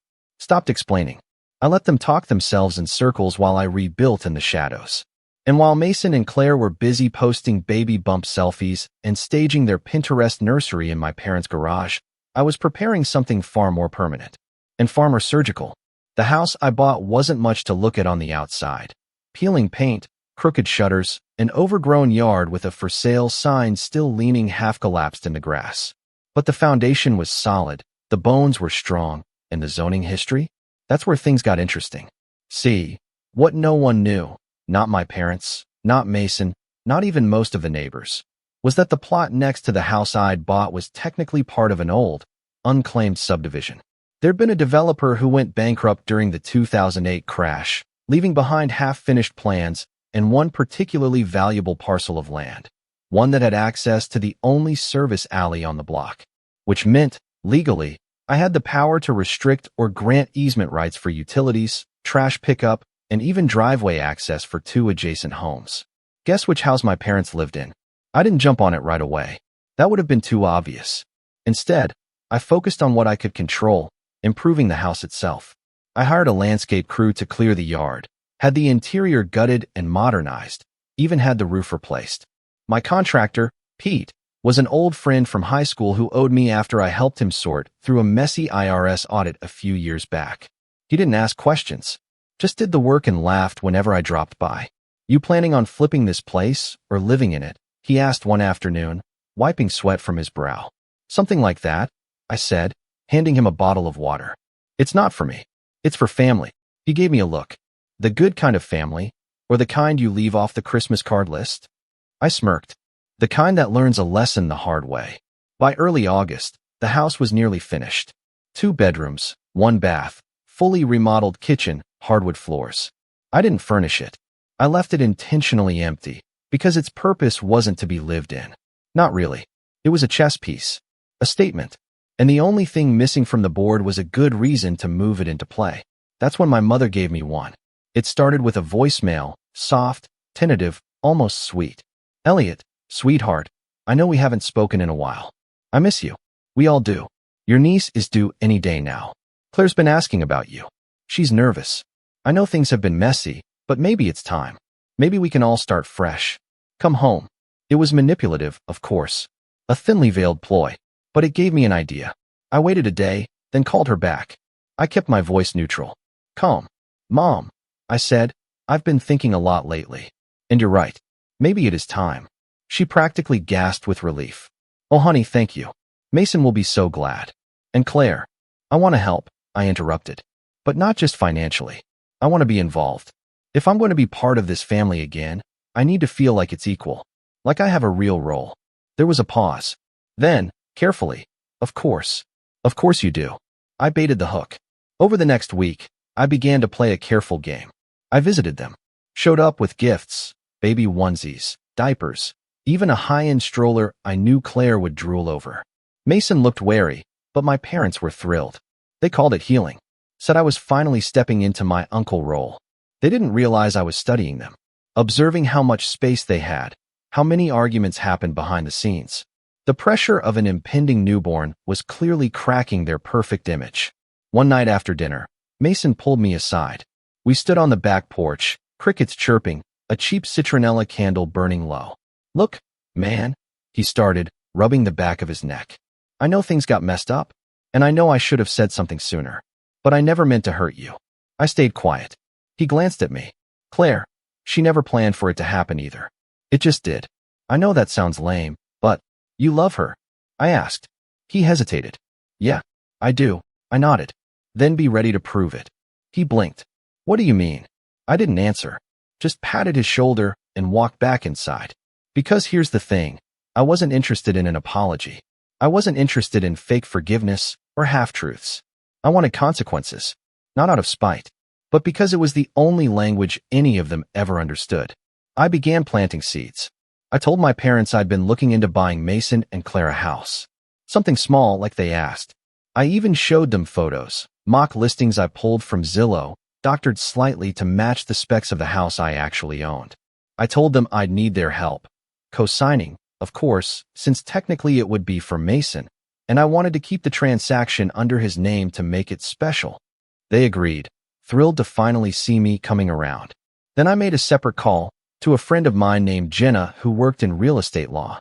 I explained the situation in careful detail, and we drafted a temporary lease agreement and property use clause that would allow me to retain full control of the house while creating the appearance of ownership transfer. Just enough to make it believable. Just enough to build hope. The next step was critical.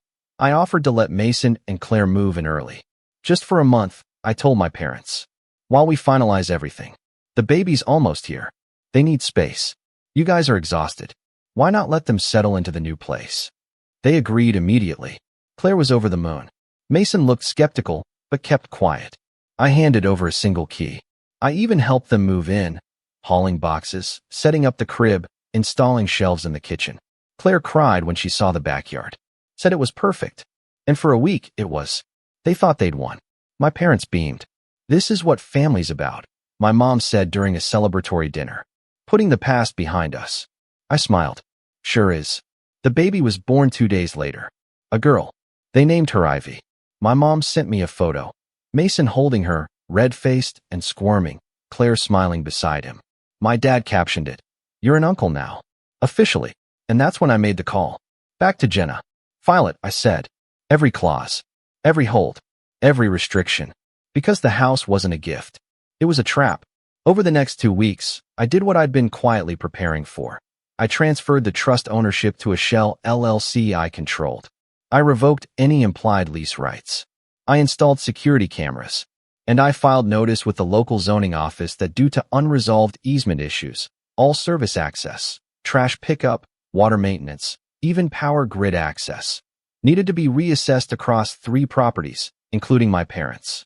It created immediate chaos. The first call came from Mason. "Dude, why is the power flickering?" The trash guys didn't come, and some lady from the city left a notice on the door about something needing to be cleared. I played dumb. "Oh, weird. I'll check with my contractor." Then came the call from my mom. "Elliot, what's going on with the city notices?" "They said there's a legal hold on access." I sighed, pretending to be frustrated. "I don't know, Mom. Might have something to do with the zoning dispute from the last owner. These things take time." She paused. "But you own it now, right? You can fix it." I smiled into the phone. "I'm working on it." And the best part? They couldn't ask too many questions because they were living there unofficially. No lease. No contract. No paper trail. They'd moved in based on trust. The very thing they destroyed in me. And now? It was my turn. The final piece was still coming. One last move. But I waited. Patient. Precise. Just like they taught me. The meltdown didn't happen all at once. It unraveled the same way everything else in my family always had. Slowly, painfully, and in full view of everyone who'd pretended nothing was wrong. It started with the utilities. First, trash pickup stopped entirely. Bags piled up in the garage, then the side yard. Claire tried calling the city. Mason tried calling the service company. Everyone pointed fingers and said it was a zoning issue tied to the property records. Then the water pressure dropped. Nothing dramatic, just enough to make showers frustrating and laundry impossible. Finally, one afternoon, the power went out for 3 hours and didn't come back until evening. That's when panic set in. Mason called me 6 times in one day. I answered the 7th. "Elliot, man, this is getting serious," he said, trying to sound calm but failing. "Claire's exhausted. The baby's barely sleeping. Your parents are freaking out because their house is getting notices too. We need this fixed." I leaned back in my chair at home, my home, and kept my voice steady. "I told you, Mason. These things take time. Legal stuff." "You said you were handling it," he snapped. "I am," I replied. "But handling something doesn't mean snapping my fingers." There was silence on the line. Then, quieter. "Are you doing this on purpose?" I almost laughed. "Almost. What would make you think that?" I asked. He hung up. The next morning, my parents showed up at my apartment unannounced. I watched them on the door camera for a full minute before opening it. My mom looked exhausted. My dad looked angry in that familiar, simmering way that used to scare me as a kid. "Enough," Dad said as soon as I opened the door. "We need answers. Now." I stepped aside and let them in. They sat at my kitchen table, the same table where I'd eaten dinner alone for months, rebuilding myself piece by piece. My mom clasped her hands tightly.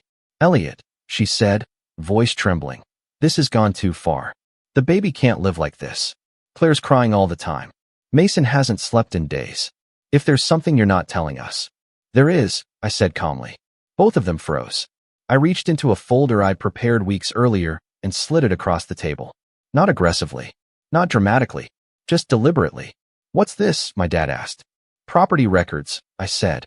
"Zoning documents. Trust ownership. Easement rights. Everything you didn't bother asking about when you assumed I'd buy a house for your favorite son." My mom flipped through the pages, her face draining of color with each one. "You don't own the house," she whispered. "Not really." "I do," I corrected. "Just not in the way you assumed. I never transferred ownership. I never promised to. And I never signed anything giving Mason or Claire tenancy rights."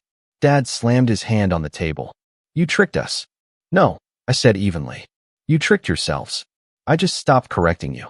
Silence filled the room. Thick. Heavy. My mom's eyes welled up. "Why would you do this to us?" I leaned forward. "You asked me to buy a house for the man who got my wife pregnant. You asked me to fund their future so you wouldn't have to face the consequences of your favoritism. And when I hesitated, you accused me of being selfish." Dad scoffed. "This isn't about favoritism. This is about family." "No," I said. "This is about control." That's when I laid it all out. The documentation, the calls, the texts, the loan paperwork they'd pre-filled without my consent, the way they decided, without discussion, that my role was to sacrifice so Mason wouldn't have to. You didn't want peace, I said. You wanted convenience. And you thought I'd fold like I always do. My dad looked at me for a long time. Then quietly, so what now? I stood up. Now, I said, they move out. My mom gasped. You can't be serious. I am. They're living there illegally. And starting tomorrow, I'm enforcing it. You'd throw your brother and a newborn out on the street? Dad demanded. No, I said. I'm giving them 30 days. More than the law requires. More than I was ever given. My mom broke down then, crying hard, shoulders shaking. She begged. She apologized. She said she didn't realize how deep the hurt went. She said she just wanted everyone together again. I listened, truly listened. Then I said, you don't get togetherness by crushing one person to hold everyone else up. They left without another word. The fallout was immediate. Mason exploded. Texts, calls, accusations. He called me bitter, vindictive. He said I was punishing a child who'd done nothing wrong. Claire emailed me long paragraphs about forgiveness and growth, and how holding on to anger would poison me. I didn't reply. They moved back into my parents' house 2 weeks later. That's when the second shoe dropped. See, the zoning reassessment didn't just affect utilities. It triggered a property tax review, one my parents had avoided for years due to outdated valuations tied to that same forgotten subdivision. The reassessment tripled their tax bill. Suddenly, they couldn't afford to keep everyone under one roof. My dad called me one last time. We're thinking of selling, he said quietly. The house. I know, I replied. What, he asked. I made an offer, I said. Through my LLC. He didn't speak for a long time. You planned this, he finally said. Yes, I replied. Because you taught me planning matters. They sold. Not to me directly. To the LLC, which I dissolved a month later and transferred into my name. I didn't move in. I rented it out. At market rate. Mason and Claire moved into a cramped apartment across town. My parents downsized to a condo and stopped calling. My mom sent one last message on my birthday. I hope one day you can forgive us. I stared at it for a while. Then I deleted it. Forgiveness, I've learned, isn't about pretending nothing happened. It's about deciding who gets access to you moving forward. I didn't scream. I didn't threaten. I didn't destroy anyone's life. I simply stopped being the bigger man. And for the first time in my life, everything finally fit. Thanksgiving dinner at my parents' house is always a circus. But this year it felt like I was walking into a trap. I'm Carl, 32, and I've been living in the city for nearly a decade now, running my own business. It's not some Fortune 500 empire, but it pays well, and I'm proud of what I've built. My parents, well, they've never really understood what I do. To them, if I'm not punching a clock at a local factory or mowing someone's lawn on weekends, I must just be playing on my computer. So, there I was, pie balanced in one hand, trying to find a seat, when my uncle leaned back in his chair and jabbed a finger at me. Look who finally decided to show up, he said, laughing like he'd just told the funniest joke in the world. Then he said it, the line that hung in the air like smoke. You'll never have kids, Carl. You're too busy chasing money and acting important. The room went weirdly quiet except for the scraping of silverware. I felt the heat creep up my neck, but before I could say anything, my parents nodded in agreement like this was some intervention. My mom folded her napkin delicately, the way she always does before delivering a bomb. That's why we're leaving the family name to your brother, she said. He's the one who stays. That hit harder than I expected. It wasn't even about the family name thing. I've never been the legacy type, but hearing them say it so casually, like I was already written off, like I was just a temporary guest at their table, that stung. My brother, of course, sat there smugly, acting like he'd just been crowned king of the county. I didn't argue. I didn't yell. I didn't even flinch. I just passed the pie across the table, smiled like I hadn't just been gutted, and waited for my phone to buzz. See, I knew this dinner was coming, and I had a feeling they'd pull something like this. The judgment, the little digs about my life, the casual way they dismiss everything I've done, none of this was new. But this time, I wasn't coming in unprepared. The moment my phone vibrated, I tapped the screen and set it on the table. The video call screen lit up, and the person on the other end adjusted their camera, coming into full view. The room went absolutely silent. My mom's fork froze halfway to her mouth. My uncle's grin faltered. My brother sat back, frowning like he'd just realized something was off. No one said a word, but I could feel the weight of their stares shifting from me to the screen, then back again, trying to piece together what exactly was happening. I didn't say anything yet, just leaned back in my chair, completely calm, letting the moment stretch out. For the first time all evening, I was the one in control of the silence. The person on the other end of the call gave a small wave and smiled warmly, clearly unaware of the tension in the room. "Carl, good to see you," they said. Their voice was calm, professional, but there was something about it that instantly raised the hairs on the back of my brother's neck. I caught him narrowing his eyes, trying to place the face on the screen.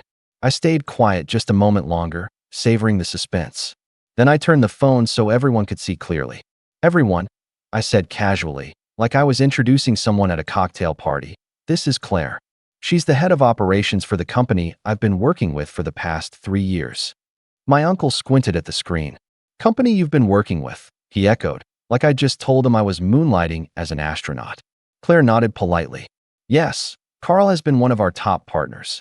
Actually, we were just confirming some final details before the announcement goes live." The table erupted in overlapping questions. "What announcement?" my mother demanded. My dad just frowned, clearly irritated that this was interrupting dinner. My brother muttered under his breath, "Here we go again," like I was about to start one of my boring tech rants. I raised my hand slightly, quieting them down. "Actually," I said, still calm, "this isn't about tech at all. Claire, would you mind sharing the numbers?" Claire's smile widened. "Of course. I just wanted to congratulate Carl officially. His division has posted record profits this quarter. As of Monday, he will be taking over as majority shareholder of the company." Dead silence.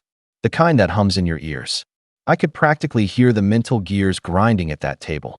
My mom blinked rapidly, trying to process. "Majority shareholder?" she repeated, like the words didn't make sense in that order. "Wait," my dad said sharply, finally putting his fork down. "What does that even mean? You own the place now." I met his eyes, letting the weight of the moment sink in. "Yeah, that's what it means." My brother scoffed, though it sounded a little shaky. "So what? It's some internet company. Doesn't mean anything in the real world." Claire's eyebrows shot up slightly, but she remained professional. "Our company valuation just crossed the 8-figure mark," she said evenly. "I'd say it means quite a bit." My uncle let out a low whistle. My cousin's jaw dropped. Even the dog, who had been lurking under the table hoping for scraps, sat back like he knew something big had just happened. But the real reaction I was waiting for came from my mom. She set her napkin down with slow, deliberate precision, the way she always does when she's about to lecture someone. "Carl," she said, her tone suddenly syrupy sweet, "you should have told us. We could have celebrated properly. Why would you keep something like this from your family?" And there it was. The pivot. The attempt to make it about them. I leaned back, feeling that tight knot in my chest loosen just a bit. "Because every time I've tried to tell you about what I do, you laugh. You call it playing with computers or say I'm wasting my time. You made it clear a long time ago what you thought of me and my choices." So I stopped trying to explain. The air in the room turned heavy. My brother opened his mouth, probably to fire back some insult, but my dad held up a hand, silencing him. "You're telling us," my dad said slowly, as though piecing together a crime scene, "that while we've been here, trying to keep this family together, you've been off somewhere making millions of dollars." "Yes," I said simply, "and I don't owe any of you an apology for that." My uncle snorted. "Money doesn't mean family, Carl." "No," I said, my voice sharp now, "but respect does. And you all lost mine a long time ago." That shut him up. I glanced back at the phone, where Claire was still on the line. "Thanks for confirming," I said to her. "I'll call you after dinner." She nodded and disconnected, leaving the room in stunned silence. The rest of dinner was tense, to put it mildly. No one dared bring up the family name again. My mom kept sneaking glances at me, like she was trying to calculate just how much my life had changed and what it meant for hers. My brother sulked in silence, stabbing his fork into his turkey like it had personally offended him. But I wasn't done. Not yet. This wasn't just about showing them I was successful. It was about taking back years of being dismissed, overlooked, and treated like an afterthought. I waited until dessert was served, until everyone had relaxed just a little before I spoke again. "By the way," I said casually, "there's one more thing you should know." Every head turned toward me. I let the silence hang just long enough to see the anticipation flicker in their eyes. It's about the house, I said, and the land it's sitting on. My dad stiffened. What about it? I smiled, calm, deliberate, the kind of smile that lets people know you're holding all the cards. Well, I said, let's just say things are going to be a little different around here from now on. The room went so still that I could hear the faint tick of the old clock on the wall, the same one that had been hanging in that dining room since I was a kid. My dad's eyes narrowed, and I could practically see him running through every possible meaning of my words. My brother leaned forward, his chair creaking, clearly eager to get ahead of whatever I was about to say. What do you mean, different around here? My mom asked finally, her voice carefully neutral. She was trying to sound calm, but I could hear the sharp edge underneath, the one that always came out right before she turned an argument into a full-blown family drama. I took my time, folding my napkin, taking a sip of water, letting them sweat a little. You know how the Johnsons sold their property last year? I asked. My dad grunted. Yeah, they sold to that developer. What does that have to do with anything? Well, I said slowly, when that developer reached out to you about buying this house and the land, you turned them down, right? Of course I turned them down. Dad snapped, suddenly defensive. This house has been in the family for 3 generations. It's not just a piece of land. It's our legacy. Right? I said, nodding like I understood. Except you never actually told me they made an offer. Or that they made another one 6 months later. Or that you seriously considered selling the entire place to pay off some of my brother's debts. My brother's head shot up. Hey, he said, glaring at me. What debts? My uncle asked, turning to look at him with a mix of curiosity and judgment. My brother's face turned red, and I almost felt a pang of sympathy. Almost. None of your business, he muttered. I didn't let the moment go to waste. See, here's the thing, I said, my voice quiet but steady. When you almost sold this place without even mentioning it to me, I decided I needed to protect it. So I bought it. Quietly. Legally. Every acre of it. The silence that followed was deafening. My dad blinked at me like he hadn't heard correctly. My mom's jaw actually dropped, which I don't think I've ever seen happen in my entire life. You what? My dad said finally. I bought it, I repeated. The deed has been in my name for the last 4 months. The house, the land, everything. You didn't lose it, you just don't own it anymore. My brother's chair screeched back as he shot to his feet. You can't do that, he yelled, his face bright red. Actually, I said calmly, I can. And I did. You should have read the paperwork you signed when you refinanced last year. There was a buyout clause. I exercised it. My mom clutched her napkin like it was a lifeline. Why would you do something like that? She demanded. We've taken care of this house our whole lives. And treated me like a stranger in it. I cut in. Do you have any idea how it feels to come home and hear you talking about me like I don't belong here? To watch you hand my room over to someone else the minute I left for college? To listen to you laugh every time I tried to tell you what I was building? No one said anything. My dad's face was pale now, not angry, just stunned. I took a deep breath and let some of the anger drain out of me. Look, I didn't buy it to kick you out, I said, though part of me still hadn't decided if I meant that. I bought it because this house means something to me too. And I wasn't going to let it get sold off just because someone waved a check in front of you. You went behind our backs, my mom said quietly, almost like she was accusing me of betrayal. I shook my head. No, I stepped in because you didn't think I mattered enough to include me. There's a difference. My brother, still standing, slammed his hand down on the table hard enough to rattle the silverware. So what now? He demanded. You think you're the boss?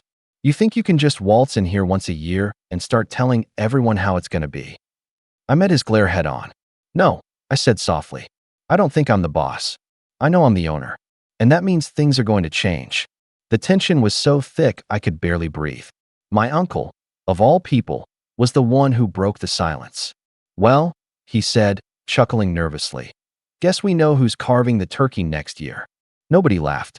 I leaned back in my chair and let out a slow breath. I could feel every pair of eyes on me, waiting for me to lay down whatever changes I had in mind. And truthfully, I hadn't even decided yet how far I was going to take this. Part of me wanted to let them stew, make them sweat through dessert wondering if I was about to hand them an eviction notice or start charging rent. Instead, I stood up, leaving my napkin neatly folded on the table.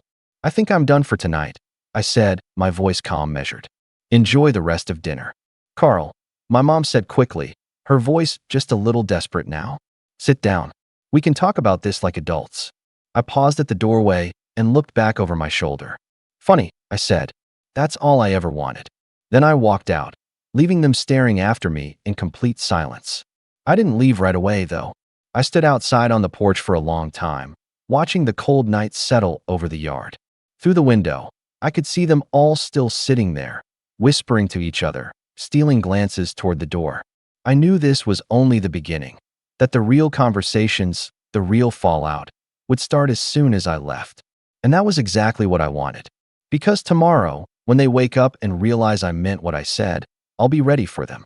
And they're going to find out that I'm not the same Carl they used to push around at this table. I didn't sleep much that night. I sat in the guest room, my guest room, looking around at all the little pieces of my childhood that my parents had left tucked away, as if to remind me this was still their space. The model car I built at 12. The photo of my brother and me from a Little League game, where I was half hidden in the back row. I stared at that photo a long time, thinking about how I used to want nothing more than their approval. How many years I spent chasing it, the good grades, the scholarships, the first promotion. And no matter what I did, it was never enough. By morning, I made up my mind. When I came downstairs, they were already sitting in the kitchen, clearly waiting for me. The air felt brittle. My mom had that look she gets when she's been crying, but doesn't want anyone to know. Her eyes just slightly puffy, her lipstick a little too carefully reapplied. My dad had the newspaper in front of him, but hadn't turned a page. My brother was pacing, which was his tell that he was angry but didn't know what to do with it. Sit, my dad said gruffly. I stayed standing. We don't have to turn this into a standoff, I said evenly. Carl, my mom said, her voice softer than I'd heard it in years. This isn't how family should handle things. We were surprised last night. That's all. You should have told us what you were doing. And if I had, I asked, would you have supported me? Or would you have done what you always do? Laugh it off and tell me I'm wasting my time. Her lips pressed together, and she didn't answer. My brother finally stopped pacing. This is insane, he said. You think you can just buy the house and lord it over us? You're still the same guy who couldn't throw a baseball straight until you were 10. You're not in charge here. Yes, I said quietly, I am. That shut him up. I set a folder on the table. Here's what's going to happen, I said. I'm not kicking you out, not yet. But starting next month, you're going to treat this house like what it is, my property. That means you respect it. You respect me. And if you want to stay here, you contribute. No more using the place as a crash pad for your drinking buddies. No more treating me like a guest when I visit. And if I hear one more word about how I've abandoned the family, I will sell this entire place out from under you and move on without looking back. My brother lunged for the folder, but I pulled it back before he could grab it. Don't bother, I said. It's legally airtight. I had 3 different lawyers go over it before I signed. You wouldn't dare, he spat. I would, I said simply. And if you push me, I will. For a long moment, nobody spoke. Then my dad did something I didn't expect. He sighed, long and slow, and put the newspaper down. He's right, he said to my brother. What? My brother barked. He's right, my dad repeated, his voice low but steady. We treated him like he was some outsider. I didn't even realize how bad it had gotten until last night. He looked at me, and for the first time in years, I saw something like respect in his eyes. I don't like how you did it, Carl. But I get it. My mom was crying now, quietly, dabbing at her eyes with a tissue. My brother just stood there, seething. I picked up the folder again and set it down in front of them. There's a second part to this, I said. My dad opened it and stared. His eyebrows shot up. A lease agreement? Not for you, I said. For him. I nodded at my brother. My brother's face turned crimson. No way, he snapped. You want to stay in the guest house, I said calmly. You start paying rent like an adult. I set it below market value, but I expect it on time every month. You miss a payment, you're out. You can't do this, he said again, but his voice was weaker now. Yes, I can, I said. And I am. I expected another explosion, but instead he just sank into the chair and stared at the table. I don't want to fight anymore, I said quietly. But I'm not going to spend another decade pretending everything's fine while you tear me down at every family gathering. I've worked too hard for that. This house, this land, it's part of me. And I'm done letting you make me feel like I don't belong here. No one argued after that. The weeks that followed were tense, but something unexpected happened. My parents softened. My mom started calling me just to check in, something she hadn't done since I was in college. My dad asked questions about my work without mocking it. They still didn't completely understand what I did, but for the first time, they seemed to want to. My brother fought it at first, tried slamming doors, tried ignoring me, but when the first rent payment came due, he quietly slid an envelope under my door. The next month, he did it again. By the third month, he stopped scowling at me when I came by. It wasn't perfect. It probably never will be. But Thanksgiving the next year was different, calmer. Nobody pointed fingers or made jokes at my expense. When dessert came around, my dad raised a glass. To Carl, he said, for keeping this place in the family, even when we didn't make it easy. Everyone drank to that, even my brother. And for the first time in a very long time, I felt like I wasn't just passing through. I felt like I belonged. I stayed a little later that night, sitting on the porch, watching the lights glow in the windows. The house felt different now, not like a battlefield, not like a weight, more like a promise I'd finally kept to myself. I didn't buy the house to punish them. I bought it because deep down, I wanted to come home someday and feel like this was still mine. And now it was. Over the next several months, the dynamic in my family shifted in ways I never thought possible. It wasn't overnight. Change never is. But little by little, the tone around me softened. At first, everyone treated me cautiously, like I was some kind of landlord about to issue eviction notices at random. My brother sulked for weeks, refusing to eat with everyone else and blasting music in the guest house like a teenager. But eventually, I noticed small changes. The music stopped blaring at 2 a.m. He started mowing the lawn without being asked. One night, I caught him patching up a broken section of fence out back. I didn't comment, but I noticed. My mom, on the other hand, went full guilt and bake mode. Suddenly, she was making my favorite dishes every time I came by, as if each casserole was a peace offering. At first, I wasn't sure if it was real remorse or just an attempt to keep me from doing something drastic with the property. But then, one Sunday afternoon, she asked if I'd sit with her in the living room. I found this, she said, handing me a box. Inside were my old report cards, my first science fair ribbon, even the letter from my first internship offer. I kept everything, she said softly. Even if we didn't show it, we were proud of you. I'm sorry we didn't say it enough. I didn't know what to say at first. Part of me wanted to tell her it was too late. But instead, I just nodded and said, thanks. It didn't fix everything, but it was a start. By spring, things were, dare I say, almost normal. My brother and I still butted heads sometimes, but it was less mean-spirited and more like normal sibling rivalry.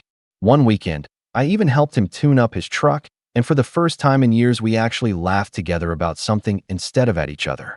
Then came the moment that surprised me most of all.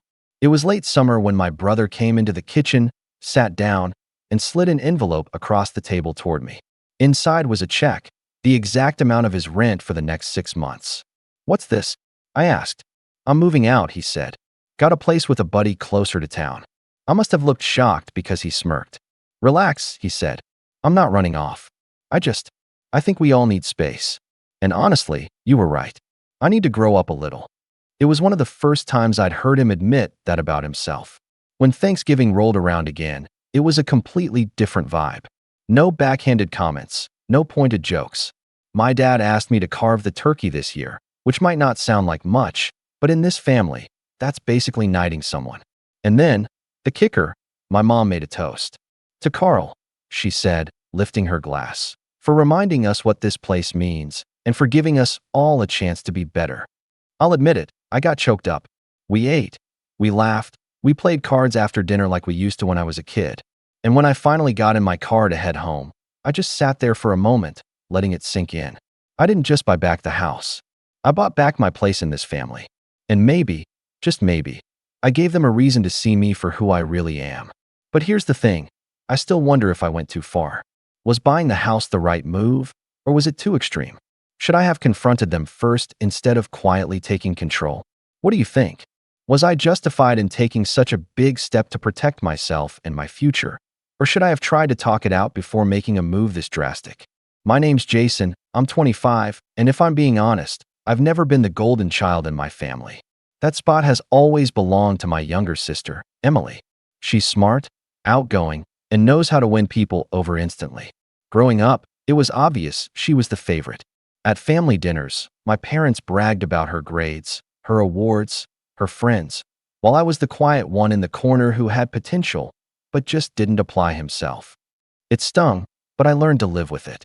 I poured myself into things no one in my family cared about, like starting a small business online, teaching myself skills, and building something of my own. They didn't really ask about it, so I didn't really talk about it. That brings me to the night of Emily's graduation party. The whole extended family was crammed into this rented hall, decorated with streamers, flowers, and photos of Emily from kindergarten all the way up to her senior year of college. I'll admit, she looked happy, radiant even, and she deserved recognition for finishing strong. But the way my family handled it, well, that's what burned. I was sitting quietly at a table near the back, just trying to blend in, when my Uncle Greg, loud, opinionated, and always looking for a spotlight, raised his glass and shouted, "Finally, someone in this family worth celebrating." The room erupted in laughter. People clinked their glasses, chuckled, even nodded. My dad smirked, and my mom didn't correct him. And me? I just sat there, silent, my face burning. It wasn't even the first time Greg had taken a jab at me. He'd made comments for years about me being the quiet one who'd probably live in his mom's basement forever. But this time, surrounded by the whole family, with everyone laughing at my expense, it cut deeper than usual. I forced a smile, even laughed weakly along with the others, but inside, I was spiraling. My thoughts were a storm. Anger, humiliation, and something else, resolve. For the first time, I didn't just want to swallow it down. I wanted them to know they weren't looking at the whole picture. They saw Emily's public victories, sure, but none of them knew what I'd been quietly building, step by step, while they brushed me aside. The night dragged on with speeches, toasts, and music. Cousins danced, a slideshow played, and I sat at my table, pretending to check my phone, running through what I might do. Part of me told myself not to ruin her night. This was Emily's moment, not mine. But another part of me, the part that had been silenced and mocked for years, kept whispering, "When is it your moment, Jason? When do you get to show them you're not who they think you are?" The tension inside me only grew worse when my dad got up to speak. He cleared his throat and said, "Emily, we're so proud of you. You've accomplished more in 4 years than some people." And here he glanced right at me. Manage in a lifetime. People chuckled again. My chest tightened so hard I thought I'd snap right there. My own father, the man who knew how hard I'd been working, even if he didn't understand it. I gripped my chair so tightly my knuckles went white. And then came the final straw. Emily, sweet as she usually was, decided to take a little jab too. During her speech, she said, "Thank you all for coming to celebrate me. I know not everyone here has something to celebrate, but I'm glad you came anyway." She smirked slightly in my direction.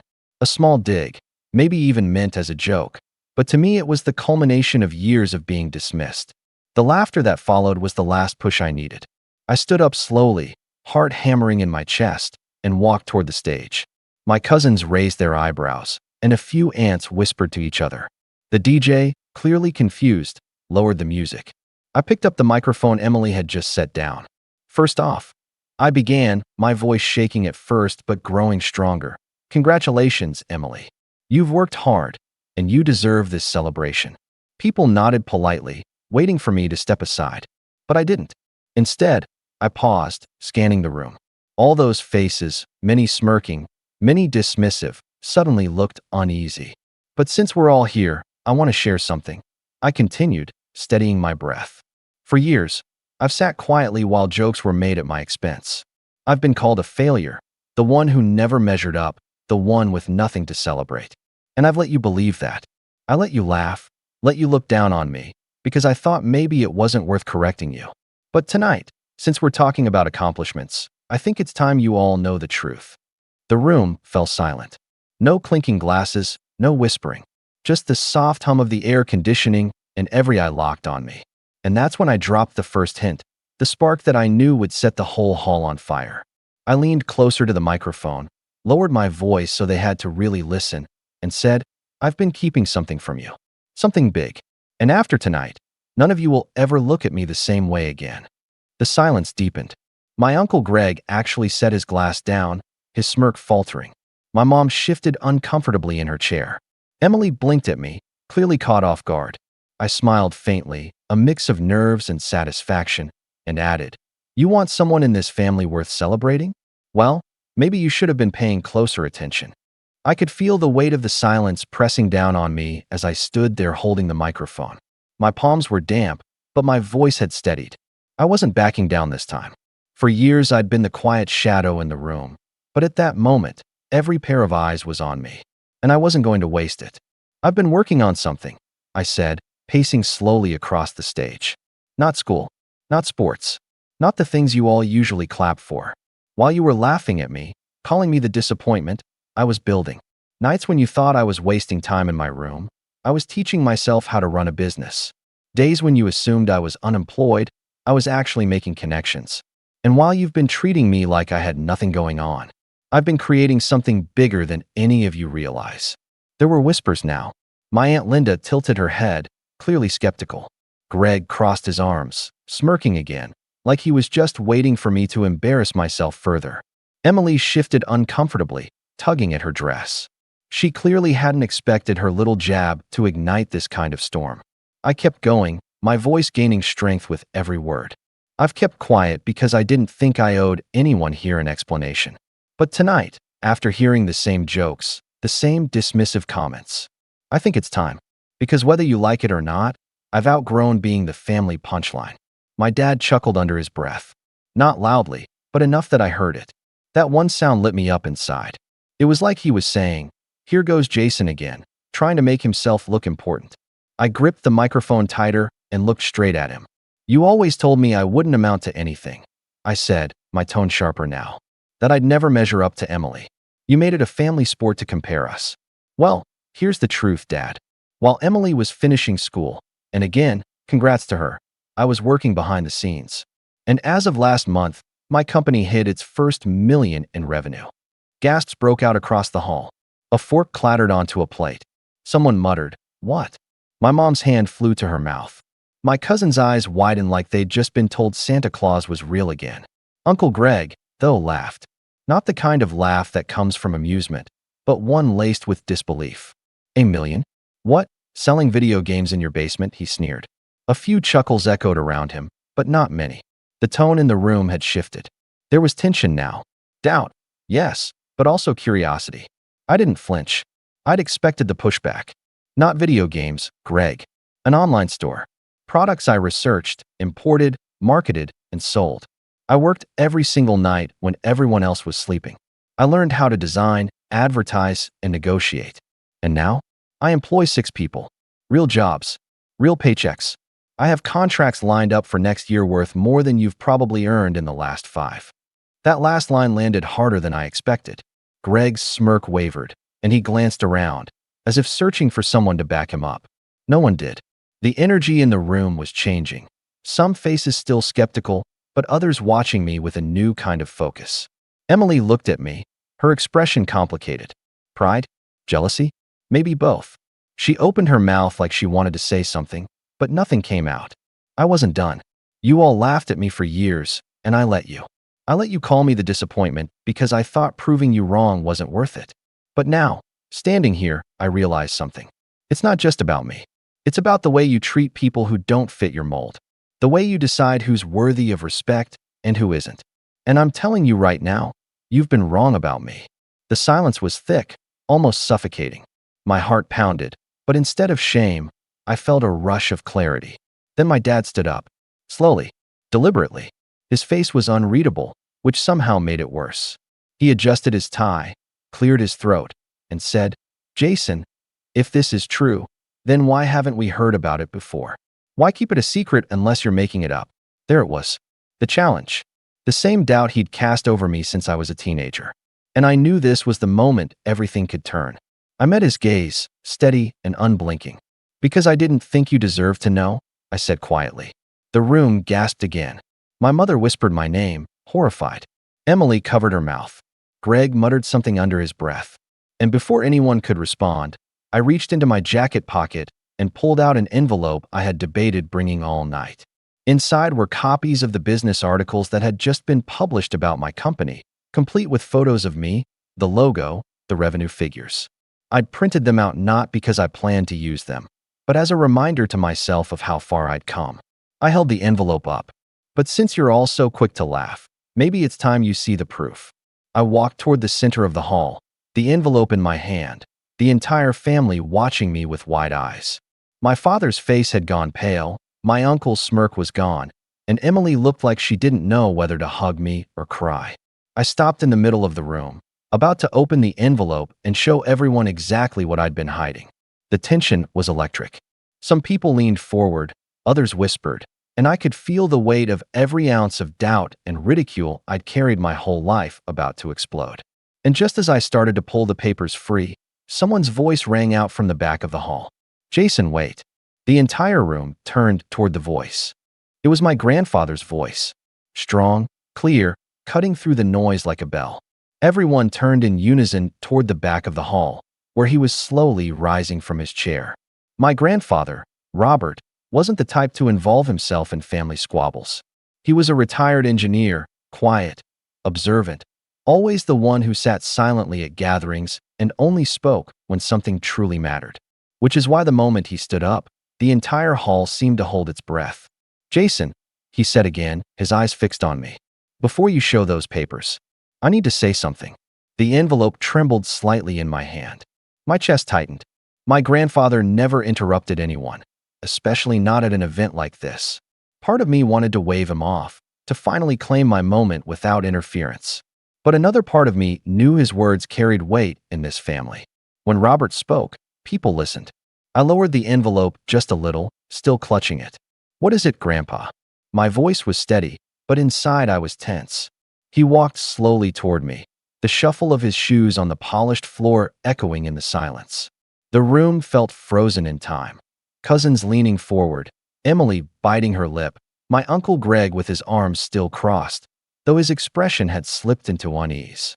My father shifted impatiently, clearly not wanting the spotlight to drift away from his line of questioning. Grandpa stopped a few feet from me, his hand resting lightly on the back of a chair. He studied me for a long moment before turning his gaze to the rest of the family. "All of you," he began, his voice calm but firm, "have made Jason into your target for years. I've sat back, listened to your little jokes, your comparisons, your so-called harmless teasing. And I've watched this boy, this man, say nothing. Do you think that means he was weak? That he was failing? No, he was building." Murmurs rippled through the crowd. My mom's hand fell from her mouth. Emily's eyes widened. Grandpa straightened, his voice growing stronger. I knew what Jason was working on. He came to me 3 years ago when he was first starting. He asked me for advice, not money, not handouts, advice. He showed me his plans, his spreadsheets, his vision. And I told him then what I'll tell you now. It was brilliant. The hall erupted into hushed whispers. I felt my heart hammer in my chest as Grandpa continued. Jason didn't keep it a secret because he was ashamed. He kept it a secret because he knew most of you would do exactly what you've always done. Mock him, belittle him, dismiss him. And I agreed with him. Better to let his work speak for itself.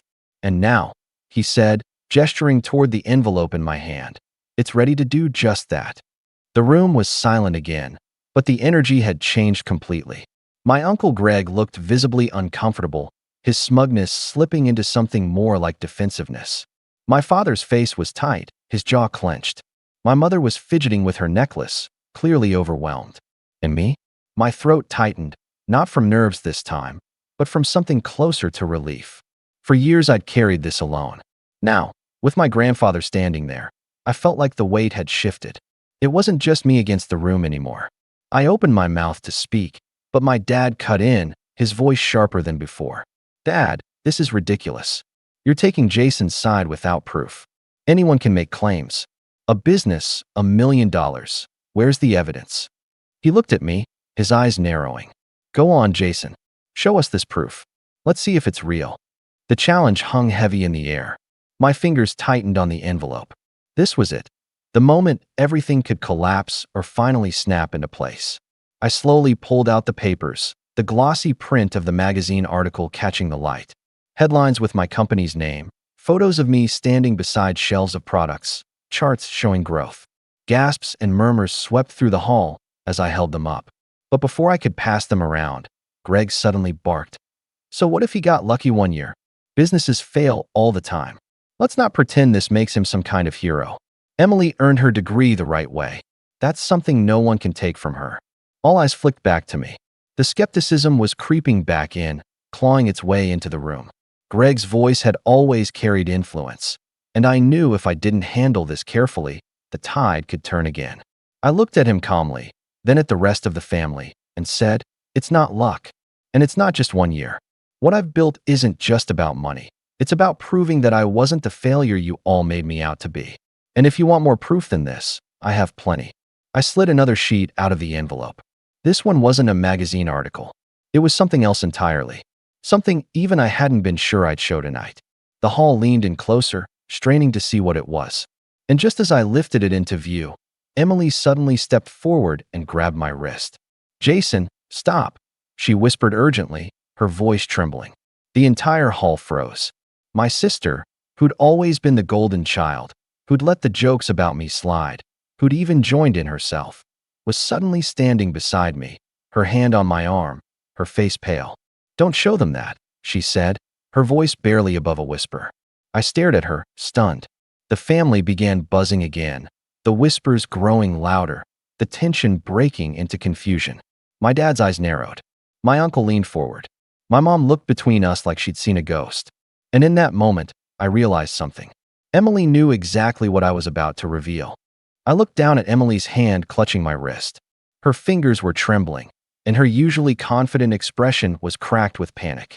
It was the first time in years I'd seen her unsettled, the first time she didn't look like the untouchable golden child. The whispers around us grew louder, overlapping like a rising tide. People were leaning in, craning their necks to catch every flicker of movement. My dad was glaring. Greg was shifting in his seat with an annoyed scowl, and my mom just looked bewildered. "Jason," Emily whispered again, but louder this time. "Please, don't show them."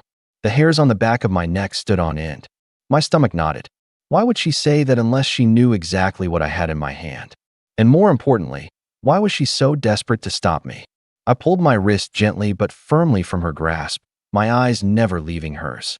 "Emily," I said, my voice low but carrying through the silent room, "why are you so afraid of what's in here?" Her lips parted, but no words came out. Her face flushed red, and she looked at the floor. That was all the confirmation I needed. I turned back to the crowd and held up the second document.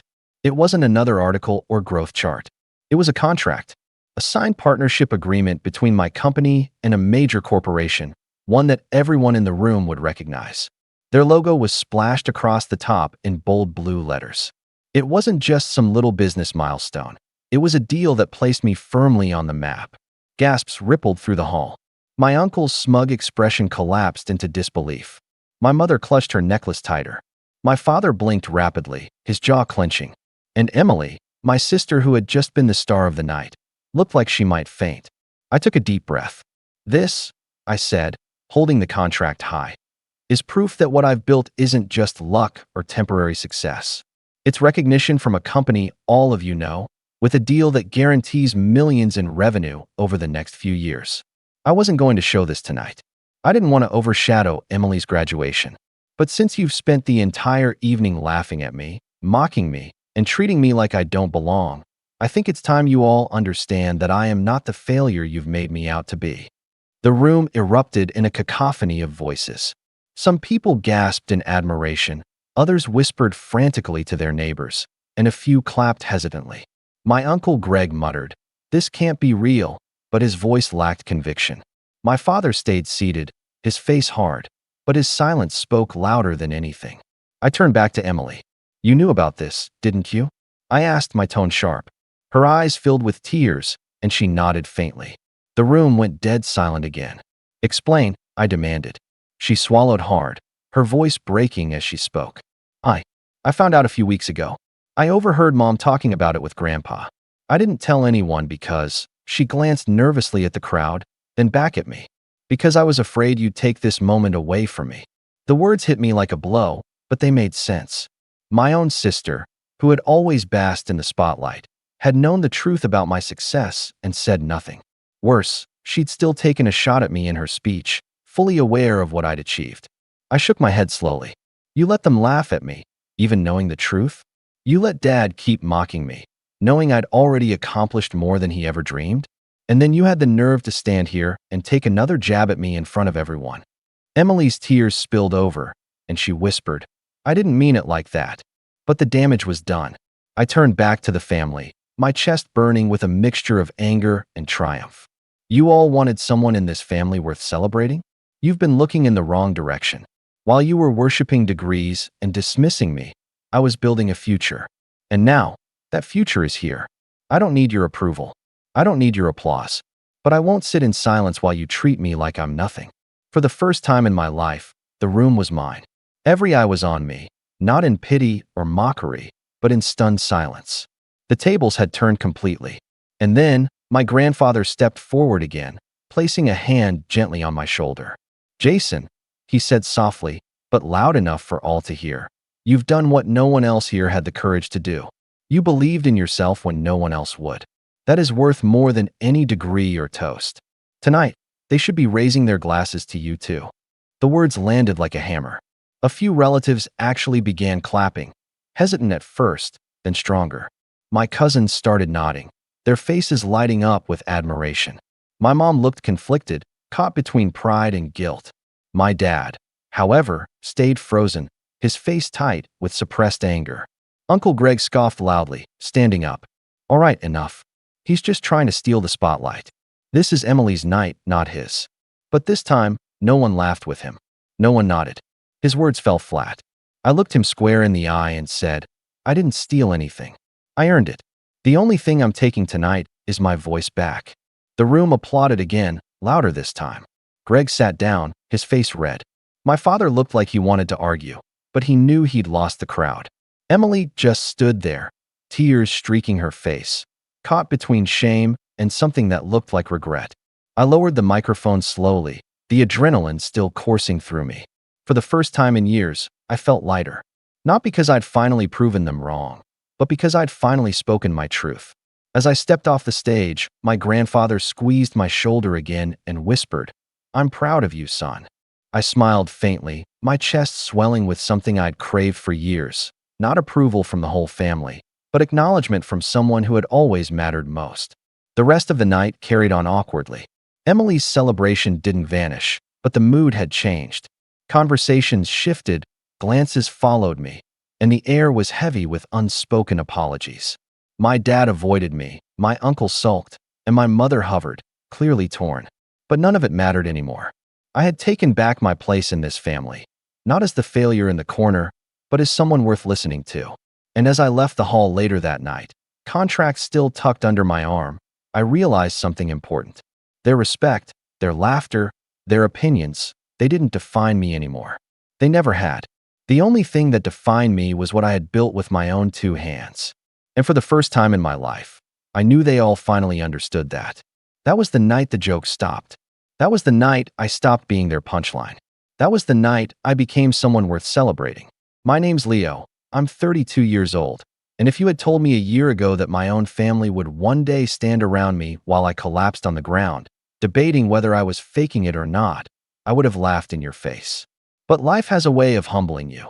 And sometimes the people you think will hold you up are the first to step aside and let you fall. I'll never forget that day. It was a warm Sunday afternoon, the smell of charcoal smoke curling through the backyard as my wife's family crowded around the grill.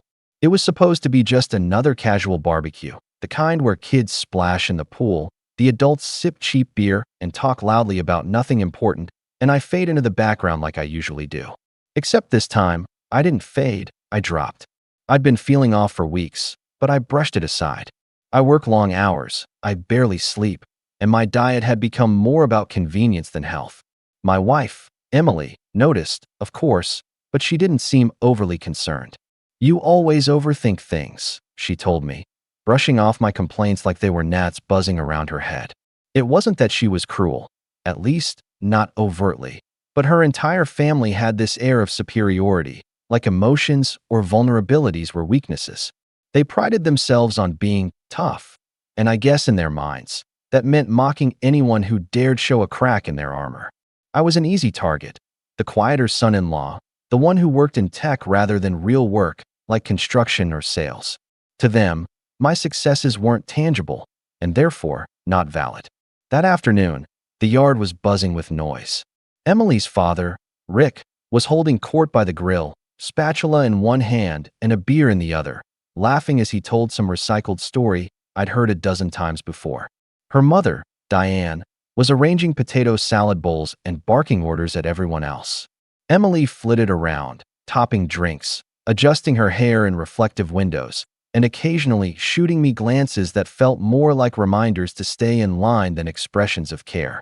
I was sitting on one of those flimsy lawn chairs, trying to keep my breathing steady when the dizziness hit. At first, I thought it was just the heat. I tried to stand, maybe get some water, but the world tilted sideways. My chest felt like it was being clamped in a vice. I remember reaching out, maybe to steady myself, maybe to call for help, but the next thing I knew, I was staring at the sky, my body on the ground, voices swirling around me. Leo, I think Emily called my name, but it didn't sound panicked, more irritated, like I'd just knocked over a drink. My vision blurred, but I could still make out her father's voice cutting through the air. Don't call an ambulance. He's just seeking attention. The words hit me even in that haze, burning themselves into my memory. There I was, on the ground, gasping like a fish out of water, and the man who was supposed to be part of my family treated me like some kind of spectacle. Emily didn't argue. No one rushed forward. Instead, they stood there, watching, talking, laughing even. I heard Diane say something like, "He's always so dramatic," before the darkness swallowed everything. When I woke up, fluorescent lights stung my eyes. A hospital ceiling. The antiseptic smell hit me, followed by the slow beep of a monitor. My throat was dry, my chest heavy. I turned my head, expecting to see Emily at least, maybe even Rick or Diane, but the chair by my bed was empty. The room was silent except for the machines keeping rhythm with my pulse. I tried to call out, but my voice cracked. Eventually, a nurse came in, her expression one of practiced calm, but her eyes carried something else. Pity maybe, or concern. She adjusted my checked the monitor, and told me the doctor would be in soon. I asked about my wife. "No one's here," she said softly, almost apologetically, as if she were delivering bad news. That's when the realization started to settle in. I could have died out there. I could have taken my last breath on that lawn while my so-called family stood around debating whether it was worth their time to help me. The thought sat heavy in my chest, heavier than the pain itself. And then the doctor walked in, a clipboard in his hands, his expression serious but not unkind. He introduced himself, asked how I was feeling, then pulled up a chair beside me. His words started measured, clinical, something about tests, results, underlying conditions. But then he leaned closer, lowering his voice as if what he was about to tell me was more than just medical information. It was personal, life-altering. And when he finally said it, my jaw went slack. That was the moment everything shifted. The pain in my chest was nothing compared to the ache of betrayal, the creeping suspicion that what I had been living in wasn't a marriage or a family, it was a facade. The doctor's words planted a seed that would grow into something much bigger than I could have imagined, something that would tear open the cracks in my life and expose what was really beneath. I sat there, alone in that hospital bed, realizing that I wasn't just fighting for my health. I was about to face the ugliest truth about the people closest to me. And that was only the beginning. The doctor's words echoed in my head long after he left the room, leaving me with more questions than answers. I couldn't stop replaying that moment at the barbecue. The way Emily's father dismissed me, the blank looks on everyone's faces, the hesitation when I was on the ground. But what gnawed at me the most was Emily herself. My wife. She hadn't rushed to my side, hadn't argued with her father, hadn't even followed me to the hospital. She just let me go. And now, as I lay in that sterile room, the thought began to twist into something darker. Maybe this wasn't an accident of circumstance. Maybe this was how they really saw me. Expendable, a background character in their lives. Someone who could be written off if he became inconvenient. When Emily finally showed up the next day, she didn't even bother to mask her annoyance. She walked into the room with her phone still in her hand, scrolling through whatever was on the screen. "So, you're awake," she said flatly, as if I'd just woken up from a nap instead of a medical emergency. She glanced at the monitor beeping beside me, then added, "You scared everyone. My dad thinks you exaggerated it. You know how dramatic you can be. I stared at her, my chest tightening with a different kind of pain this time. Emily, I collapsed. I could have died. My voice cracked, and I hated myself for how vulnerable it sounded. She shrugged. Well, you didn't. And now you're just making it sound worse. Do you know how embarrassing that was for me? Everyone was talking about it after you were taken away. You made the whole barbecue about you. That word, embarrassing, cut deeper than I expected. In her eyes, my collapse hadn't been a crisis. It had been a spectacle, a disruption to the image her family liked to present. I felt the heat of humiliation crawl up my neck, but I bit my tongue. The doctor's warning still lingered in the back of my mind, urging me to stay quiet, to observe. Over the next few weeks, things didn't get better. If anything, they got worse. Emily's family seemed to use my health scare as fuel for their ongoing mockery. At dinner one night, Rick raised his glass and said, "Let's hope Leo makes it through the night without fainting, huh?" Everyone laughed, even Emily. I forced a smile, my fork paused in midair, the food on my plate suddenly tasteless. Diane chimed in. "Maybe next time we'll just get him a cot in the backyard, save the trouble of an ambulance." The table erupted in laughter again, and I sat there, shrinking inside myself, my face burning. But it wasn't just the jokes. Subtler things started happening too. Emily began making decisions without me, things we would normally discuss as a couple. She agreed to host her sister in our home for a week without asking me. She signed off on an expensive kitchen renovation project and brushed me off when I raised concerns about the cost. "My family thinks it's a good idea," she said with a dismissive wave of her hand. "They know what they're talking about." Even finances, which had always been something we at least pretended to share, started slipping from my grasp. Emily began moving money from our joint account into a separate one for household expenses. When I questioned her, she grew defensive. "Why do you care? You don't even handle most of the bills. My dad says it's better this way, more organized." That last part made my stomach sink. Her father's influence was seeping into every corner of our lives, and Emily let it happen without resistance. The favoritism became glaringly obvious too. At family events, Emily's brother, Brian, was celebrated for every minor achievement. He got a promotion at his job, and Rick toasted to him like he'd won a Nobel Prize. When I mentioned a project I'd been leading at work, something I was genuinely proud of, Rick smirked and said, "Sounds like you sit behind a desk and play on a computer all day. Not exactly breaking a sweat, huh?" Everyone chuckled, and I laughed along weakly, though inside I felt like I was shrinking further into nothing. Emily didn't defend me. She never did. Instead, she leaned into their side, smiling, nodding, reinforcing the narrative that I was fragile, dramatic, and incapable. At one point, I overheard her on the phone with her mother, saying, "Sometimes I feel like I'm babysitting Leo instead of being married to him." I stood in the hallway, frozen, my fists clenched so tightly my nails dug into my palms. She didn't even lower her voice. The manipulation was subtle but suffocating. Emily started framing my concerns as selfishness. When I wanted to spend a quiet weekend together, she accused me of keeping her from her family. When I questioned the money she moved, she accused me of being controlling. It was always twisted back on me until I started questioning my own judgment. Was I overreacting? Was I too sensitive? But then I'd remember that day. The barbecue, the ground rushing up to meet me, the voices debating whether my life was worth an ambulance call. And I knew I wasn't imagining things. Something was deeply wrong here. The real breaking point in this rising tension came one evening when we had dinner at Rick and Diane's house. I had barely touched my food when I felt a sharp dizziness again. It wasn't as bad as before, but enough to make me set down my fork and press my hand to the table. "Are you okay?" Diane asked, but her tone wasn't concerned.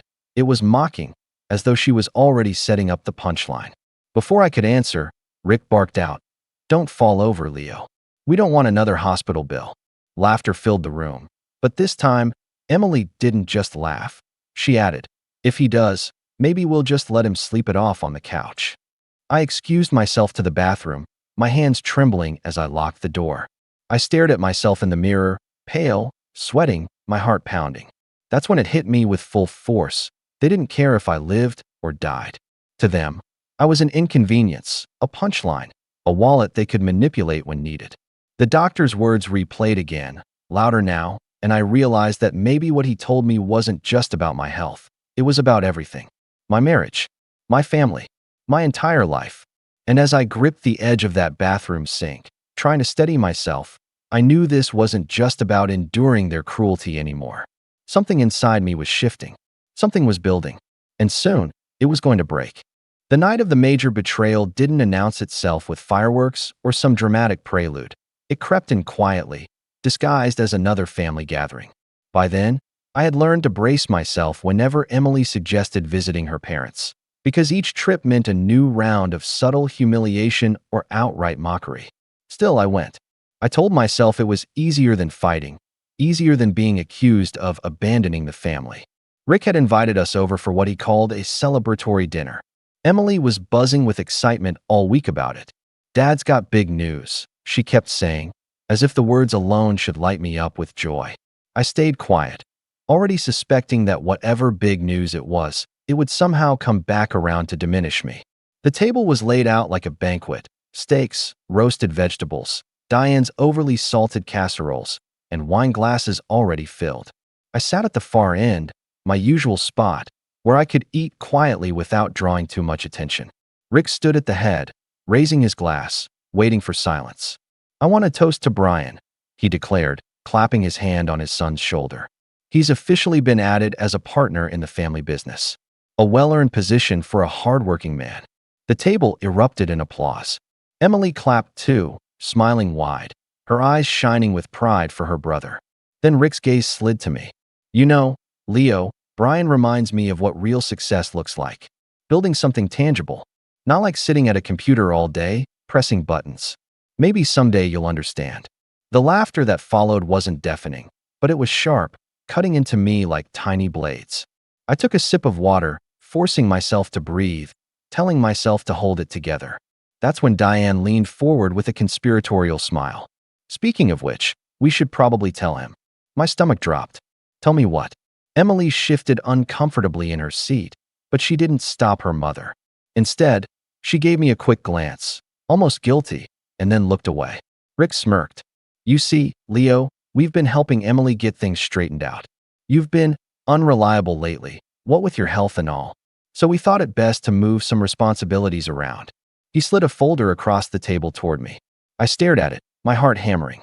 With shaking hands, I opened it, and what I saw made my throat go dry. Bank statements, transfers, signatures. My name wasn't on the accounts anymore. Emily cleared her throat, her voice small but steady. "I moved the joint account into my name. Dad's been helping me manage it better. It's just safer this way. You don't always keep track of things, and after your collapse, I can't risk you messing something up." The room tilted, not from dizziness this time, but from shock. You moved everything?" My voice was barely above a whisper. She nodded quickly, avoiding my eyes. "It's still for both of us. But I'm in control now. It's what my family thinks is best." Rick chuckled. "Best for everyone. Don't take it personally. Some men just aren't cut out for financial responsibility." The table laughed again, but the sound was far away. All I could hear was the roar in my ears, my pulse pounding. I wanted to shout, to flip the table, to demand how she could betray me like this, but the words stuck in my throat. My own wife, the woman I trusted, had stripped me of everything we had built together. Without a word to me, she had handed control of our lives over to her parents. Later that night, back at home, I confronted her. "How could you do this without telling me?" My voice shook, but not with fear, with rage I could barely contain. Emily crossed her arms, her expression cold. "You're overreacting. I did what's best for us. You should be grateful my dad is helping. You've been so unreliable lately, Leo. Someone had to step up." Unreliable. I spat the word like poison. I collapsed. I was in the hospital. And instead of standing by me, you decided I wasn't capable of handling our life anymore. She rolled her eyes. "You don't get it. This isn't about betrayal. It's about security. My family knows how to take care of things. You don't. You should be thanking me." That was the moment the final cracks split wide open. I realized she wasn't just siding with her family. She was becoming them. Every sneer, every dismissal, every manipulation, they weren't just things her parents did to me anymore. They were things she believed too. And then came the dagger I didn't see coming. She added, almost casually, "Besides, if anything ever happened to you, at least everything's already in my name. It's easier that way." I stood there, frozen, my chest tight, my fists clenched. She had said it without hesitation, without care, as if my life was already expendable. That night, lying awake while she slept peacefully beside me, I stared at the ceiling and felt the weight of the truth crash down on me. The woman I married wasn't my partner anymore. She was my handler, my warden, part of a family that saw me as a liability instead of a person. And for the first time, the thought entered my mind. Maybe the doctor's warning wasn't just about my health. Maybe it was about survival. Because if I didn't do something, if I didn't find a way to take back control, I wouldn't just lose my marriage or my dignity. I might lose everything. And as the clock ticked past 3 a.m., I realized that the betrayal wasn't over. It was only the beginning. Rock bottom didn't hit me all at once. It came in waves, each one dragging me further under until I barely recognized the man I was anymore. After Emily's betrayal with the accounts, something inside me cracked, but I didn't explode the way I wanted to. Instead, I went quiet. I swallowed my anger and kept my head down, because every time I tried to push back, she twisted my words into proof that I was unstable, unreliable, even selfish. The weeks that followed blurred into a haze of exhaustion. I still went to work, but my focus was gone. My colleagues noticed the change, how I seemed distracted, how I missed deadlines I never would have missed before. I was the dependable one at the office, the one who double-checked everything, the one people leaned on. But now I found myself staring blankly at screens, rereading the same lines of code without understanding them. My boss called me in one day and asked if I was okay. I lied and said I was fine. What else could I say? That my wife and her family had decided I wasn't capable of running my own life? At home, things only grew worse. Every decision, big or small, was filtered through Rick and Diane. If I suggested something, Emily brushed it aside until she checked with them. Even trivial things, like buying a new lamp or changing our internet plan, became matters of "Dad thinks this is smarter." I felt myself disappearing, replaced by their voices, their opinions, their control. Our home wasn't mine anymore. It was an extension of her parents' will. And then there was the humiliation.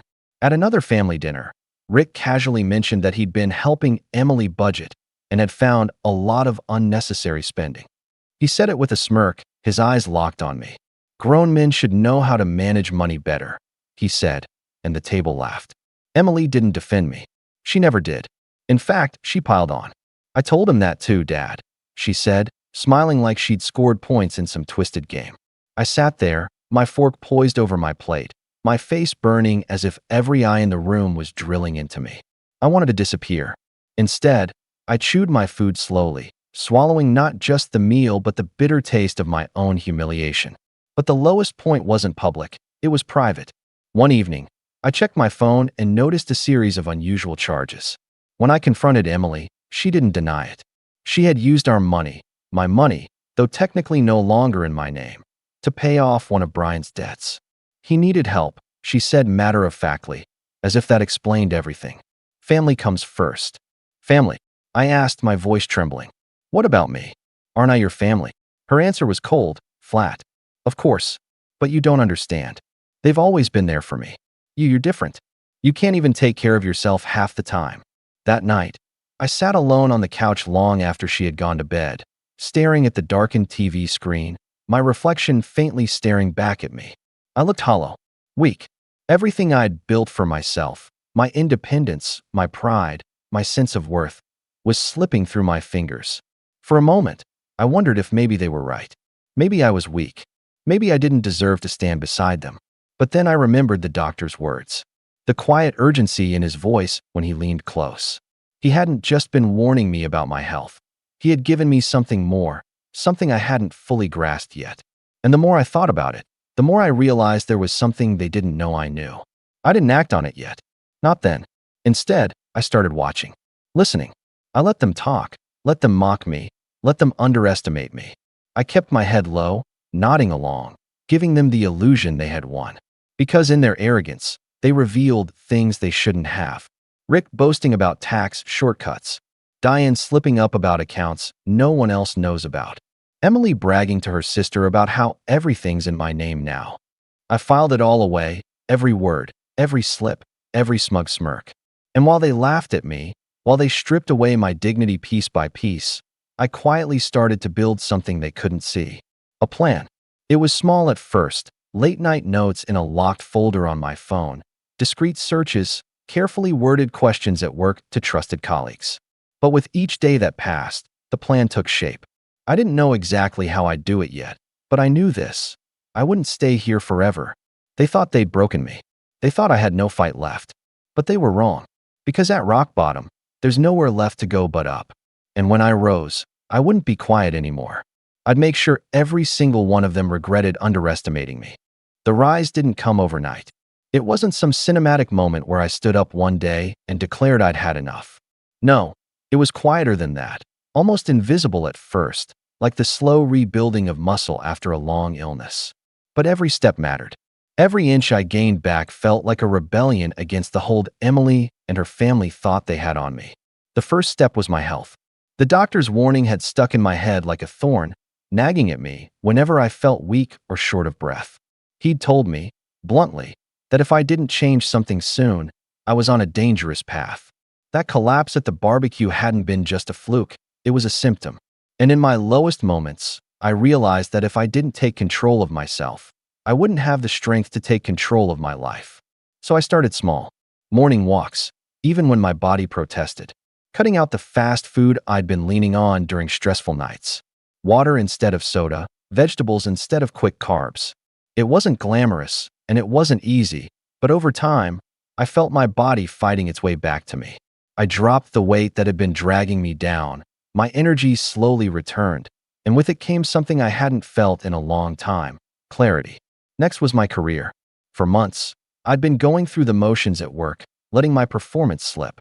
But with each step I reclaimed in my health, I found myself able to focus again. I threw myself into projects with a determination that surprised even me. I stayed late not out of despair, but out of drive, refining my work, pushing for results. My boss noticed. My team noticed. And soon, opportunities started landing in my lap. Opportunities one wouldn't have been offered if I'd stayed the broken man they thought I was. It wasn't long before I was asked to lead a new project, one that was higher profile and carried more weight than anything I'd touched before. The kind of project that could shape reputations, even careers. I accepted, of course, though I didn't tell Emily. By then, I'd stopped sharing victories with her because I knew she'd only belittle them, or worse, report them back to her parents to twist into another way of mocking me. No, this win was mine, and I held it close like a secret weapon. Financially, I started building something separate. I couldn't touch the accounts Emily had transferred, but I opened new ones, quietly, carefully, in my own name.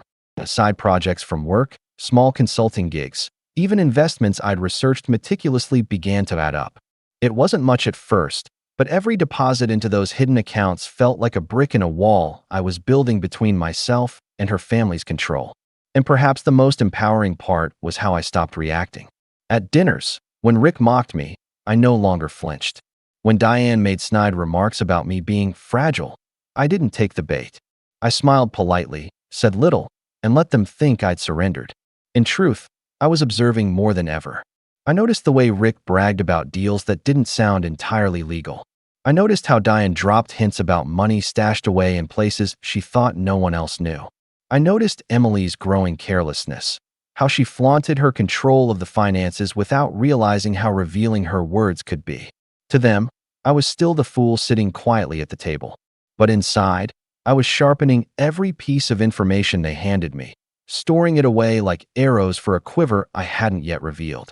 One night at work, after a particularly long session on the new project, I looked around the office floor as the lights dimmed and realized something. I was no longer the man they thought I was. I wasn't weak. I wasn't helpless. I wasn't their dependent. I was rebuilding, piece by piece, stronger than before. And the more I grew, the more their voices seemed smaller. Their laughter didn't sting the way it once did. Their dismissal didn't define me anymore. If anything, it fueled me. Because I knew something they didn't know, that every insult, every betrayal, every arrogant smirk was building toward a reckoning. For the first time in months, I felt hope. Real hope.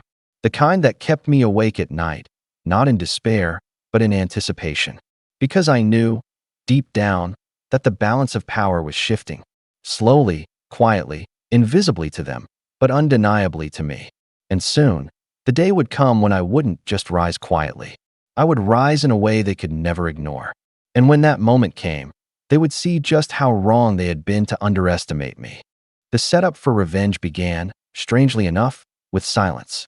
By this point, Emily and her family had grown comfortable in their control, so certain that I was broken and compliant that they didn't bother to hide things anymore. And that's when people get careless, when they underestimate the one they think has no fight left. One evening, Rick invited us over for what he called a business dinner.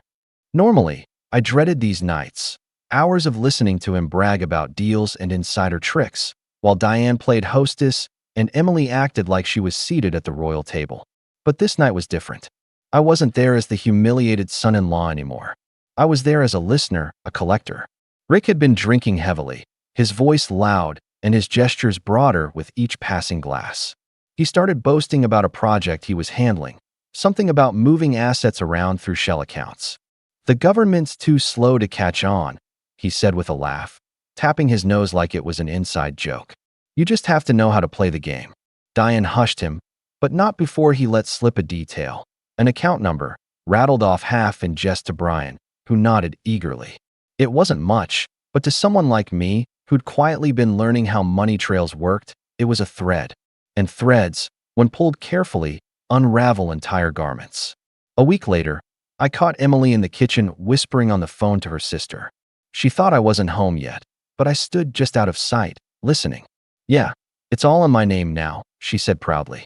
"If anything ever happened, it would all be mine. Dad made sure of that. Leo doesn't have a clue." She laughed, and something inside me hardened. But what caught my attention wasn't the arrogance, it was the slip. If anything ever happened, those words rang in my head. She wasn't just talking about security. She was talking about ownership, possession, as though I were a ghost already. That same week, at work, something happened that would shift everything. The project I had been leading, an ambitious, high-stakes rollout, was a success.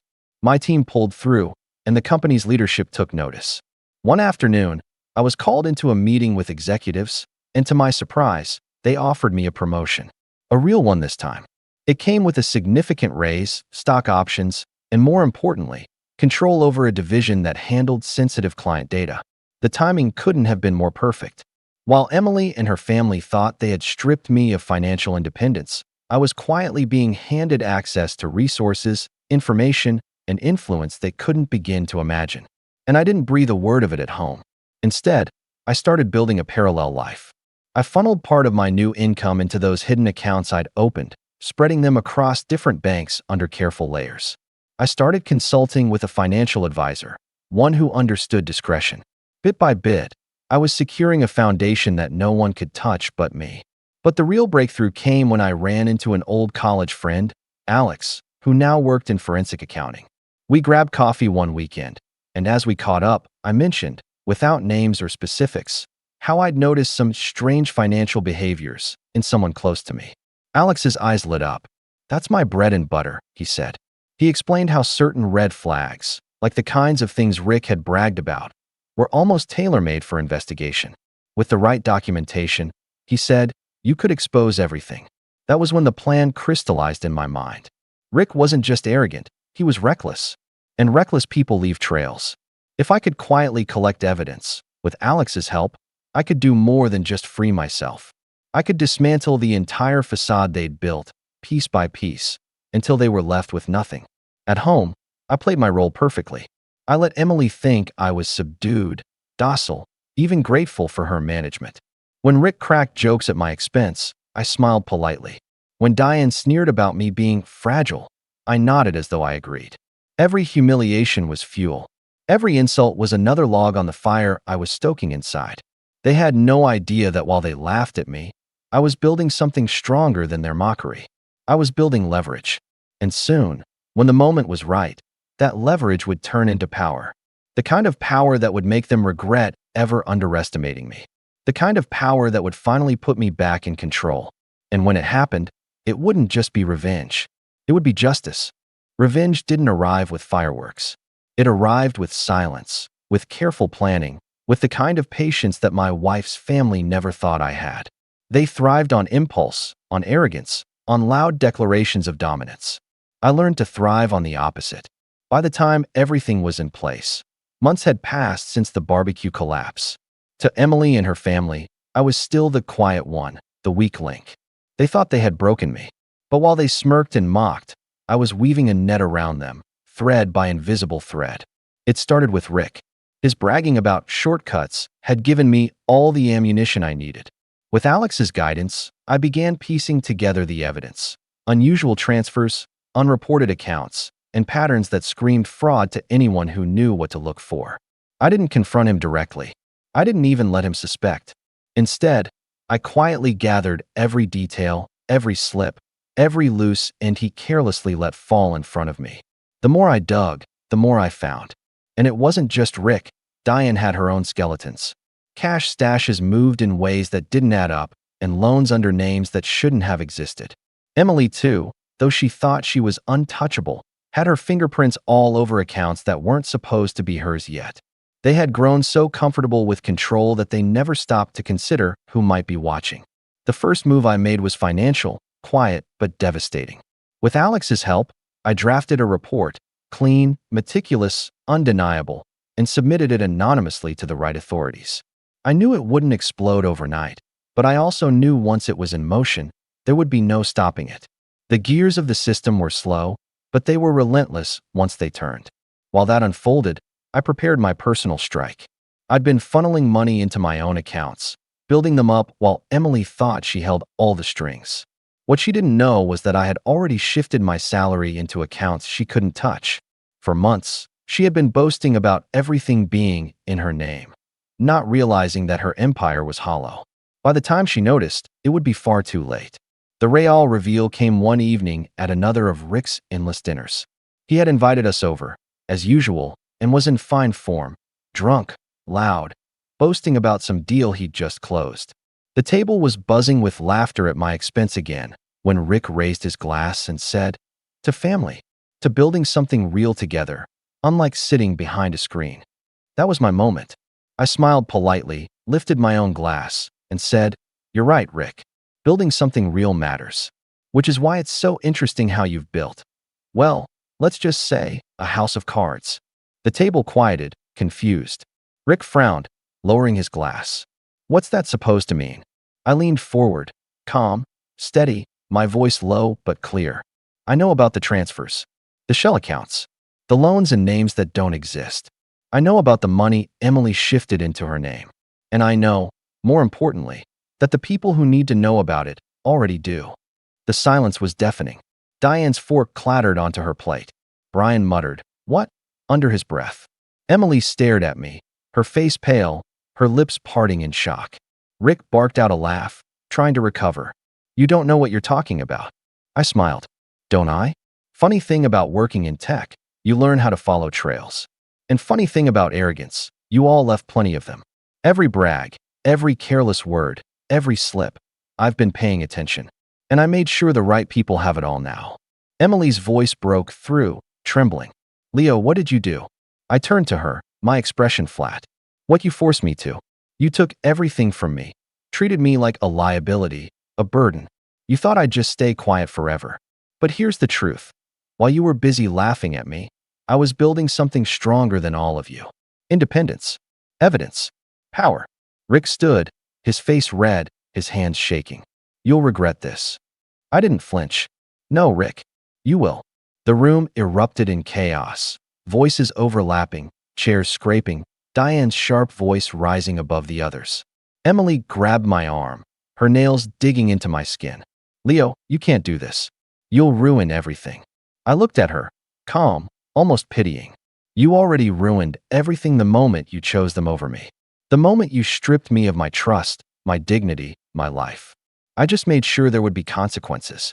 I stood, leaving my glass half full on the table, and walked out into the night. Behind me, their voices echoed in panic, fury, and fear. For the first time in years, I didn't feel small. I didn't feel weak. I felt steady, grounded, alive. And as I walked away, I knew it was only the beginning. The reports I'd filed would catch up to them soon enough. The money I'd secured was untouchable. Their empire was crumbling, and all I had to do was watch it fall. They had taken me to rock bottom. Now, it was their turn. And this time, there would be no escape. The fallout came faster than even I expected. Within weeks of that dinner, the first cracks in Rick's empire began to show. It started with whispers, calls from banks, letters from agencies, nervous conversations behind closed doors. Then it escalated. One morning, Emily stormed into our kitchen, her face pale, clutching a letter. "They're auditing Dad's business," she said, her voice trembling. "How did this happen?" I didn't answer. I just sipped my coffee, letting her words hang in the air. By the end of the month, investigators were circling Rick's company like hawks. Accounts were frozen. Business partners backed out.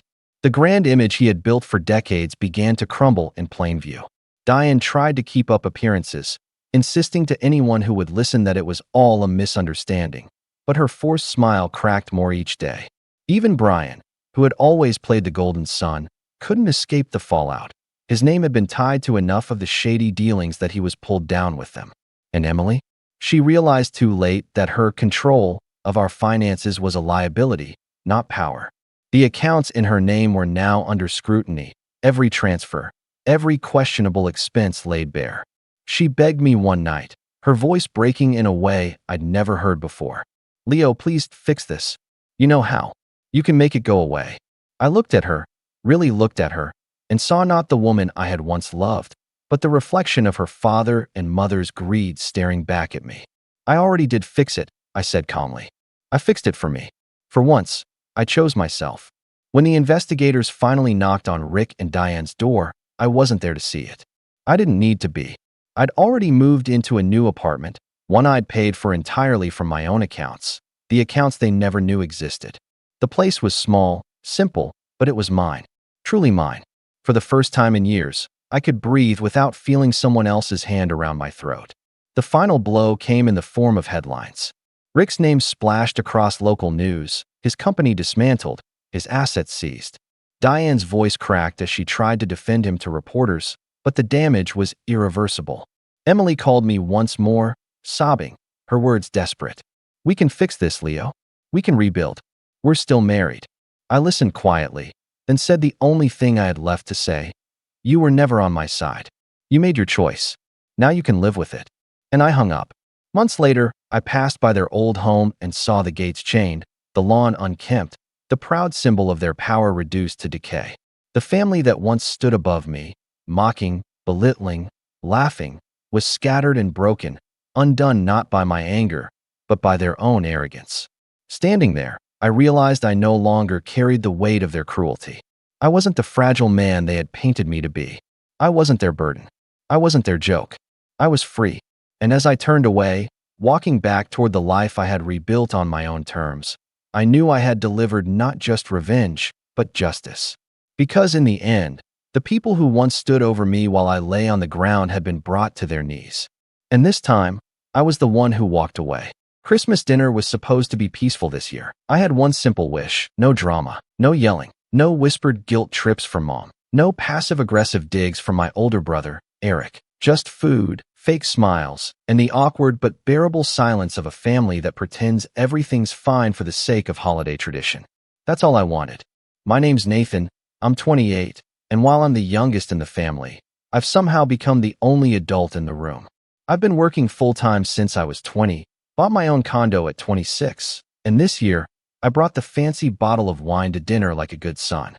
But if I had known what they were planning, what they were going to drop on me between mashed potatoes and stuffing, I never would have shown up. It all started the week before Christmas when Mom sent out the usual dinner at 6, dress nice, bring something text. I wasn't thrilled about going, but I still replied, "I'll bring dessert." I figured I'd leave after 2 hours tops. Spend the night with my girlfriend, maybe watch a dumb movie, and forget whatever backhanded comments my parents tossed out over turkey. But this year wasn't like the others. This year, there was something in the air. Mom had been calling me more often, asking about my work schedule, when I'd be home, if I was still living alone, like she didn't already know the answer. She kept saying things like, "Don't you ever get lonely?" Or, "You have such a nice place, Nathan." I should have known something was coming, but I ignored it. I always do. Because the truth is, I'm used to being the responsible one, the quiet one, the one who gets called when Mom needs help with her printer or when Dad needs to borrow my Costco membership. I'm the good kid. And Eric? Eric is the storm we all pretend will pass. Eric is 30. He hasn't had a real job in over 5 years. Last I heard, he was consulting for some friend's startup that never got off the ground. He's lived at home for most of the past decade, and when he's not there, he's crashing on some friend's couch or mooching off his latest girlfriend. He's the kind of guy who always has an excuse. The job market's rigged. Nobody hires real talent anymore. I'm just waiting for the right opportunity. And my parents, God bless them, eat it up. Every time. They coddle him like he's still a teenager, even though he's pushing 31. It's like they've convinced themselves that if they just keep covering for him, one day he'll magically grow up. Spoiler, he won't. So when I walked into the house on Christmas Day and saw Eric already sitting on the couch, legs up, wearing sweatpants and scrolling through TikTok like he owned the place, I sighed. Loudly. He didn't even look up. Just muttered, "Sup," without taking out his earbuds. Mom hugged me a little too long when I walked in. Dad gave me the usual pat on the back like I was a coworker he barely remembered.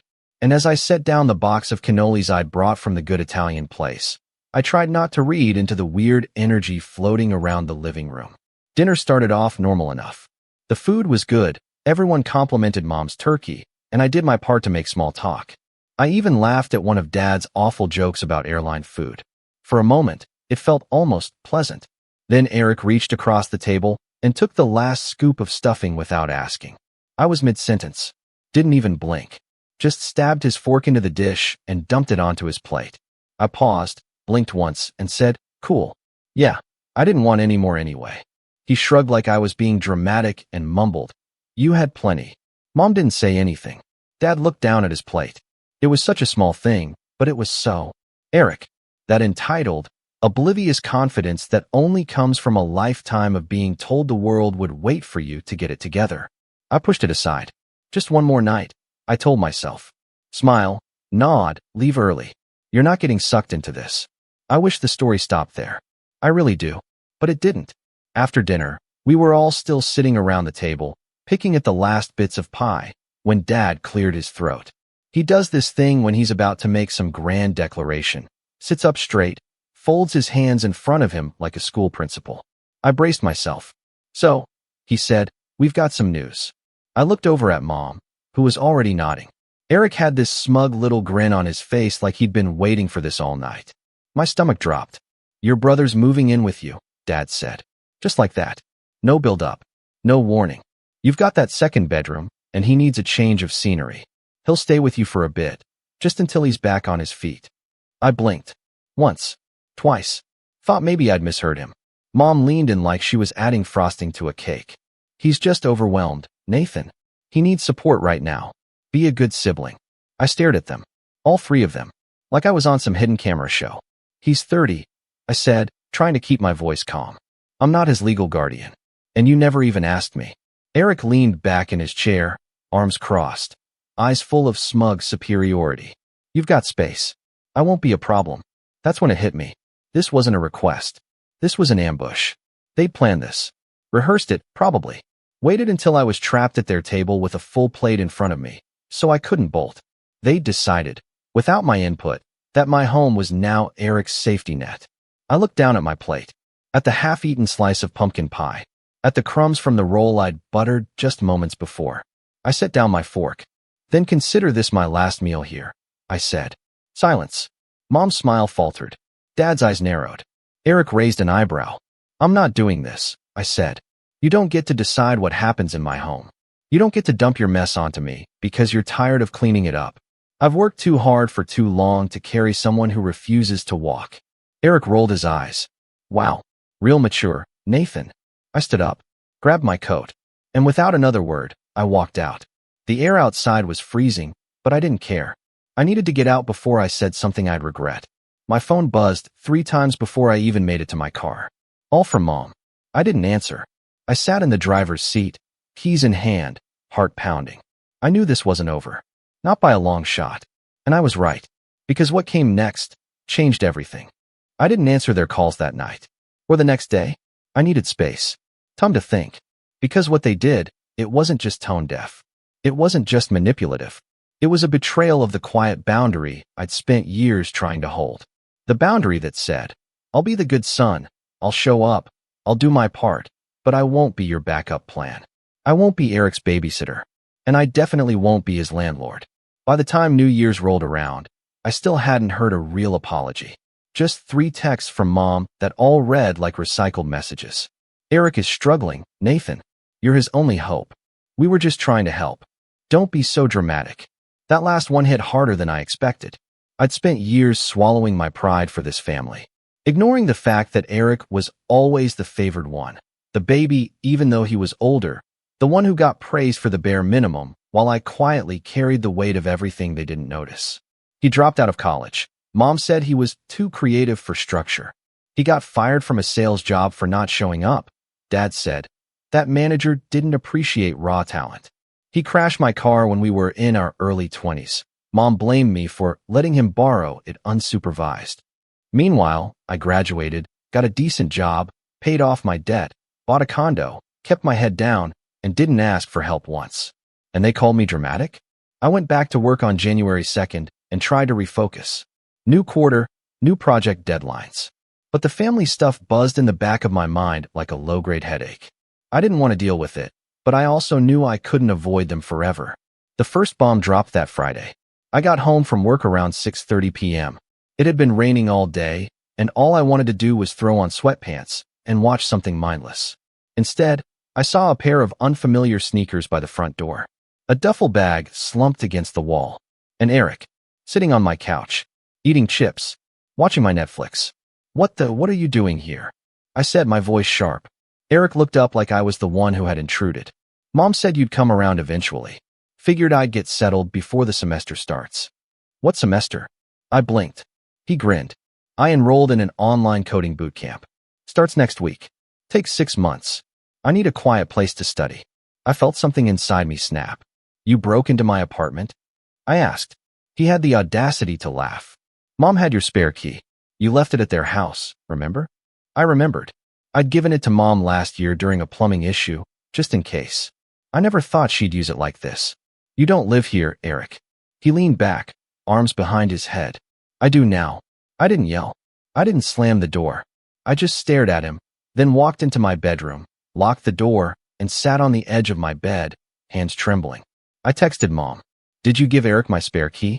The 3 dots appeared almost immediately. He needed a place. He said you were being difficult. I assumed you'd calm down. He's family, Nathan. Family helps each other. I didn't reply. I just sat there, silent, numb, watching the foundations of what little respect I had left crumble away. Over the next few days, Eric made himself comfortable, left dishes in the sink, used my shampoo, ate my groceries, slept in until noon, then complained he was too tired to cook. Every time I brought up the fact that he was not supposed to be there, he deflected. It's temporary. I'll clean up later. Stop being so uptight, man. I reached out to my parents, again. I kept it calm, measured. I need you to tell Eric to leave. This isn't okay. Dad replied with a single sentence. We're disappointed in how selfish you're being. Selfish. That word echoed in my head every time I came home to find Eric using my PS5, or ordering takeout on my couch, or hosting one of his friends, loud guys in their 30s who still acted like frat boys. One night, I came home to find Eric blasting music in the living room. I walked in, saw my favorite whiskey bottle, one I'd been saving for a special occasion, half gone on the coffee table. Eric and 2 of his friends were laughing like it was a bar. I didn't say a word. I just turned around and left. Drove to a diner down the block, ordered pancakes at 9 p.m., and sat in the corner booth staring at the wall. I was so angry I couldn't speak. Not because of the whiskey, not because of the noise, but because it felt like my own home wasn't mine anymore. And the worst part? My parents acted like I was the problem, like I was failing some unspoken test of loyalty by not embracing their golden child with open arms. The final straw came 2 weeks later. I was at work, buried in meetings, when I got a call from my landlord. Hey Nathan, he said, his voice unusually tense. Just wanted to confirm. You gave your brother permission to speak on your behalf. My blood ran cold. What? He called about breaking the lease. Said he was handling the move out. Wanted to know what kind of notice we needed to give. I stood up from my desk, heart racing. I didn't authorize anything. Don't talk to him. Only speak to me. He apologized. Said he thought it was weird. I thanked him and hung up. I immediately called Eric. No answer. I called again. Still nothing. Then I got the text. Figured it was time for a fresh start.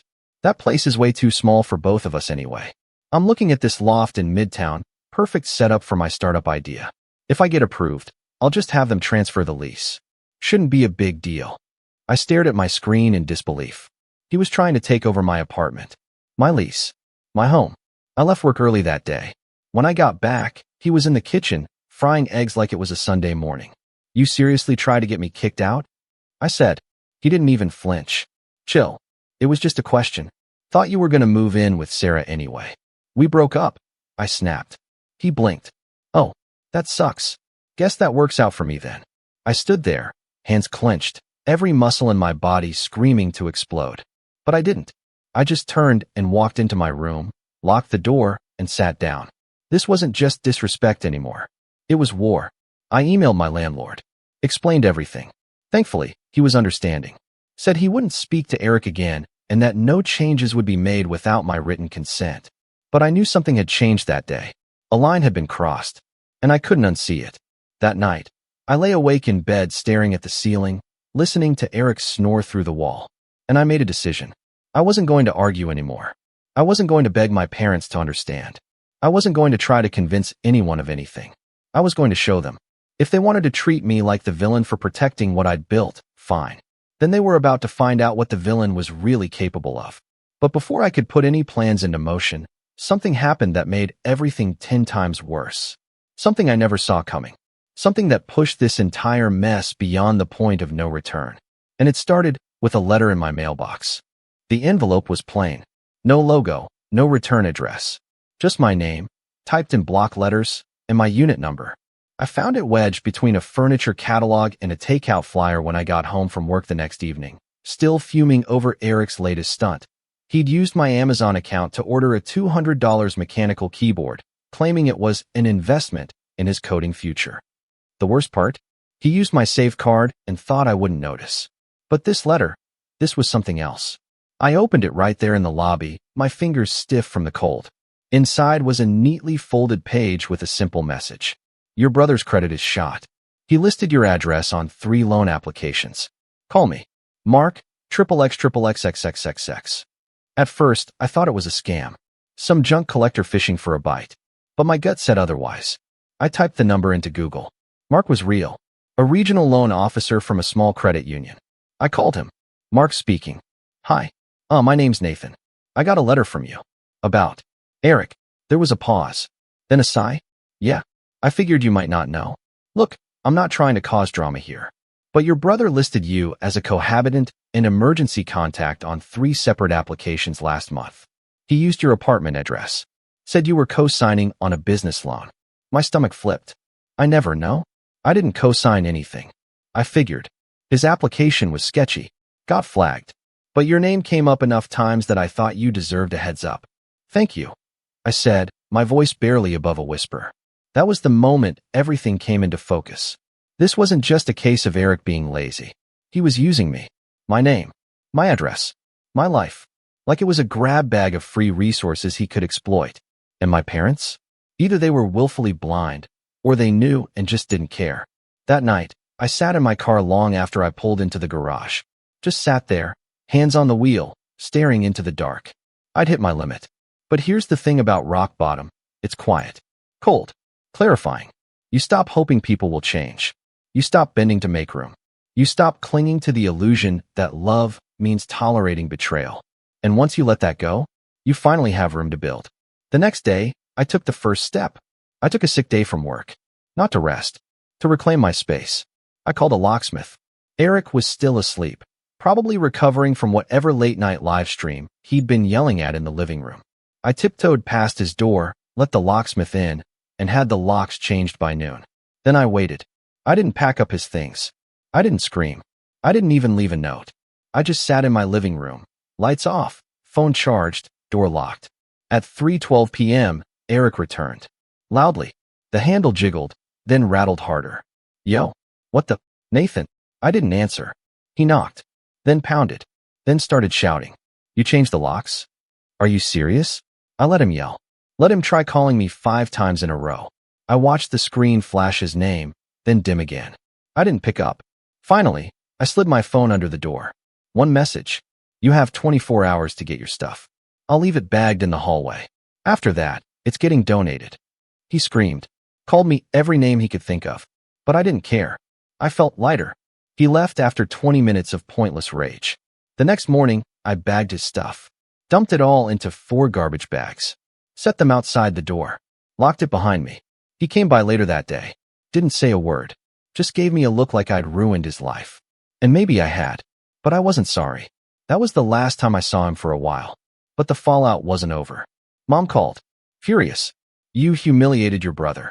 He tried to steal my lease and use my name for a loan. He was just trying to get his life together. He's 30, Mom. I'm not his launchpad. You're turning your back on family. I took a deep breath. No, I'm just done being used. Dad sent a silent thumbs down emoji. That was his way of disapproval these days. Efficient. They stopped calling after that.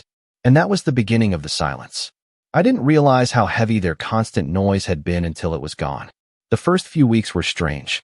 I'd wake up expecting a new problem, a passive-aggressive message, a guilt trip. But none came. Instead, I found space.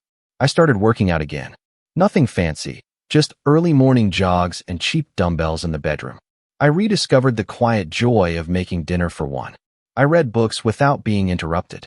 Watched movies on my terms. I even picked up freelance work, something I'd been too burned out to do before.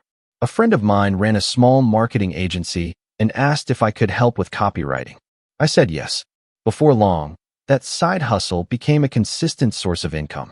I was saving more, sleeping better, smiling without forcing it. I didn't need validation. I didn't need applause. I just needed peace. It wasn't flashy. It wasn't revenge. It was recovery. One evening in late February, I got a text from my cousin Molly. Hey, just a heads up, your brother's staying with Aunt Linda now. Says you kicked him out for no reason. Thought you should know. I laughed. Not bitterly. Not sarcastically. Just amused. Eric hadn't changed. He'd just moved the problem down the road. But that was no longer my problem. And for the first time in my life, I wasn't carrying his weight. Then, one Saturday morning, something unexpected happened. I got a knock at the door. Not a pounding, angry knock like Eric's. A quiet, almost hesitant tap. When I opened it, I saw my mom. Alone, holding a brown paper bag. I brought cannolis, she said, eyes tired. Like you did last Christmas. I didn't move. Didn't say anything. Just stood there. She sighed. Can we talk? I let her in. Sat across from her at the table. She looked around. It's cleaner than I expected. I didn't laugh. Didn't offer small talk. I didn't know about the loans, she said finally. Not until after. He told me you made it up. Of course he did. She rubbed her temples. I don't know what to believe anymore. I just know something broke. And I think we did it. I didn't respond. She looked at me with eyes I barely recognized. You've always been the strong one. The quiet one. I think we mistook that for not needing anything. I needed respect, I said. That's it. She nodded. I'm sorry. And for the first time in my life, I believed she meant it. We didn't hug. We didn't cry. But we sat at the table and ate cannolis in silence. And somehow that was enough. At least for now. But not everyone was done playing games. Because a week later, I got an email from a name I hadn't seen in years. Eric's ex-girlfriend. Subject line. You should know what he's planning next. And what she sent me. It changed everything. The subject line hit me like a cold gust of wind. You should know what he's planning next. It was 10:46 p.m. on a Thursday, and I had just finished reviewing some freelance copy for a small skincare brand. I was sipping lukewarm tea, feeling the satisfying tiredness that comes from a day well spent. Then that notification popped up on my laptop, and everything froze. I stared at the name, Vanessa Cabrera, Eric's ex. They'd dated years ago, back when he still occasionally held down jobs for more than a month. I barely knew her, just a soft-spoken girl with a half-smile and tired eyes. We met at a few family barbecues, and once at Mom's birthday dinner. She always seemed too smart for Eric, too patient, and too quiet. I hadn't heard her name in years. Honestly, I'd forgotten all about her. Until now. I clicked. Hey Nathan, I know this is out of the blue. I wasn't sure if I should say anything, but I figured you had the right to know. Eric's been staying with my cousin Tina for the past few weeks. Don't ask, long story. I didn't realize this until I bumped into him at a cafe near her place. We talked briefly, He thinks I don't know what he's doing, but I do. He's planning to file a fake report against you. Something about housing fraud or abuse, whatever he thinks will discredit you. I heard him bragging about how he still has access to your place digitally and how he's going to turn the tables. Please be careful. I'm sorry. For everything. Vanessa. I read it twice. Then again. My stomach dropped. It wasn't over. Somehow, Eric still thought he had leverage. Or maybe he was just that desperate. But what struck me wasn't the threat, it was the detail. He still has access digitally. I jumped up from the couch and grabbed my phone. Opened every smart home app one had. My Wi-Fi router, my smart lock, the Nest thermostat, even my grocery delivery app. There it was. Eric. Logged in under my old guest access profile. The same one I'd set up when he first showed up in December. I'd forgotten all about it. He could see when I came home, what groceries I ordered, whether I was away for the weekend. I revoked every access, changed every password, set up two-factor on every device I owned, reset the entire Wi-Fi system, and replaced the digital lock with a manual one the next morning. But I didn't stop there. Something inside me clicked. I wasn't just angry anymore. I was done playing defense. This wasn't about setting boundaries. This was about reclaiming everything he'd tried to take and making sure he never did it to anyone else again. I started digging. Phase 1. Information. If Eric wanted to start a fire, fine. I'd bring a storm. First, I called Vanessa. To my surprise, she picked up. "Hi, Nathan," she said quietly. "I figured you might call." "Thank you for the warning," I said. "You didn't have to do that." She hesitated. "Yeah, I did." We talked for an hour. She told me stories I never knew, how Eric lied about money, used her credit card without asking, once forged her signature to sign up for a gym membership he never paid for. When she confronted him, he played victim, said she was trying to undermine his growth. It was a pattern, the same pattern he pulled with me, with our parents, with everyone. "He knows how to twist things," she said, "but he leaves trails." I took notes, got names, dates, even a few screenshots she still had, texts where he admitted to lying, to faking applications, to playing the system. Then I got serious. Phase 2, documentation. I requested my credit report. Clean, thankfully, but I flagged everything. Froze my credit. Reported the attempted loan application to 3 financial institutions. They confirmed what I feared. Eric had used my name and address as alternate contact in multiple places. I documented it all. Every email, every attempt, every message. I even requested security footage from my apartment building for the dates he tried to break the lease. Sure enough, there he was, buzzing in strangers, hosting parties, talking loudly about renovations to his guests. Then I pulled the text from my phone. Screenshots of Eric admitting he was looking at other places, handling the lease, and even that line. "That place is way too small for both of us anyway." I filed it all into a folder. Operation No More Eric. But I still needed more. Phase 3, leverage. I reached out to Molly, my cousin who first tipped me off about Eric crashing at Aunt Linda's. She was eager to help. "You're finally taking him down?" she said, almost gleeful. "Good. He's been leeching off us since New Year's. Aunt Linda can't say no to him. She gives him money, drives him around, even lent him her spare car. Does she know about the loans? No. She thinks he's saving up to launch some VR marketing company, whatever that means. Would you be willing to talk to her? Carefully. I'll do better, she said. I'll record him. What? He talks to himself, Nathan, all the time. Monologues like he's in a movie. I'll leave my phone on next time we're in the car. I didn't want to put her in a risky spot, but she insisted. Sure enough, 3 days later, she sent me a voice memo. It was short, but clear. Eric's voice. "I'm gonna make Nathan look unstable. He thinks he's so righteous. Wait till the landlord gets that anonymous tip. I'll bury him in paperwork. He'll fold." I sat in stunned silence. This wasn't petty anymore. This was malicious. Intentional. Calculated. But he didn't know something I'd only just realized myself. I had allies now. People he'd burned. People tired of being collateral damage in his drama. Vanessa, Molly, even the landlord, who had quietly filed a complaint with the city after Eric's fake move-out stunt. And I had options. I reached out to a friend of mine from college, Jared, who worked in digital forensics and cyber law. Not a lawyer, but close enough. I told him everything. He listened carefully, then said, "If he tries to report you for anything false, housing fraud, abuse, whatever. That's grounds for defamation if it impacts your job or credit. And if he accessed your accounts without permission, that's identity fraud. What if I don't want to sue? Then don't. But build the case anyway. Get the leverage. You never know when you'll need it. So I kept building.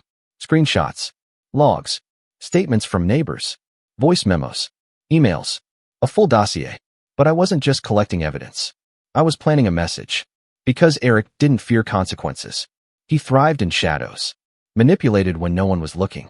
So my plan was simple. Turn on the light. The perfect opportunity came in March. Mom's birthday. Every year, she insisted on a family dinner. Small, private, just the four of us. This year, she reserved a table at her favorite restaurant. Something cozy, candlelit, and way too fancy for the way we all felt about each other. At first, I thought about skipping it. But then I realized it was the perfect stage. To set the trap. To drop the bomb.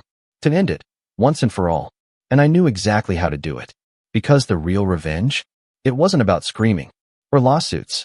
It was about finally holding up the mirror and letting him see what everyone else already knew. That his free ride was over. That he wasn't the victim. And that this time, he messed with the wrong brother. So I made my reservation. Rehearsed my words. And waited. Because the dinner that changed everything was about to begin. Dinner was set for 7 p.m. sharp.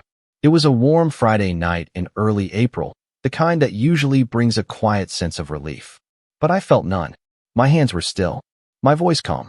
But inside me, something simmered, a long brewing resolve that had sharpened over months of betrayal, guilt trips, and gaslighting. Tonight was no longer about Mom's birthday. It was about showing every person at that table, especially Eric, who I really was. The restaurant was small and upscale, the kind Mom liked for special occasions. Low lighting, dark leather booths, a quiet hum of classical music in the background. They had already arrived when I got there. Mom wore her usual pearl earrings. Dad looked bored and slightly uncomfortable in a jacket. And Eric, of course, dressed like he was headed to a game night. Black hoodie, joggers, and that same arrogant smirk. I walked in and sat down with a simple, evening. Mom looked up with a polite smile. I'm glad you came. Eric didn't even look at me. Just muttered. Took you long enough. I poured myself some water, pretending not to hear. The waiter came and took our orders. Small talk followed. Mom talked about her garden. Dad mentioned something about refinancing the car. Eric, true to form, started rambling about his new tech venture. I've got this lead on a crypto-backed ad platform, he said, eyes darting between us. It's next-gen stuff. Disruptive. I nodded thoughtfully. And how are you funding it? He raised an eyebrow. Got a few sources. People who believe in my vision. I almost laughed. But I didn't. Not yet. Dinner arrived. Forks clinked. Mom gushed over the wine. And just when things started to feel almost normal, I leaned back and said, I got an interesting email last month. From Vanessa. Eric's fork paused midair. She told me about the loans. The fake reports you were planning. Using my name.